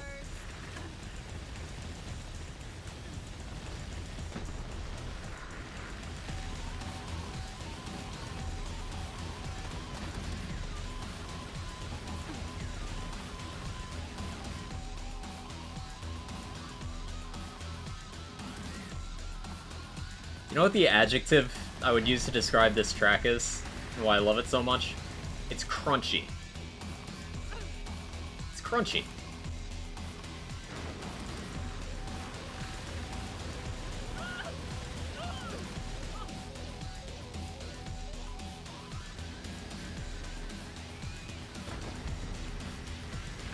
Like, it's boss music that feels like you're just wrecking stuff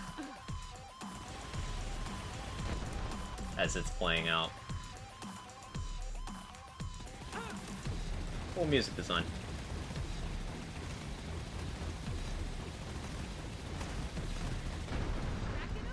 Alright, yeah, this GTD is going to be abominably slow.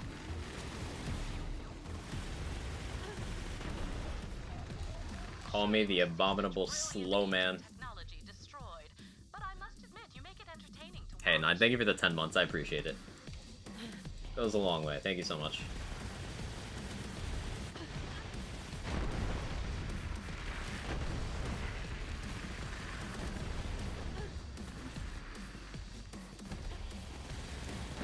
I almost did a jump that I should not have thought about on a build with no movement speed.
The clear from these red explosions is so nice.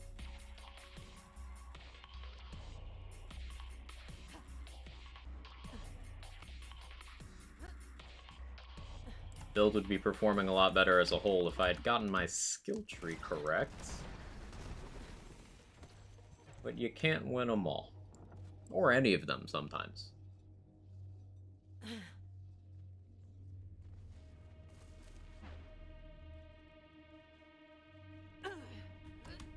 As I've been saying throughout the runs today, time save for next time.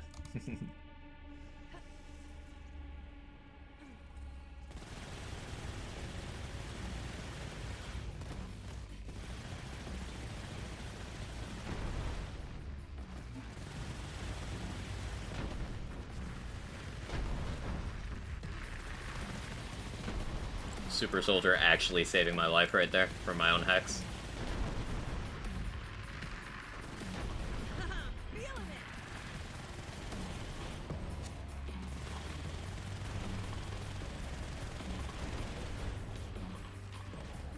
Yeah, that red explosion clear was great. And the cub pulled away a diadem. Easy peasy.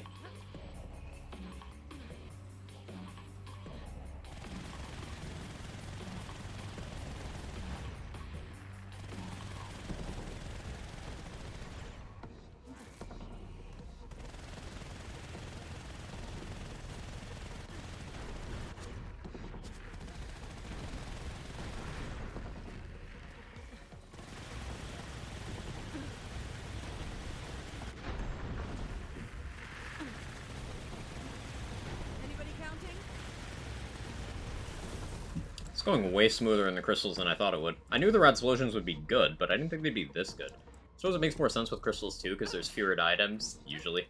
There's supposed to be fewer items.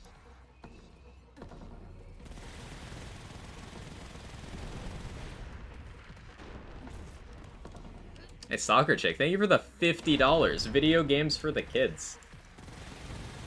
Streamer's paying attention. Streamer promises. But thank you so much for contributing to the cause. You are amazing as always, and I appreciate you immensely.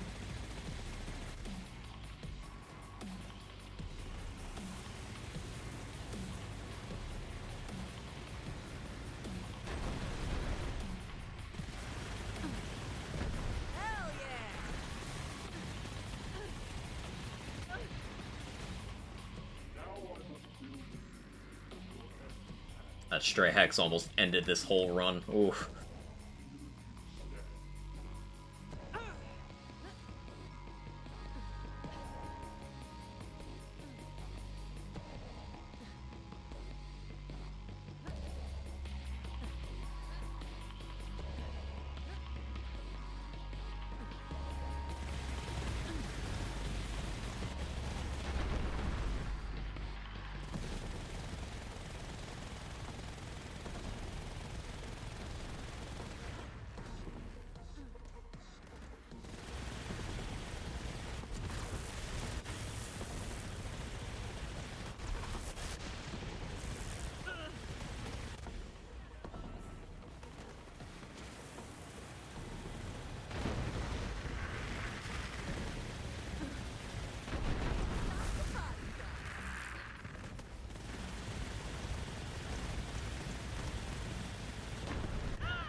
The chip damage got me.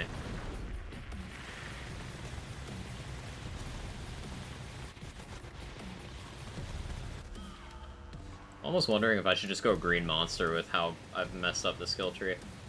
It would be better.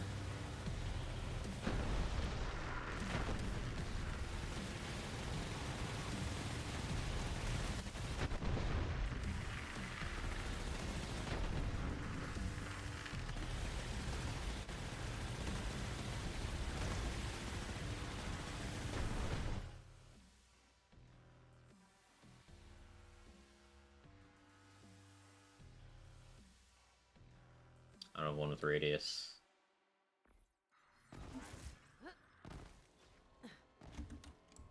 I can always switch back later.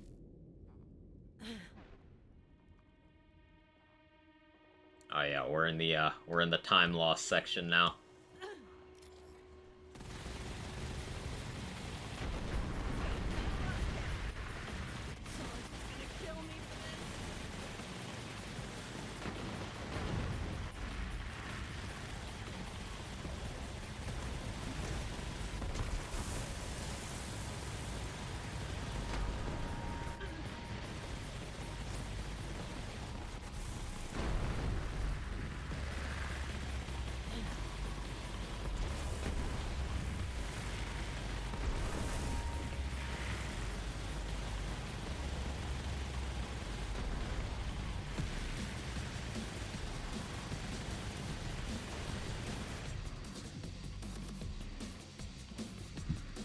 I'm hopeful the Green Monster will help me a bit against Scourge, because I'm gonna lose Cubs so often with the teleports.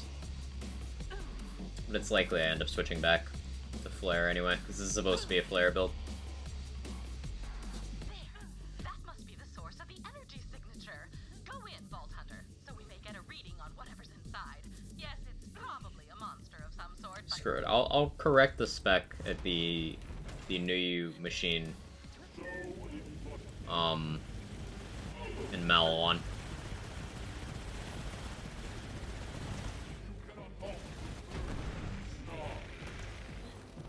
This isn't official EGR, so correcting my skill point mistake is not invalidating anything. Plus, this is a meme run.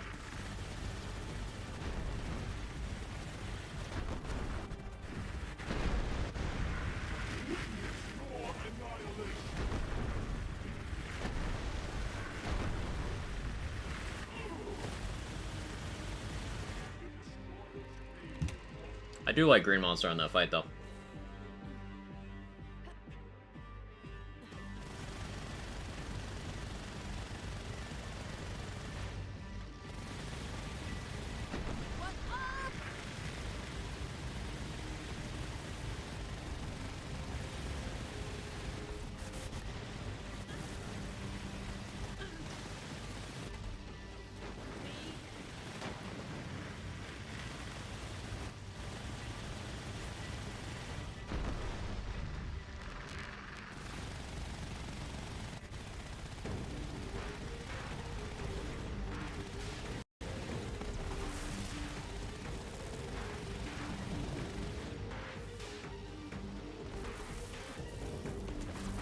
Oh, I missed one.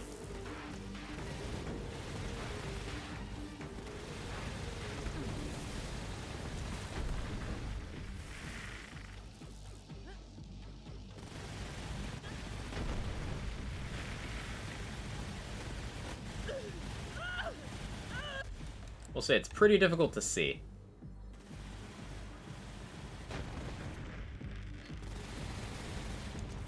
Short fuse is not helping that.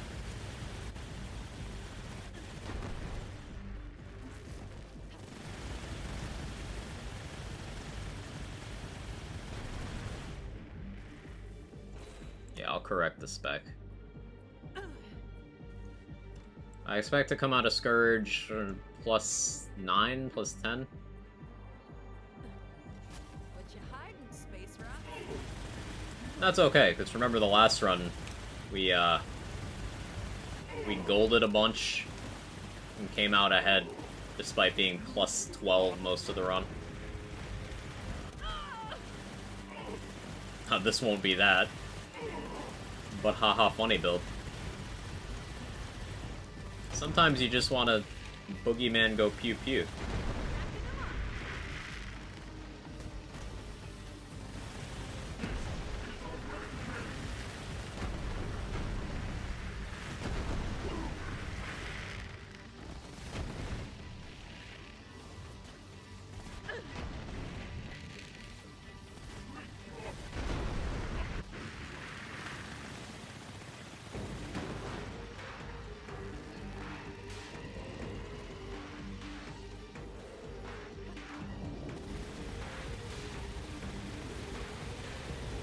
And I've not gotten the good spawn in any of these GTD runs today. It's unfortunate.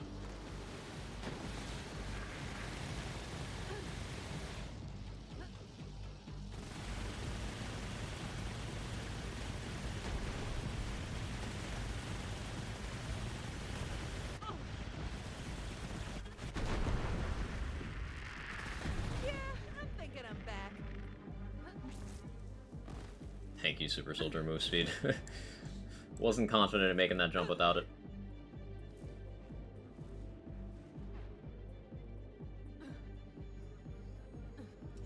Smashy smash.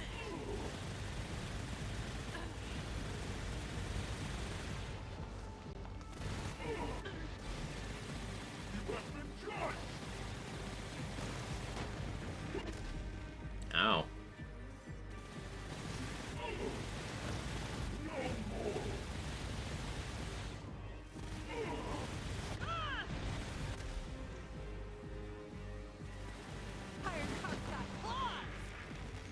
Yeah, it'll be about plus 10.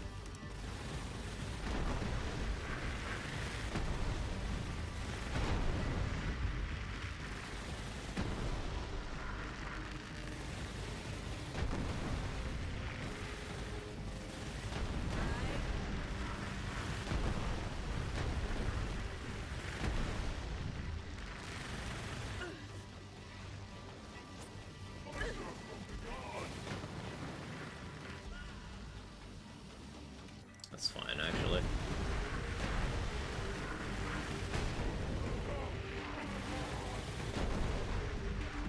So I'm gonna have to respec real quick when we get to Malawon.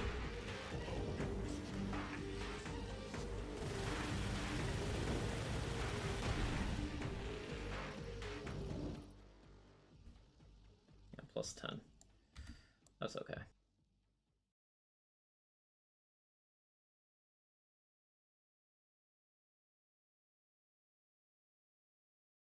Honestly, like, sub 30 for this meme for GTD with an incorrect skill tree. Not bad.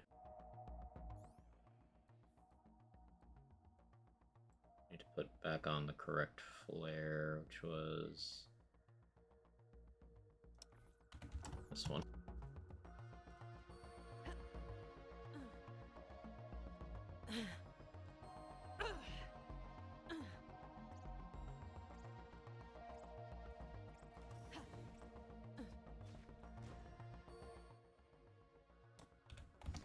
Need to turn off GR when respecking so we don't get the topped off bug.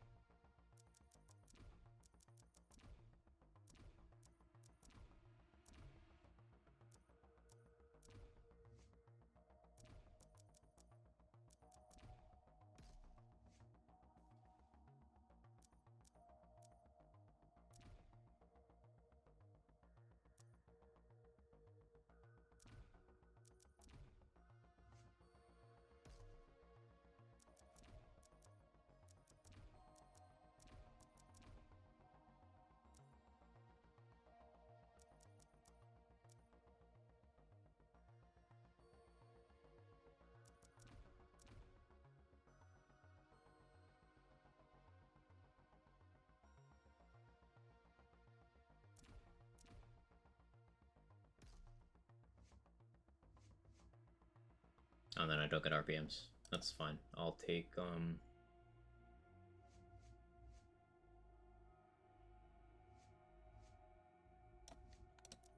in breaths. Yeah? Screw it. Let's go.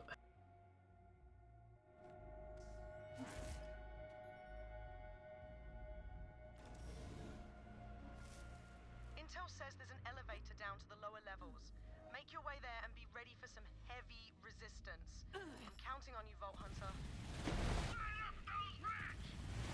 Our flare up time should be way better now. Flare class mod.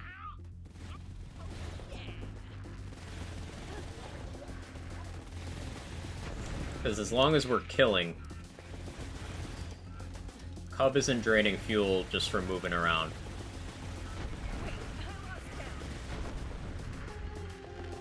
And because we gave Cub Bare Fist, Cub is also not draining fuel from attacking, unless we let it get really close to something. So that, combined with deadlines, Nitro Engines, never gonna give you up, means that our Cub uptime is pretty incredible.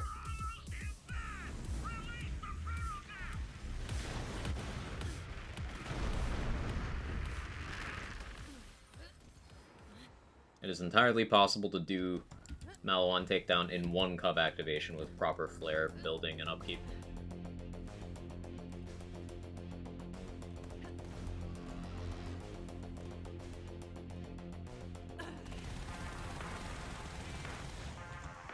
That almost gives us enough damage for Valk skip. That's interesting. More optimal skill tree would totally get me that.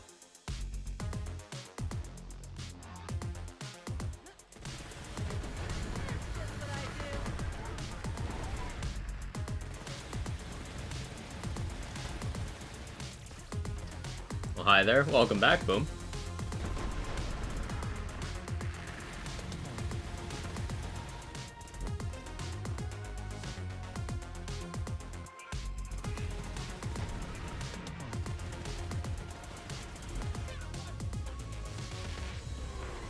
Poor gameplay on my part. So work late tonight, thought I'd miss you. Well, that's not the case after all. Yeah, people were feeling it, so I decided to do the Moe's run after all. And people have been contributing to the campaign as I've kept it going, so everybody's a winner here.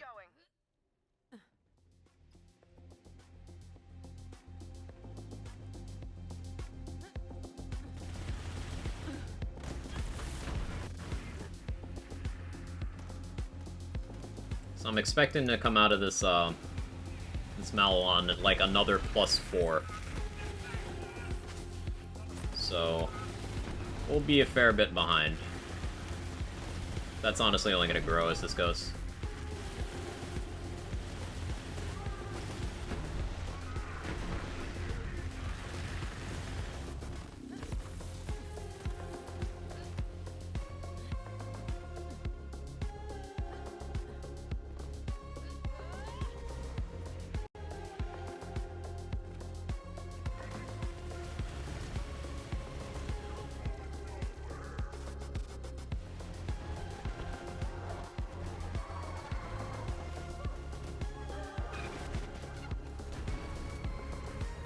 Had to fish for him a little bit, but I got him.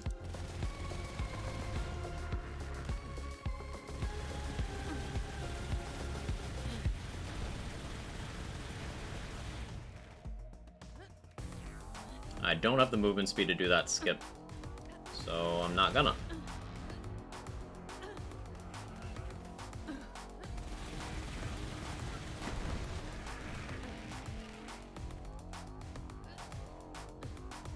Out of grenades. That's not a sentence I like.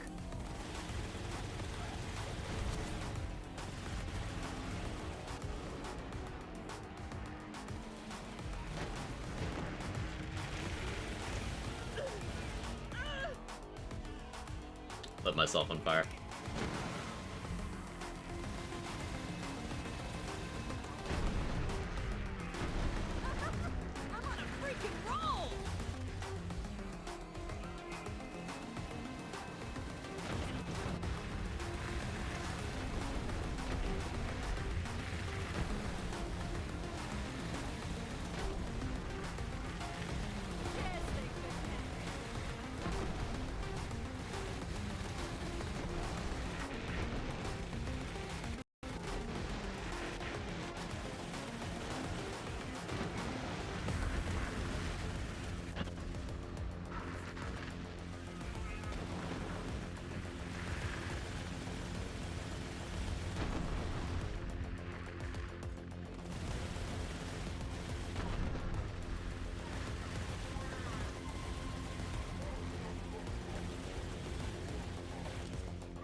And we use the corrosive one.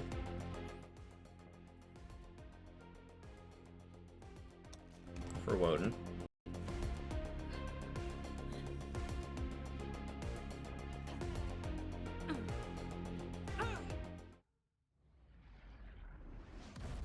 My winner? You're always a winner. None of those could get you through the door? Yeah.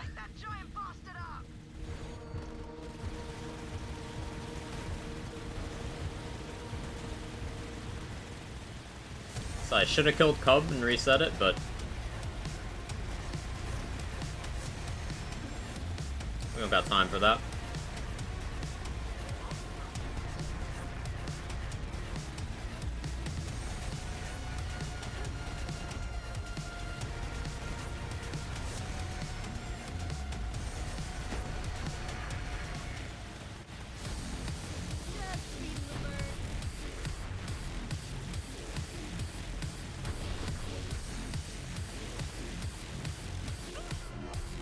It's toxic.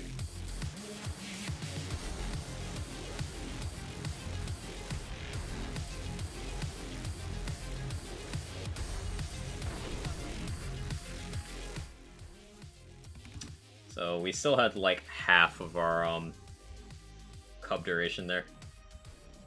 That's the difference running on fumes makes. I had to recast Cub a lot in the previous activities, but there I didn't. And hey, exactly plus 12, I called it.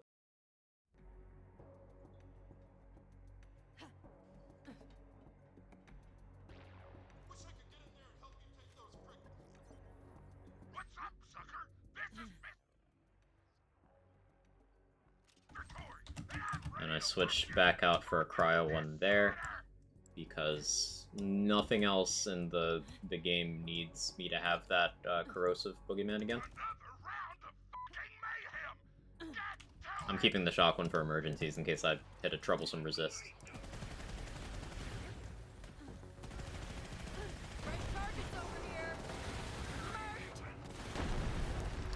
This build's gonna be tough here because I need direct line of sight. Going to this from having Tendaba to hitting through walls is awkward. But at least I have very big red explosions.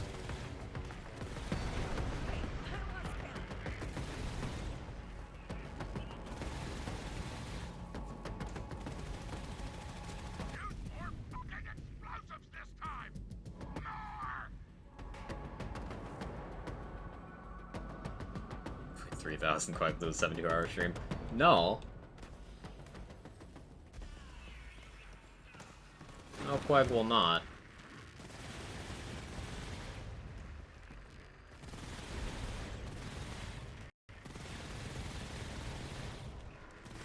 But I could be talked into another 24.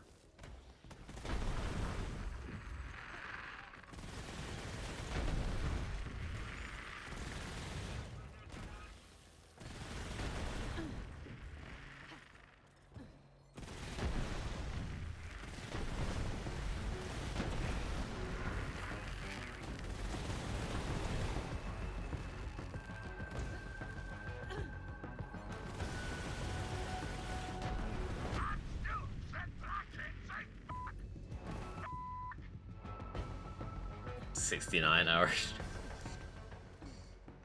Behave, children."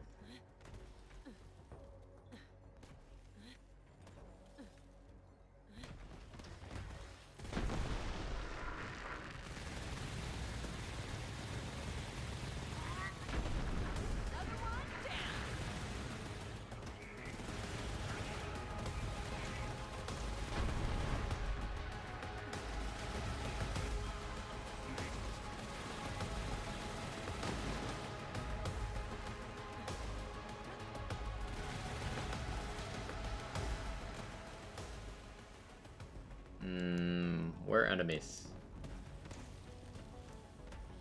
Where are the enemies, though?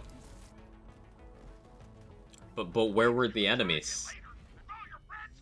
But chat, where were the enemies?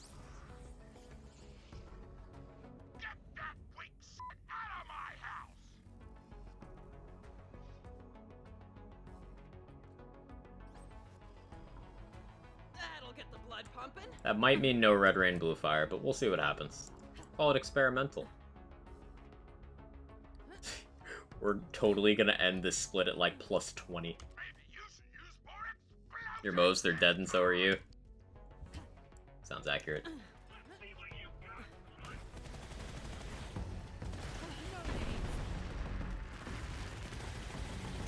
But if I'm Moes, why am I hearing no nades?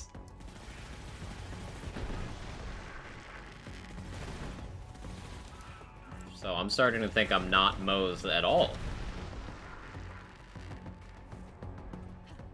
In fact, I'm just holding a trigger down. So, like, isn't this a Zane build? I still stream when I get off work. What is this madness? We're doing a charity stream today. Doing a marathon. Doing all 4 characters through, all endgame content, plus the 2 major events, with spooky event on. And we've just gotten progressively more memey with the build choices. Like, the first run was Flak with Ragstab. A pretty serious business. The second run was the Zane build I used to prove a point. The third run was an Amara build that's a fart joke. Why are there enemies? No, I'll take it. I'll take it. Yeah, Amara fart joke build. And now we're doing Moe's build where literally all I do is shoot a boogeyman. And throw grenades, I suppose.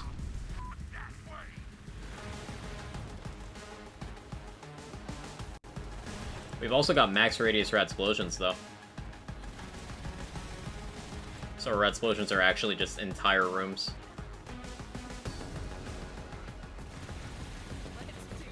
It's a fun time.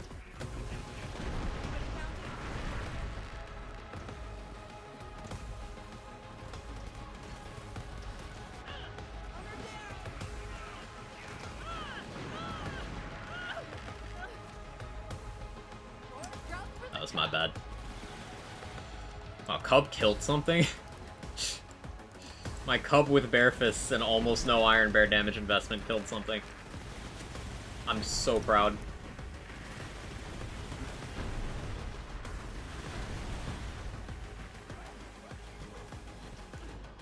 Love to see it. I haven't been able to catch stream in a little while due to a new job. Hope things have been well. They've been chaotic. October was a very chaotic month, and I'm glad to see it go.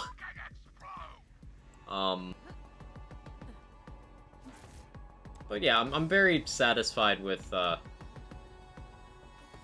things are looking going forward. And I'm proud of us today. So far today, we've raised $2,600, more than that, for Gamers Outreach to give video games to kids in hospitals.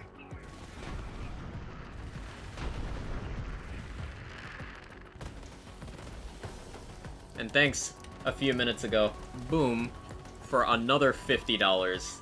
Good things come in pairs. Thank you, Boom. You're a legend. I appreciate you. I missed it while I was, dying in Slaughter Star. As one does. But it is massively appreciated.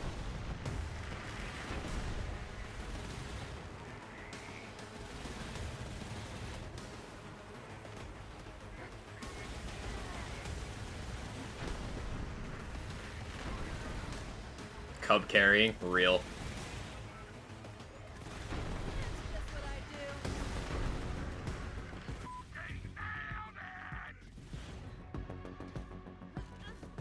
Never seem to concentrate. I suppose.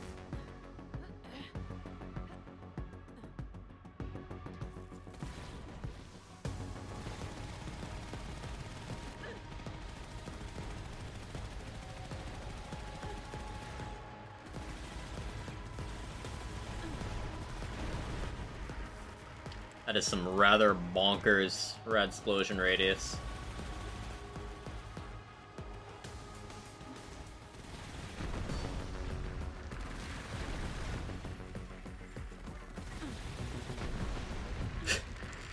Yeah, with these spawns, just I kill one over here, and it just clears out 3 of the spawns.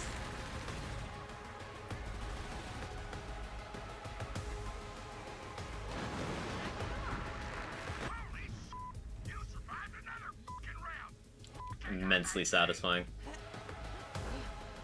Get ready for some more pandemonium. That's a big word.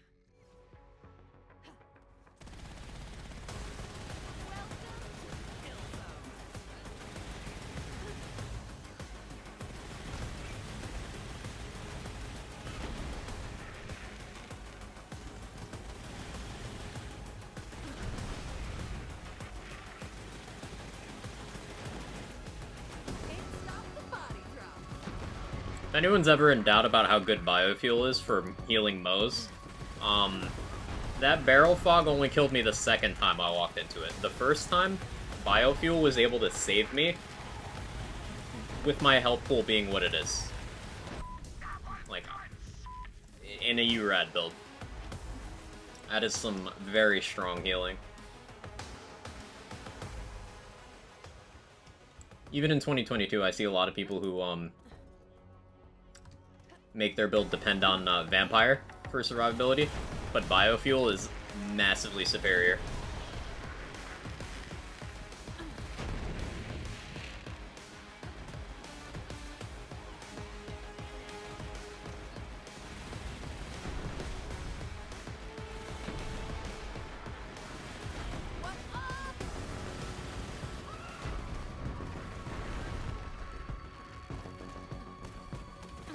And for those of you who might be unfamiliar, Biofuel is a heal as long as you have something on fire somewhere in the map.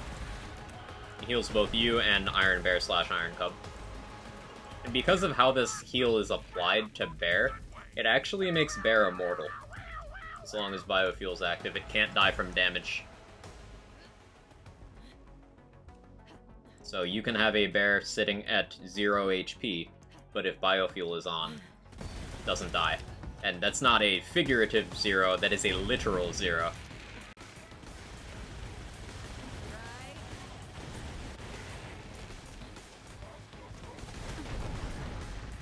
Skill's absolutely nuts.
I was worried for a second because I let them spread out, but the rad explosion still cleared.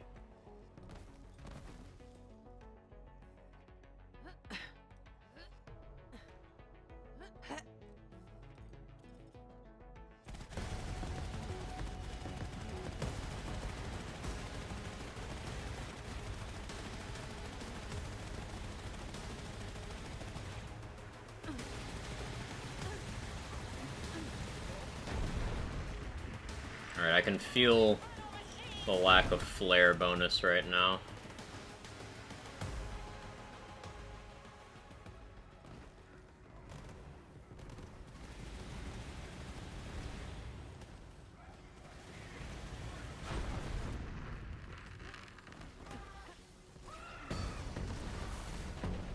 Oh man! Now I have to kill you all by myself.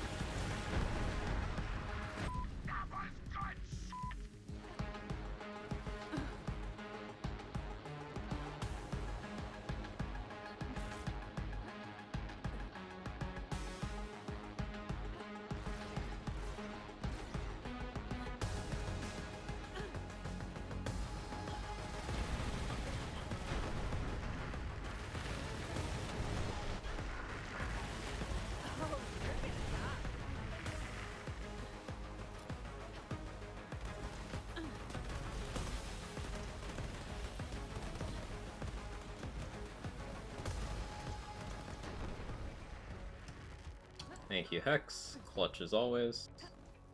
And I'm back at full flare bonus.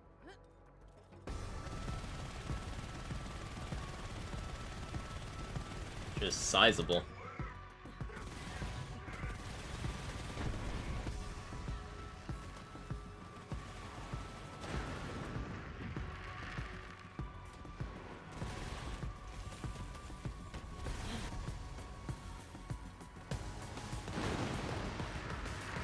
Pretty sure it got that guy through a wall. Terrain in this game is interesting sometimes.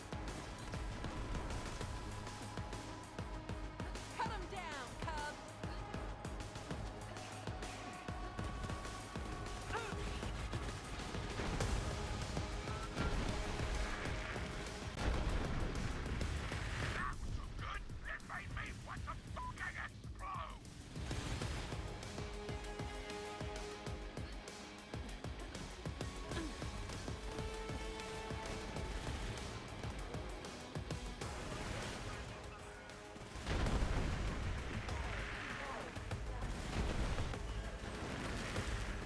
Terrain's a suggestion to some attacks. Yeah. Rad Explosions, Tandava, Spark Plug, Cap Arms, Ties That Bind. What else is very, ignorant of terrain? Ice Spiker, yeah. To some degree, Hot Drop. Not as much as Spark Plug, but to some degree.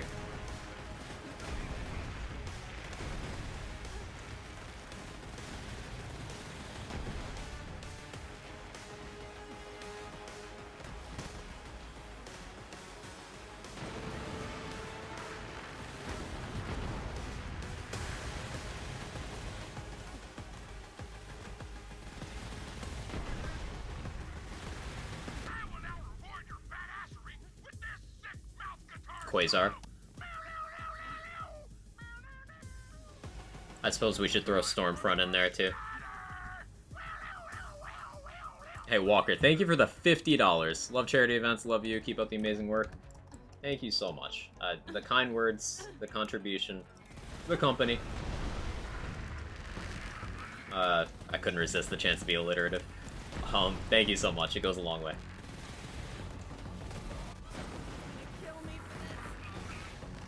You guys are doing a fantastic job today.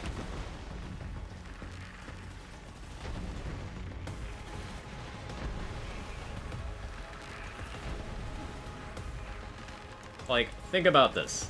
How long have I been live? In 8.5 hours, raised over $2,600.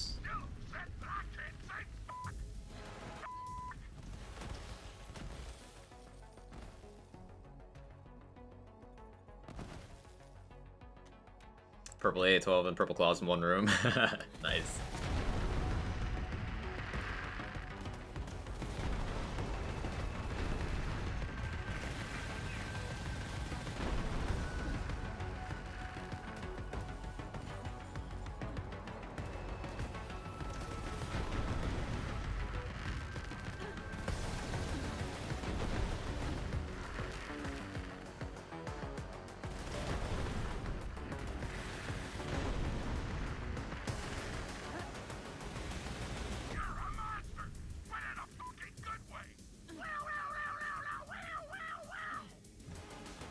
Yes, EchoCast, thank you for deciding to work.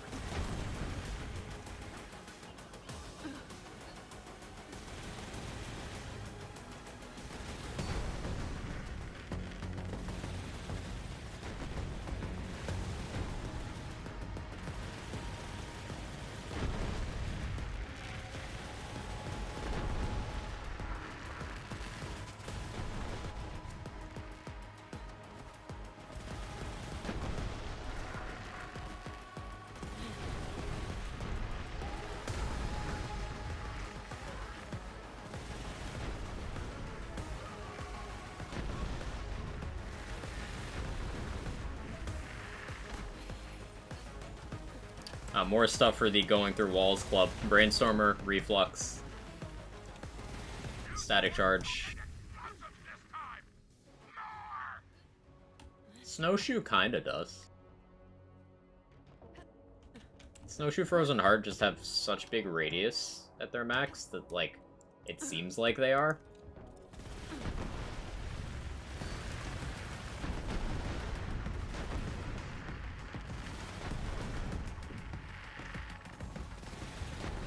I think Cleansing Flames could have benefited a lot from being Tandava style in terms of hitbox forgiveness.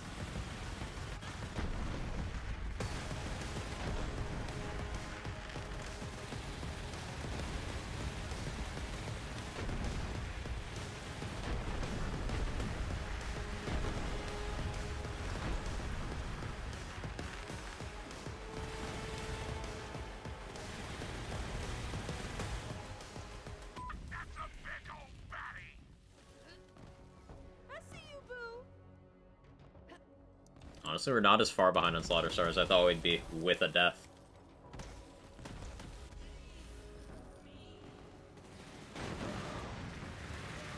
Like, this build's way better at Slaughter Star than I thought it would be. I guess it's just me underestimating red explosions.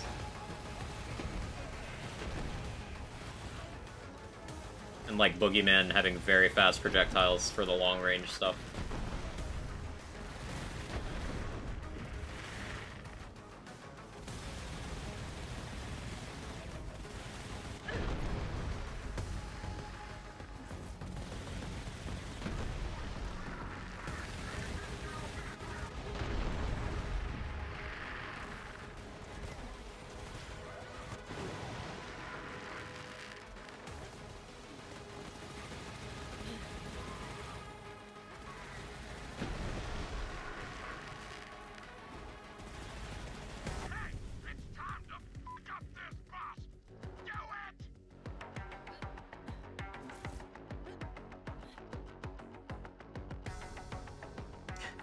Thank you, Boom, for the $13.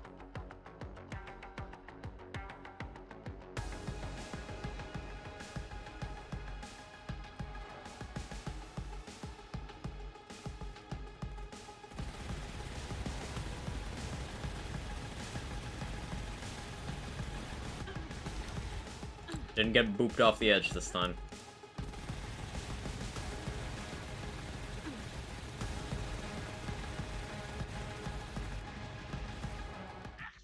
Take it. Cistern.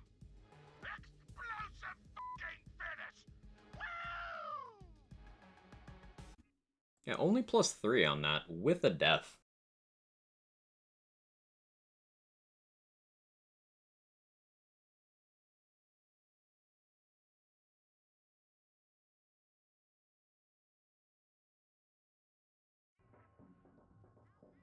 Welcome to the creatures.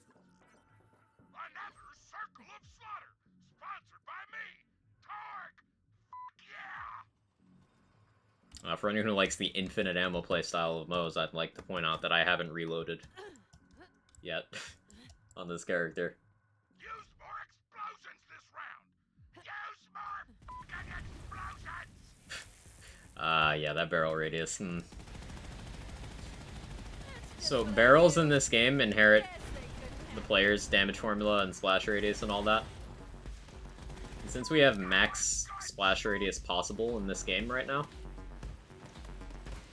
barrels are expansive.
That was an enemy stuck in the wall. Luckily, we have the Hex.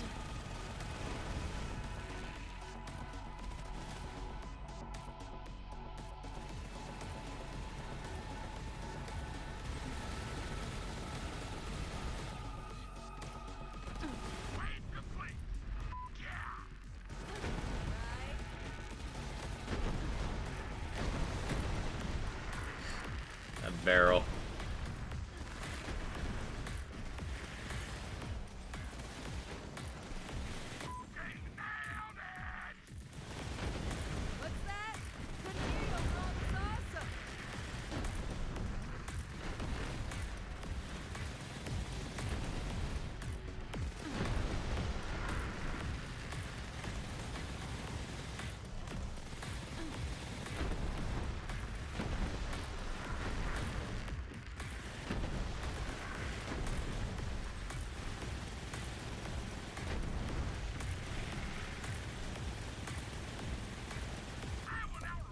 Alright, except for that last prismatic rack, this is like fast.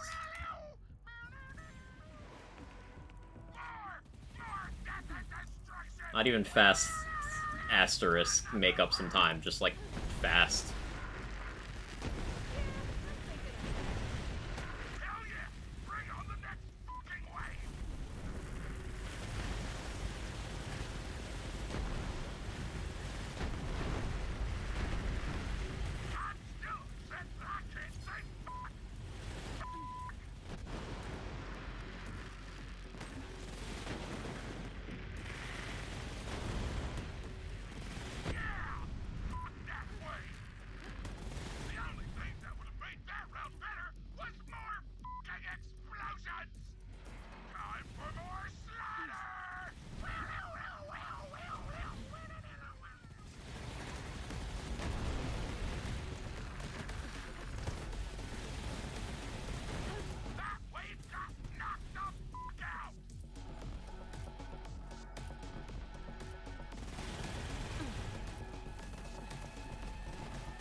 Sprout explosions are very satisfying. Something that's been just going through my mind throughout this run is how I can adapt this better for speedrunning. I mean, the easy answer is, okay, do this with an anarchy. Better luck next life. Hell yeah, come, let's go!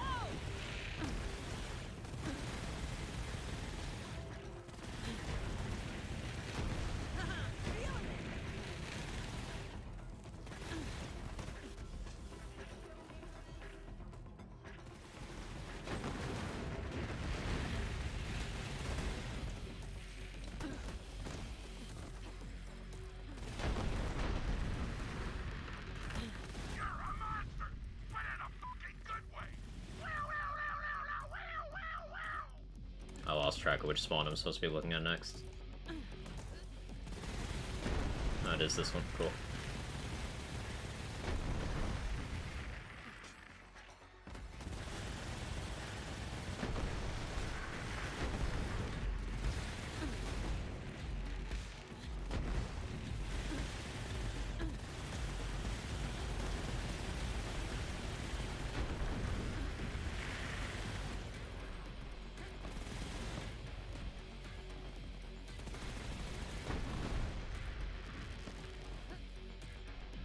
Guess 6 hours didn't happen. Yeah, it looks like 6 hours didn't happen, Craft Knight. But 6 hours would have been like me doing all 3 characters' runs without dilly-dallying. I've dilly-dallied a fair bit, and I've decided to do all 4 characters.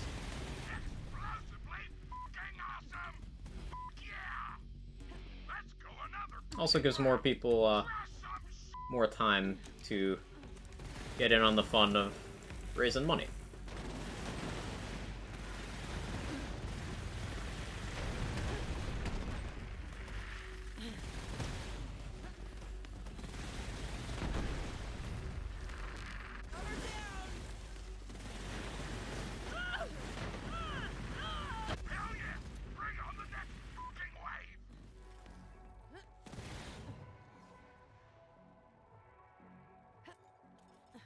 Can't throw what I don't have.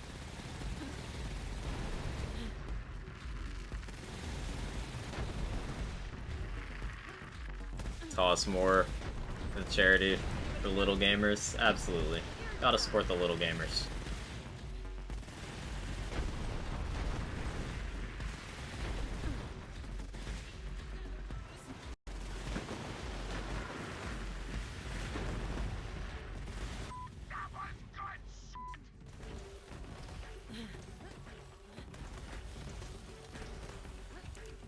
Is the next one?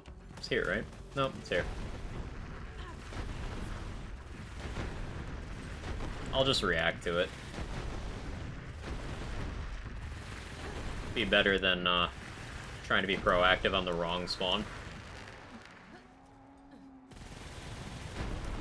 I've got rad explosions to cover my mistakes. I'm on a freaking roll!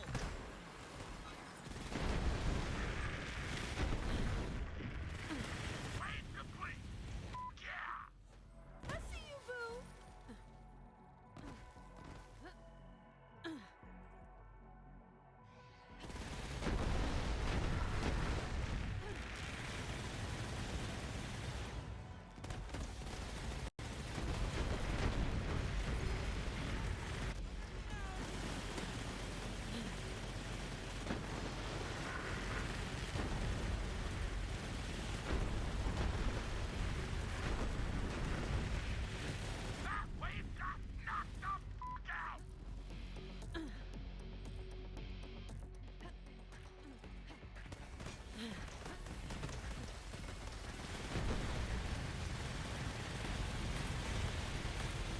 Can't stop the body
drop. Ooh. Gold. Shaft now. Yeah, that was a fast cistern. Even though it slowed down a little bit at the end.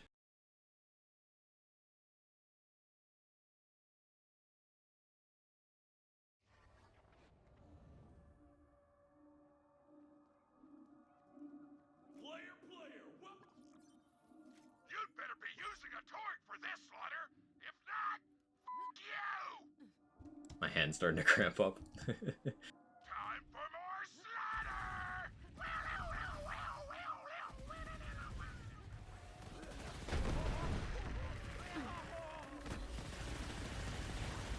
Tango spotted. I've been holding down my left click for basically an hour and 20 minutes. Freaking multi-kill, yeah! That ain't it. What? What now?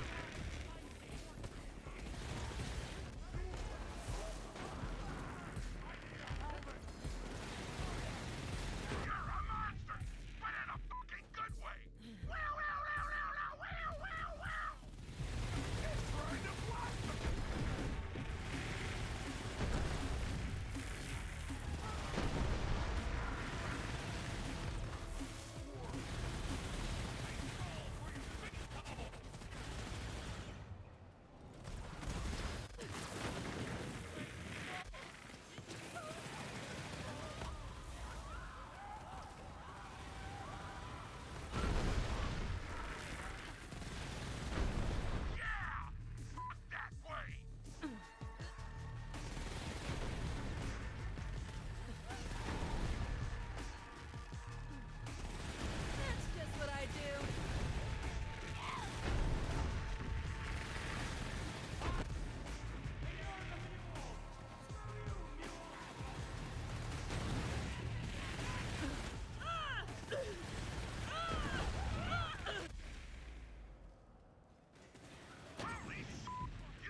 thought I was far enough.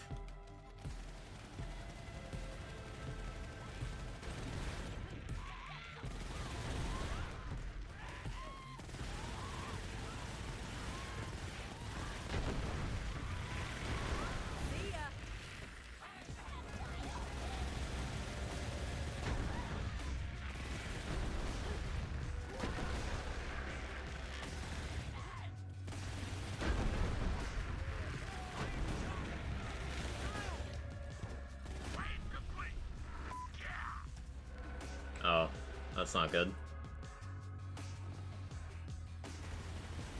Okay, that one spawned close.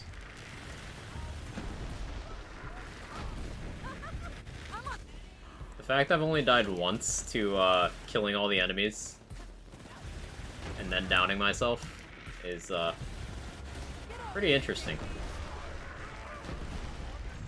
I would have thought it happened more. I guess I'm being more careful with my hex throws than I'm used to.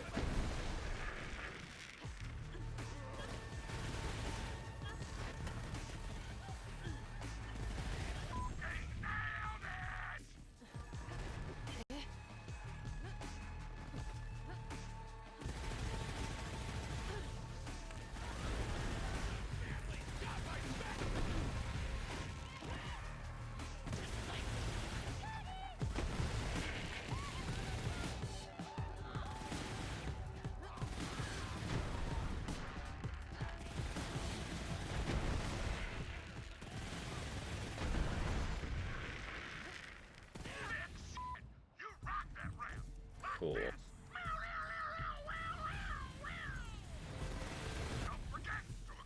Ugh. Explosions.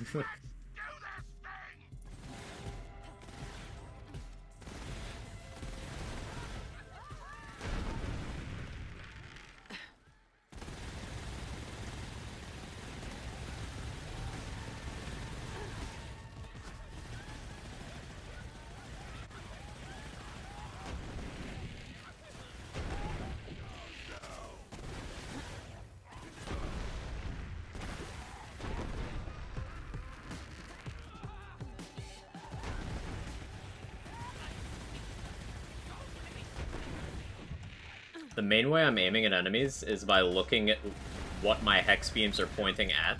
I can't actually see the enemies.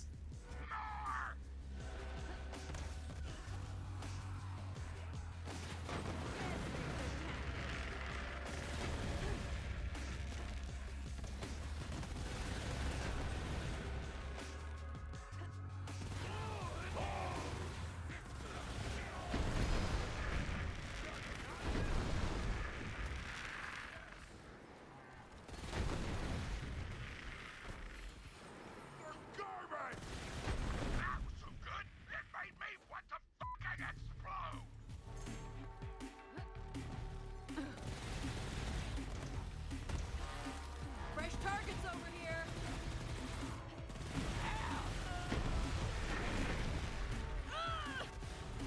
Kill me for this.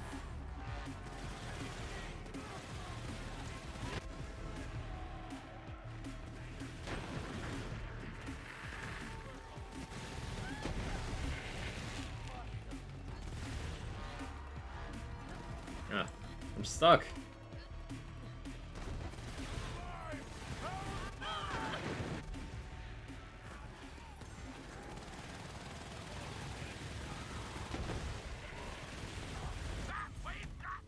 Okay. Better.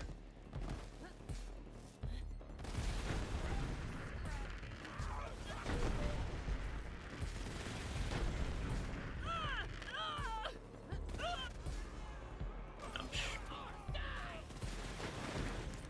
I guess the reason why I'm second winding so much when I don't expect it is the ghosts. I'm killing those with my hexes after I'm going down. Makes a lot of sense.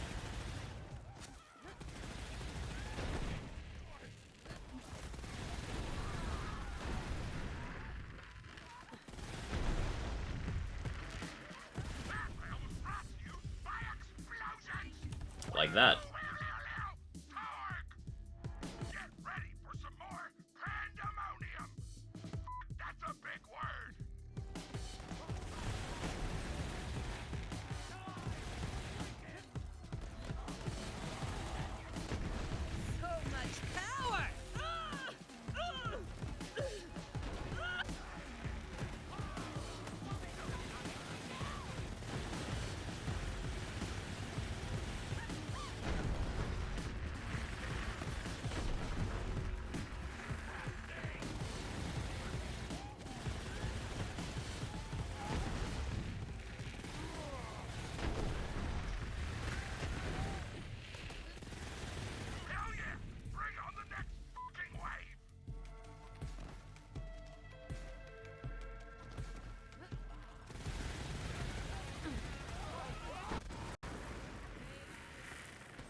not that much more to go.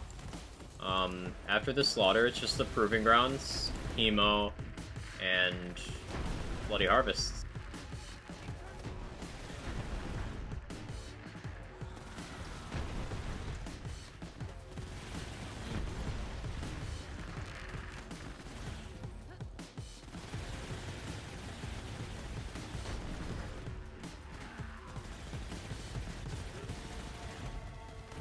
It's probably like 3-4 more minutes in here, maybe 5.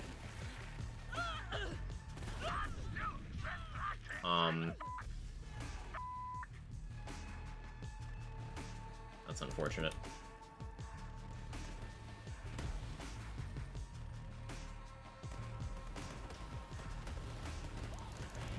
So the last is amazing. Oof.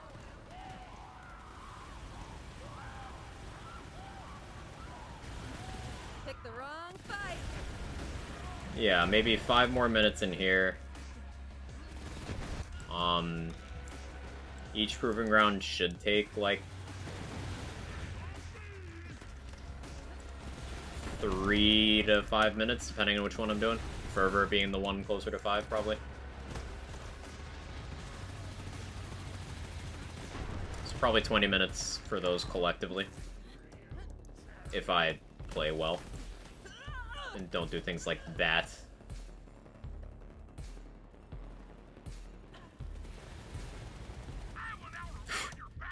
Cub clutching it up. I only lived because Cub killed that enemy. With bare fists. Actually goated.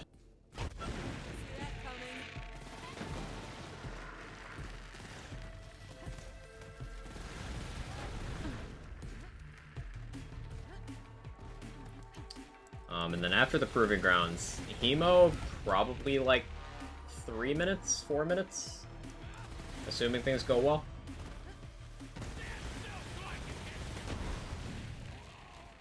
I'm including load screens in these figures, mostly.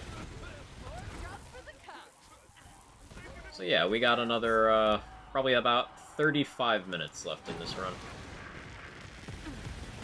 If I had to give an estimate right now.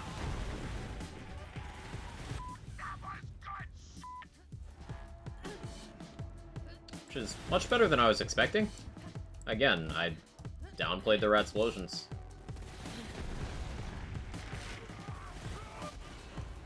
I didn't think this build would pull a competitive sister in the way it did.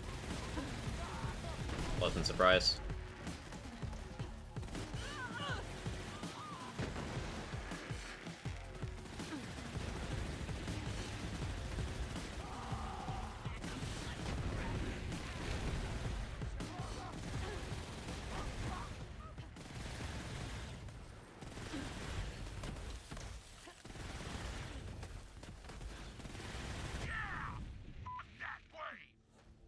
I will say, it is a little exhausting doing all of the endgame content in this game 4 times.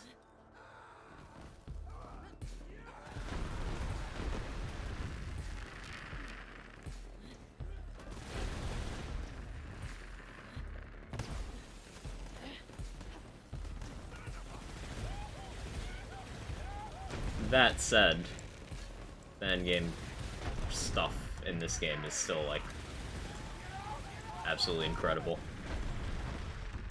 And it still feels different going through with different builds.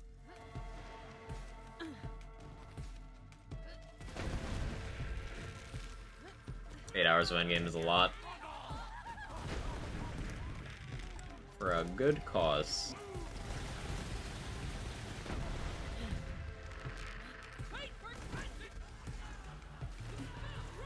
And a lot of this is information gathering as well, serving multiple purposes. Information gathering for, if I want to put this forward as a time trials category. Not with Bloody Harvest on, but...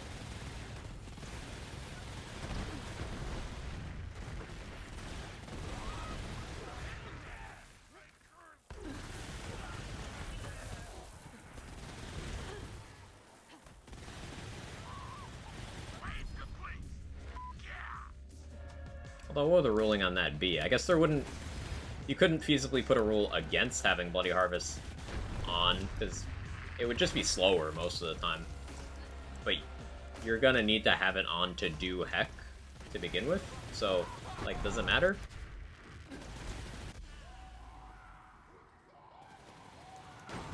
Like, Bloody Harvest and Cartels both make activities slower.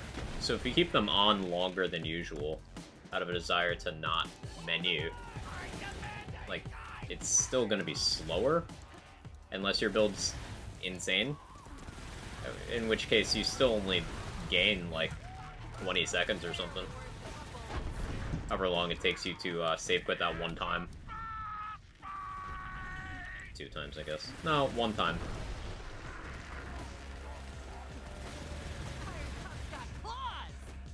Make sure I grab the Iridium Brick, because I forgot my total. Looks like I didn't need to.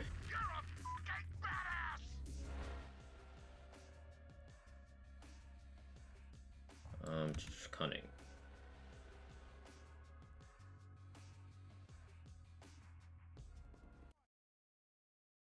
Plus 113. Yeah, that's fine.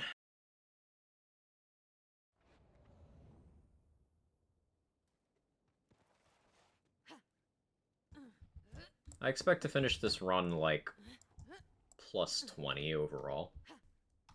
So the splits are gonna be in the red for the whole time. And that's okay. Why didn't you run?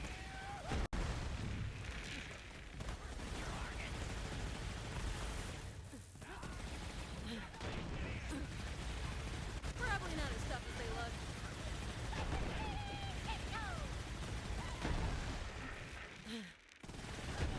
Stop the body drop.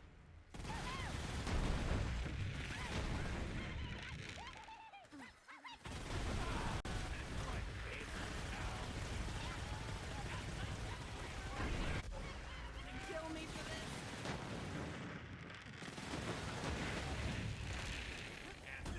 this. Fast spawns? Game's being kind.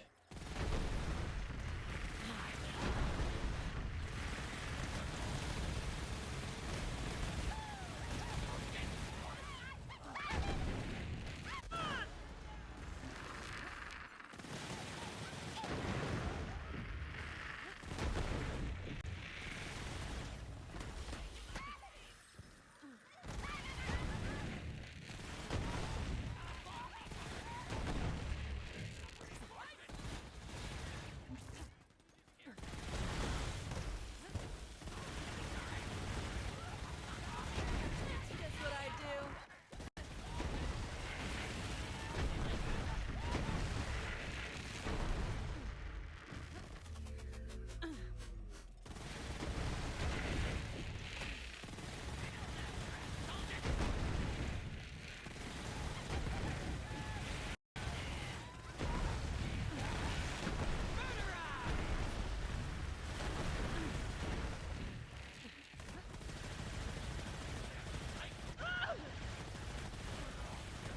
That's unfortunate, RNG. Hell yeah, Cub, let's go!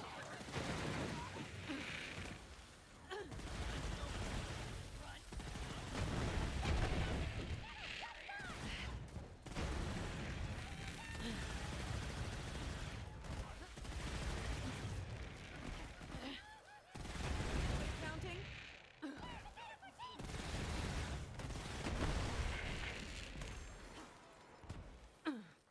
Why was this run so good? Oh, well, no bonus. Doesn't matter. Don't need it.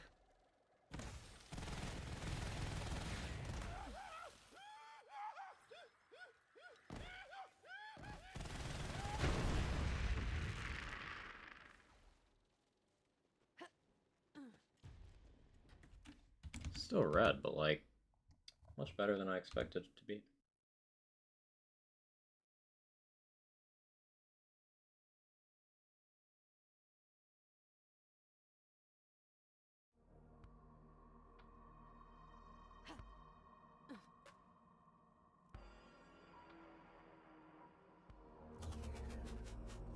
A fair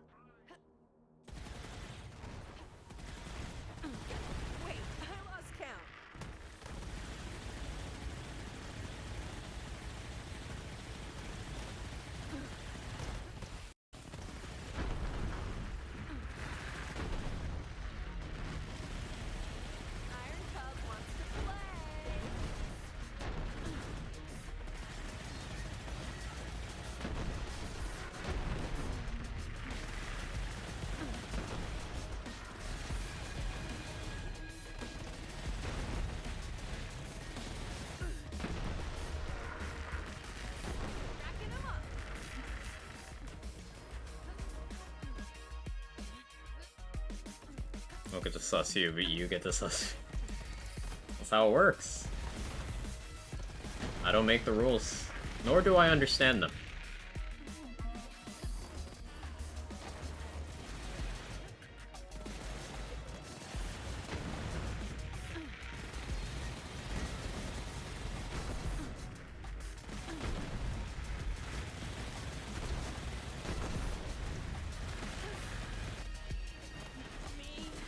Who does make the rules? Glennie does?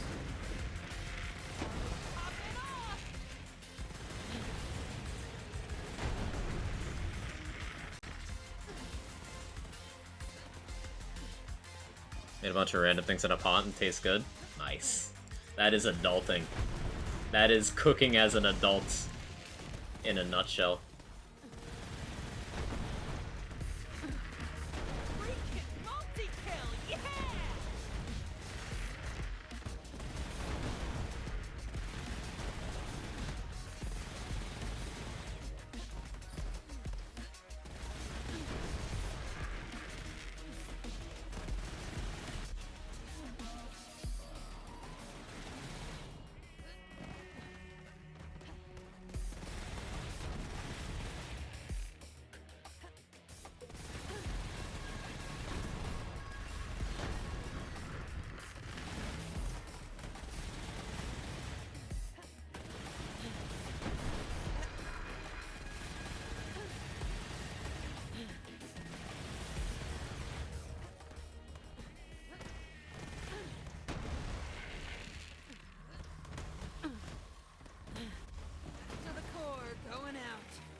It's always Glennie in Philadelphia. What a crazy show.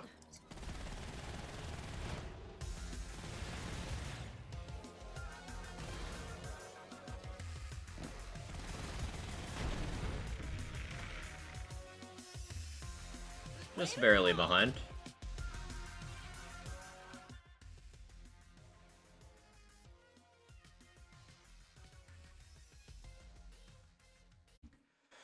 Just barely behind. I'm competing against some very good splits, so I'm proud of it. Proud of it. Like, these are my Amara splits we're going against.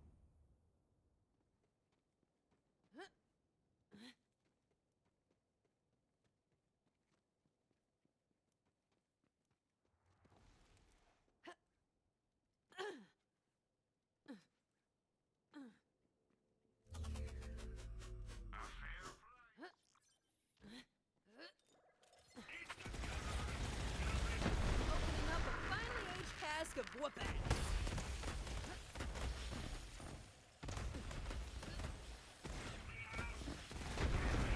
Let's show him what we got there.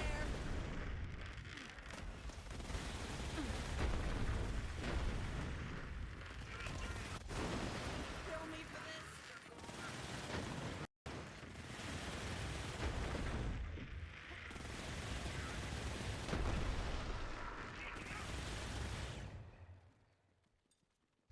Good pace.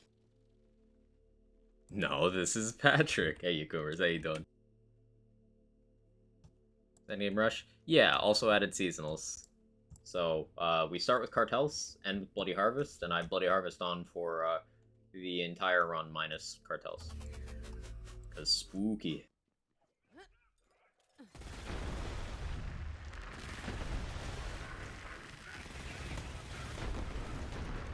I'm considering proposing this, something like this, as a time trials category.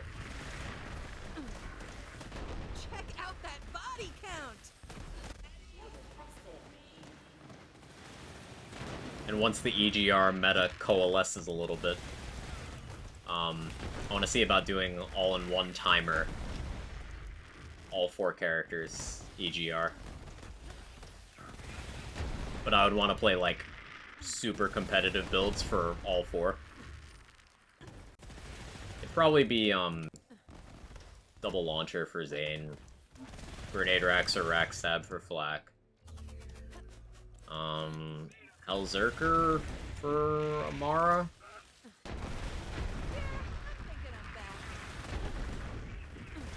Banjo Bear for Mose. That'd be my guess.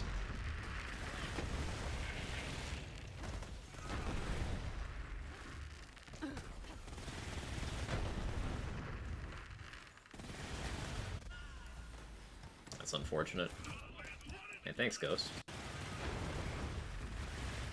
Wasted. Cut him down, cub.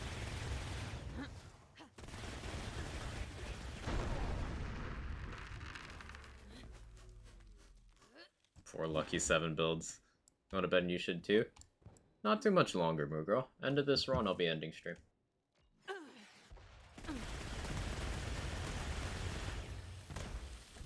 You grasp, you shoot, you destroy.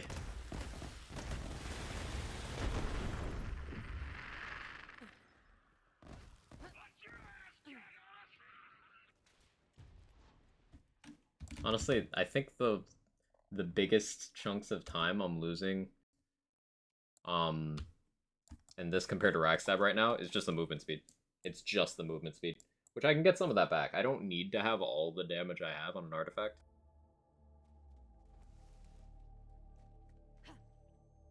Like, trading Atom Bomb for Snowdrift would definitely impact how the build clears, but that movement speed might just be worth it. Giving up one Harmonious Havoc stack for an EMP5 or a Vanquisher. I would lose a stack of Match Set, but not of Havoc if I used a Cryo Vanquisher. I'd achieve mostly the same effect. Yeah, that's probably the play. Iron Bear, to me.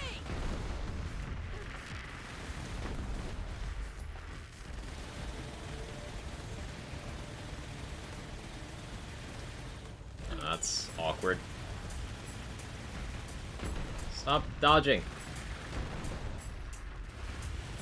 Can't you see that I can't aim?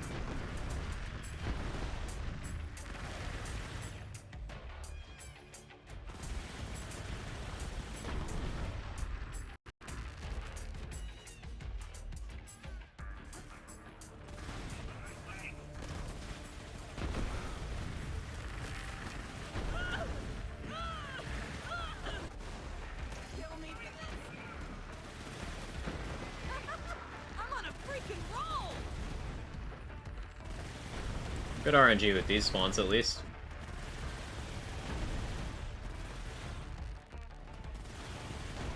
Not as good with that.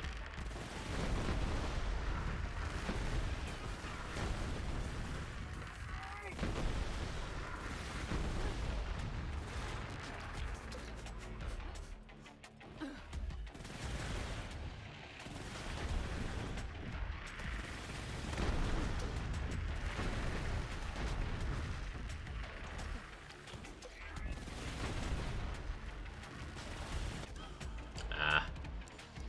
That's unfortunate.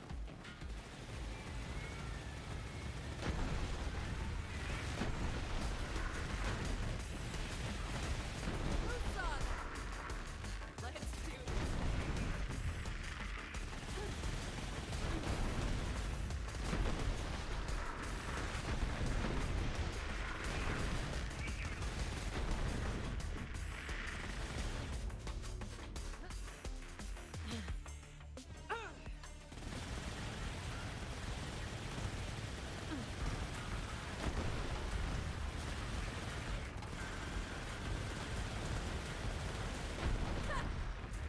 Not bad. Lost some time to bad aim, and once again, movement speed.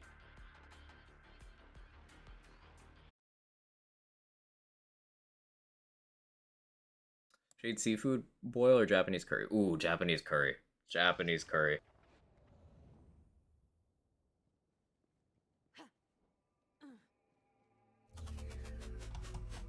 I'm not exaggerating when I tell you that I kinda don't shut up about Japanese curry. You can ask Felicia for verification on this, if you care to, but I don't shut up about it.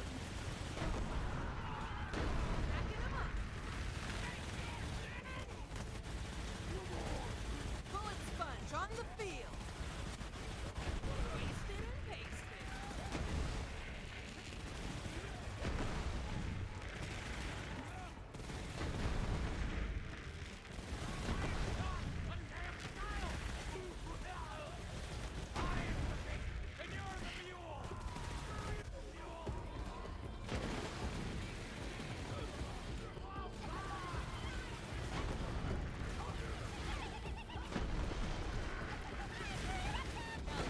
Let's go!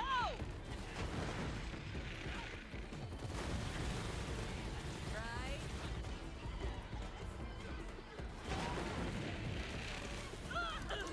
I keep dotting myself. That's a problem. Hex has saved my life so many times. That enemy's in the ground. I don't know if he'll come out. That was a slow first room.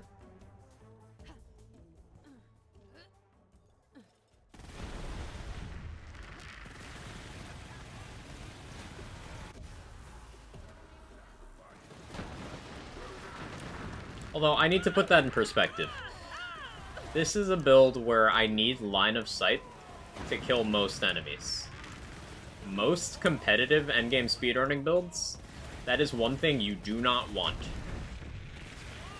For example, even a lot of gun builds that end up having good times. Let's take Hellzerker, for example.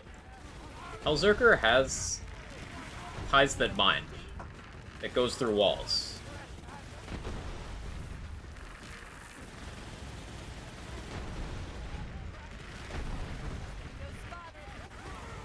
I don't have anything that goes through walls. Rad Explosions can sometimes kinda do it from some angles, but it's not a true, like, hey, forget walls as a concept.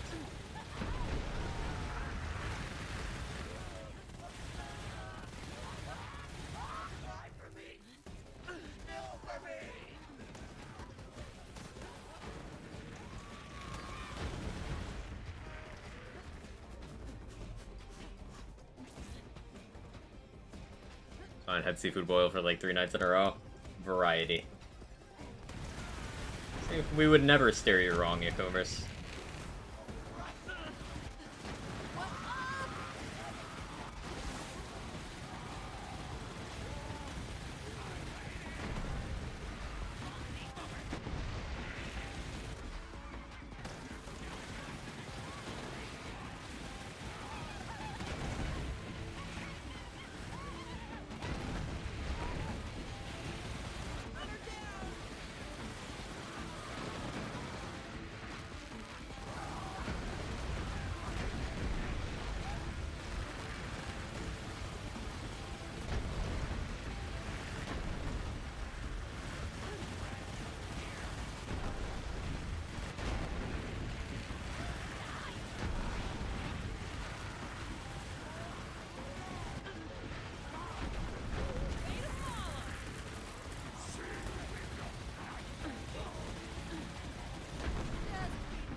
I held the trigger down for so much of that room.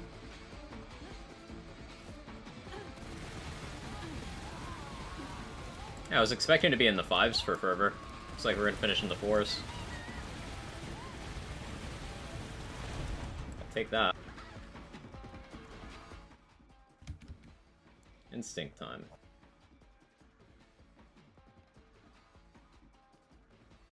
So only slightly in the red for all these proving grounds. That's pretty good. Considering the Pestilence build was like pure AoE from everything. This is only AoE by Rad Splode along my line of sight. Happy with that.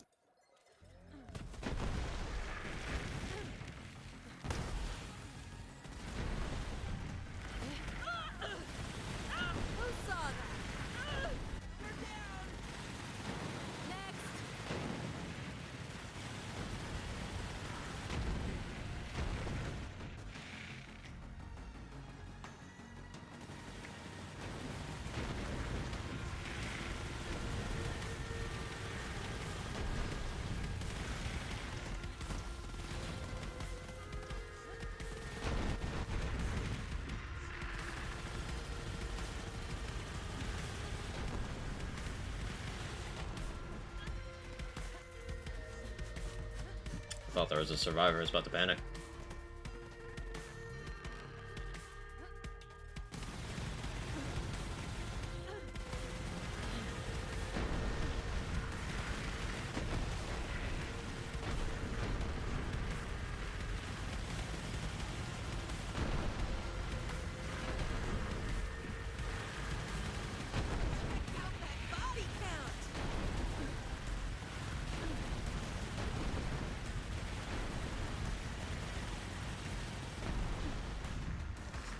Very satisfying room clear.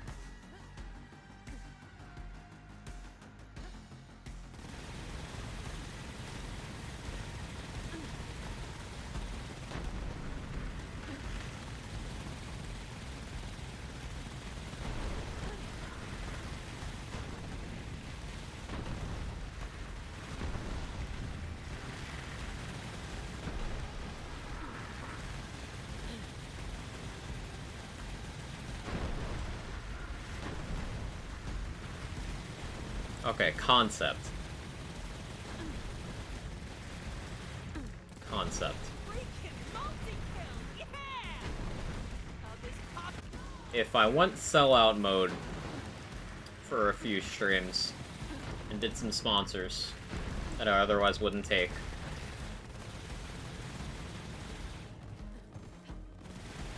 what do you guys think about an EGR with an actual prize pool?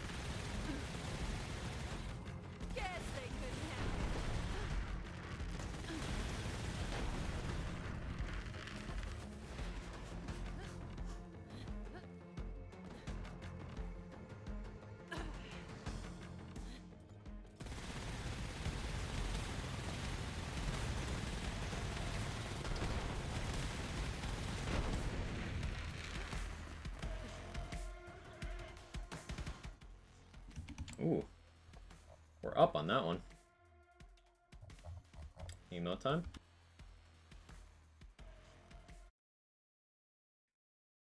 Gotta suggest a charity EGR.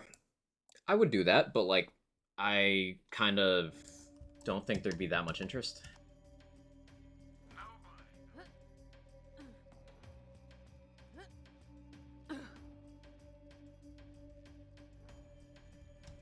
It'd be cool, but to be honest, I don't think there'd be many participants. Yeah, that's my thinking behind the prize pool. That would draw people in who otherwise would not be interested in doing that. It's like, there's some people who would absolutely do it for charity. I know a lot of people here would. But some people would do it if they got something out of it, which would get more people doing it, which would get more people interested, and I think that would be fun. Discussion for another day, but just a thought I had.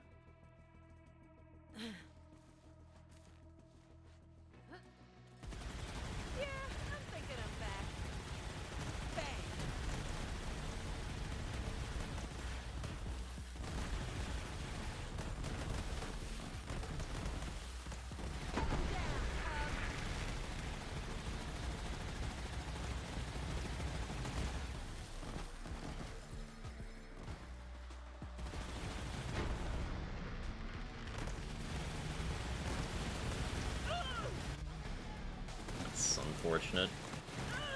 Why are my hexes going after me? No, not me, the enemies.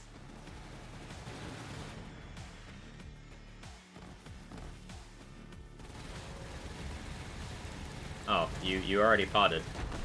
I was waiting for you to pod. Took me a second to realize what was happening.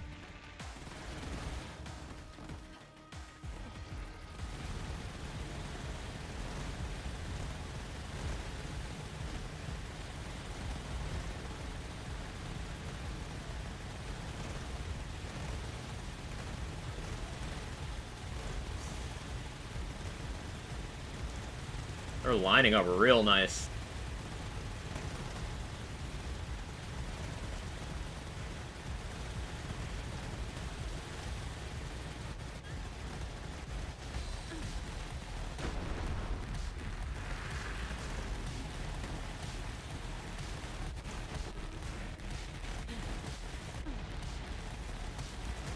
Why are they behaving so well on this run?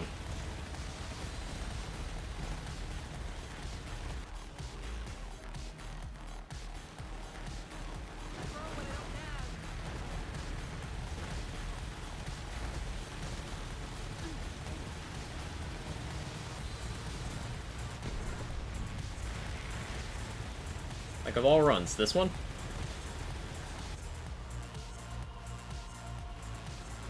That all you got?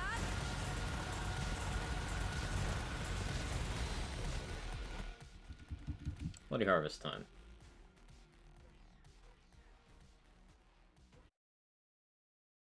What it's worth, go sell out more often. You don't feel bad about the sponsors. Part of the hustle grind. Get that money to keep making content, doing stuff. Yeah.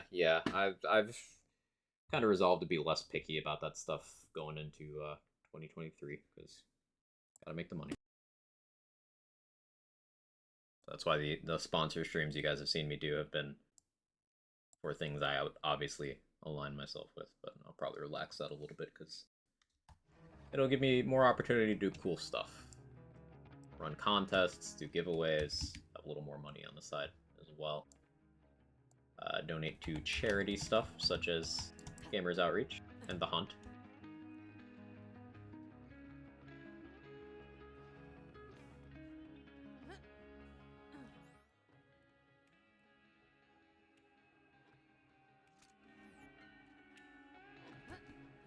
Voice sound different, you get a new mic, or I'm going crazy. This happened a while ago. No, I didn't change anything. This could be my tired voice. It could be like the bolts on the side of the Blue Yeti. Apparently when they're loose, I sound different. Maurice detects great evil here. Destroy the master of this place. But no, I've had the same mic for like, I don't know, a while. A year and a half at least.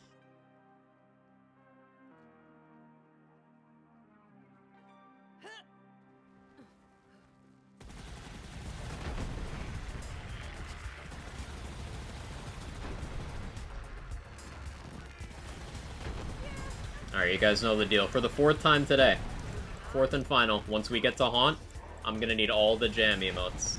All of them. This is your last chance for the marathon today.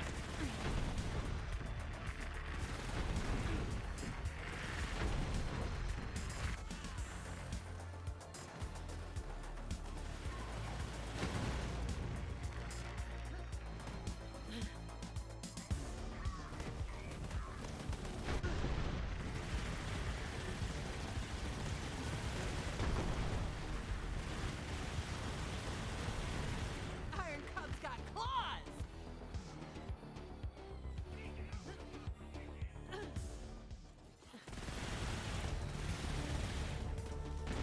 I'm feeling it!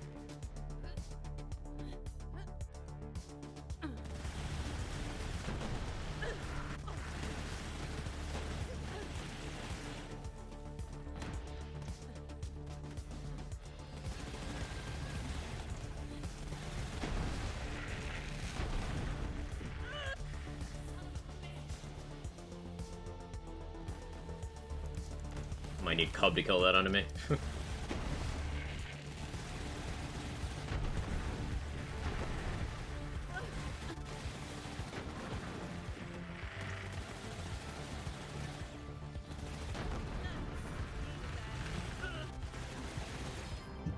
Alright, it's almost time. Not yet. Holds. Holds. Soon. Soon.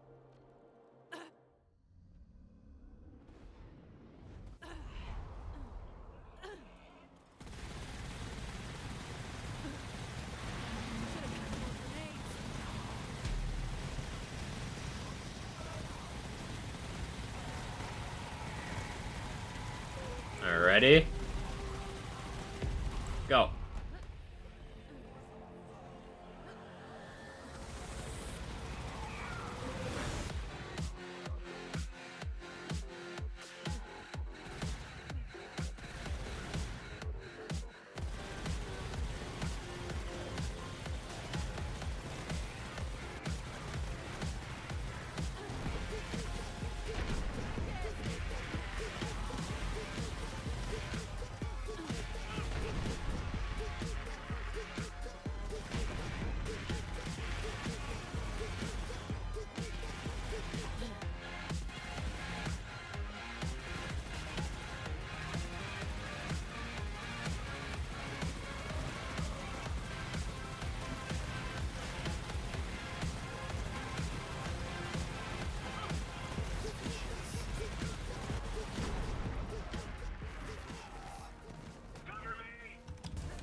There we go. 203.56. Now, that 203.56 is with a death during a slaughter. It's with an extremely bad Guardian takedown. It's with me having to correct a problem, a dire problem with my skill tree at one point. And this is with a meme build. This did way better than I thought it would. This is like a full 20 minutes faster than I thought it would be, with like 20 minutes of time loss.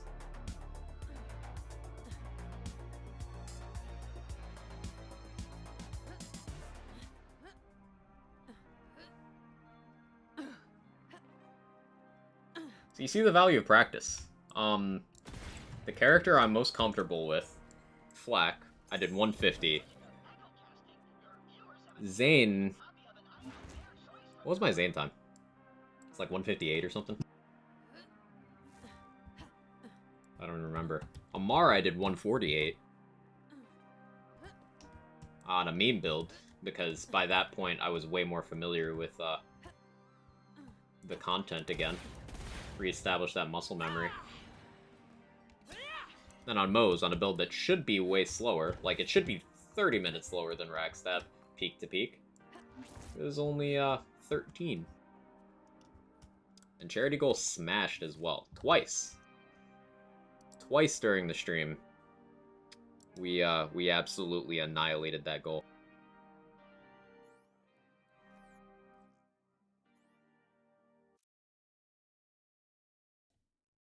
Yeah, original goal was $250, and we raised $2,669.69. So, yeah, you guys are incredible. Thank you, thank you, thank you, thank you. I'm gonna leave the campaign open, probably until midnight, in case you guys, I don't know, some people get paid at weird times or something.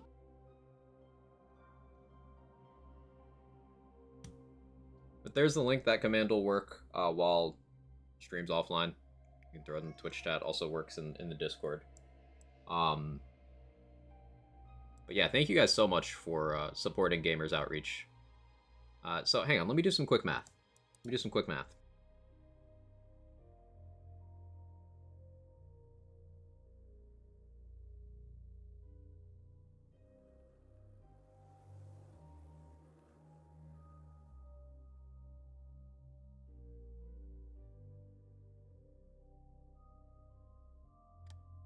So each individual go-kart, that's what the console, the Gamers Outreach provides the kids, is called, the platform that has all the games and stuff.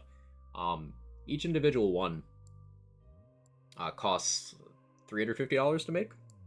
So we funded almost 8 of them just today. 9.5 hours of stream uptime. We funded 8 of them, very nearly, which is huge. Like, you guys did an exceptional job. Thank you, thank you, thank you so much for hanging out. Even if you didn't contribute to the campaign, you did by being here, chatting, boosting us up in the directory and such, so more people could see what was going on, and then come in and provide. So thank you guys so much. I am gonna end now. Once again, Gamers Outreach, you guys are awesome for hosting this month-long charity event. I'm happy to contribute for my one measly little day. I would have done more, but schedules and ISP and all that nonsense, but happy to be a part of it. And to chat and everyone, I will see you guys tomorrow. Normal stream, either BL3 or Wonderlands. There's build stuff I want to do in each, so either BL3 or Wonderlands. Other streams coming up. I do plan on finishing the new Tales playthrough. I only got 2.5 episodes in during the sponsored stream, so I want to finish that.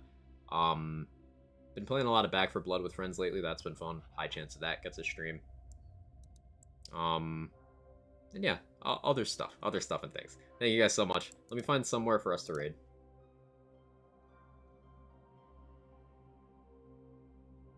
See who's doing the thing.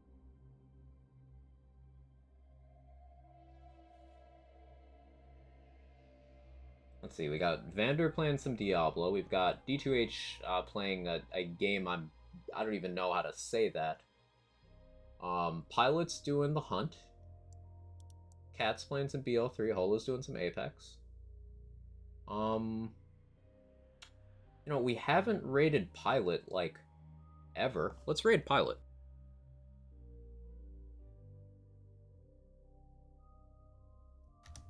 If you don't know Pilot, he's really one of the nicest people you ever meet. I did the assets for the hunt. Is another lands focus, but also a variety content creator. Plays some No Man's Sky, bunch of other things. But seriously, Pilot's one of the nicest people you'll encounter. Absolutely deserves your follow. He's currently doing the hunt over on BL2, benefiting St. Jude. So if you're craving more charity content, hang out there for a bit. Help amplify. Remember, you do not have to financially contribute to support a charity event. Just being there in the streamer's chat, keeping the chat moving, keeping the viewership numbers up, amplifying through social media if you follow them there, and if you're active there, all of that helps. So do for our friend Pilot what you did for me. Thank you guys so much. I'll see you over there. I'll probably only briefly hang out before I get dinner, but you guys are great. Thank you.